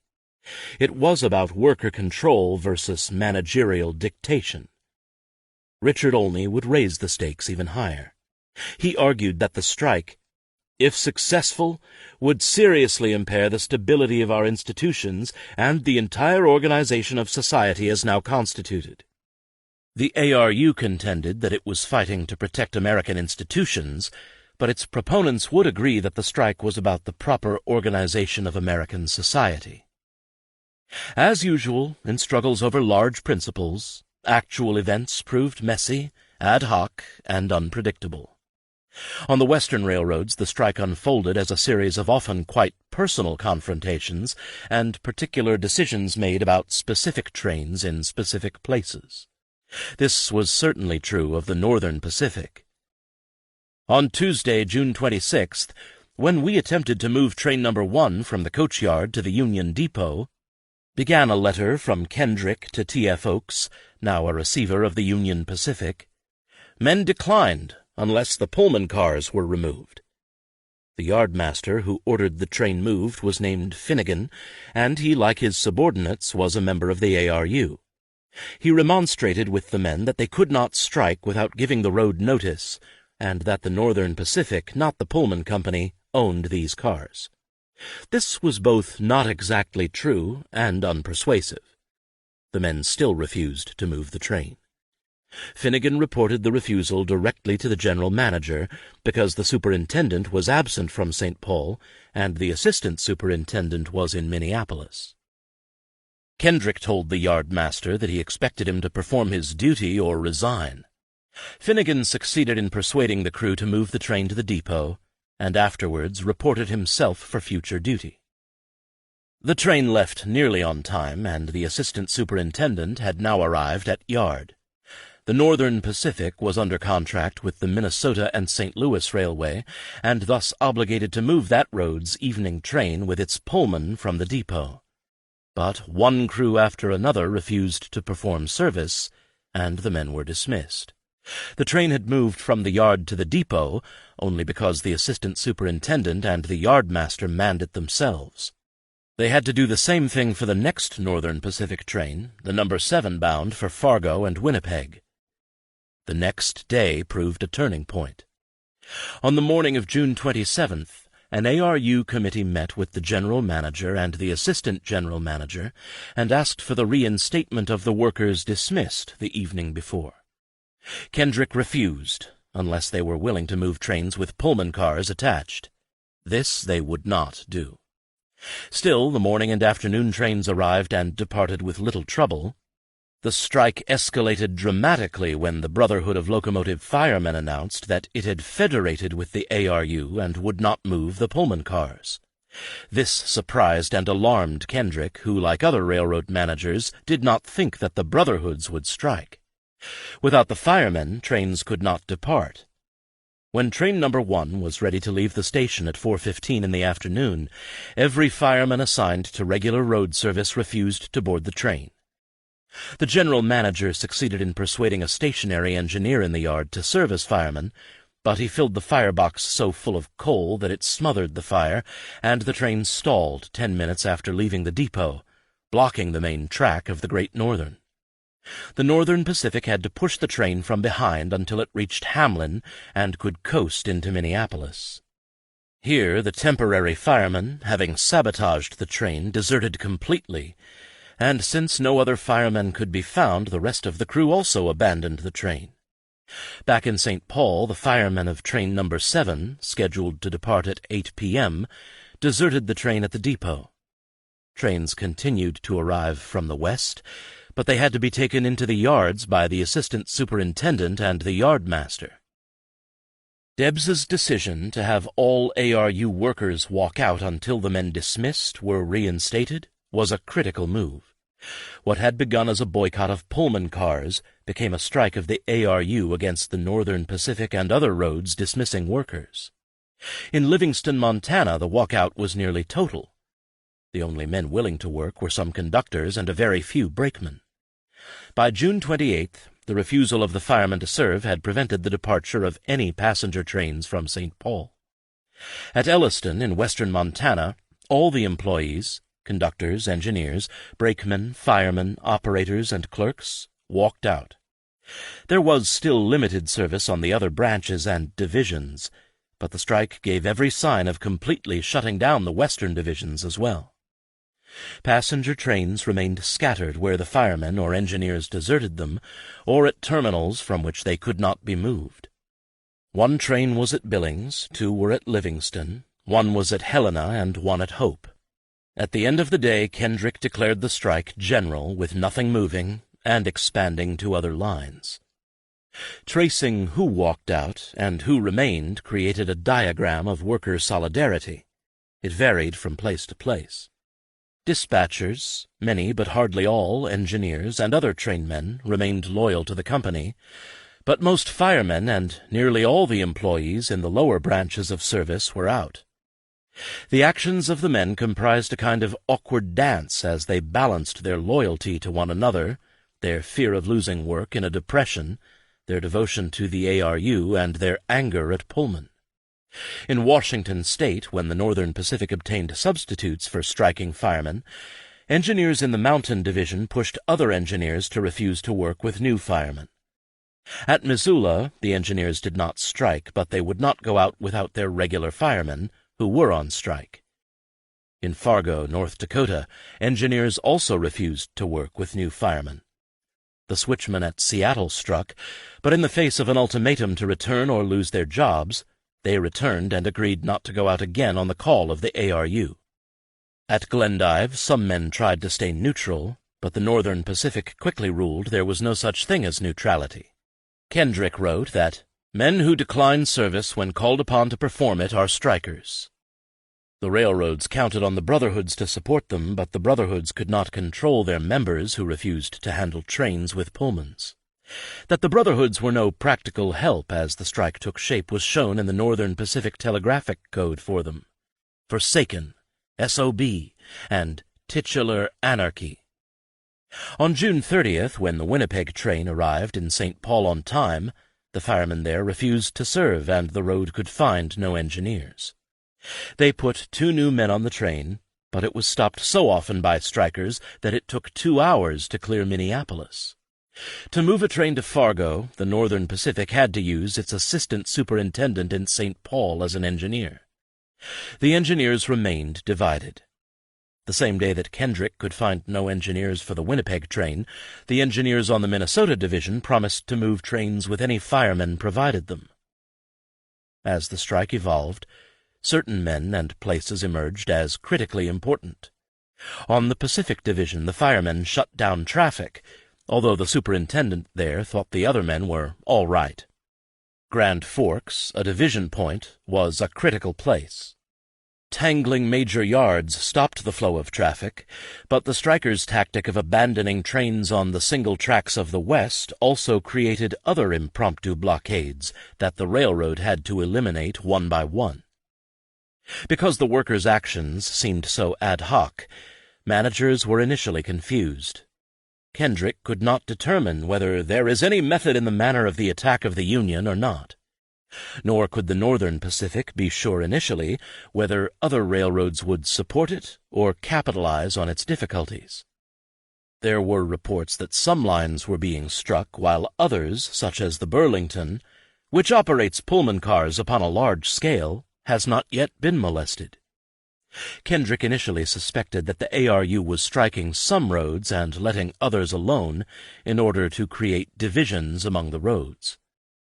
Kendrick also suspected that the ARU had struck the Northern Pacific because the Great Northern Strike had demonstrated that the population of the northern tier of states was in favor of anything populistic and anti-corporation. And there was wide popular support for the strike on the Northern Pacific line between the Mississippi and the West Coast.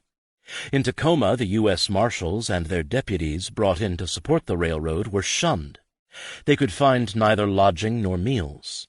In Livingston, Montana, W. H. Francis reported to Kendrick that the whole town supported the strikers.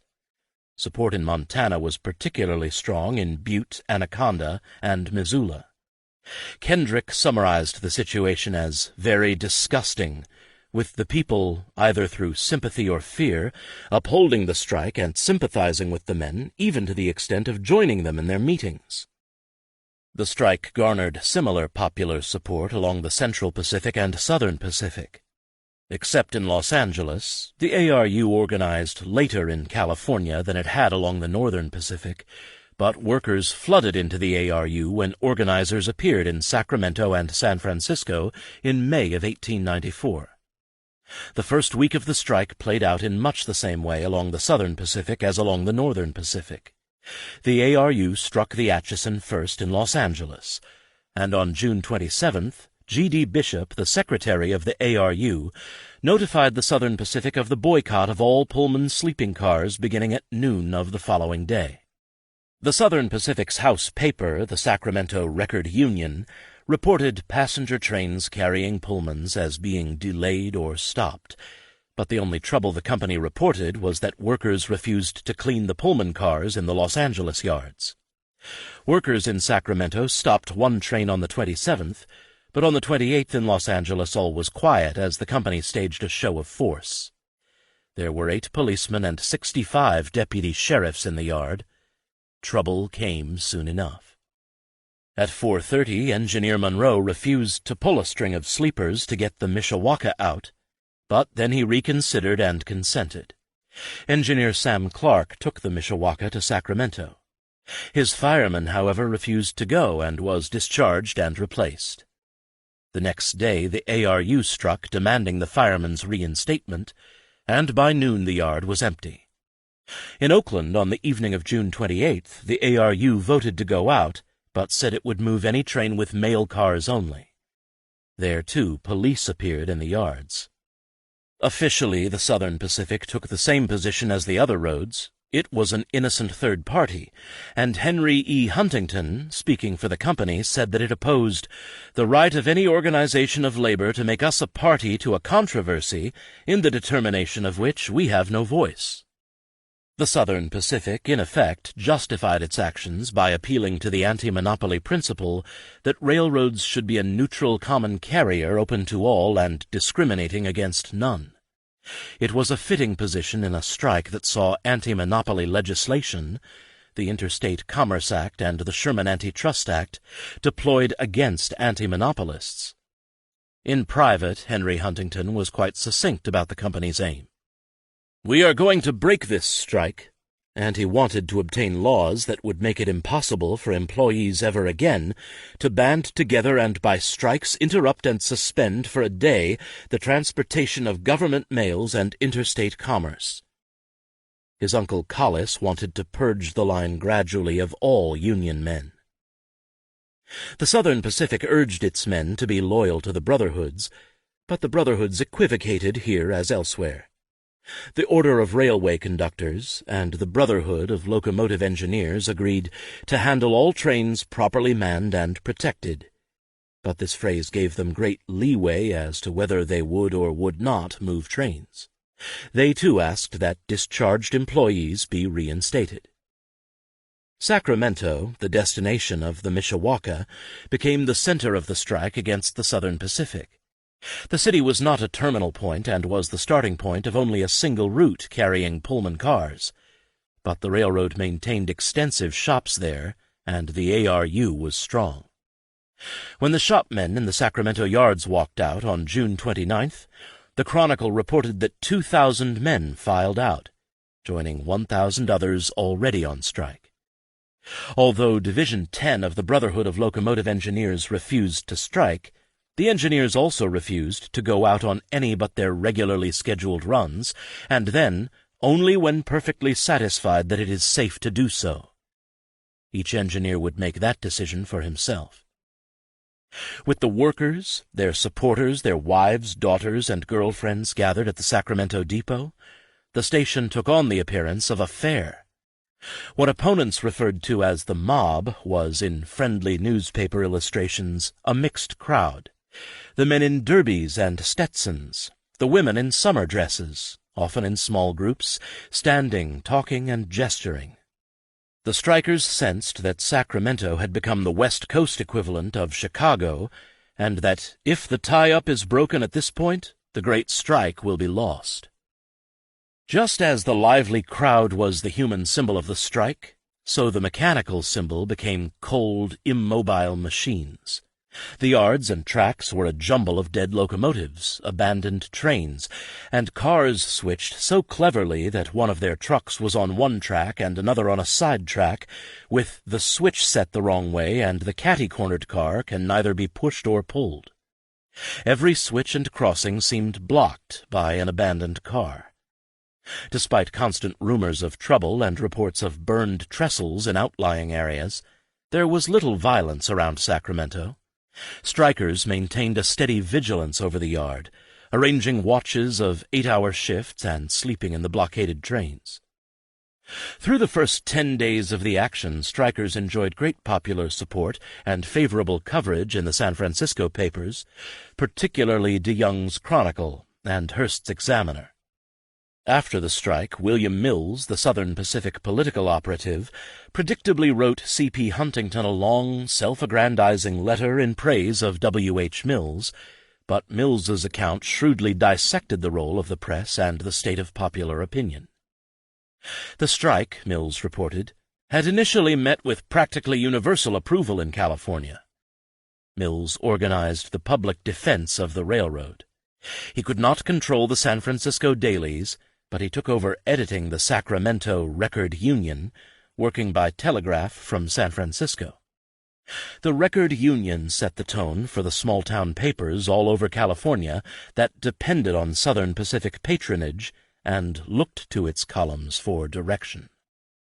Mills took credit for having instructed the public mind and rectified public sentiment. This turned out not to be true, and even Mills admitted that in many localities the company is unpopular. Mills blamed Michael DeYoung, the publisher of the Chronicle, and William Randolph Hearst for the sympathetic treatment of the strikes by the press. DeYoung had demonstrated the possibilities of journalistic blackmail to the other papers by publishing what he was paid to publish, which meant he could be on either or both sides of an issue. In Mills's view, this made the Chronicle morally inferior to the Sacramento Record Union, which everyone knew published what the railroad wanted. The difference between the Record Union and the Chronicle was the difference between a wife and a harlot. In this instance, DeYoung had been driven to support the strike by Hearst. If the Chronicle had supported the railroad at the beginning of the strike, it would have lost 10,000 subscribers to the Examiner, which was attacking the Southern Pacific. What made Hearst's actions particularly enraging was that he was in the pay of the Southern Pacific. Hearst took the Southern Pacific's money and still favored the strikers. Eventually, DeYoung did become more sympathetic to the railroad, but he did so after it would be most useful to the company. In San Francisco, the Southern Pacific had only the Post, which, as Mills put it, has been selling out to the water company, to the gas company, to the sugar interest, to the railroad, and anything or anybody, and the public knows it. As the first week of the strike paralyzed Chicago and shut down many of the western lines, federal intervention on the side of the railroads was ad hoc and only partially effective. Although in hands of receivers, and thus under the jurisdiction of the federal court, the Northern Pacific had merely mixed results in mobilizing federal forces.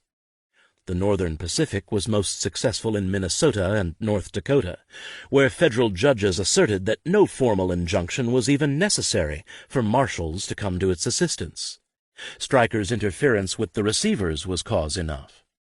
By June 30th, U.S. Marshals had intervened to prevent interference with use or possession by receivers of company property and to restrain those who refused to work from interfering with employees engaged to perform their duties.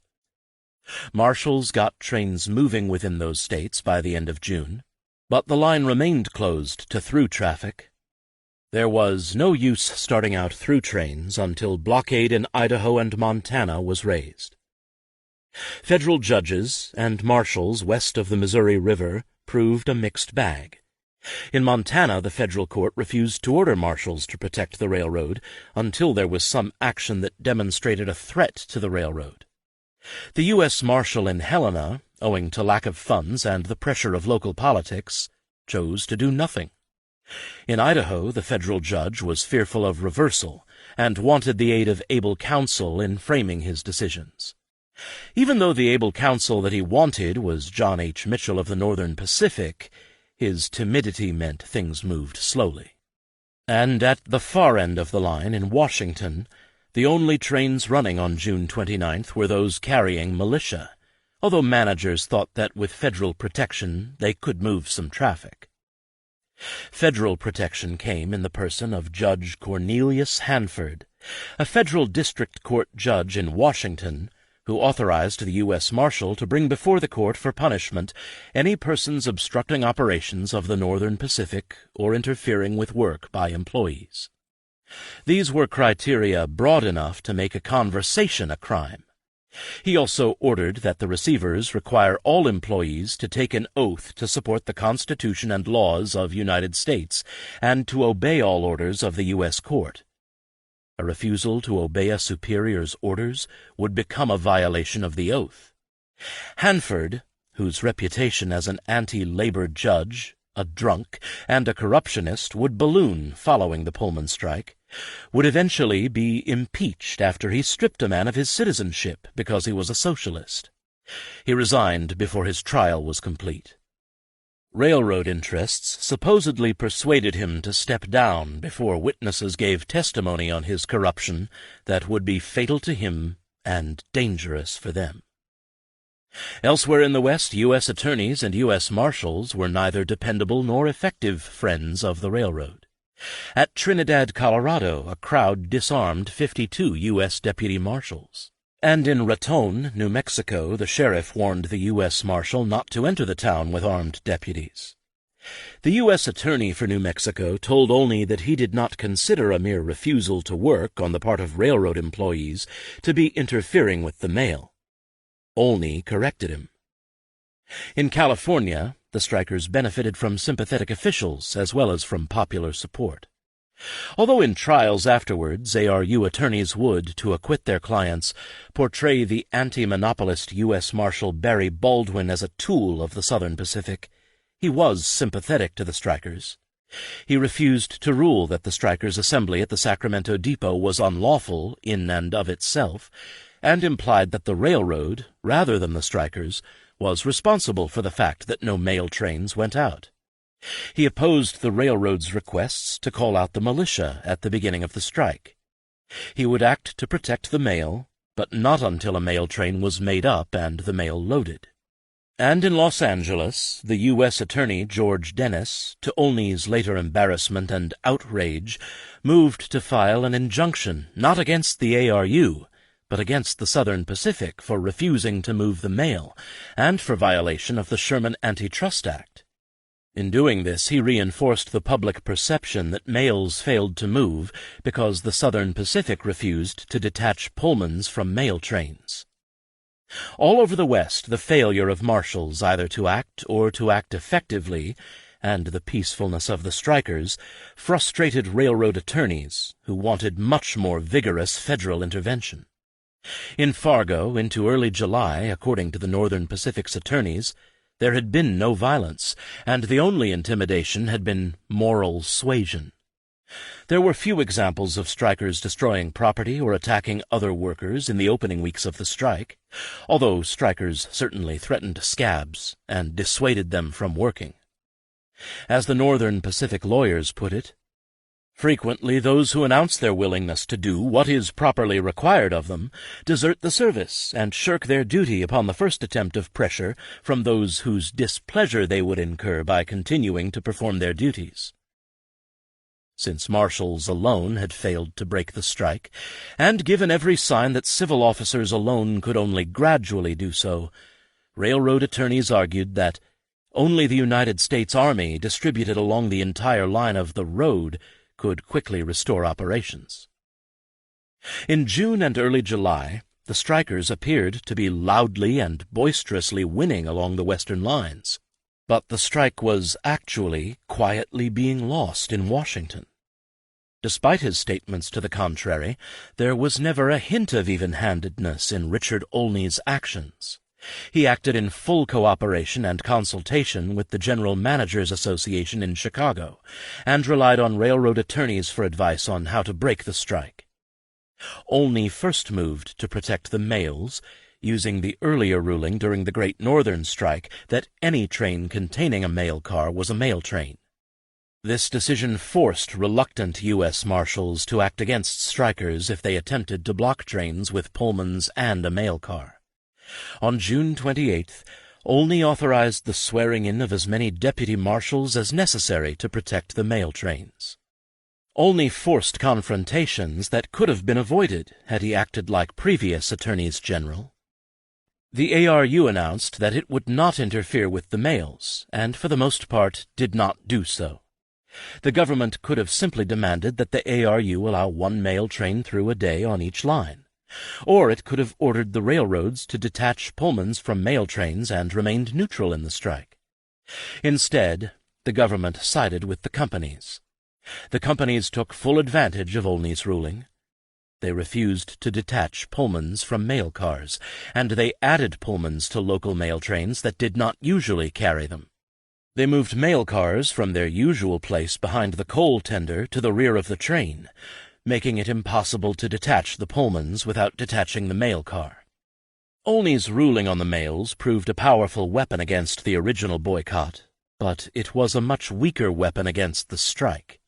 The strike had shut down rail traffic from Chicago west, and the General Managers Association wanted the strike broken.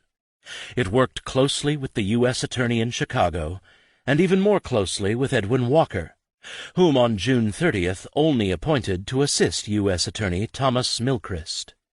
Walker was the law partner of A.J. Eddy, who was a member of the General Manager's Legal Committee. He was also a lawyer for the Chicago, Milwaukee, and St. Paul.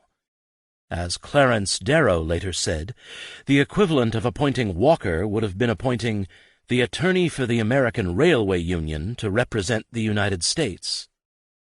Olney intervened not so much to enforce federal laws or move the mail, or protect federal property as to demonstrate the power of the government, its right to intervene, and to break the strike.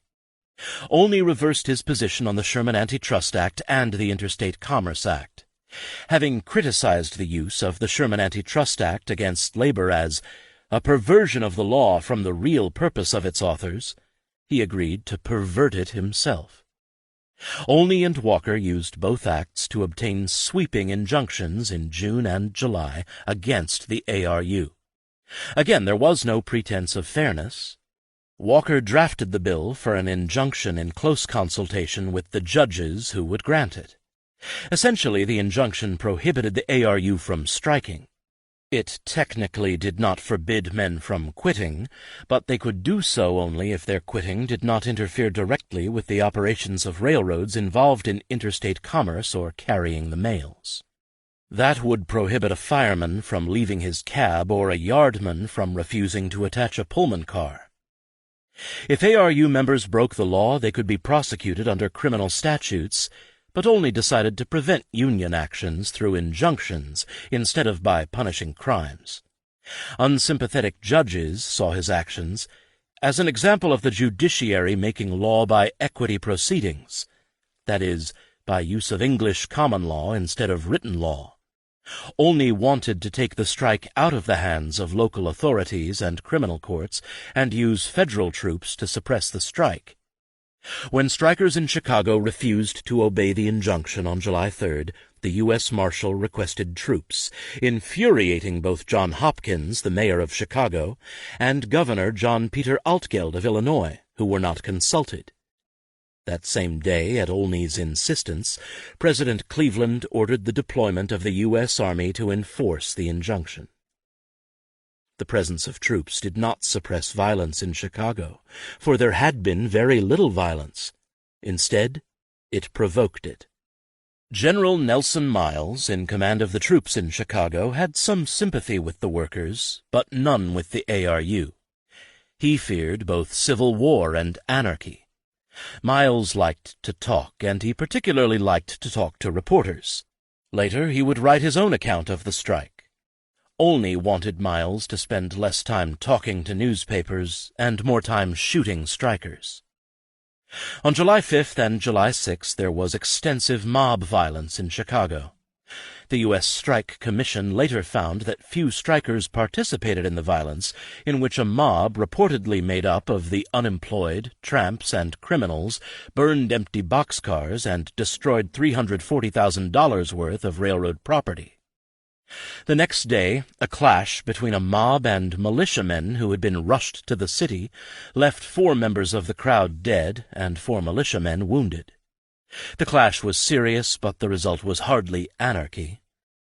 The total number of arrests over the course of the strike in Chicago was only 515, and the arrests in the city in 1894 were fewer than for 1892 or 1893. As would prove to be the case elsewhere, the first serious bloodshed suppressed the strike. Debs called for a general strike, but it did not materialize. On July 7th, Debs and the other principal officers of the ARU were arrested. Debs's arrest and the failure of the Chicago Trades Union and the American Federation of Labor to widen the strike, coupled with overwhelming force — there were over 14,000 troops, police, and deputies in Chicago alone between July 3rd and July 10th — brought the collapse of the Chicago strike. By July 13th, trains were running in Chicago.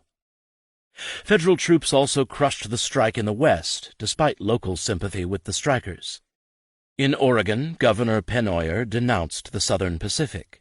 In Texas, Governor Hogg attacked Olney and the administration's actions in Chicago and elsewhere. In Washington, the Sprague and Spokane units of the Washington National Guard refused to move against the strikers. The ARU had been particularly confident about Montana, which had emerged as perhaps the critical center of resistance in the West outside of California. But federal troops quickly broke opposition there. The Black 10th Cavalry and its white officers deployed against the ARU, which had refused to allow black workers to become members. At Livingston on July 10th, federal troops confronted a crowd of several hundred people, which, although it contained old men, women, and children, their commander deemed a threatening mob. The town's mayor thought the commanding officer, Captain Lockwood, near hysterical and told him to calm down. Lockwood called him a son of a bitch and told him he was running the town. Over the next several days, the troops occupied the lines of the Northern Pacific and the Montana Union and broke the blockade. The strike was over in Montana by July 23rd. In California, breaking the strike proved more difficult. On July 3rd, the ARU allowed one train through.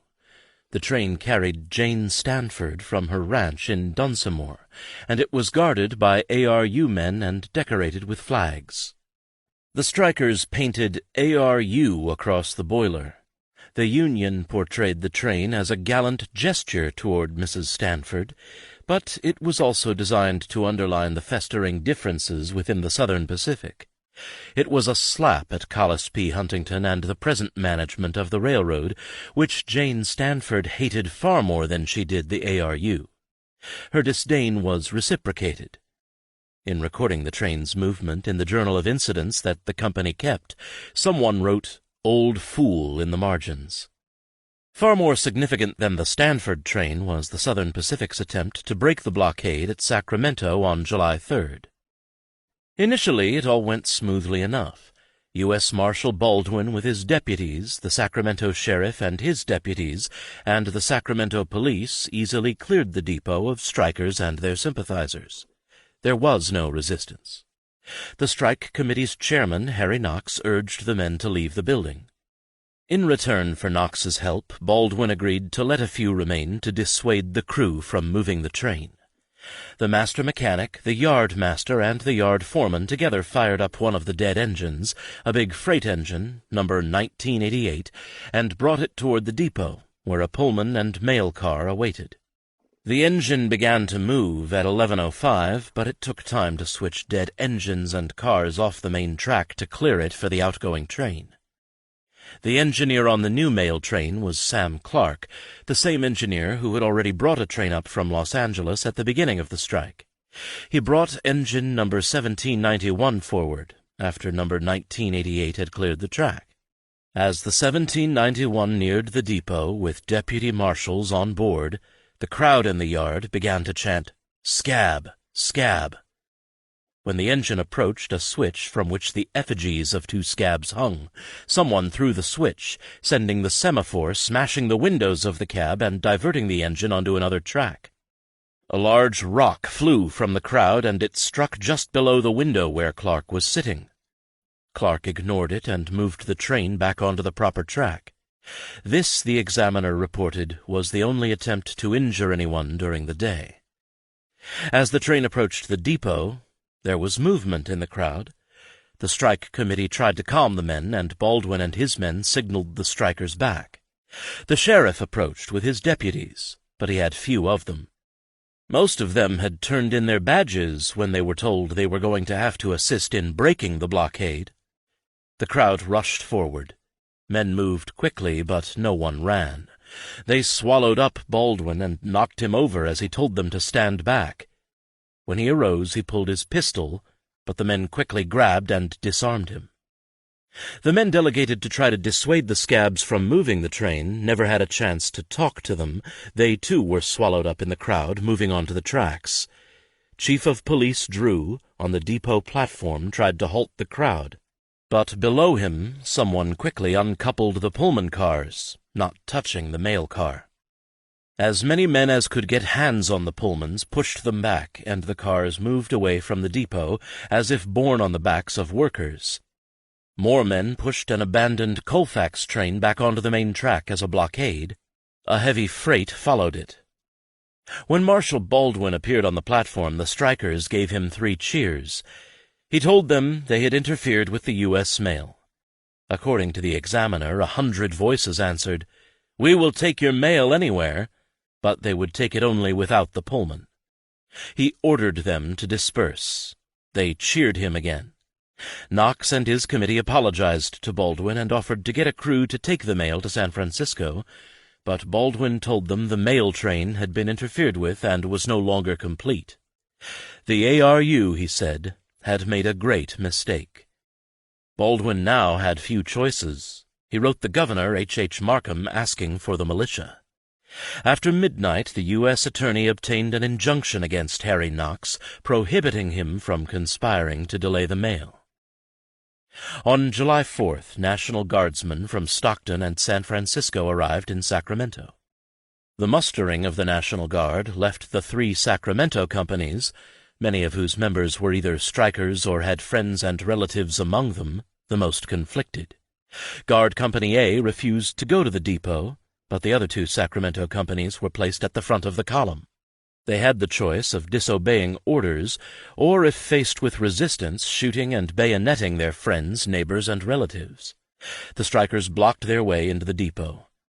While the officers and Marshal Baldwin debated what to do and who had authority to order the troops to fire into the crowd, the strikers, who wore small American flag pins, urged the soldiers not to act.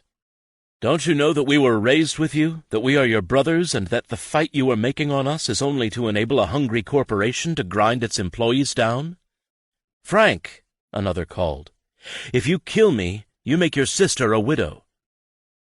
It was unclear to the press in the noise and din whether the soldiers refused orders to advance with drawn bayonets against the crowd, or whether the officers refused to give the order. After a standoff, the officers ordered a retreat. Within 2 hours, the Examiner reported, soldiers and strikers were wandering off arm in arm, drinking together, laughing together, and having a general good time. During the 4th of July celebrations, militiamen mingled with strikers and drank in the saloons.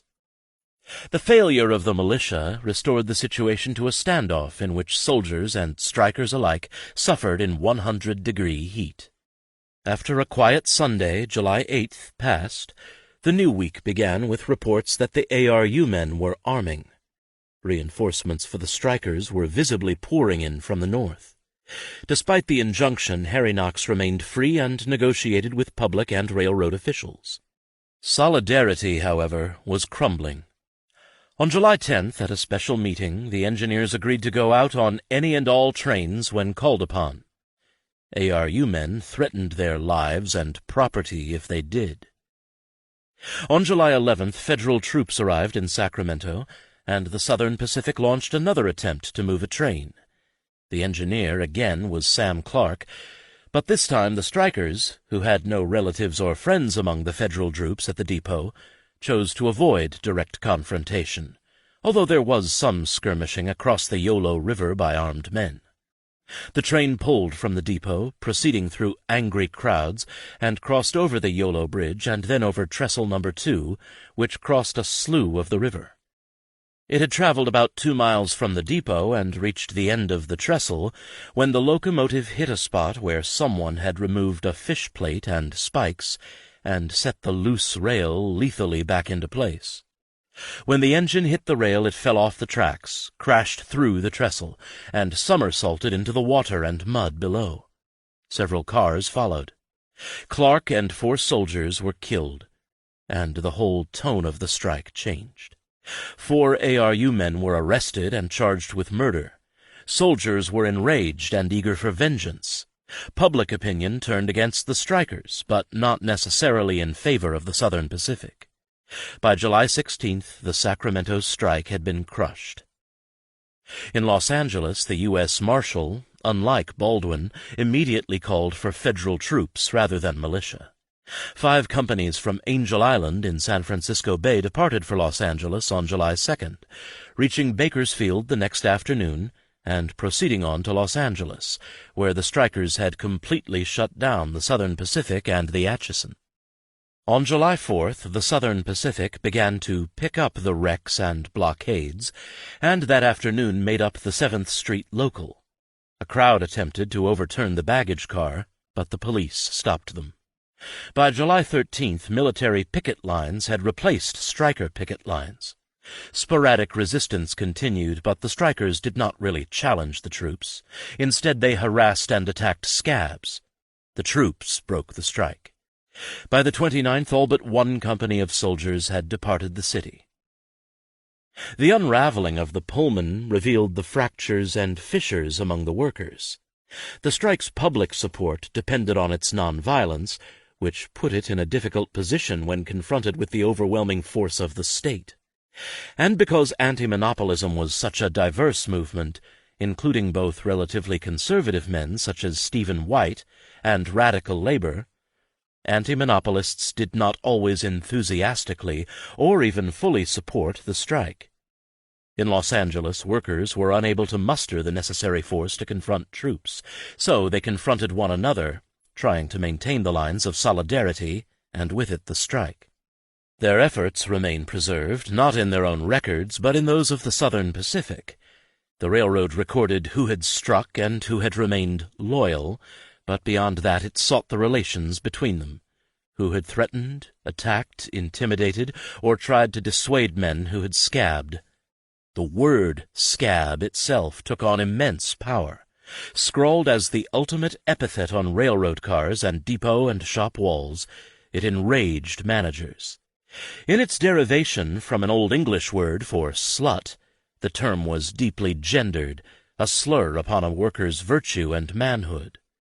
Its implicit claim was that a worker's first loyalty should be to his fellows, but that he had prostituted himself to a corporation. The company ordered the word erased as soon as it was found on any company property. After listing the names of strikers, Southern Pacific officials in Los Angeles wrote, sometimes with dates and locations, the names of employees and those who threatened or insulted them. Frank Baldwin reported that Tony Kaiser and Charles Rowlands confronted him at the foot of Peralta Street and called him a scab. Samuel Martin cited 3 encounters, providing a kind of geography of confrontation. Young Mike Doyle and 2 others called at his home one evening, and Doyle told him, "If you ever go to work in that yard, we will beat you to death."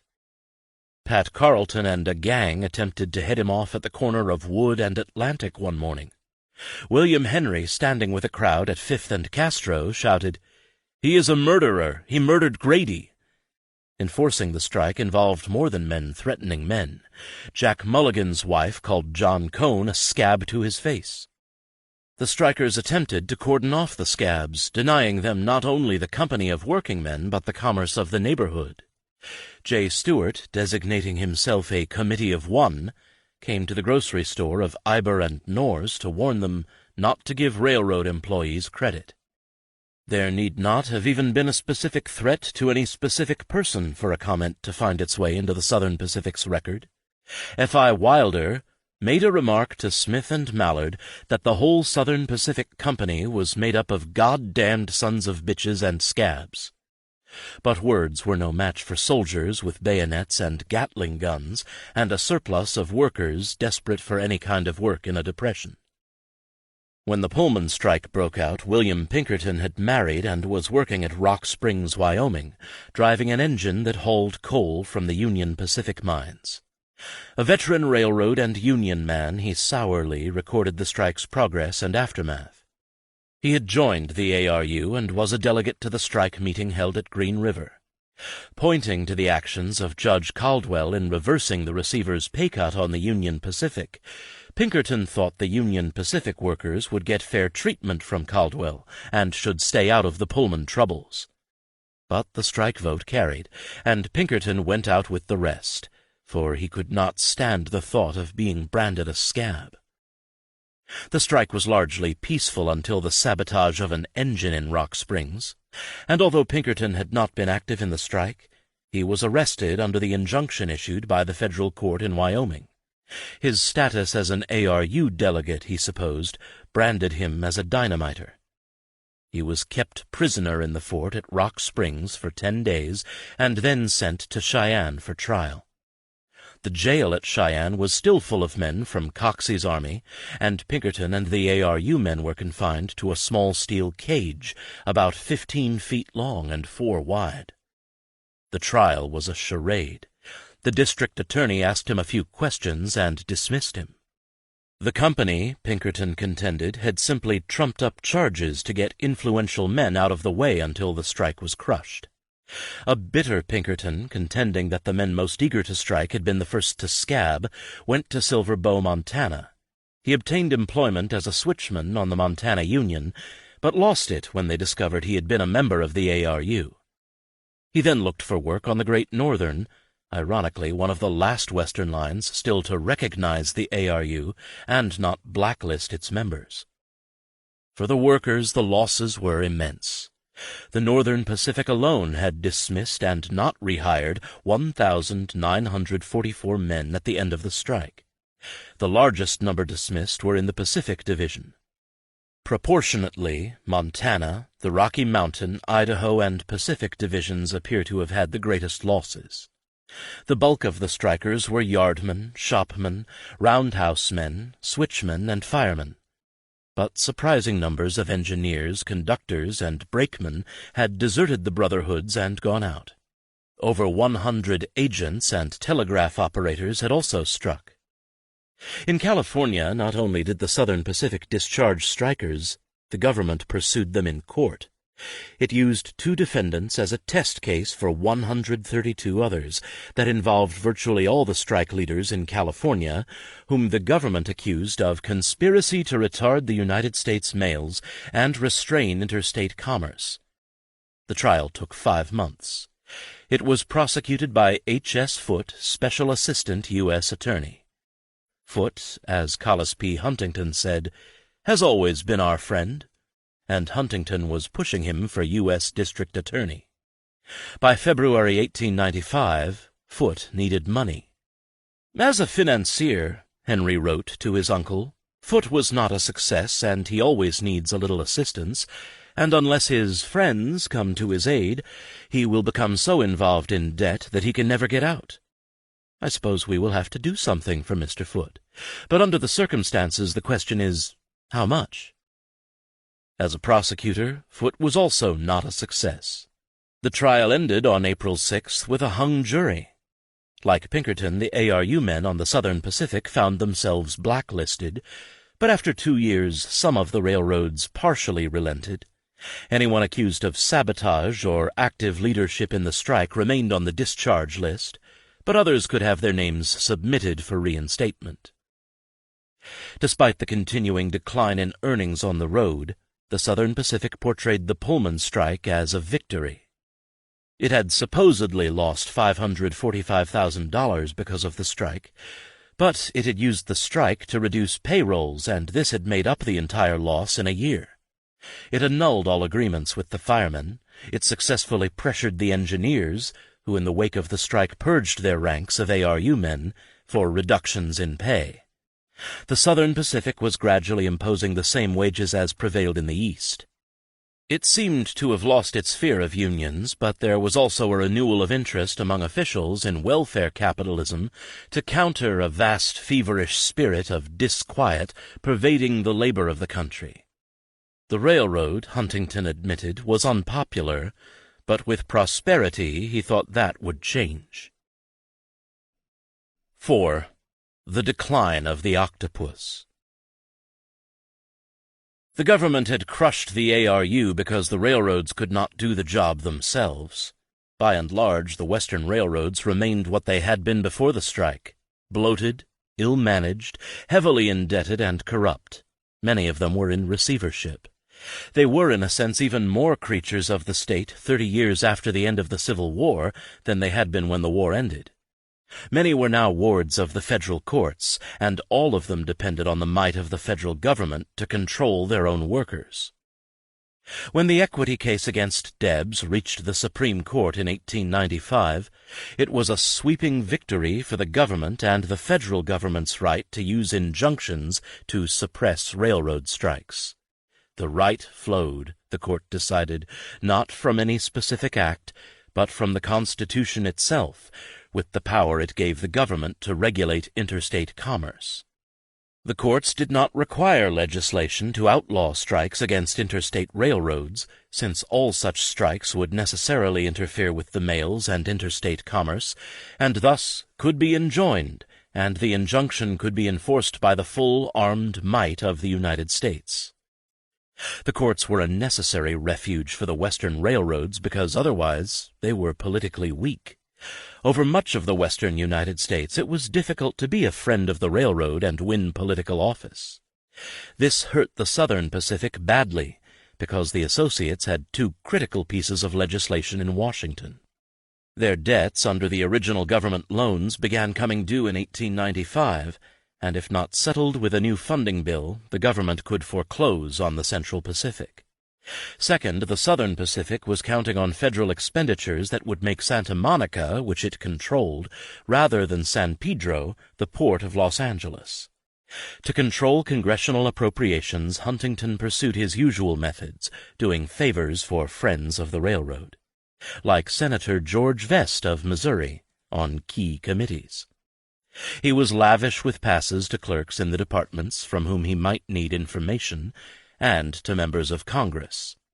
In a fit of unusual discretion, Collis asked his nephew Henry not to number his political letters, because Collis was destroying them, and he did not want traces in the record.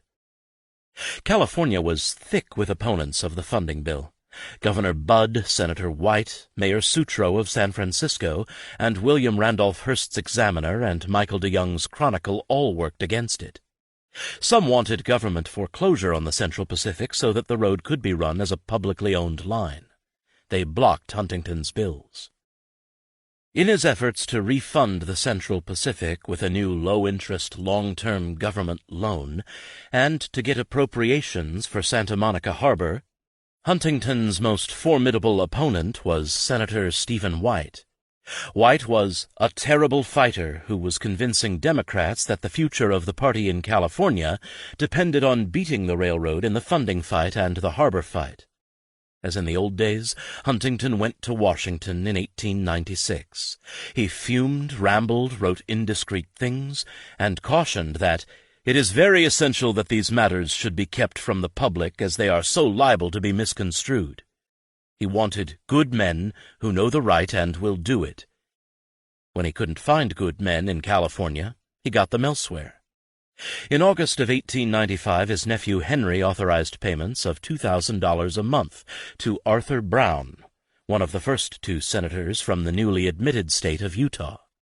Brown was later best known for being murdered by his mistress. She was acquitted. Huntington lost first the harbor fight and then the funding fight. Hearst's Examiner sent Ambrose Bierce to Washington in January and February of 1896 to cover Huntington's attempt to secure legislation.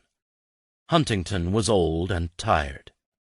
When pressed into a corner, he claimed lapses of memory, lied, and dissembled. He had never had anyone like Bierce listening, condensing, and writing. "Of our modern 40 thieves," Bierce wrote of the fat old man, "Mr. Huntington is the surviving 36.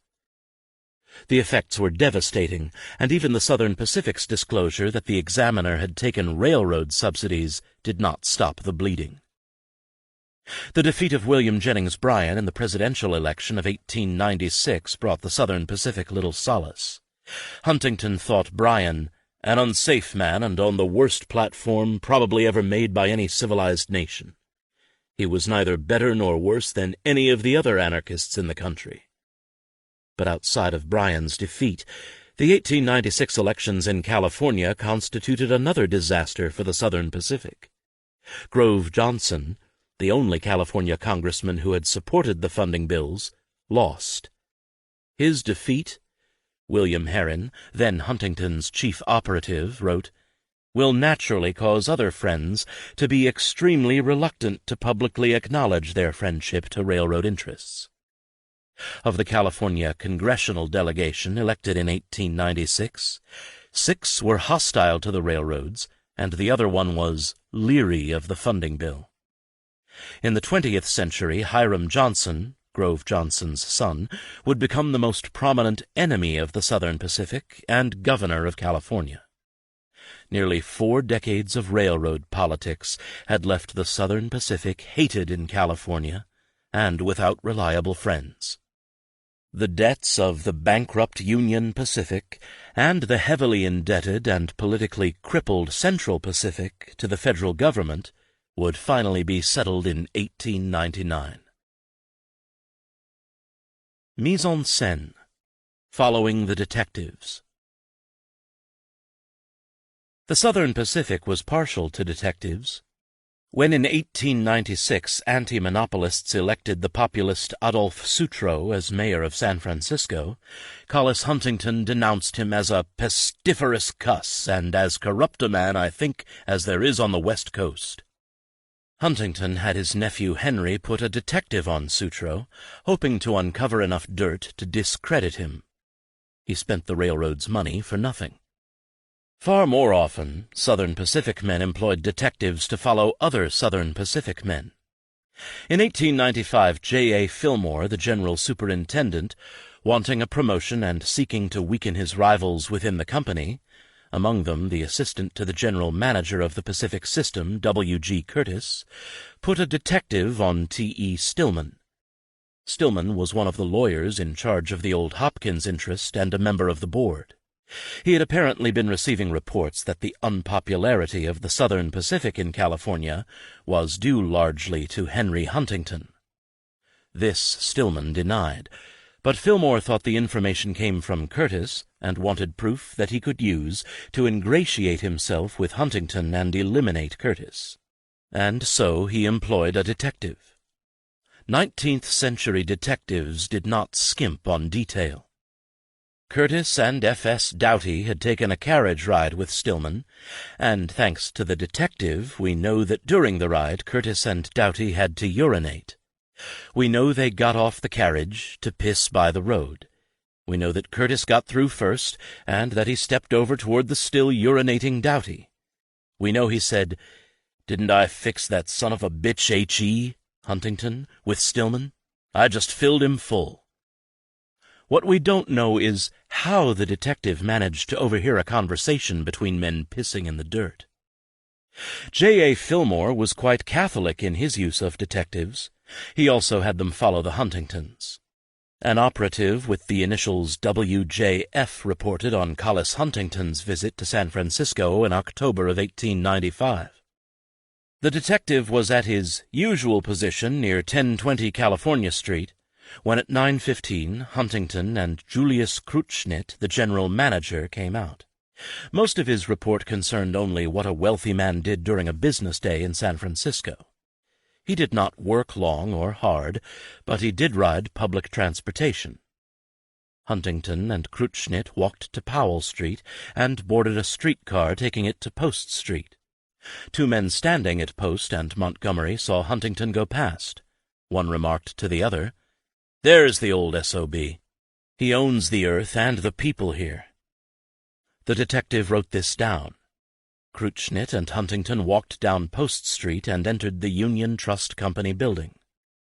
When Huntington emerged at 12:30, he was with his nephew Henry. They went to the Union Club, stayed there until 1:15, and then walked to the Palace Hotel. They remained there about 20 minutes and then went to the Southern Pacific offices, leaving at 2:35. The detective dutifully followed them from streetcar to streetcar until the two parted. He then followed Collis Huntington to the northwest corner of Van Ness and Pacific Street, where Huntington spoke to a servant girl who was cleaning windows. Huntington dropped his card inside a gate and proceeded home.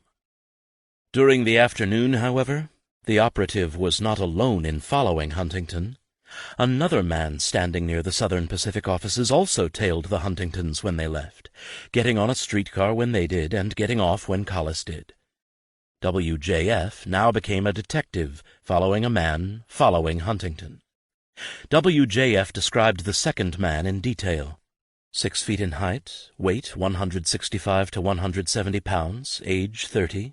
He wore a black cutaway coat and waistcoat and blue-striped trousers, brown fedora hat, open-face gold watch, turned-down collar, green and brown tie, latest style, lace shoes, size 9.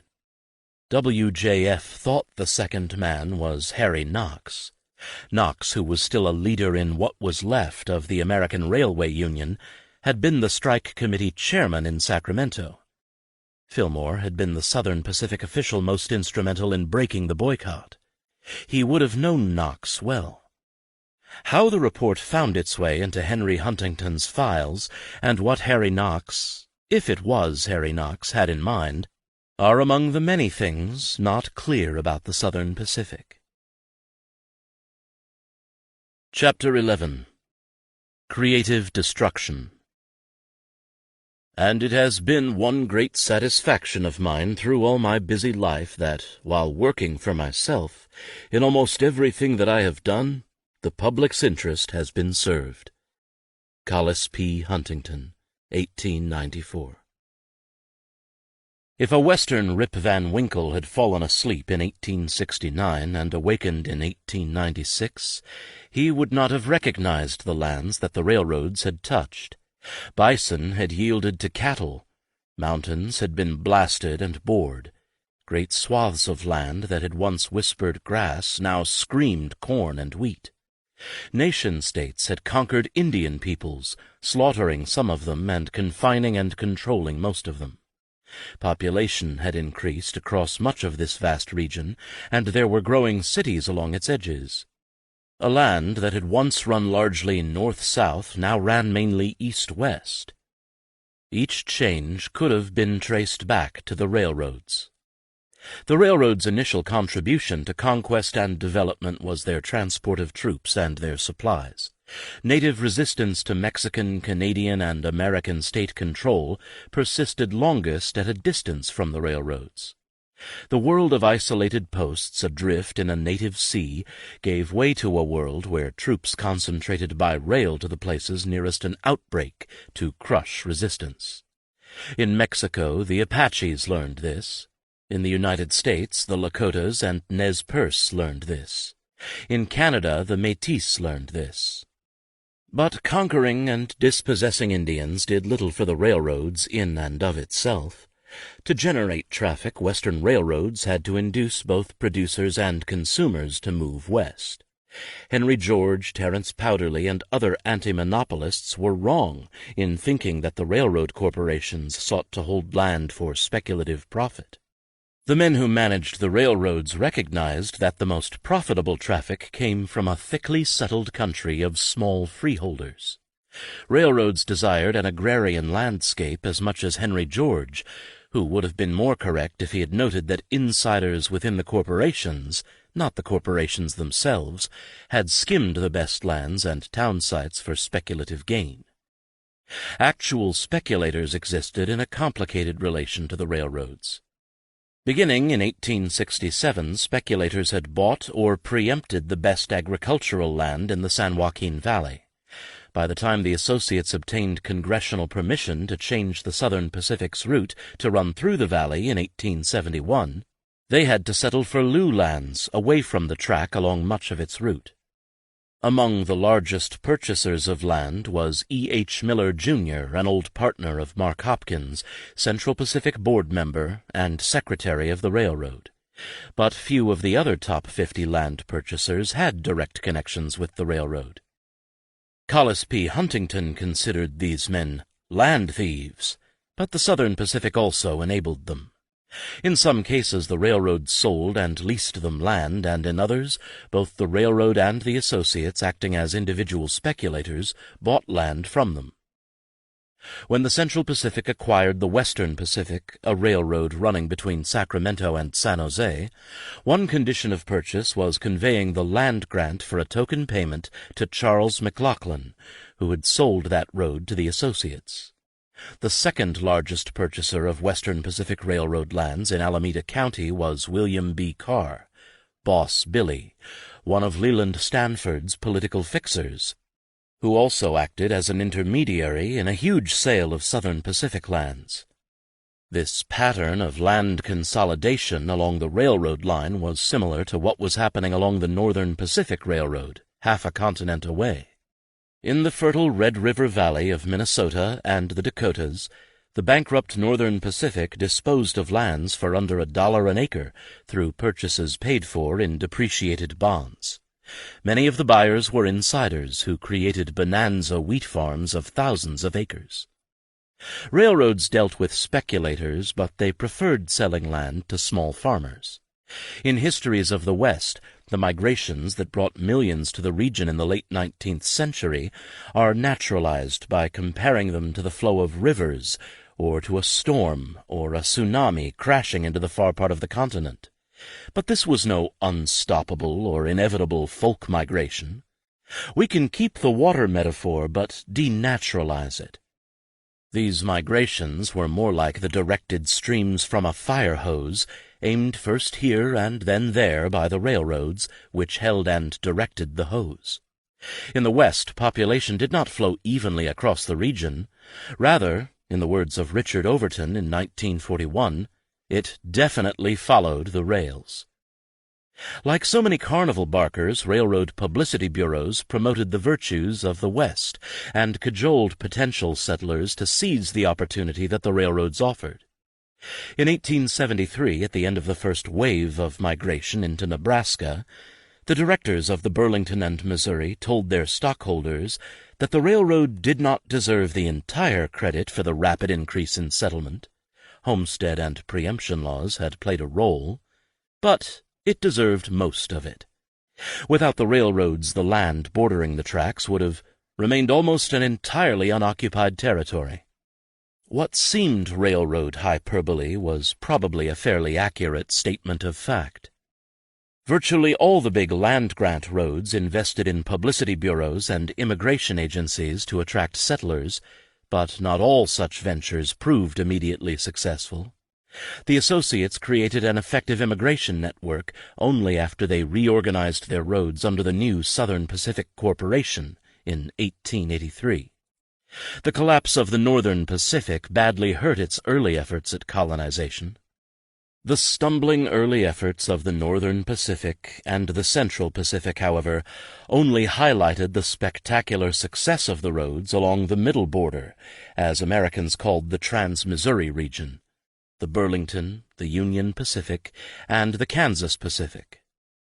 There was no mystery in this. Those roads had fertile land adjacent to already productive agricultural territory and had relatively easy access to markets.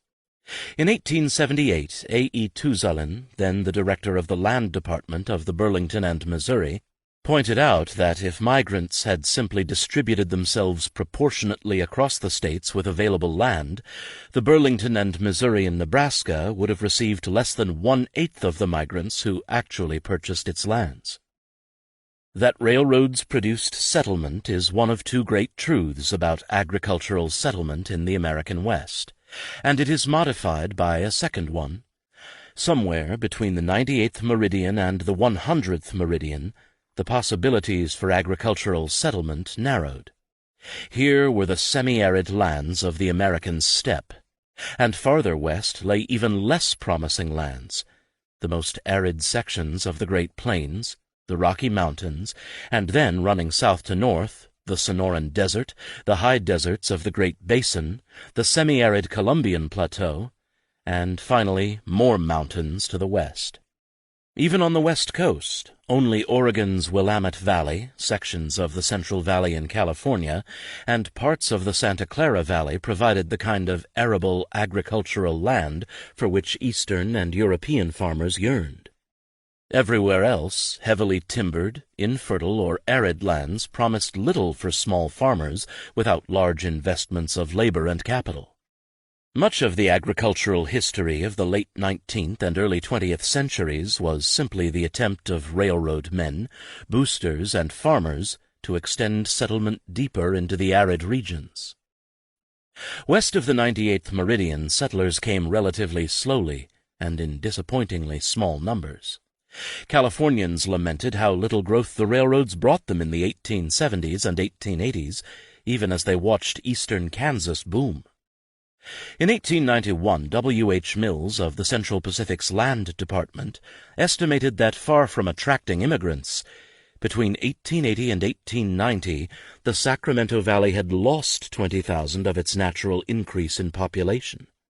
Nevada actually shrank in population after the railroad arrived.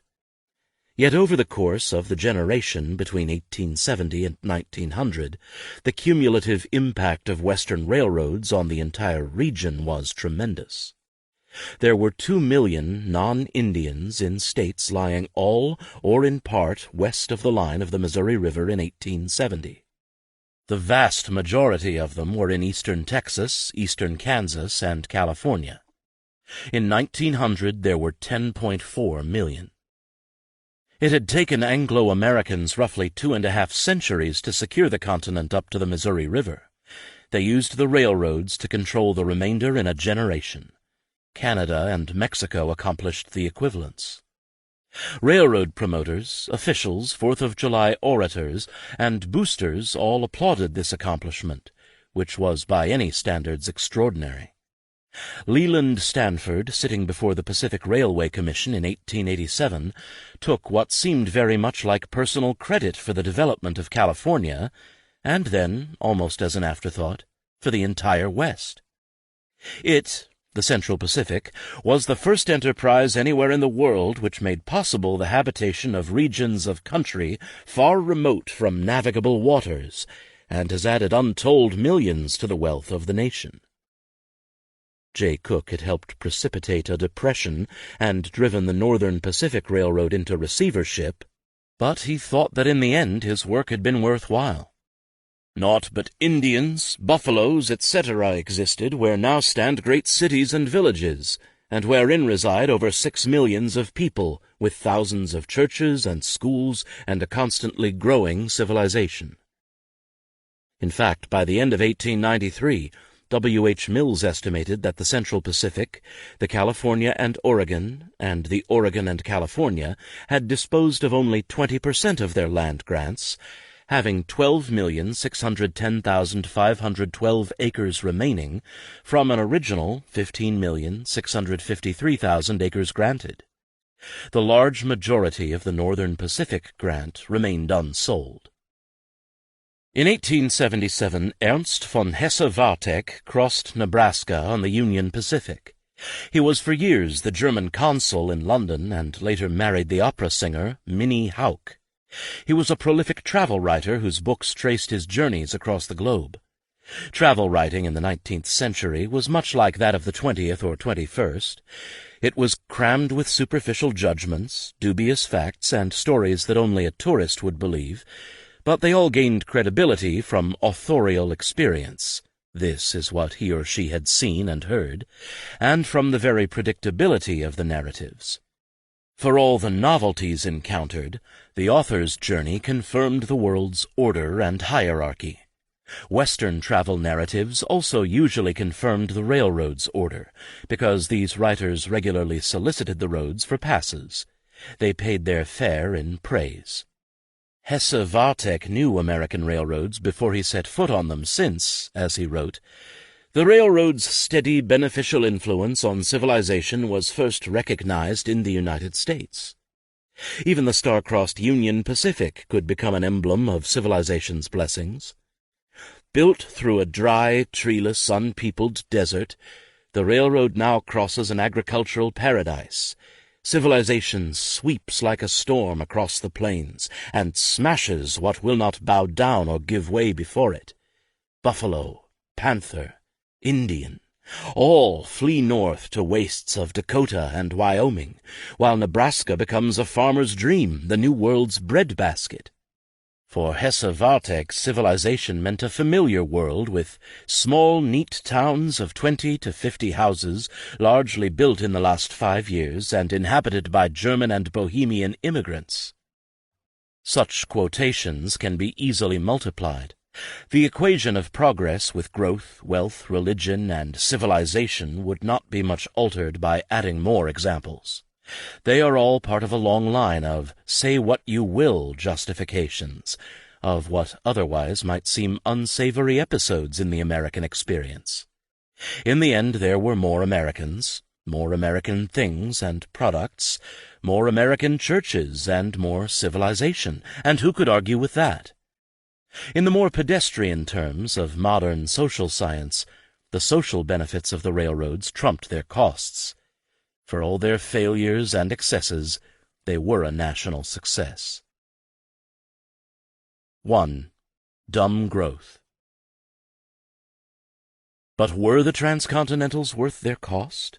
And did their rapid expansion on balance yield more benefits than harm? Americans did argue with the say-what-you-will propagandists. That is why the say-what-you-will arguments were necessary. Criticisms of 19th century development are neither new nor anachronistic. 19th century figures as diverse as Charles Francis Adams and Henry George made them. It is necessary to get the criticisms correct. The issue was never the choice between railroads and no railroads. Critics were quite clear about the issues. Should the railroads have been subsidized? Should they have been built where they were, when they were, in the numbers they were, and financed and managed as they were? The railroads seemed unable to achieve a balance between too much and too little. They enabled farmers and miners to produce far more cattle, wheat, and silver than the world needed. They opened up some of the most productive farmlands in the world and some of the most unproductive. Poverty, as Henry George observed, increased in the midst of progress. Regional lines in California and the Midwest could have handled most of the productive traffic. Rail lines connecting Chicago, Kansas City, and St. Louis with the lands east of the 98th meridian would have allowed the settlement of the prairies, and other lines connecting California and western Nevada with San Francisco Bay would have created a sufficient Pacific rail network. Long before the Northern Pacific and the Great Northern arrived, the Oregon Railroad and Navigation Company had given the Northwest a combination of river and rail transportation that allowed the settlement of the great wheat-raising region of the Palouse. The development of the rest of the region would have been delayed without multiple transcontinentals, but what would have been lost? Mines that glutted the market for silver? The catastrophes that befell both cattle and buffalo on the Great Plains? The suffering of those who settled lands that could not sustain them all over the West? The calamities that afflicted Indians who lost their land, their way of life, and often their lives? For Joseph Schumpeter, the damage capitalism did was the source of its power. In his famous phrase, "Creative destruction was its essence," Schumpeter made the entrepreneur's benefits available in the short term, while society often had to wait for its share. The classic deferred gratification of the bourgeoisie was the farthest thing from the entrepreneur's mind. He wanted great wealth, and he wanted it now. As Schumpeter saw it, entrepreneurs must reap more than they sow, so that the children of those displaced by their innovations will eat more than their parents. In Schumpeter, the abuses of capitalist enterprises, while real, were always transitory. Their achievements, at least in the economic realm, seemingly permanent, in that they set the stage for further progress as long as the process of creative destruction was allowed to continue. Society needed to be patient. Calculating social benefits is a tricky enterprise. Most calculations of the social benefits that the railroads brought to the West do not consider social returns for alternative investments and alternative uses of the subsidies. Would the money invested in Western railroads have produced greater social returns if invested elsewhere? Second, and more critical to my purposes, the railroads in many, but not all calculations delivered social benefits without any social costs. In Mexico, the railroads amounted to an assault by the landed elite on the rural population. In the United States, the social costs of farm and business failures, the dispossession of Indian peoples, the degradation of the environment, and the waste of resources tend to be ignored. Social benefit calculators seem to have only plus signs. They do not include minus signs. Finally, the calculations of the benefits of movement are loaded in favor of the railroads. The ability to move across space more cheaply than alternative forms of transportation is counted as an unalloyed good. Thus, a failing farmer in North Dakota selling wheat at a loss in Minneapolis-St. Paul ends up in the benefits column as long as he could send his wheat more cheaply by rail than by wagon. This is like giving a greater economic benefit to suicides who slit their wrists over those who blow their brains out because a knife costs less than a gun. That the farmer might have done better elsewhere does not enter the calculation. In assessing the social utility of the railroads, I want to include social costs harder for economists to measure. I want to be conscious of the price, not necessarily calculated in losses that markets measure, and to consider who benefited and who lost. The issue facing the transcontinental railroads was a simple one. Having built ahead of demand, they had to create traffic in places where there was precious little to sell. Given their high fixed costs, the railroads could not simply wait for profitable traffic to appear. Hauling something, even at a loss, was better than hauling nothing. In attempting to cut economic losses, the railroads helped create both what might be called dumb growth and environmental catastrophes. Bison became the first victims of dumb growth. This story itself was initially told in the 19th century as a triumph, and later retold with a note of nostalgia and regret. As Joseph Nimmo summarized it in his 1885 Report in Regard to the Range and Ranch Cattle Business of the United States, in a period of less than 20 years, the cowboy has superseded the Indian, and the Texas steer has supplanted the buffalo. Although Nimmo did not know it, in a few more years the cattle business would be in shambles, and the cowboy of the open range a thing of the past. The near extermination of the bison after the Civil War was far more than a simple morality tale. It is rare for a single grazer to so dominate the vast expanse as the bison did, and long before the coming of the railroads, the bison were vulnerable. The rise of buffalo nomadism among the Plains Indians had over time depleted the herds, less by direct consumption, although this was a factor, than by the competition with Indian horse herds for critical riverine habitat during the harsh plains winters. Horses and later cattle introduced disease that sapped the buffalo herds, and in the drought years of the mid-19th century, the weakened herds found that retreat to the east was closed off by increasing white and Indian settlement. In the 1840s and 1850s, the opening of the Overland Trail and increased commercial trade in buffalo hides, particularly along the Missouri River and the rivers draining Hudson Bay, only further depleted their numbers and cut their range. In Canada, the destruction of the herds was underway before the arrival of the railroads, but railroads aided the slaughter. By 1872, steamboats were carrying buffalo hides between Winnipeg and Moorhead, which had railroad connections. Still, at least 4 million and as many as 6 million bison survived on the southern plains following the Civil War, out of herds that once averaged about 8 million. The railroads proved instrumental in their demise by providing a means to get buffalo hides to market in a region utterly lacking water transport. And as a bonus, their own ex-workers and freighters provided at least part of the labor force necessary to hunt the animals. In the words of William Hornaday, the leading 19th century student of bison, as soon as the railways crossed the buffalo country, the slaughter began. This is not to say the railroads ever planned or even foresaw the slaughter. The Atlantic and Pacific, whose projected route ran through the heart of the southern herd, did not mention bison hides among the products they would carry. When William E. Connolly, secretary of the Kansas State Historical Society, recorded the life of George W. Reigard for A Standard History of Kansas and Kansans, 1919, he located Reigard's early life in western Kansas in a country of romance and adventure. Reigard was a Union soldier wounded at Cold Harbor, who left his native Pennsylvania in 1867 and eventually made his way to Leavenworth, where he worked as a government teamster, shuttling supplies between Fort Hays, which was on the Kansas Pacific, to Fort Dodge and Fort Supply.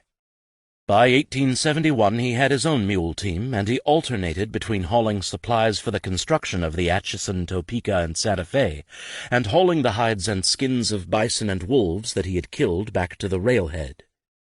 When the Atchison reached Dodge City in 1872, he became a member of the large army that exterminated this noble game. Bison cows yielded the best robes, but robes depended on Indians and Métis women to process and tan them. White hunters and skinners were incapable of producing such robes, and by the early 1870s they did not have to do so. This was no longer a robe trade. A new tanning process developed in England created a way to turn green bison hides into strong, supple leather, particularly well suited for shoe soles and machine belts. The new market reversed the old valence of buffalo hunting that valued the thick robes of buffalo killed in winter over those killed in other seasons, and cows over bulls. Bull hides brought $3.50 each from Pennsylvania tanners in the early 1870s. Bison cow hides brought less. Reigert, however, never got more than $2.50 for a bull hide, and by 1874 a glutted market had reduced bull hides to $1.15, with cow hides bringing less than $1. Reigert killed the bison for the hide and the money it would bring. This was an industrial hunt, from the Springfield 50-caliber rifles and the Sharp's Big 50s that could kill from several hundred yards away, to the boxcars filled with hides, to the factories with their spider's webs of buffalo leather belts running through the air from steam engine shafts to individual machines. Americans seemed frantically impatient with anything that resembled the older crafts of turning animals into products that humans used. The waste of buffalo bothered them less than the waste of time. Colonel Richard Dodge remembered how men eager to speed up the process of skinning spiked the dead buffalo down, made strategic initial cuts in the hide, hooked the hide to a wagon, and then, whipping their horses, peeled the hide away. What was left looked less like a corpse than a stillbirth. If the railroads, as Ernst von Hesse-Wartegg insisted, brought civilization, then the first sign of civilization on the southern plains was its stench, as tens of thousands of rotting corpses proved too much for even the wolves to consume. This harvest of death resulted in surprisingly little cargo. In the years between 1871 and 1879, the hunters reduced the southern herd effectively to zero. Hide hunters supposedly took 3.5 million bison from the southern plains in the 1870s. But these hunters and skinners were only learning their trade, and only 1 in 5 hides in the early years ever reached market. If, at a generous estimate, 1.75 million hides reached market over the 8 years of the southern hunt, they amounted to 2,450 carloads, which, if spread evenly over 8 years, would have been about 306 carloads a year. Concentrated at a few stations, such as Dodge City, and providing a long haul to the east, this was a locally important source of traffic. The Atchison carried only 87,571 tons of traffic in 1871, and so the shipping of roughly 459,500 hides, amounting to about 6,400 tons between 1872 and 1874, as well as 1,617,000 pounds of meat in 1873, would have been an important source of freight. The Atchison, however, still went into receivership. In the early 1870s, it was an utterly unnecessary road over most of its route. Exterminating the bison did it no good. The whole episode was pathetic. There had been so many bison, and now there were only an isolated few, and so little railroad space proved necessary to carry all that the Americans valued about the species. It was as if lost and desperate visitors to Earth reduced what they wanted of its life to a thimbleful and carried it away. The prelude to the end of the northern herd was the defeat of the Lakotas in 1876–77. The slaughter escalated with the approach of the Northern Pacific to Miles City, Montana in 1881. Northern Pacific officials had followed both duty and profit in aiding the Army's campaign following Custer's defeat in 1876. Without Indian warriors to stop them, and the railroad providing transport, hide hunters could break free of Missouri River steamboats. For the Lakotas, their defeat and the destruction of the smaller northern bison herd were the twin blows that sentenced them to a more limited and constrained life on reservations. On the northern plains, too, a species that for centuries had dazzled with its abundance provided relatively little cargo. The Northern Pacific reported shipping 851 tons of hides in 1880–81. Shipments peaked the next year at 2,250 tons, before falling to 1,940 tons shipped from east of the Rockies in 1882–83, the last year for which the road provided statistics. Presuming all the hides were from bison, the total of 5,041 tons amounted to the hides stripped from roughly 360,000 dead bison, whose carcasses were left as carrion on the plains. Presuming also that a typical freight car had increased its capacity to 15 tons in the early 1880s, the northern herd produced 336 cars of freight, or slightly more than 100 cars a year spread over 3 years. For the northern Pacific, this was a pittance. In 1881 to 82, the peak period of the trade, hides amounted to about 1/3 of the road's total traffic. The slaughter was as thorough as it was economically inconsequential to the railroads. The money gained would not even have paid for Henry Villard's celebratory excesses. Nor was this a world short of leather. In lamenting the slaughter, William Hornaday tried to assign it a large economic value, on the theory that Americans would never appreciate anything that could not be assigned a large market value. But the real losses were to the Lakotas, other Plains tribes, and all people who would follow. These losses were incalculable.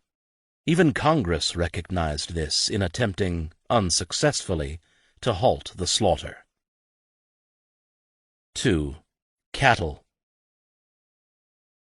The slaughter of the bison, which, as Silas Bent informed the Cattle Growers' Convention in St. Louis in 1884, had infested the Great Plains, prepared the ground for the open-range cattle industry.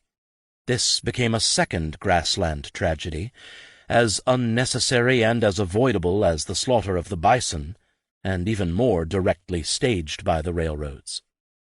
The Civil War, and to a lesser degree anthrax, helped spawn the open-range cattle industry. The Civil War was even harder on cattle than on human beings.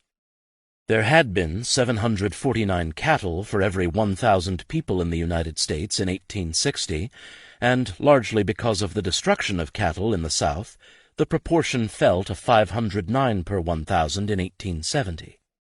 Only during the 1880s did cattle per capita again rise above the 1860 level, reaching 809 per 1,000 in 1890. In Europe, too, the numbers of cattle declined as the great anthrax epidemic of the mid-19th century decimated European herds, and put Great Britain in the market for North American beef. The British market was proportionately more important to Canadian stockmen than to Americans, who enjoyed a much larger home market. But British demand still served to boost prices across North America. Particularly in years of poor corn crops, when farmers did not fatten as many swine, demand for cattle, particularly lower-grade grass-fed cattle, was strong. In 1870 there were 3 million beef cattle in Texas, the largest cattle-producing state in the country. Unfortunately, these were also probably the 3 million worst beef cattle on the continent. Longhorns had evolved to tolerate human neglect and to survive on the open ranges of South Texas. They neither fattened well nor were particularly palatable. Sufficient grass and benign weather allowed Texas cattle to increase to over 5 million by 1880, a number nearly as large as the next two largest cattle-producing states, Iowa and Missouri, combined. Texas was producing far more cattle than Texans could eat and than their ranges could hold. The decline in cattle numbers nationally created a market. The problem was getting longhorns to it. Texas fever blocked their way. Texas longhorns harbored 2 species of the protozoan Babesia, both of which caused splenetic or Texas fever. Babesia made Texas longhorns a danger to all cattle that crossed their paths. When the longhorns passed along a trail or went into a stockyard also used by local stock, the local stock sickened and died. Having evolved to live with Texas fever, longhorns usually had a mild case when young, and then retained enough antibodies to hold the disease at bay. Longhorns became carriers rather than victims of the disease. Ticks fed on the longhorns, absorbed the disease, dropped off, and laid eggs that yielded young ticks that also carried Texas fever. Although farmers did not know how the disease spread, they quickly and correctly associated it with Texas cattle. Angry, armed farmers and state quarantine laws meant that Texas cattle could not walk to market or to farms where they might fatten on corn. Texas cattle had to move toward railheads outside agricultural districts so as not to endanger far more valuable domestic stock. This is what produced the long drive. Longhorns walked to Kansas through Indian Territory in order to get to the railroad. Kansas railroads ran into the middle of nowhere, far from angry farmers. Until farmers arrived, they had precious little besides cattle to carry. When farmers arrived, the drive had to find a new destination. Beginning in 1867, Abilene, Ellsworth, Wichita, Dodge City, and Caldwell successively flowered as cattle towns among the muck and manure alongside the Atchison, Topeka, and Santa Fe, the Kansas Pacific lines, and their connecting roads. Each one yielded to a rival as agricultural settlement enveloped it. Remembered as the epitome of the Wild West, these towns were the creatures of a tick. The receipts of cattle at the Kansas City stockyard from the Atchison gave a sense of the increasing scale of the trade. In 1874, the Atchison shipped only 1,948 cattle to Kansas City, but the number peaked at 207,574 in 1882. If Kansas cattle towns had served only as a convenient departure point for eastern markets, they would have been even more short-lived than they were. Once the Katy reaching Denison, Texas, and the Texas and Pacific reached Fort Worth, Texas cattle bound to the east could go directly by rail to Kansas City or St. Louis. And from there they could be distributed to farms as feeders to fatten on corn if farmers were willing to take them. The long drive survived, however, because going north turned out to have unanticipated advantages for cattle and cattlemen. Shipping longhorns east directly from Texas or on arrival from Kansas proved risky. Railroads tried to segregate Texas cattle from northern stock, but these were western railroads. They kept sloppy records, mixed herds in stockyards, and had far too many railroad accidents that spilled cattle out into the countryside. The result was repeated outbreaks of infection. Railroad incompetence, dealers lying about a herd's origins, and smuggling from Indian Territory all made Texas fever resilient. What mitigated the problem was winter. Cold killed the ticks. When Texas cattle were held from shipment until after the first hard freeze, or, better yet, when they overwintered in Kansas, they were less of a threat to domestic stock. Livestock dealers could sell them for slaughter or to Midwestern farmers for fattening without risk of infecting other cattle. Holding cattle on the Great Plains had a second, unplanned advantage. Cattle grazed on the central and northern Great Plains put on weight more quickly than they did in Texas. Texas cattlemen began to specialize. Texas became, in effect, a boudoir and nursery, a wonderful place for cows to calve. It was not, however, such a wonderful place for young steers fattening for market. They were better off farther north. By 1870, a cycle developed whereby steers born in Texas, and to a lesser extent cows and calves, walked north to the cattle towns of Kansas and later Nebraska, where northern ranchers bought herds from Texas cattlemen. In 1871, buyers at Abilene purchased 190,000 head, but the railroads shipped only 40,000 from the town. In 1882, some 200,000 head of cattle exchanged hands at Dodge City, but less than a third of them went to market by rail. Some stayed in Kansas, but most others went farther north. When George Reigert left his freighting business and returned to Dodge City in 1878, he began to buy 1- or 2-year-old Texas steers, run them on the range for 2 years, and ship to market at Kansas City, Missouri.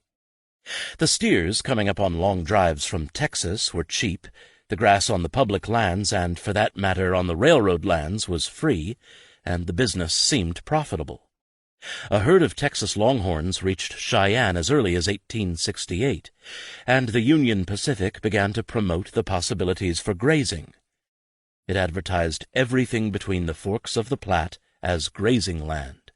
Its goal was to drain the livestock traffic of Colorado and Wyoming into Omaha. In the early and mid-1870s, As the railroads temporarily soured on the possibility of agriculture west of the 100th meridian, they touted the grasslands as a place where cattle, in effect, cared for themselves. West of the 100th meridian for a distance of nearly 400 miles, the Union Pacific Railroad passes through the center of the great pastoral belt of this continent. This vast region, embracing western Nebraska, southern Wyoming, and northern Colorado, forms one of the most remarkable grazing countries in the world. It has been found by experiment that the percent of annual loss of stock herded upon the plains without hay, grain, or artificial shelter is less than among the carefully fed and sheltered animals of the agricultural states.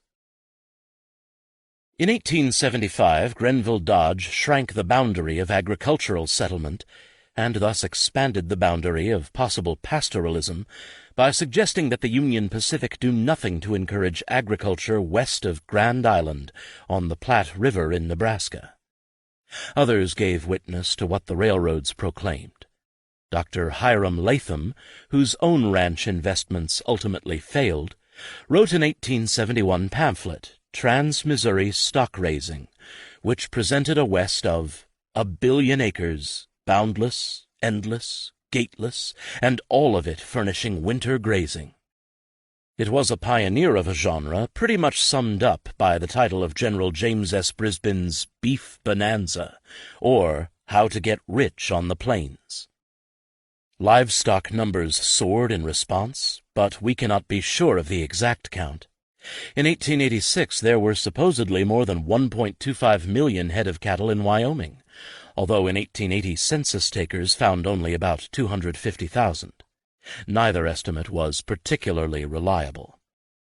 As western Nebraska, Colorado, and Wyoming filled with cattle, and the Fremont, Elkhorn, and Missouri Valley advanced west to compete with the Union Pacific, cattlemen in the early 1880s drove them north into Montana, parts of the western Dakotas, and on into Canada, where the advancing Northern Pacific and Canadian Pacific opened up vast new territories. By 1882, Northern Pacific stations at Bismarck, Little Missouri, and Glendive were all shipping cattle. Drovers also brought stock eastward from the ranges of Oregon, Washington, and Idaho, where the ancestors of these cattle had originally gone west along the Oregon Trail, or come up from California. And by the mid-1880s, the railroads were hauling so many pilgrims, or barnyard stock, from the Midwest into the Great Plains, that trainloads of cattle going west nearly equaled the trainloads of cattle going east. Some of these cattle were improved only in comparison with longhorns. They were often, as one purchaser put it, a crooked lot, half-starved milk calves classed as yearlings, and there was scarcely a good one even among the older cattle. A few were shorthorns crossed with Herefords. As cattle surged onto the Great Plains, shipments on the Union Pacific into Council Bluffs and Omaha increased from 4,780 carloads in 1878 to 6,170 in 1879. Many of these were coming from prairie farms, but shipments east from the Great Plains reached 33,000 head by 1882 and increased rapidly to 63,000 head in 1884.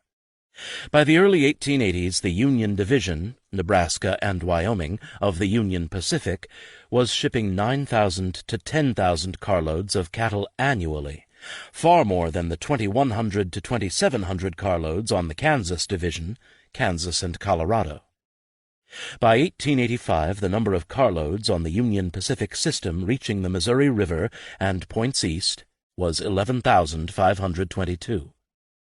In the explosion of hyperbole about endless grass and increasing herds of cattle, it was easy to lose sight of the reality that, outside of California and Texas, there were always far fewer cattle, both in total numbers and per acre on the western ranges, than on the lands east of the 98th meridian. Like the railroads, the cattle industry was a creature of finance, a phantasm of numbers and calculations so enticing and so disconnected from any underlying reality that numbers ceased to be representations and became their own world. The business was about math, not management, What need was there to manage when the public provided cost-free land that the corporations occupied, as well as the grass and water that their cattle consumed?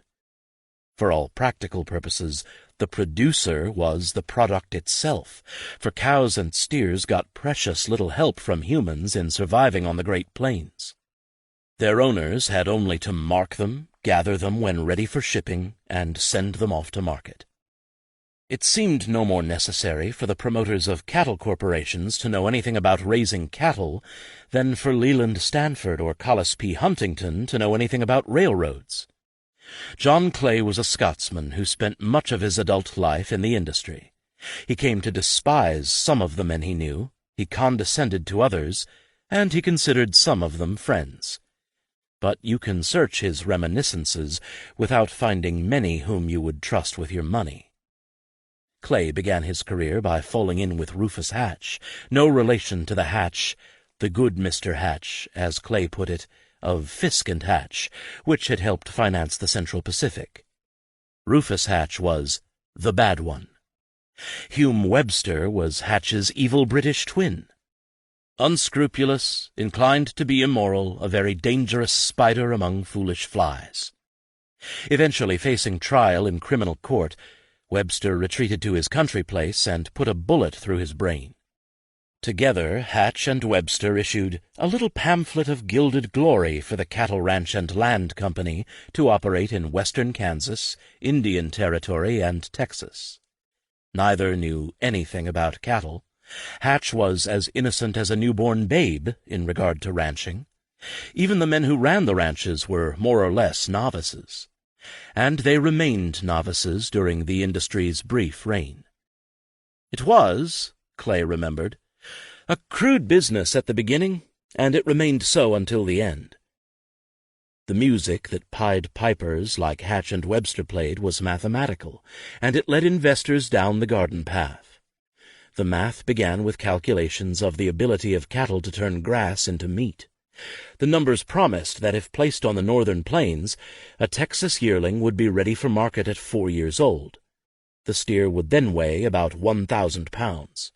And if a longhorn cow was crossed with an improved bull, the offspring, northern range cattle, would reach 1,100 pounds in Montana and Wyoming at 2 years.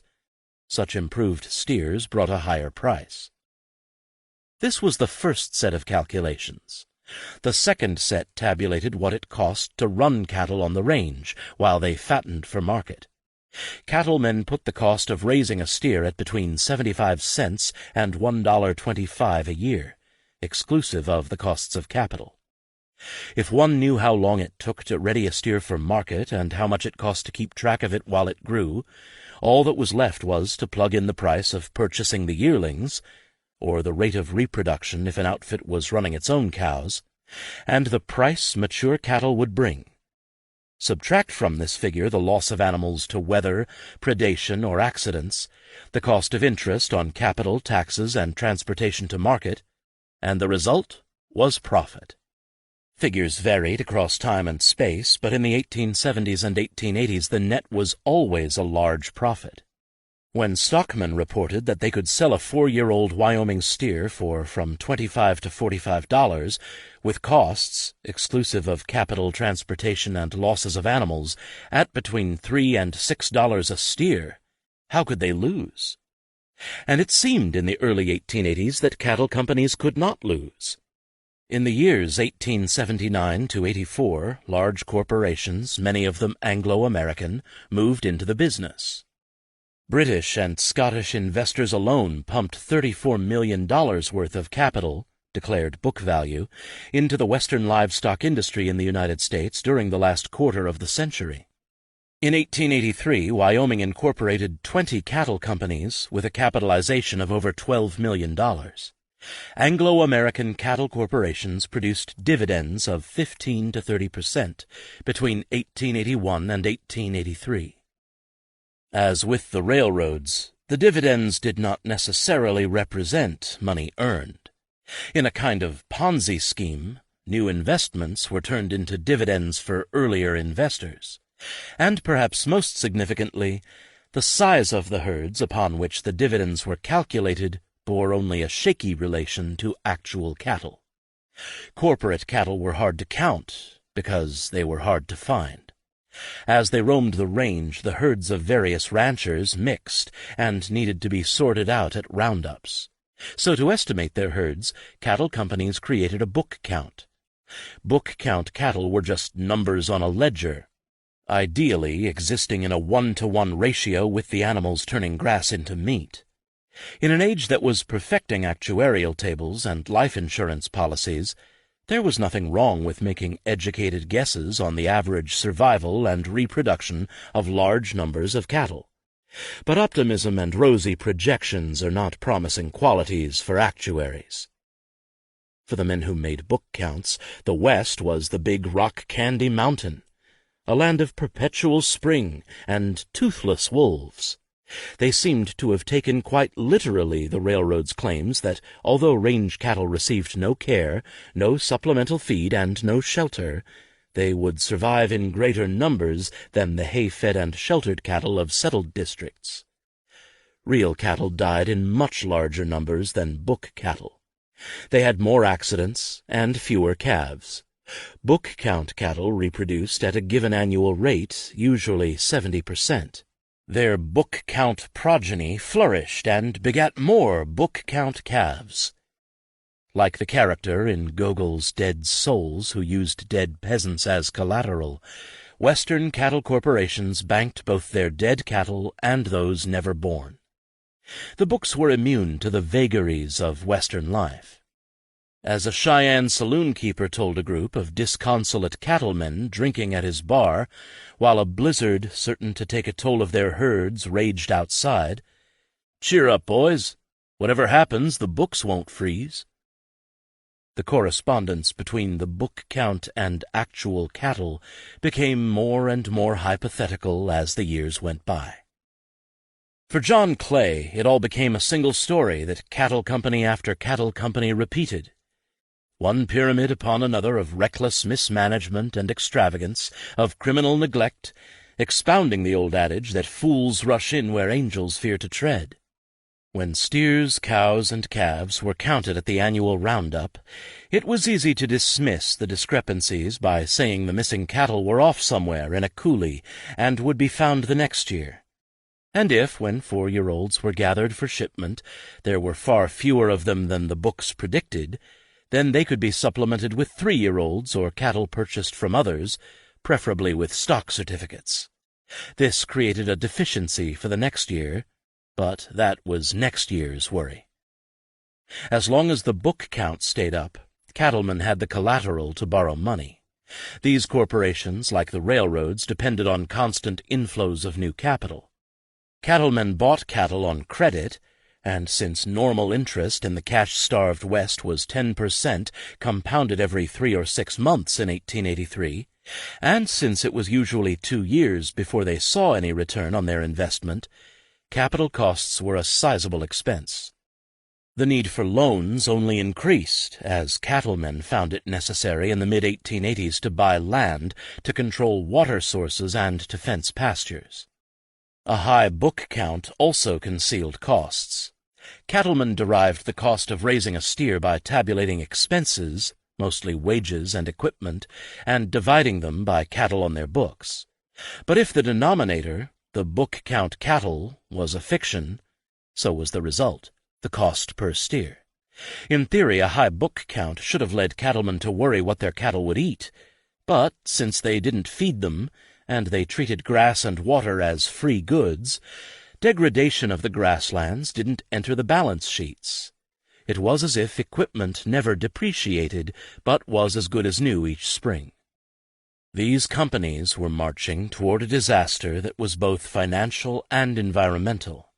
The consequences of grazing vary according to species, aridity, the existing composition of the grasslands, and the number of animals on a given area of land.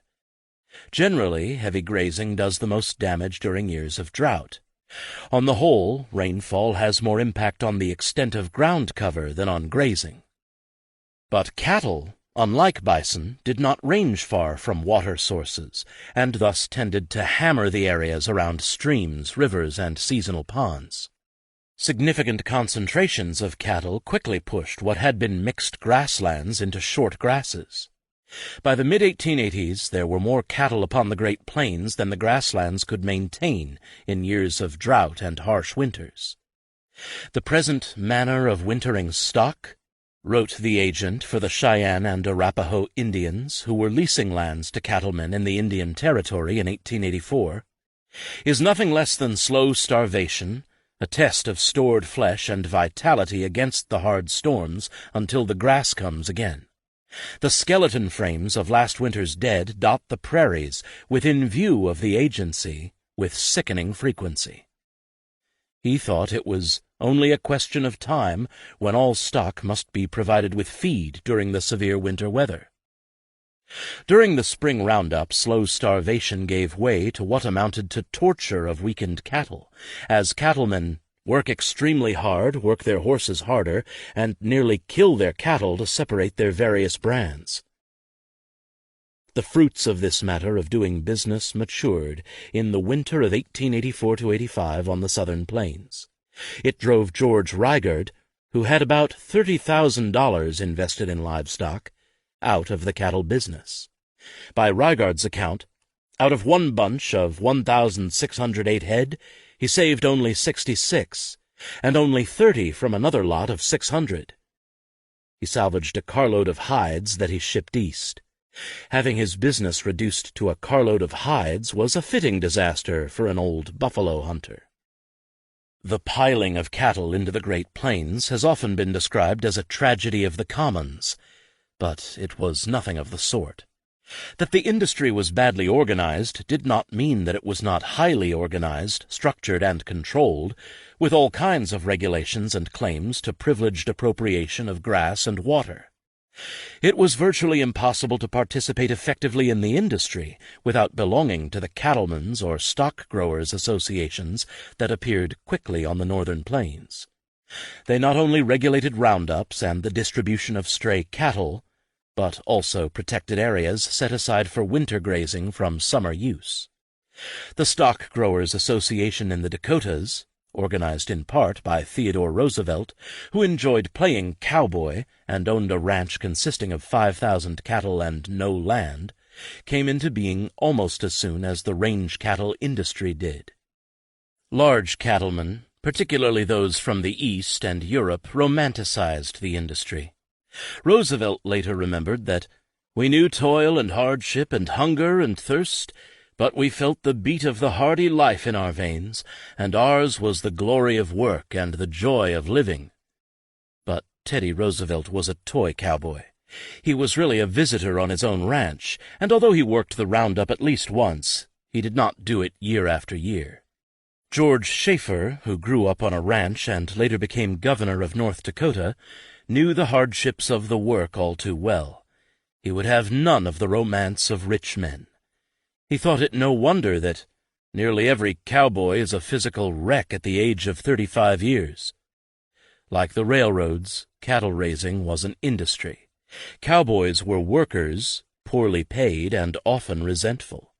And like the railroads which created it, the cattle industry was corrupt, poorly managed, and ill-conceived.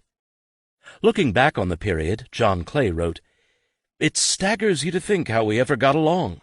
It, that is, the methods of doing business, led to vast amounts of money disappearing as through a sieve." Money was a wonderful mask for madness. The insanity became apparent only when the money was gone. The general price trend for cattle in Chicago was downward during the long depression of the 1870s, but it rose with the return of prosperity after 1879 and reached a high point in 1882. Prices declined after 1882, fell more rapidly after 1884, and had reached disastrously low levels by 1886. Range cattle worth $9.35 per hundredweight in 1882 fell to $5.15 in 1886 and $4.60 in 1887. The fall in the price of the lowest grade of steers, grass-fed longhorns among them, was even more precipitous, reaching $1 in the fall of 1886. There was a surplus of cattle. In 1886, Frank Wilkeson, a prominent journalist, published an article in Harper's Monthly, Cattle Raising on the Plains, that was far different from the promotional pieces and romance of the cowboy articles that usually dominated popular journals. When Wilkeson warned of the cruelties of the business that were all too obvious when terrible winters struck, as they had on the southern plains in 1884–85, and when he denied that the Great Plains were the country's primary cattle country, he was merely reading the census, agricultural reports, and newspapers.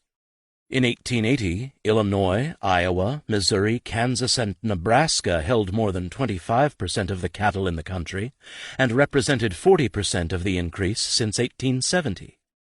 In 1880, counting cows as well as steers, there were 500,000 more cattle in Illinois than in Colorado, Wyoming, Montana, New Mexico, Arizona, Utah, Idaho, Nevada, Oregon, and Washington combined. Of the western states, only Texas, and although Wilkeson did not mention it, California, rivaled the Corn Belt states in cattle numbers. Wilkeson argued that the price of grass-fed cattle in the early 1880s was an artifact of short corn crops in the Midwest, and would not last. Shortages of corn forbade the breeding of swine on a sufficiently extensive scale to keep pace with the increase in human population and the demand for meat. The limited supply of pork raised the demand for grass-fed beef. But since 1884, good corn crops had cut into the demand for grass-fed cattle and ushered in an era of low prices. The Plains cattle boom was simply an artifact of the destruction of Southern cattle during the Civil War, artificially high prices, and unusually mild winters. It would inevitably end, and the open range would give way to hayfields, winter-fed cattle, and smaller ranches. In hindsight, Wilkeson's article was less a prediction than an observation.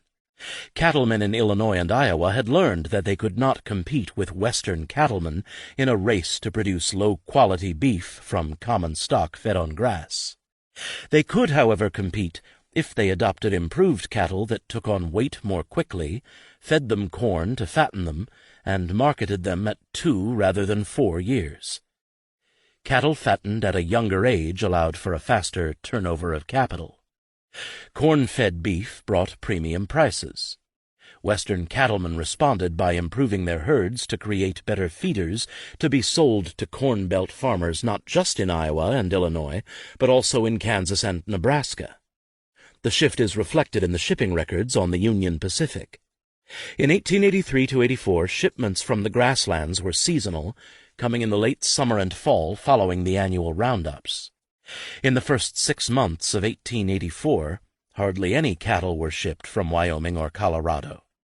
In Kansas and Nebraska, however, farmers shipped cattle the year round, and in these states, large numbers of cattle reached market in the winter and spring. Well before the collapse of the open range, Western cattle raising had become the domain of farmers east of the 100th meridian, as much as of ranchers to the west. The long drive came to an end in 1885, but only after helping produce another large increase in estimated cattle numbers in Wyoming, 39%, and Colorado, 20%, and Montana, 18%. Its demise was overdetermined. Both farmers and ranchers with improved stock now had reason to put pressure on Kansas officials and legislators to tighten and enforce the quarantine laws on Texas cattle. When Texas drovers with their usual bluster threatened to wade in blood up to their chins in order to force passage across the Kansas range of Wilbur E. Campbell, who grazed improved shorthorns on his pastures, he summoned other armed ranchers. The Texans went elsewhere. Falling prices made longhorns less and less attractive, and attempts to get federal legislation to establish a national cattle trail failed, in large part because cattlemen no longer had a single interest. Congress had become a place for cattle corporations to compete. Cattle corporations, like the railroads, ran afoul of antimonopoly, but this would not necessarily make railroads their allies. In the 1880s, cattlemen moved from the informal rights that were at the basis of the industry to claiming land, often fraudulently, that controlled access to water. They began to buy the odd-numbered railroad sections. They turned the seeming disadvantage of the checkerboard, which meant that every section bought from the railroad was surrounded by government land, into an advantage by fencing off both and getting 2 sections for the price of 1. They often went further and fenced large tracts of the public domain beyond the checkerboard. The commissioner of the General Land Office reported that in Wyoming, the Swan Cattle Company had illegally run 130 miles of fence, and that the Arkansas Cattle Company had illegally fenced 1 million acres in Colorado. These were among the more egregious cases in a list of those accused of unlawful enclosure of the public lands that took 2 pages of small print to list in the 1885 General Land Office report. And these covered only the cases in court. There were in addition reports of 3 million acres fenced in Grant and Socorro counties in New Mexico.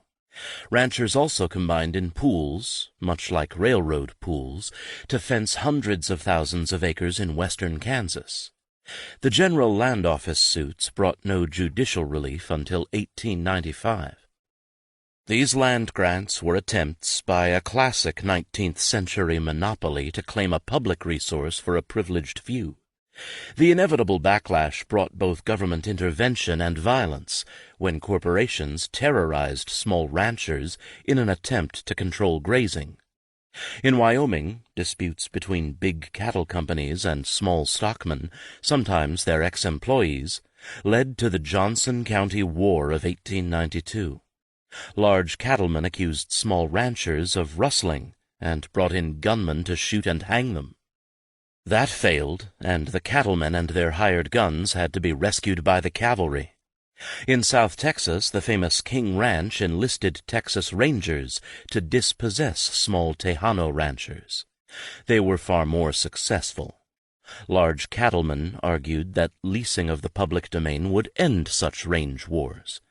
In Canada, however, leasing gave immense advantages to large cattle corporations and provoked widespread popular hostility. The summer of 1886 was dry on the northern plains and curtailed the growth of grasses, and the following winter, in John Clay's words, "The 3 great streams of ill luck, mismanagement, and greed had met amid the harshest weather living men had ever seen. Summer drought concentrated cattle around a limited number of rivers and watering holes, and they overgrazed all the land within reach. Despite the conditions, cattlemen piled more stock on the ranges. When the blizzards came, the cattle drifted before them and sought shelter in valleys or coulees that became death traps. Newspapers reported snow 4 to 6 feet on the level on the sheltered lands, and blizzards that succeeded each other so rapidly that they amounted to a 2-month storm. Even on the wind-swept plains, snow piled up to 16 inches, and it crusted so hard in places that stagecoaches ran on top of it. Cattle, less effective in shoveling snow aside than horses or bison, could not get to the grasses. When they did break through the crust, the hard edges cut them until they bled, leaving trails of red on the whitened plains. Amid temperatures from 20 to 40 below, bitter winds, and whiteout conditions, cowboys dared not leave their bunkhouses to force the cattle to move to higher ground, where they had a better chance of finding grass. The plains became a vast meat locker of frozen, emaciated carcasses. For years you could wander amid the dead brushwood that bordered the streams. Desperate cattle had peeled off the bark as if legions of beavers had been at work. When the snow melted in the spring of 1887 at the end of the great die-up, the streams belched forth dead cattle. How many cattle died in the winter of 1886–87 is nearly impossible to determine, in part because the winter had a silver lining for the keepers of corporate books. All the missing book-count cattle, those never born or dead in earlier winters, or the victims of accidents and predators, could now be blamed on the storms of 1886–87. Men who tried honestly to count the losses found that disaster had struck unevenly. Cows, calves, and steers just brought into the territory fared worse than steers born on the northern plains. Some ranchers suffered losses of 80 or 90%, but the most careful assessment for Wyoming put the loss for the territory as a whole at a little above 15%. Montana and the Dakotas suffered higher losses. Together, the winter of 1886–87, the winter of 1884–85 on the southern plains, later disastrous winters in the Great Basin, and recurring drought in the southwest brought an end to the open-range cattle industry, but the death was lingering and painful. In some areas it was the big cattlemen who were ruined, in others it was the smaller ranchers who faded away. In Wyoming some companies folded almost immediately, others hung on for several years. The Wyoming Stock Growers Association, which had over 400 members in 1885, had only 183 in 1889. In Wyoming, large companies were initially absorbing the smaller ones. This disaster made little difference to the country as a whole. The number of cattle in the United States increased by 1/3 between 1880 and 1890. The end of the open range and the decline in Great Plains cattle barely mattered. Except in Texas and California, western cattle production was relatively unimportant, although you would never have known this from reading press reports and promotional pieces. Cattlemen expropriated the public domain to produce poor beef and environmental damage.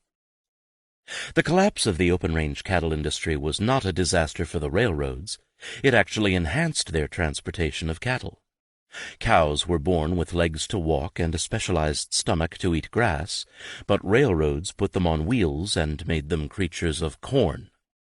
The early transport of cattle by rail was both crude and cruel. Shippers simply crammed animals into a single open area of a cattle car without water or food. Hungry, thirsty, and half-crazed with fright, cattle fell and gored each other, and as the train lurched, they often broke their legs. Cattle cars filled with hurt, terrified, and exhausted animals often disgusted and appalled those who saw them. To feed and water the animals, the trains offloaded the cattle every 24 hours, even though the animals were usually too terrified to eat. In the 1880s, although cattle trains cut some losses by moving at 15 to 18 miles an hour, a slightly higher speed than other freight, cattle going from Cheyenne, the great shipping center in Wyoming, directly to slaughter, lost an average of 100 pounds each on the way to Chicago. Weight was money, but not enough money on low-value, low-grade steers to make much difference. Cruelty paid. Even a death rate of about 6% on shipped cattle and far more injured did not lead to improved conditions. Trainmen dumped dead animals beside the tracks, and shippers were willing to absorb the losses as long as rates remained relatively low. By the 1880s, however, there was an active public movement backed by the threat of legislation to force the railroads to improve conditions. Inventors produced special palace livestock cars that kept animals in separate stalls with food and water. There was a sharp, but only temporary, drop in cattle traffic off the northern Great Plains following the winter of 1886–87. Even this seems to have been confined to the northern Pacific, which did not run through the Corn Belt.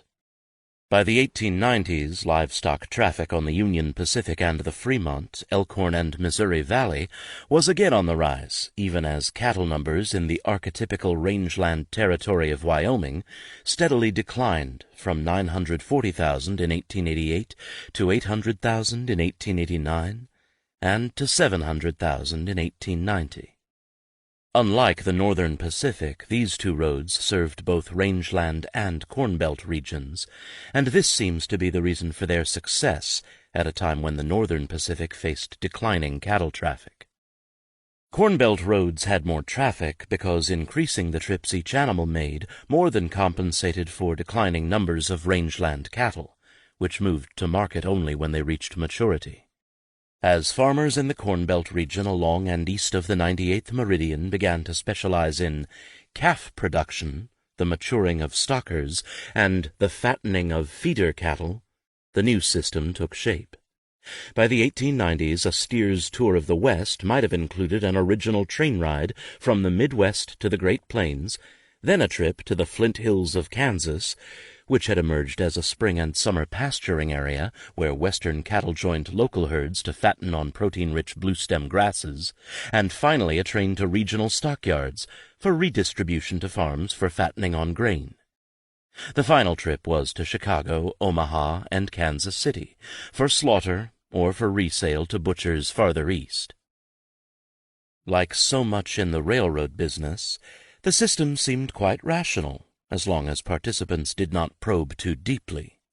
In fact, the overbuilt railroads had yielded a rate structure that allowed the lavish expenditure of the stored energy of coal and corn to produce meat on animals that would normally eat grass. The low rate permitted the pervasive cruelty inflicted on these animals as they shuttled across the country. Railroads had managed to turn their own overproduction into a tool for the overproduction and mistreatment of cattle. 3. The diverging Dakotas. The railroads made the cattle industry possible, but railroad corporations never identified their interests with those of cattle corporations. Well before the terrible winters of the 1880s, the railroads were abandoning pastoralism as the preferred future for the grasslands west of the 98th meridian. Ranching could never yield the density of population that the railroads wanted. The products of Western farms and the consumption of Western farmers would fill their trains. The easiest product to transport and the easiest to sell on national and international markets was grain, particularly wheat and corn. These were crops that the railroads both loved and loathed. They loved grain because it filled their cars to overflowing. Along with coal, it was their largest source of bulk traffic. They loathed grain because the price they received for carrying it sank as its abundance rose. By the late 19th century, grain poured out not only from the American West and Midwest, but also from Canada, Russia, Australia, Argentina, and India in such abundance that it was not unusual for the harvest to sit in elevators, warehouses, and piles along railroad tracks, where trains were unable or unwilling to move it. In 1887, the amount of grain overwhelmed the capacity of the Canadian Pacific to handle it. Van Horn's policy of elevators rather than warehouses ultimately proved the right one. But in the short run, grain simply piled up in mounds along the tracks, where there were neither elevators to store it nor enough freight cars to haul it. In the United States, surpluses often sat until railroads negotiated within their pools to determine the price at which they would haul the grain. Wheat can serve as Exhibit 1 in the spatial reorganization of the world in the late 19th century. The measure of this reorganization was the price of wheat in Chicago, near the great producing districts, and in Great Britain, the great market for imported wheat. By the mid-1880s, these prices had virtually converged. The cost of moving wheat had fallen from a major charge to insignificance. In moving wheat in the western United States and Canada, both water and rail were critical. In California, bagged wheat filled ships in San Francisco Bay, while along both Lake Michigan and Lake Superior, wheat was loaded onto ships from huge grain elevators. But in both cases, railroads carried the wheat to water.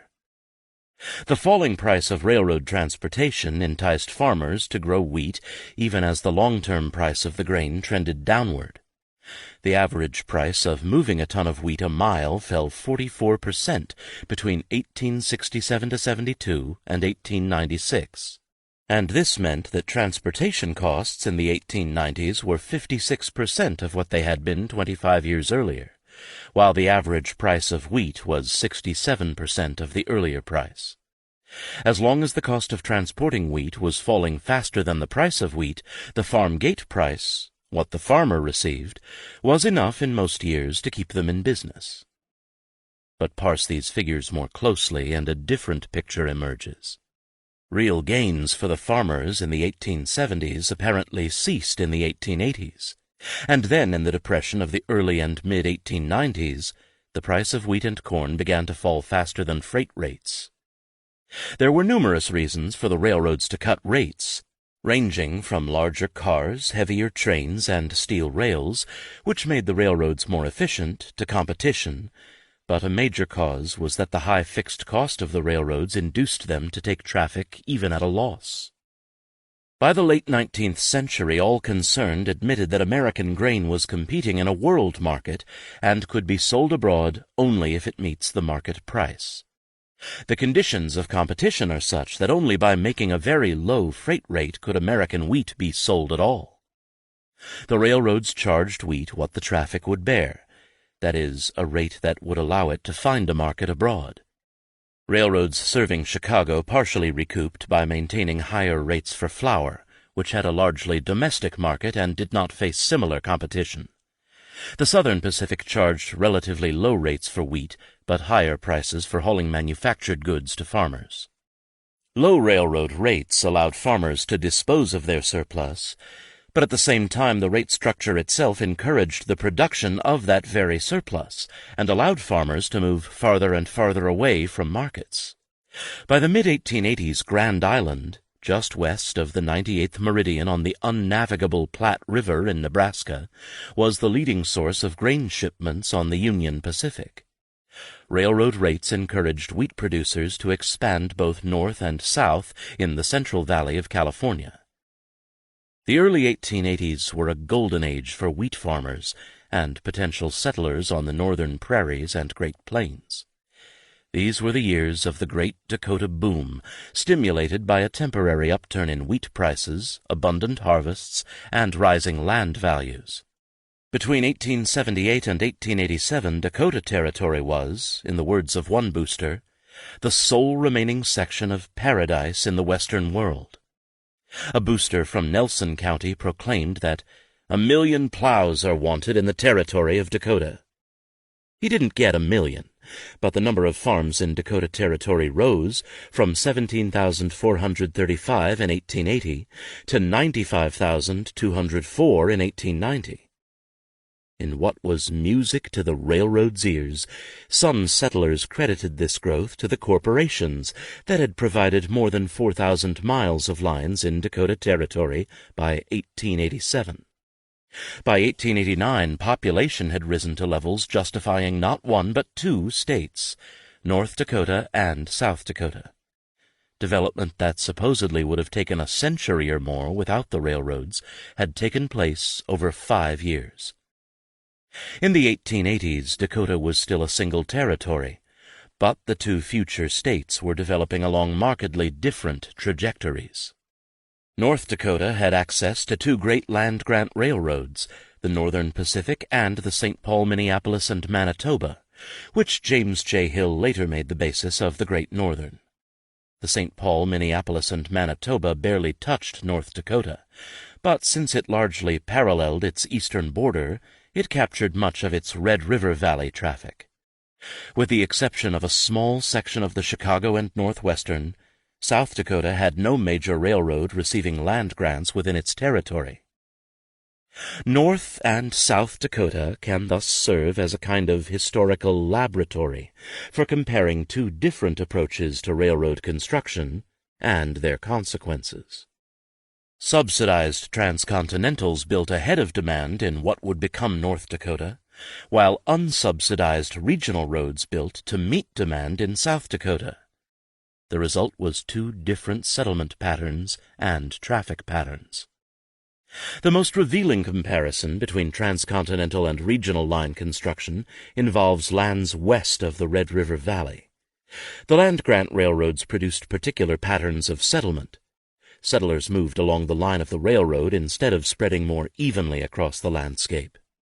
In North Dakota, the rate of settlement, measured by the issuance of land patents, proceeded roughly twice as fast in counties with rail connections as in those without. The Northern Pacific served as a giant straw, sucking people farther west along its line than they otherwise would have gone.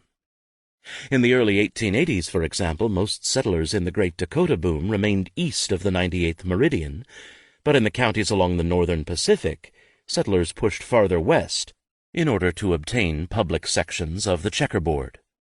The advantages of being near a railway line and obtaining public land prompted settlers to take greater chances with aridity. The combination of cheap or free land with railroad connections was a powerful lure. The public domain without railroad connections settled far more slowly. South Dakota presented a dramatically different situation. There was only a slight difference in settlement rates between counties with and without railroads. Given few railroad land grants within its boundaries, large amounts of land were available for homesteading in South Dakota.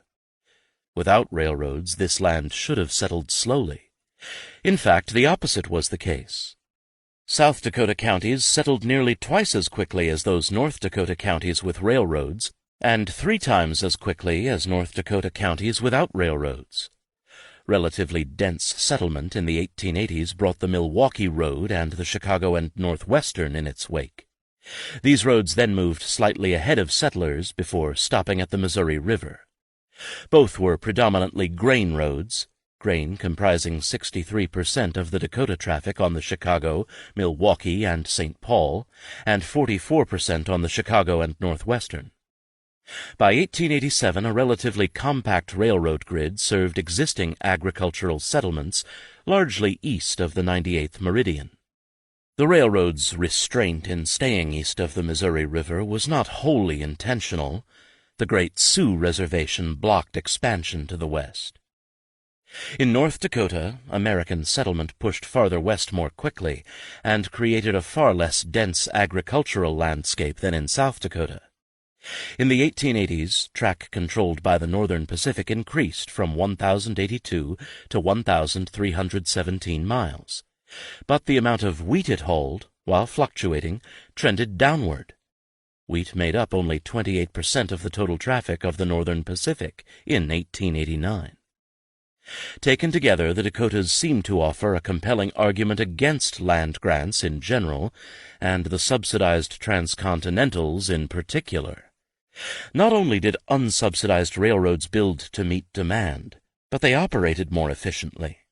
Farmers paid less for land, settled the better lands more quickly, and avoided marginal arid lands. The government aided settlers, not railroads, while securing a more efficient railroad network and denser settlement. 4. Rain follows the plow. Western railroads were creatures of cloudy skies. The correspondence of the Associates of the Central Pacific in the 1870s and into the 1880s was, from November through March, a long and often anxious weather report. West of the Sierras, clear skies meant empty trains.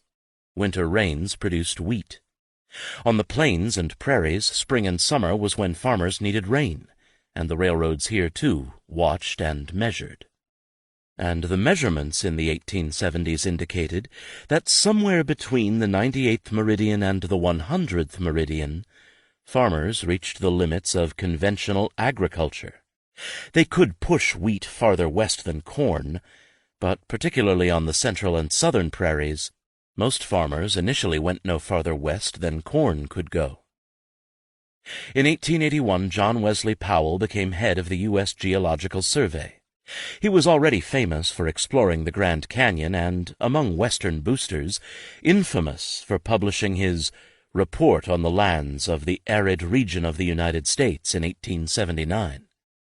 Powell told farmers that they would have to adapt to the aridity of the Great Plains, but railroad officials told them the opposite. They had by the 1880s come to believe that the Great Plains were not permanently arid. They reversed the causality of rainfall and crop production. It was not precipitation that increased crop yields. Rather, it was farming that produced rain.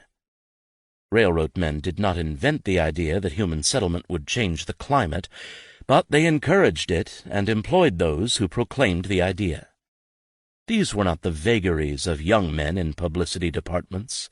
Charles Francis Adams and Sidney Dillon, both presidents of the Union Pacific, advanced the claim of a changing climate in popular national publications into the 1890s. Rain follows the plow was the promise made by railroad men and boosters, as promoters of settlement and investment were known. F. V. Hayden of the U.S. Geological Survey endorsed the claims, but they were not science. Richard Smith Elliott, who contributed to Hayden's official reports, was the industrial agent for the Kansas Pacific Railroad, and he quite consciously sought to turn official reports into an advertising machine. The man who gave them the aura of science was Samuel Aughey, a biologist at the University of Nebraska. By breaking up the sod, Aughey explained, cultivation increased absorption of moisture. This turned the soil into a huge sponge that slowly put moisture back into the atmosphere through evaporation and through springs, yielding increased rainfall. All the plains needed was more farmers. Aughey admitted in 1880 that the statistics on rainfall west of the 100th meridian did not yet provide evidence of sufficient moisture to grow crops, but he was confident that rainfall would become even more abundant than it has yet been, especially over the central and western portion of the state. In the 1880s, it appeared that Aughey might be right. There was an unusual amount of rainfall on the plains in the late 1870s and 1880s, but rainfall on the Great Plains was, and is, notoriously variable. Not only do dry months follow wet, but there is considerable variation from year to year, with clusters of wet years and drought. Moving from a string of dry years to a string of wet years made it seem that rainfall was increasing, but this was like believing that a bouncing ball would never fall. Promoters used the contrast between the widespread drought years in the early 1870s and the ensuing wet years to tell the story of a garden emerging from a desert. Because the wet years accompanied a rush of settlement on the central and northern plains, the settlers could seem to be the agents of climate change. Increasing rain had a deep ideological appeal for the railroads. By the 1880s, the western railroads were under constant attack from antimonopolists, and it was not apparent that building and subsidizing them had been a good idea. In the 1880s, few of the railroads' grandiose promises had been fulfilled. California's growth was disappointingly slow. Nevada had begun to earn its reputation as the great rotten borough, with 2 U.S. senators and pathetically few constituents. Utah remained Utah. The railroad made it more accessible, but most Americans regarded it as a polygamous embarrassment, a place inhabited by strange and exotic people. And the Central Pacific and the Union Pacific were the most easily justifiable roads.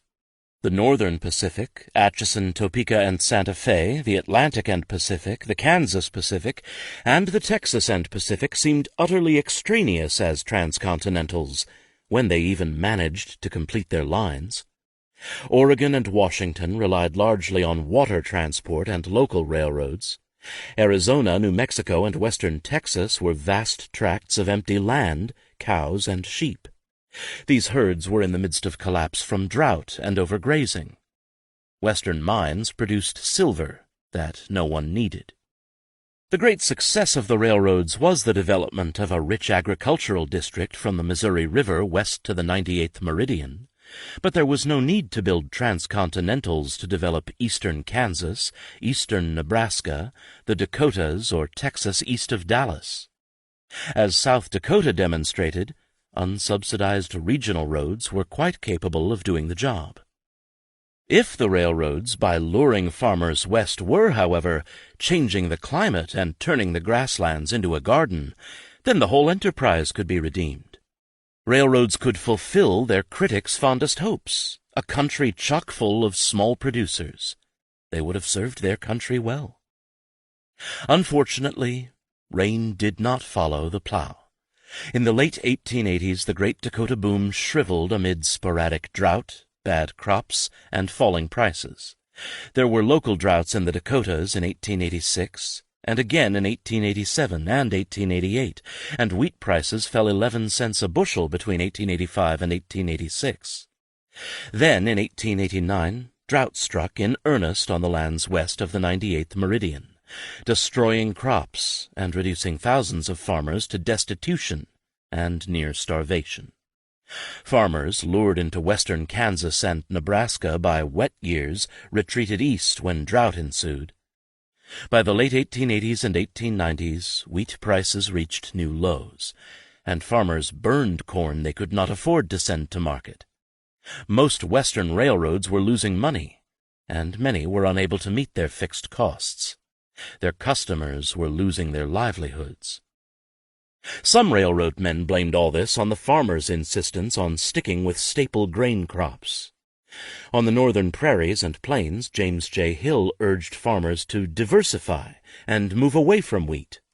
Similarly, in California, the Southern Pacific encouraged farmers to turn to fruit. Diversification was good advice, but it followed other very bad railroad advice. The railroads, through their own promotions, overbuilding, and rate structures, had already created the framework for the agricultural disaster of the late 1880s and 1890s. The final victims of the Great Dakota Boom were, predictably, the Indians.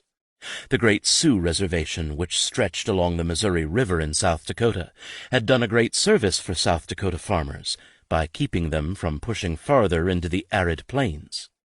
But taking land from Indians, in good times and bad, was a program both anti-monopolists and railroads could agree on. Senator Henry Dawes, the leading friend of the Indian, ultimately led the charge. Dawes was a stickler for proper procedures and Indian rights, but Indian rights often boiled down to their right to say yes to government demands. In 1889, Congress authorized negotiations to create 5 smaller reservations out of the Great Sioux Reservation, reducing it by roughly 1/2. The government made the Sioux an offer they could not refuse. "Sell," General Crook, who headed the negotiating team, said, "or we will take it anyway." The Sioux sold. They received neither a fair price nor fair treatment. White settlers, already facing drought and an agricultural depression, did not need the land. They were not advancing, they were retreating. In South Dakota, the population between the James River, roughly on the 98th meridian, and the Missouri fell precipitously after 1890, declining 16% in 12 of the worst-hit counties. In North Dakota, the Northern Pacific, by the end of the century, considered its remaining lands suitable merely for grazing, and disposed of them in immense sales of 1,000,000 acres or more. Only after 1900 would new agricultural settlement resume, in part because purchasers of Northern Pacific lands, advocating dry farming techniques, were selling them to wheat farmers. This was a policy that the Northern Pacific adopted on its remaining North Dakota lands and in Montana. It would prove no more successful than claims of increased rainfall. Things were no better in Canada. Despite a number of dry years in the late 1880s, farmers in Manitoba produced more grain by plowing more land. Not only couldn't the Canadian Pacific handle the traffic, but its freight rates also remained higher than in the neighboring United States. If the Canadian Pacific was a test case for natural monopoly, then the theory failed badly. By the late 1880s, the railroad's zeal in building track and inducing settlement had produced a situation where, in good years and bad, the main crop was discontent. Transcontinental railroads were a Gilded Age extravagance that rent holes in the political, social, and environmental fabric of the nation, creating railroads as mismanaged and corrupt as they were long. But this argument does not meet the central contention of their defenders. Life for Americans was better because of them. The Transcontinentals supposedly yielded more social benefits than Americans paid in social costs. Economic historians have spent considerable effort in trying to determine whether the Transcontinentals required subsidies, and more significantly, whether they delivered social benefits in excess of their costs. Lloyd Mercer, who has looked at this the most closely, has calculated that both the first Transcontinentals, the Union Pacific and the Central Pacific, and the last of the 19th century roads, the Great Northern, were not premature, even though investors thought they were. Honestly run, a rather important caveat, they would have made adequate returns on their investments over a 20-year time frame without a subsidy. I disagree with this assessment of the Central Pacific and the Union Pacific, but my immediate concern is with Mercer's high rates of social return. The devil, as usual, is in the details. His is the classic social benefits calculator with only plus signs and no minus signs. It has no subtracting of the possible social costs of land grants, the endless disputes over taxes and loss of local revenues from taxes, and much more. There is no consideration of environmental costs or losses to Indians. Indian economies might bleed profusely, but they are treated as so many economic blood donors. Their losses are counted as benefits to non-Indians. Because it is so hard to get reliable financial figures on the railroads, land prices and falling transportation costs are used as proxies for social benefits. Land values are presumed to reflect more intensive and productive use of land, and this in turn is attributed to railroads and cheaper transportation. But rising land prices, as Henry George noticed, were not a simple result of increased productivity. The Central Pacific's Land Commissioner, W. H. Mills, noted that speculators and higher prices were slowing settlement. Similarly, railroad transportation was definitely an improvement over wagon transportation, but we don't need elaborate models to demonstrate this. The real question is whether railroads could compete with ocean-going and river transport on the Pacific coast, the only area in the West where water transportation was a viable option. Railroad officials at the end of the century admitted that they still could not meet steamship rates. This is why they paid subsidies to the Pacific Mail to raise rates. That in practice railroads drove up steamship rates for transcontinental traffic seems a problem for seeing them as pluses on the social benefits calculator. But those bent on making them a benefit argue that hypothetical steamship rates would have been higher than actual railroad rates if the railroads had not been built. This assumes that steamship lines themselves would not have come into competition. Such attempts to calculate gains from what appears to be loss only demonstrate that what economists count as social benefits might very well, on closer examination, be social costs of the railroad.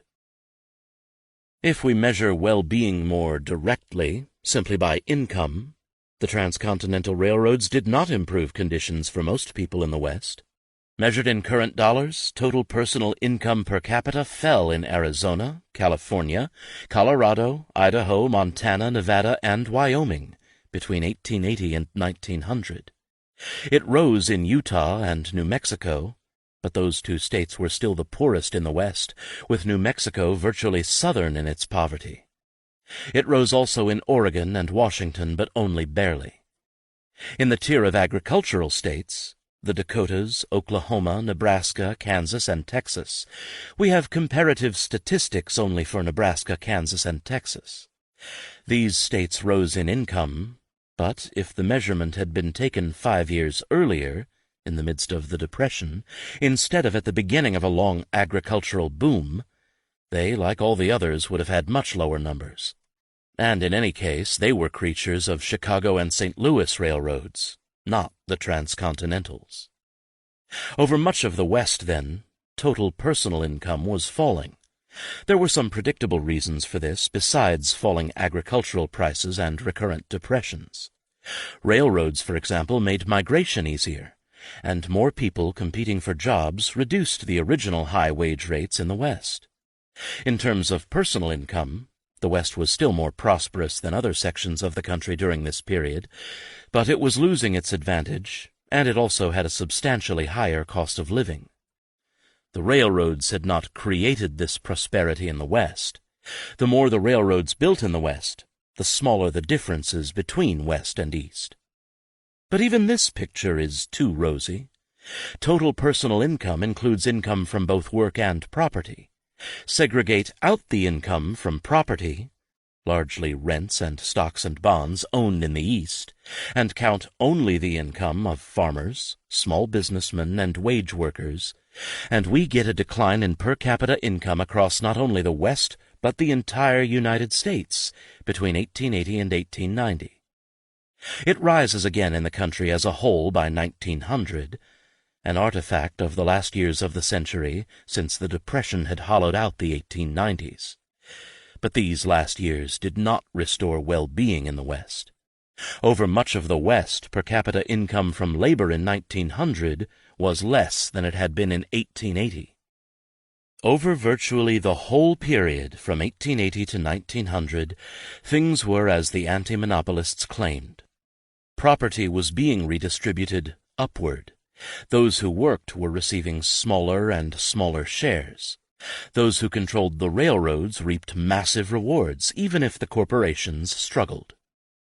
Collis P. Huntington died in 1900 with an estate valued at roughly $50 million. In 1900, there were 1,485,053 people in California. Their personal income per capita was roughly $360 a year, less than it had been in 1880. And Huntington's was only a quarter share of the Southern Pacific Railroad fortune. Assuming that the families of the other associates had done as well, they had collectively accumulated $200 million. Were the associates and the railroads they controlled worth this? To focus on income distribution, however, still misses the larger anti-monopoly critique. Anti-monopolists cared about material well-being, but their main concern was with economic democracy and equity. They wanted an economy that would help produce and protect a republican society, and this economy the Western railroads were not delivering. Mise en scène, Wovoka. In 1868, Currier and Ives published one of their most famous prints, "Across the continent, westward the course of empire takes its way." It was explicitly imperial, and it made the imperial mundane and modern. At the print's center is a steam locomotive. The smoke and steam blow off to the right and are about to engulf two mounted Indian warriors, while to the train's left a young American settlement of log cabins yields well-dressed inhabitants, who may be passengers about to board, or may be travelers disembarking from the train. Far in the distance, the picture's background, are mountains and Indians and buffalo. The Indians and buffalo were in retreat. The track follows the curvature of the earth. It seems to go on forever. The print anticipated the fact. The foreground was destined to overwhelm the background. Currier and Ives made claims that seem plausible. Except for the log cabins, this could have been Laramie. One of those figures could have been H.K. Thomas. But in Currier and Ives, Indians and the railroad could not coexist. Buffalo and the railroads could not coexist. The railroads were modern, and the West, the great empty West of the print, was a past about to yield to an inevitable and better future. These were the imperial meanings the Transcontinentals carried, before they were even built. A decade later, the actual construction of the railroad had somewhat altered the claims. Indians had ceased to be an obstacle to empire. They had become merely one of its colorful diversions. The Pacific Tourist was a guidebook that helped travelers adjust to palace car life. From the frequent views of the great American desert which the traveler can obtain while passing over this portion of the road, he can form some idea of utter barrenness and desolation, and the great sufferings of those who have attempted to cross it without adequate preparation. The Pacific Tourist wrote of Utah and Nevada. But now there was the railroad, and with it came smelters and stockyards for shipping cattle. The Indians had been reduced to entries in the guidebook. Past Palisade was the Shoshone Indian Village. Nearing the Sierras, the guidebooks had informative sections entitled "How the Paiutes Bury Their Dead" and "How the Paiutes Catch Fish." Indians were picturesque. In lithographs and railroad magazines alike, a division of space fenced off the modern and kept it clear and simple. The modern was where white people were. It was where trains were. White people were inside trains and stations. Indians were outside. The choices were a string of binaries, and they could not be clearer. Civilization versus the wild. Whites versus Indians. Progress versus tradition. But in Laramie, John Richaud, the half-breed outlaw, had come in to sell mules, and he had talked around the station fire with H.K. Thomas, who found him to be square. And roughly a decade after the Pacific Tourist listed picturesque Paiutes, a party of more than 24 men rode the trains to see them.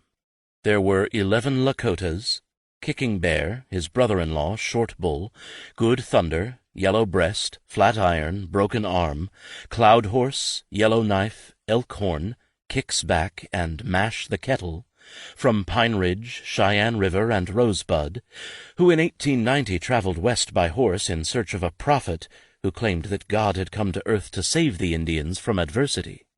At Wind River 5 Shoshones, an Arapaho, and 3 northern Cheyennes joined them. They went on to Fort Hall in Idaho, where 5 Bannocks and 3 western Shoshones completed the party. At Pocatello they boarded the train. These Indians, in search of Wovoka, the Paiute prophet who promised a West free of white men, rode the Oregon Short Line south, and then took the Central Pacific across Nevada. They met Paiutes who had neither vanished nor been reduced to mere tourist attractions along the road. Kicking Bear and the rest were not like many other Indians who rode the trains. They were not allies of the American army coming to fight against other Indians, or prisoners being exiled, or students on their way to schools designed to make them seem less Indian to whites. They were just passengers, going about important business of their own. And even as they moved toward Wovoka, other Indians in other places in the West were working on other railroads being built across deserts, plains, and mountains. Pueblos helped build the Southern Pacific. Puyallups helped build the Northern Pacific, which would help dispossess them. Where are the clean lines between the traditional and the modern in all of this? Epilogue. The days they, post-war children, have been born in are not heroic. They are full of fraud, corruption, bargain, and sale. Men are not pushing to the battlefield to die for an idea. They are pushing into place. The generation that fought the Civil War, a struggle that called the entire nation to account, would also build the first transcontinental railroads, whose accounts would never bear examining. Both were astonishing endeavors in their scale and consequences, but the shadow cast by the Civil War, with its terrible risks and terrible costs, enveloped everything that followed.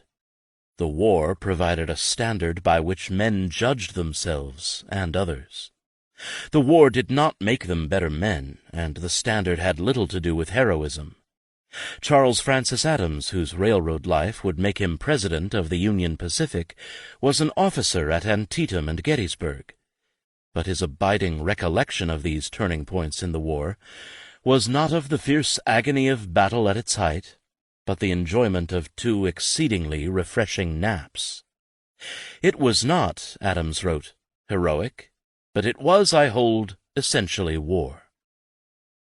When the war ended, Adams was a colonel commanding the 5th Massachusetts, an African-American regiment. Sick with malaria and addled by opium, Adams left the army after more than 3 years of service, full of disgust for his last regiment, whose supposed shortcomings he typically universalized into a racist diatribe.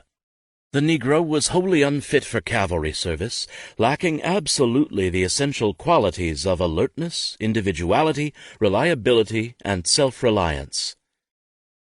But ironic distance and a sour ending did not lessen Adams's conviction that the war was the central event of his life.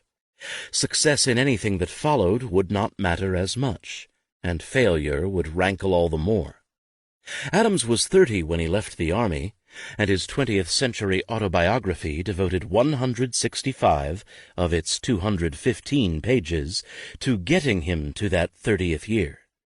He had most of his life before him when the war ended, and that life included a period as president of the Union Pacific Railway Company. Although, in his own words, Railroads and the railroad connection occupied over 20 years of his life. They occupied only 22 pages of his autobiography, and not all of those 22 pages. Henry Villard, a journalist during the Civil War, later gained control of the Northern Pacific Railroad and pushed that ill-starred line to completion. In his 2-volume memoirs, his narration of the Civil War runs to page 267 of the second volume. Like Adams, he was 30 years old at war's end.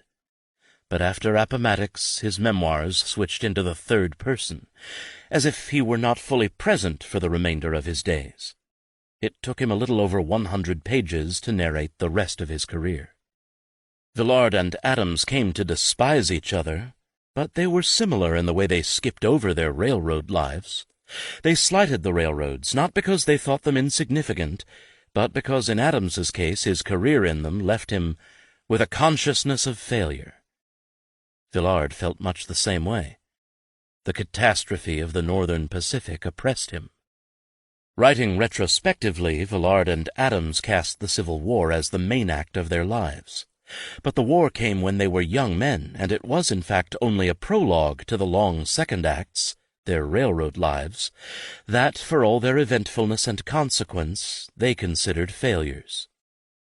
When the United States emerged from the long, dark, bloody tunnel of the Civil War, what opened before these men was a continent about to be defined by railroads. They lived their railroad lives fully, but their large ambitions mocked what they actually achieved. It is startling how many railroad lives connected to the Civil War ended in failure in the West or Mexico or Canada. General William Rosecrans came to grief promoting Mexican railroads. General John C. Fremont and Samuel Usher, Lincoln's Secretary of Interior, had Western railroad careers that ended in corruption and disappointment. Tom Scott, arguably the most important railroad man of his generation, failed in the West. Jay Cooke sold the bonds that saved the Union, but he went down with the Northern Pacific when that road failed for the first of several times in 1873. Villard went down with the Northern Pacific when he drove it to completion and near failure in 1883. Both he and the railroad bobbed to the surface, only to go down again in 1893. Oakes Ames of the Union Pacific died in disgrace. Those men were not casualties in a great cause. They were businessmen trying to enrich themselves. Much of what they did badly and corruptly, but in doing it they carried the Civil War with them. The Civil War had shaped them and the organizations they managed, and they could never shake the conviction, no matter how inappropriate, that they still served a great national effort. The skills the war had mustered, the ability to conceive and direct large organizations that it inspired, the tenacity in conducting great enterprises that it developed, had yielded, so it seemed to them, only to greed and waste and meaningless competition after the war. If the roads were an anticlimax and a disappointment to men who rooted their sense of themselves in the Civil War, they inspired in other men the same claim to a grand national purpose that soldiers had sought on the battlefield. Collis P. Huntington of the Central Pacific and the Southern Pacific Railroads never wrote a memoir. But in 1899 he did write a long letter to his banker James Speyer, and earlier still he had provided material for an autobiographical sketch by Charles Nordhoff, a popular writer of the period. These were attempts by Huntington to explain and justify himself and to settle old scores, particularly with his associate Leland Stanford, whom he regarded as a burden and an embarrassment.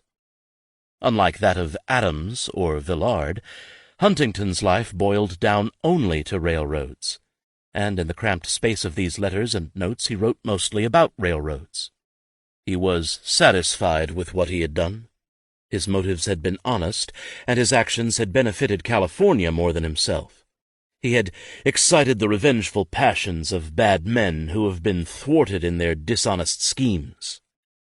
A few hostile newspapers denounced him, but he believed himself thought well of by the great majority of the citizens of California.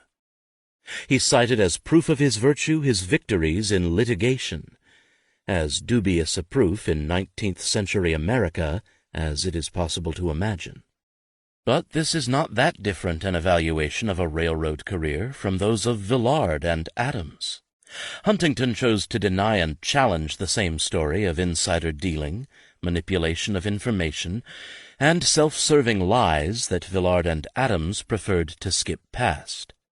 All of them recognized that the century did not end in a claim for the achievement of the Transcontinentals and the men who had organized them.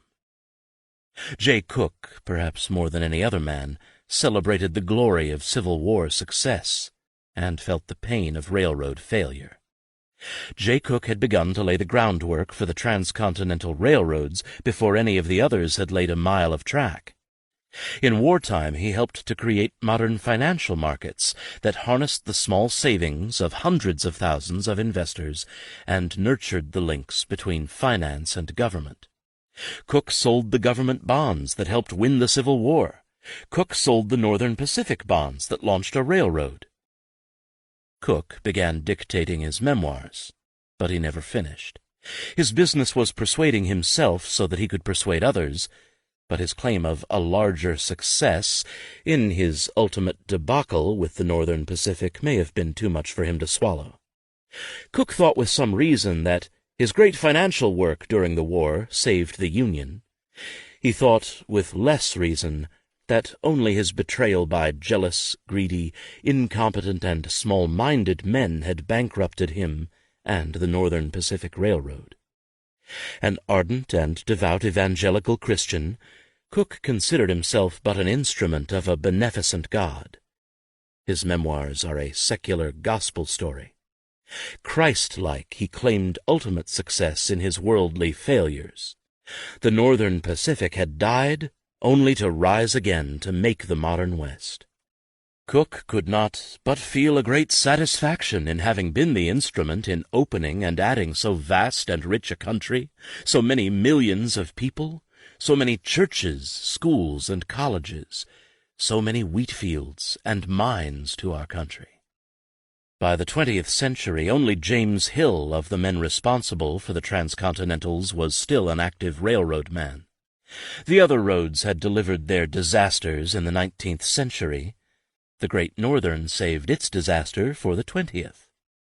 Western North Dakota, eastern Montana, and much of eastern Washington were too arid, too infertile, too distant from markets to sustain the density of settlement and agricultural development that Hill's Great Northern promoted.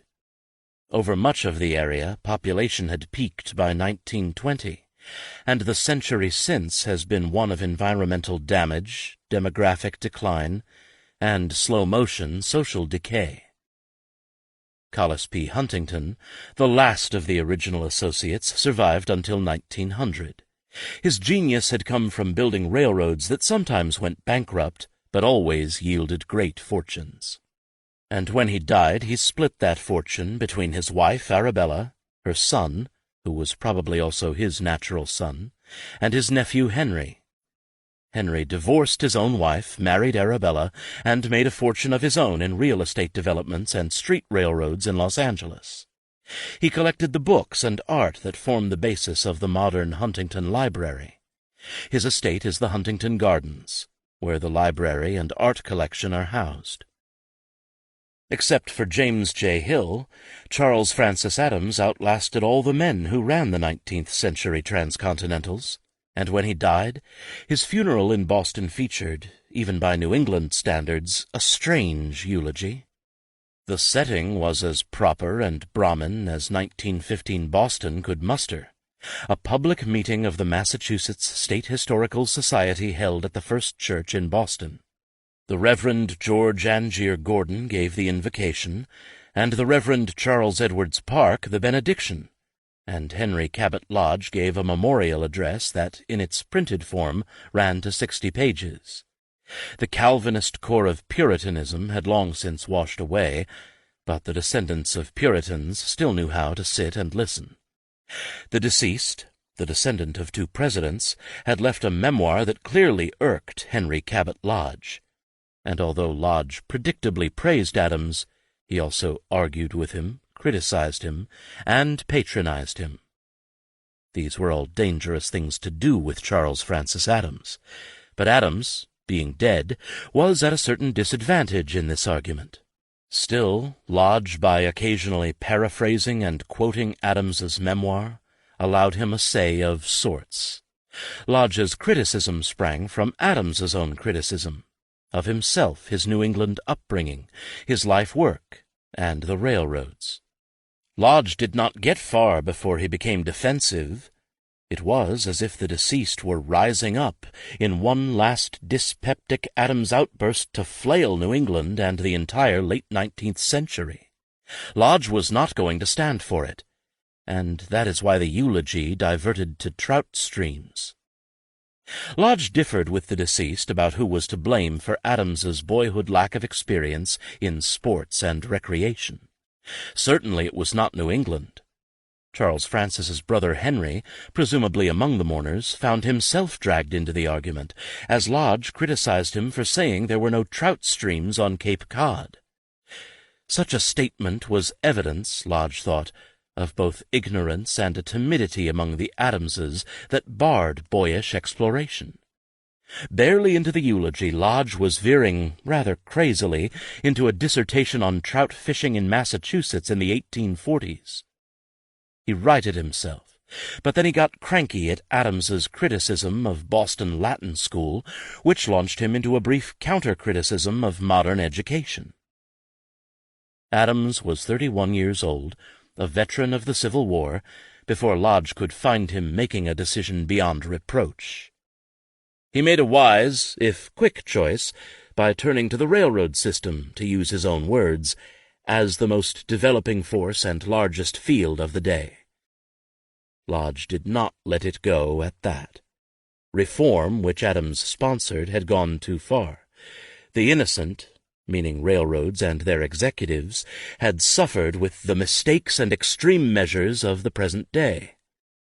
The railroads brought out, Lodge thought, Adams's great fault and strength, his individualism and stubbornness.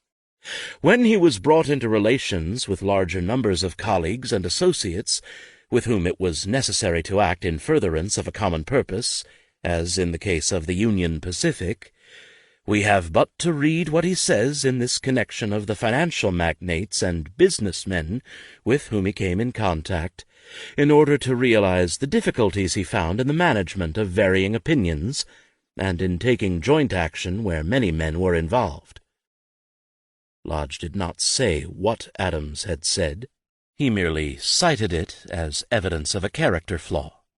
And then he embarked on a praise of compromise, politics, public life, and, by implication, Henry Cabot Lodge.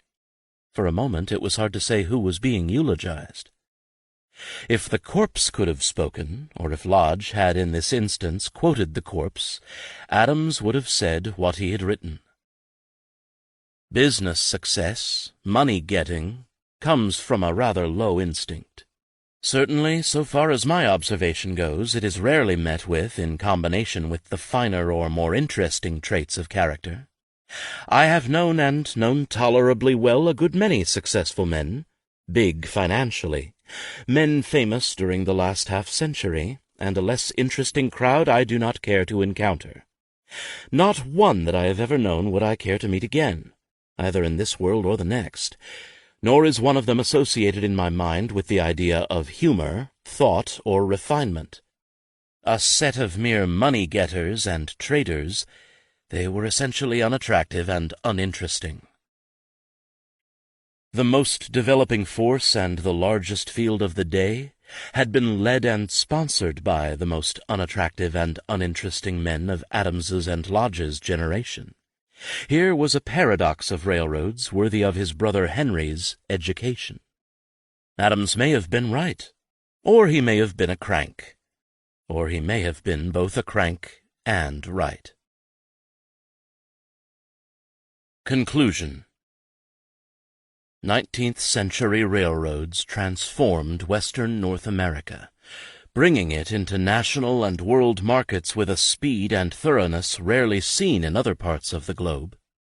The transnational west of Mexico, Canada, and the United States was the region where publicly subsidized corporate enterprises, the transcontinental railroads, reached their zenith. It was also an area where antimonopolism and collective efforts at reform flourished. In describing that transformation, I have admittedly emphasized the United States while slighting Western Canada and northern Mexico, because the settlement of large numbers of non-Indians in those places came slightly later than the period covered in this book. They, however, remain part of the larger narrative because they are essential to my point. The transformation of Western North America was continental in scale, and the railroads of these three countries formed a single network. Railroads were the epitome of the modern in the late 19th century. Technologically, they were part of the move from muscle, human and animal, and wind power to steam and fossil fuels. They were part of the great wave of wage labor that largely eliminated slavery and indentured workers in North America and cut deeply into the ranks of independent producers. During most of the period between the Civil War and the turn of the 20th century, the railroads were, for all practical purposes, synonymous with large corporations in North America. Yet in terms of their politics, finances, labor relations, and environmental consequences, the transcontinental railroads were not only failures but near disasters. And in this they encapsulated the paradox of the arrival of the modern world in Western North America. This is not the standard narrative of the evolution of corporations, of American, Canadian, or Mexican expansion, or of the emergence of the modern world in the late 19th century. In the standard narrative, capital was firmly in control, and the modern corporation became the template for social and political order. In the left's version of this narrative, farmers and workers formed the bulwark of anti-monopolism, and although brave in their opposition, they were outmatched by industrialists and capitalists, who were subsidized by the federal government and supported by federal troops. Their Waterloo in the United States was the 1896 presidential campaign. In the right's version, capitalism in the persona of the entrepreneur forged a glorious future. Both entrepreneurs and their creations were brilliant successes, precisely because the new system dealt with failure so ruthlessly. Gilded Age America was an age prone to evolutionary metaphors, survival of the fittest, nature red in tooth and claw, and it never questioned that its dominant figures were, by definition, the fit. Progress was the century's theme. The end result of both versions of the narrative is a modernity forged by the triumph of capital and the corporation. 19th and 20th century social Darwinists, who were, strictly speaking, not Darwinists at all, since they confused fitness, the ability of a species to reproduce and replicate itself, with domination and worth, quite seriously thought that the corporations and the men who ran them were superior to those who opposed them. Even much more subtle and sophisticated thinkers could slip easily into this assumption. Joseph Schumpeter imagined 19th century capitalism as a domain of competence, where in most cases the man who rises first into the business class and then within it is also an able businessman, and he is likely to rise exactly as far as his ability goes, simply because in that schema rising to a position and doing well in it generally is or was one and the same thing. These are not my guys. My guys were neither particularly competent businessmen nor the robber barons of an older literature. The robber barons supposedly mastered their world. Their corporations were successful and powerful. Railroaded is not a kind of robber baron redux. The railroad corporations that I have examined here were unsuccessful and powerful. My guys could be ruthless, but their corporations were failures, constantly in need of subsidy and rescue. They fascinate me precisely because they do not fit into our usual way of seeing things. And in part, this book has been a study of how the unsuccessful and the incompetent not only survived, but prospered and became powerful. The octopus was the dominant metaphor of the corporation well before Frank Norris ever made it the title of his railroad novel, but I have had trouble finding octopi. Instead, I find quite limited and ordinary men creating new organizations opportunistically, sometimes cleverly, and very often quite ineffectually. Transcontinental railroad corporations lacked the brutal competence of Frank Norris's fictional Pacific and Southwest Railroad, and they never could muster the managerial competence of Alfred Chandler's actual Pennsylvania Railroad. Overbuilt, prone to bankruptcy and receivership, wretchedly managed, politically corrupt, environmentally harmful, and financially wasteful, these corporations nonetheless helped create a world where private success often came from luck, fortunate timing, and state intervention. Profit arose more from financial markets and insider contracts than from successfully selling transportation. These railroads have led me into a deeper mystery of modernity. How so many powerful and influential people are so ignorant and do so many things so badly, and yet the world still goes on. We are confronted with this constantly, yet we often choose to believe that those in high places know what they are doing, and that those who achieve great riches are being rewarded for merit. Those paradoxical railroads of railroaded were not the railroads that I expected to find, but having found them, I had to confront the real questions of this book. What were the results of a world dominated by large, inept, but powerful failures whose influence could not be avoided? What were the structural conditions that permitted these corporations to survive and dominate, if not thrive? Seen from within Western railroads and Congress, modernity gradually seemed to me the reverse of the homilies of the Gilded Age. It was the triumph of the unfit, whose survival demanded the intervention of the state, which the corporations themselves corrupted. The Gilded Age that emerged through this lens was a quite complicated amalgam that we have too often reduced to caricature. It was a world where those who controlled corporations could perpetuate gigantic frauds, but also a world where reform prospered. In an age supposedly dominated by individualism, the majority of North Americans embraced an ideal of the greater public good and undertook collective measures to achieve it. That reform effort, however, was tragically marred by racial exclusiveness that framed the greater good in terms of white manhood. It was not a world easily reduced to the current platitudes of op-ed columns.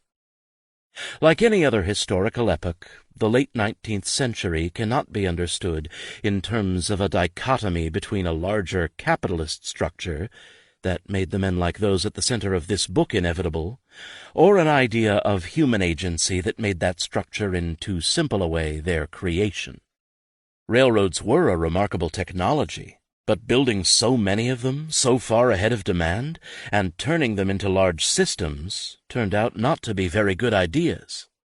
Asymmetries of information, financial markets that were willing to absorb excessive risk to compensate for declining returns on investment in more developed countries during the Long Depression, and state subsidies allowed capital to flow into railroads that should not have been built when and where they were.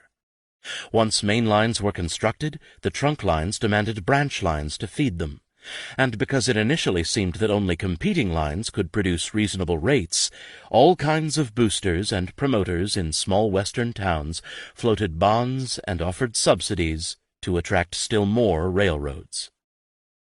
The result was not only unneeded railroads, whose effects were as often bad as beneficial, but also corruption of the markets and the government. The men who directed this capital were frequently not themselves capitalists. They were entrepreneurs who borrowed money or collected subsidies. These entrepreneurs did not invent the railroad, but they were inventing corporations, railroad systems, and new forms of competition. Those things yielded both personal wealth and social disasters.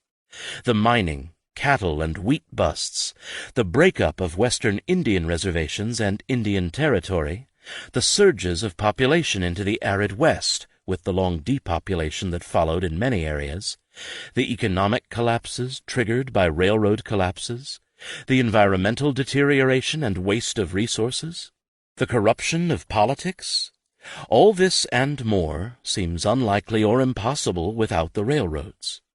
The railroads survived those disasters because of another structural change. They thoroughly insinuated themselves into the modern state. Through their lobbies and friendships they could be found in Congress, the legislatures, bureaucracies, and courts. My claim is not that this is the only way that modern corporate capitalism has developed. There are many capitalisms. Only that this is how it developed in this section of the world at this time. Such structural conditions did not make the form of North American railroads inevitable. I am neither an economist nor a political scientist. I am not in search of universal rules. Culture and history matter. European railroads developed quite differently from North American railroads. Although both American and European railroads were creatures of a combination of the markets, albeit markets that were themselves politically constituted, and direct politics. It is wrong, however, to reduce the difference between them to a withdrawal of the national state, so significant in European railroads, from North American railroads. The federal role in Western railroads in the United States, for example, was not short-lived. Nor did Congress leave planning, as Frank Dobbin has put it in his otherwise wonderful book, to state and local governments in conjunction with private entrepreneurs. In 19th century Western North America, railroads and the modern state were co-productions. The litany of the work that they did together is impressive.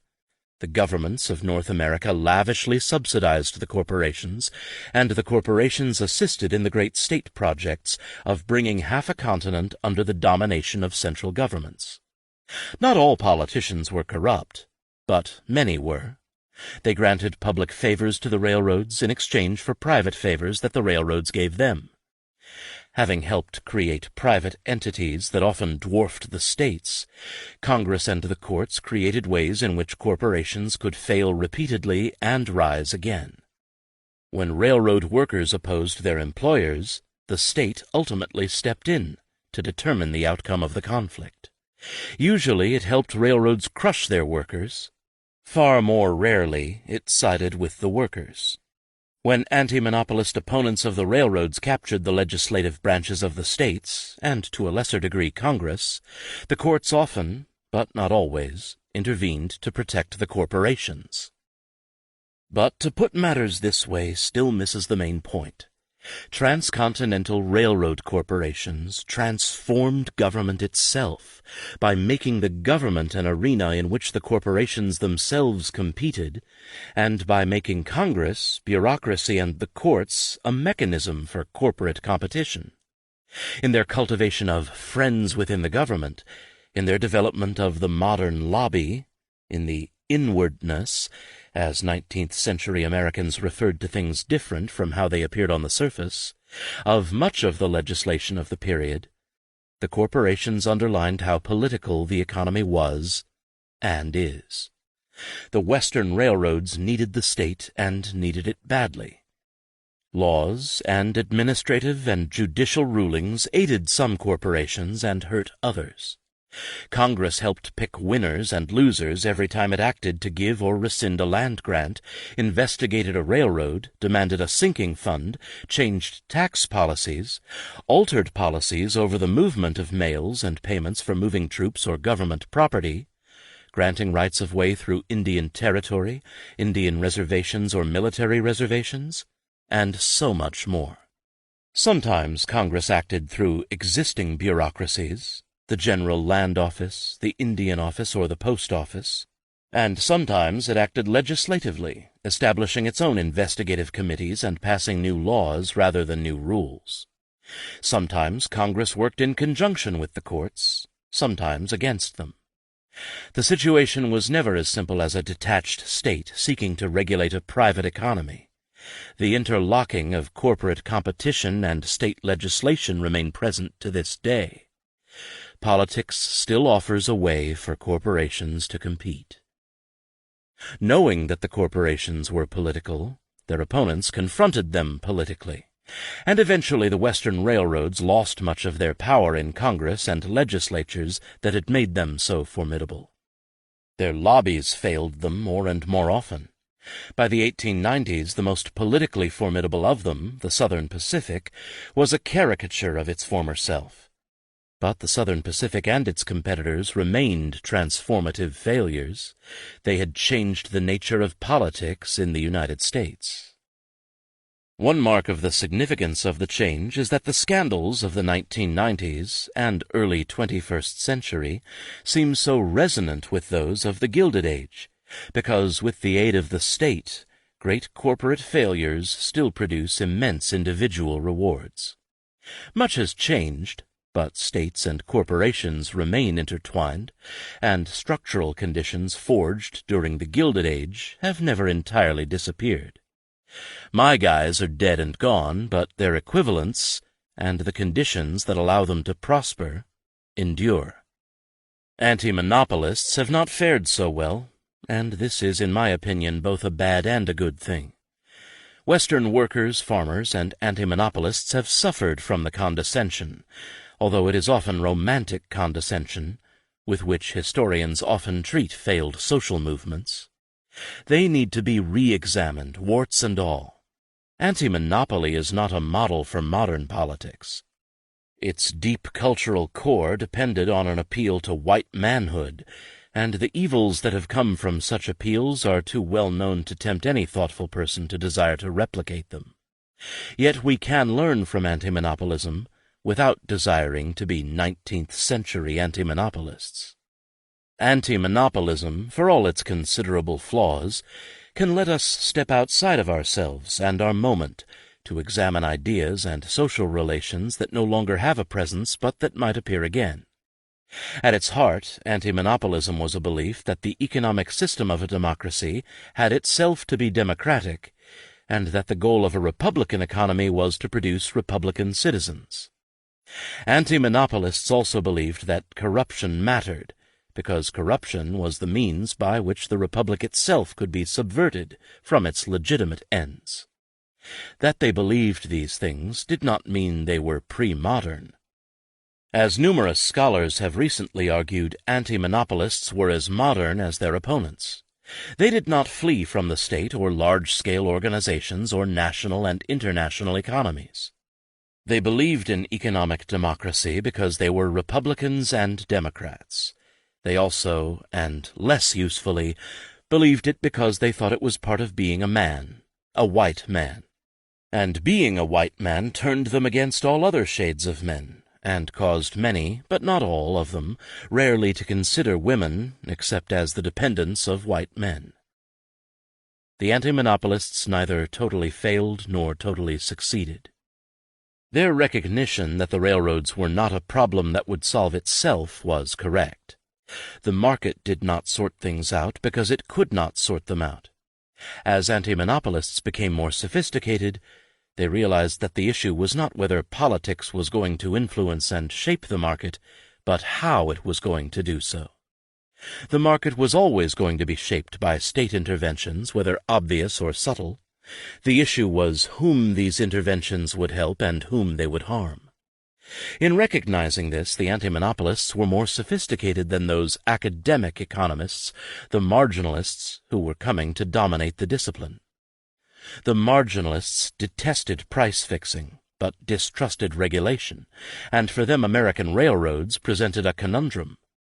They believed fervently in the market and regarded competition as a universal panacea, and yet in the railroad industry it seemed that the only choices were to rely on government to ensure competition, violating their laissez-faire beliefs, or to make an exemption for railroads and regard them as anomalies, natural monopolies.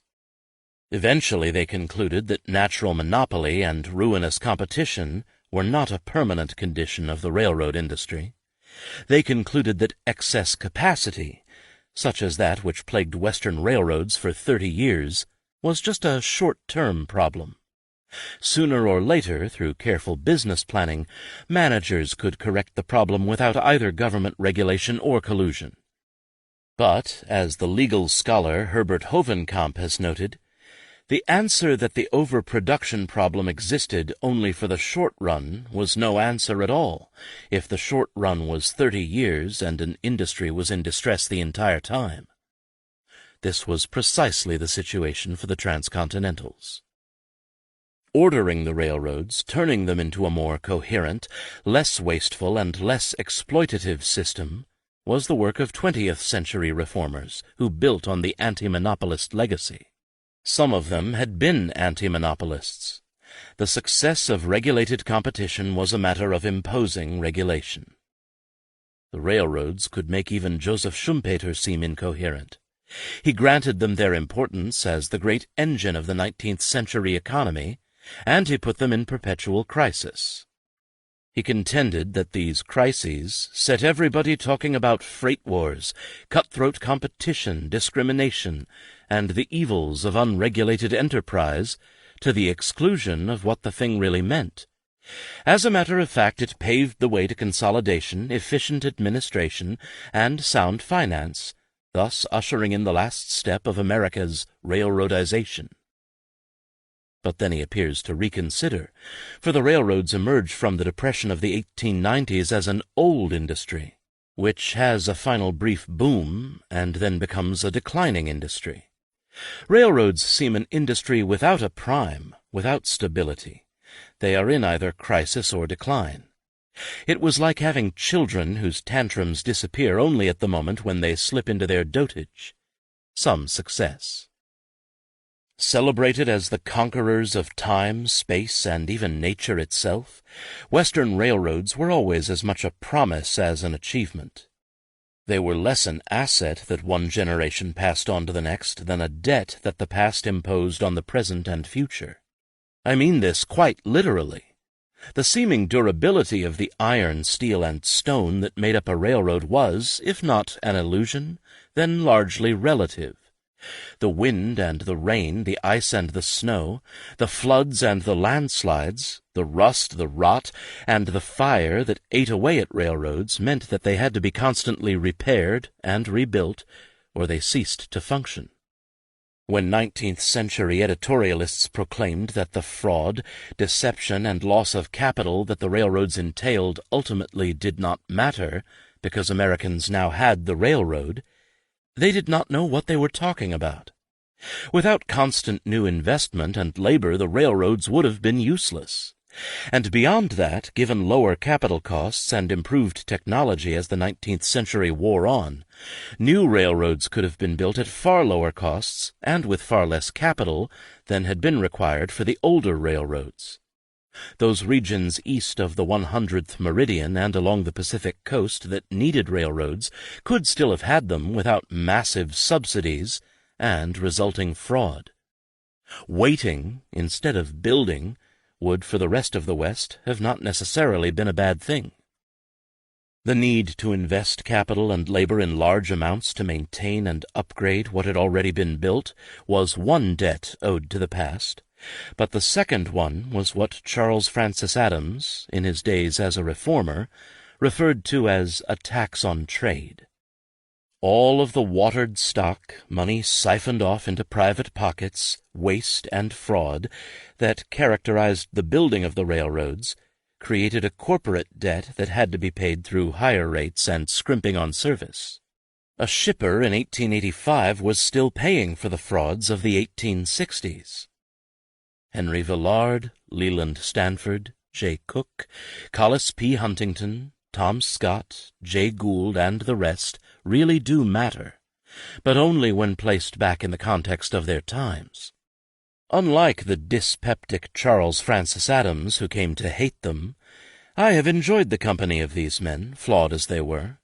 I admittedly have had the advantage of dealing with them when they were dead and through the medium of their letters and other documents, but they were usually interesting and sometimes very funny, even if also almost criminally careless, often obtuse and greedy. I have learned a lot from them. Precisely because they were muddling through, inventing corporate capitalism as they went along, and because the dimmer lights among them, such as Leland Stanford, had to have so much explained to them, I have been able to learn things I otherwise would not have known. I owe them much for revealing the inwardness of the 19th century. They were not necessarily rational actors, but they were quite human actors, who embodied the complexities of social relations, as well as competing personal interests that created and worked through larger institutions. Contingency, the idea that what happens in the world is often a result of the unexpected combination of quite particular circumstances, is the mark of history as a discipline. And, for me at least, the deep common ground of good history is that things did not have to be this way. To say that choices are not limitless, that we always act within constraints imposed by the past, is not the same thing as saying that there were or are no choices. A belief in contingency has as its corollary an obligation to imagine alternatives. To imagine a West where railroads were built as demand required is not an exercise in second-guessing. Reformers like Henry George and Charles Francis Adams in his reform phase, and railroad men like J.M. Forbes, advocated such a world. It was a policy that the Chicago roads sometimes, but not always, followed. A West where railroads were built according to demand is in part a counterfactual West. Only in the eastern half of South Dakota was that largely the case. And unlike economic historians, most historians have, until relatively recently, been reluctant to engage in counterfactuals on the seemingly incontrovertible grounds that what did not happen is not history. But I have come to think that the opposite is in fact true. We need to think about what did not happen in order to think historically. Considering only what happened is ahistorical, because the past once contained larger possibilities, and part of the historian's job is to make those possibilities visible. Otherwise, all that is left for historians to do is to explain the inevitability of the present. The inevitability of the present violates the contingency of the past, which involves alternative choices and outcomes that could have produced alternative presents. To deny the contingency of the past deprives us of alternative futures, for the present is the future's past. Contingency in turn demands hypotheticals about what might have happened. They are fictions, but necessary fictions. It is only by conceiving of alternative worlds that people in the past themselves imagined that we can begin to think historically, to escape the inevitability of the present, and get another perspective on issues that concern us still. In the late 19th century United States, Canada, and Mexico, without the extensive subsidization of a transcontinental railroad network, there might very well have been less waste, less suffering, less environmental degradation, and less catastrophic economic busts in mining, agriculture, and cattle raising. There would have been more time for Indians to adjust to a changing world.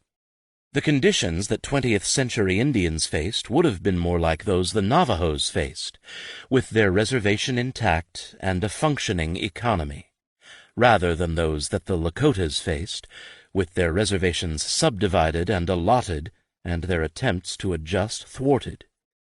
There would have been less bloodshed and slaughter. There would have been fewer rushes and collapses, fewer booms and busts. Much of the disastrous environmental and social history of the Great Plains might have been avoided. The issue is not whether railroads should have been built. The issue is whether they should have been built when and where they were built. And to those questions, the answer seems no. Quite literally, if the country had not built transcontinental railroads, it might not have needed them until much later, when it could have built them more cheaply, more efficiently, and with fewer social and political costs. This concludes Railroaded by Richard White, narrated by Paul Woodson, a member of SAG-AFTRA. Copyright 2011 by Richard White. This unabridged audiobook is published by arrangement with George Borchardt, Incorporated, and was produced in the year 2018 by Tantor Media, Incorporated, a division of Recorded Books, which holds the copyright thereto. Please visit Tantor.com for more information on our growing library of unabridged audiobooks. Audible hopes you have enjoyed this program.